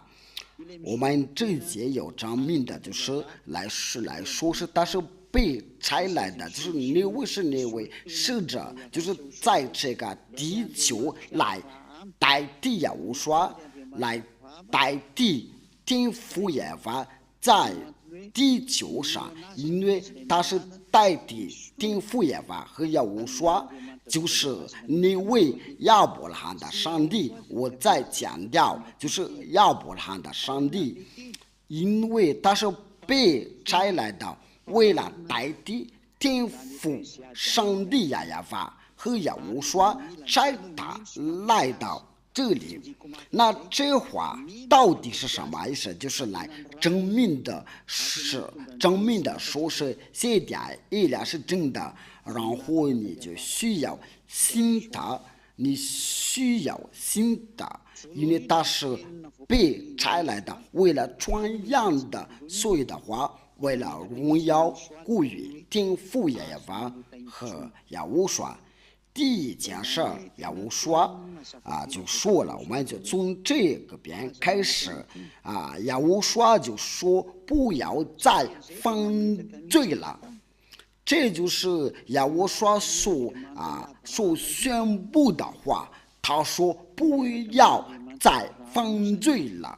这个话就是来说跟这位亚伯拉罕的上帝，跟着这个位亚伯拉罕的上帝，他就说到不要再犯罪了，你再犯罪了，实在是不可以啊，就是说，因为你不完全的，然后你就去犯罪，然后你就说是上帝会理解，上帝就不会理解，对你说的都是魔鬼，不管是谁对你说的这样的道理都是魔鬼的话，您是被迷惑了，为了丢到下地啊！你听福音法的话，他说，如果你是故意犯罪，如果是故意犯罪，就是受罪的记住再没有了，有当后审判的和烧灭的烈火，就是有人说必须要犯罪，这都是做魔鬼的道理啊！但是要我说的话，不是我们来念这个希伯来书第10章第26章20到27节，因为你们得知真道以后，如果故意犯罪，受罪的记就再没有了。这个就是对了，有人来说必须要犯罪，就是上帝能理解你，你不会有完全的人的，所以必须要犯罪，然后他就怜悯你的。上帝没有这样说的，亚伯拉罕的上帝不是这样说的，所以你不要叫这位上帝要撒谎的撒谎的人都是从魔鬼出来的。您要向亚伯拉罕的上帝学考本人的，你有努力不再犯罪了。你都已经2000年多了，说要努力不犯罪啊！你还有说是有上帝与你同在，给你都是假上帝啊！真正的上帝就是亚伯拉罕的上帝，是没有你同在，你弄错了。那你听着吧，如果故意犯罪，这就是您的，就是你要故意犯罪，就是你要得知真道以后。受罪的记就再没有了，唯有证据的当后的审判。你假如说你要故意犯罪，你没有受罪的记，因为你要继续要犯罪，这个就能分明的与你同在是假上帝，你有这样的道理，都是要下地啊！唯有我得叫你要听着。唯有证据的当后，就上帝的愤怒来审判你，就这位上帝的审判来惩罚你的，拿上帝的愤怒来惩罚你的，拿烧灭的众人的烈火，拿烧灭的烈火来惩罚你的，这是太危险了。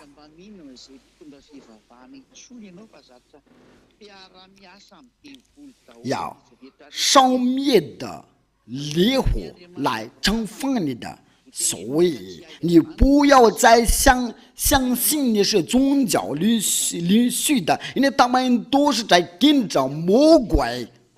要提到亚伯拉罕的上帝，你没有去告YAHVAH，那都是假的，因为这是他的名字。那他的儿子不是YAHOSHUAH，那除了他以外都是假的，所以一直要对你说要必须要犯罪，因为这是上帝的话说，如果有故意犯罪，因为YAHOSHUAH的话是说得很清楚，在约翰福音第8章第10到第11节开始，约翰福音第8章第10到第11节，YAHOSHUAH就直起腰来对他说：“妇人的，谁来控告这个孕妇的妇人的？那些人在哪里？没有人定你的罪吗？”那妇人对他说：“主啊，没有。”YAHOSHUAH说：“我也不定你的罪，去吧。”从此不要再犯罪了。你们都看到了，我说的话是非常直接的。我也现在不定你的罪，但是从此就是你在遇见我的时候，你不要再犯罪了。这是真正的上帝的话，那你凭这个就会认识的。因为他所差来的都是要做这个，要成就这个话。他有权利来传扬这个真道，就是说不要再犯罪了。那我们再是确认一下，就在约翰福音第5章14节。我说再确认一次，就是要遇见他的人，你说要遇见那些假上帝然后你重复要犯罪，那表示与你同在这假上帝都是魔鬼。那上帝的话就说，要凡遇见他的人都要说到这个话，不要犯罪，恐怕你遭遇了更加厉害。这是更加厉害。约翰福音第8章第14节。后来耶和华在井里遇见他，对他说，你已经痊愈了，不要再犯罪了，恐怕你遭遇了的更加厉害。那你再继续要犯罪，你的生活就越来越更加厉害。那别叫这位上帝说话，他说你的生活是越来越更加厉害，那你别说是我们的生活是越来越好。如果这样的，你就要叫这位是真的上帝说话的。如果你要反对这个话，这个就要做个计划，你是魔鬼。因为他说你恐怕你遭遇更加厉害。如果你继续犯罪，那你说对我们是没有问题，我们叫悔改。那你如果你这样的道理，你是跟着魔鬼。这一切以拉就来说，为什么要信要我说西家伊利，我要强调这个西家，因为这个伊利到这个时候有很多人都在模仿，所以把我从顶上点的赐这个名字西家，因为伊利就在上进的，你们就来模仿去，其实你们都不了解、不认识的，因为他现在就不再犯罪了，他有本事能除掉人的罪，说的就是西家。艾利亚，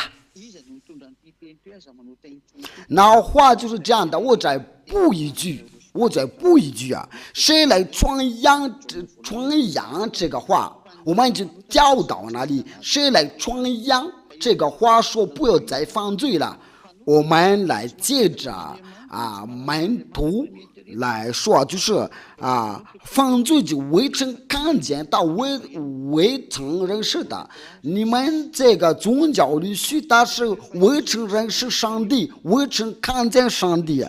在约翰一书第3章第5到6节，你们知道他要主要称显现的是要除掉人的罪，在他并没有罪，跟着耶和华就是没有罪，封住在他里面的就不犯罪。您看到了，不是你要犯罪，然后就是要悔改，然后那个上帝就会原谅你的。我要跟着你都是魔鬼，我要强调与你同在就是魔鬼，乃是而不是亚伯拉罕的上帝。犯罪的是未曾看见他，也未曾认识他。那犯罪的人就是未曾看见他，也未曾认识他。就是说，那些所有的宗教领袖的，但是没有看见这位上帝，也未曾认识这位上帝，而是谁家以利亚能够除掉你们的罪，然后叫你们认识耶和华，权力要传扬正道，就是属于我，要除掉你们的罪，我都能够把你们从罪孽之下能救出来。有人能得到这样的，他真的有福了，他真的被自由了。荣耀归于天父耶和华和耶和华。如果你希望就是在听着我的时候，要想得到这样的好处，那现在以利亚要教你，您要跟着我，我们就一起到耶和华那里，我率领您到那里，我真的要去那里。在这个地球上有几千的人已经跟着你了，现在只能当着你的，不要听那些宗教领袖的胡说八道，他们是简直要跟着魔鬼，已经好多年了，要教你犯罪了，已经做过了，不要再跟着他，要跟随既不教已经被毛吃掉了，你都已经他们教你要被毛吃掉了，你要想开，要转向到耶和华那里去吧。那我们为什么要说是现在也是真的？我们为什么要听他的话？就是他是耶和华所差来的，为什么要信以利亚的话？为什么要相信以利亚？因为那位被所差来的就是他。那我们在哪里能寻找这个话？真正有这个正道是谁？谁来负责传扬这个正道？那我们就是一起要研究一下，我们就跟着这个正道吧。预言的话说的很不错，因为这个话你们不会再知道，因为在天父耶和华和以色列的儿女有引起问题，以色列的儿女不再认识他的时候，我们都已经知道，就是没有人去告你的名字，我们要念下这个经文，就是没有人在认识的名字。按照以赛亚书第64章，以赛亚书第64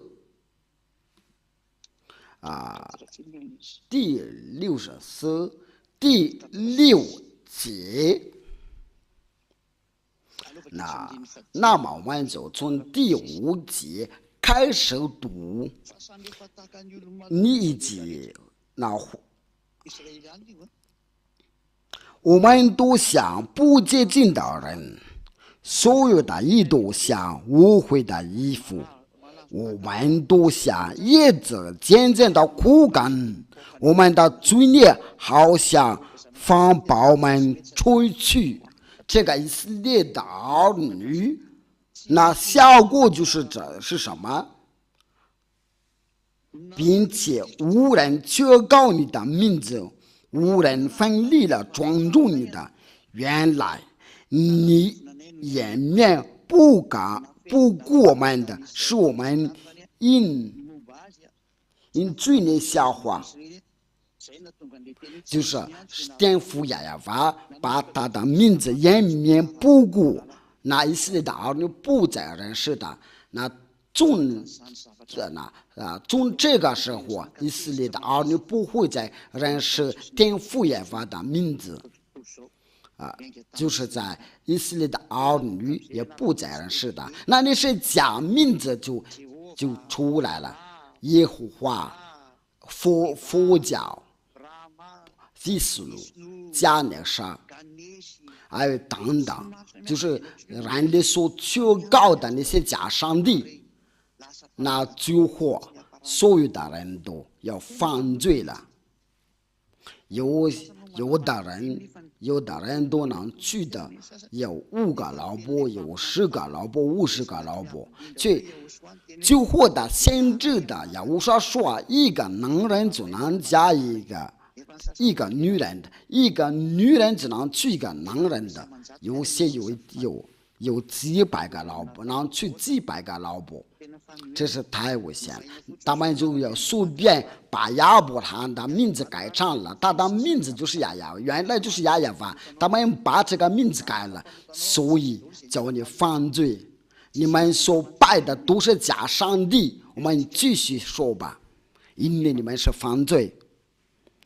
那真正的上帝来了，他就给你介绍，在以赛亚书第50章，你是会有讲到，人就会有人是这个名字，而不是以色列的儿女，是上帝与他们已经离开了，乃是其他的国家有人是的。以赛亚第52章，天父耶和华做个计划，真的有人会认识的。以赛亚书第52章第6节，所以我的百姓必知道我的名，到那日他们必知道说，这话就是我，看哪，是我。有人必然是天父耶和华的名字，天父耶和华要对他说，看哪，是我，是我。那天父耶和华就会有人就会认识的。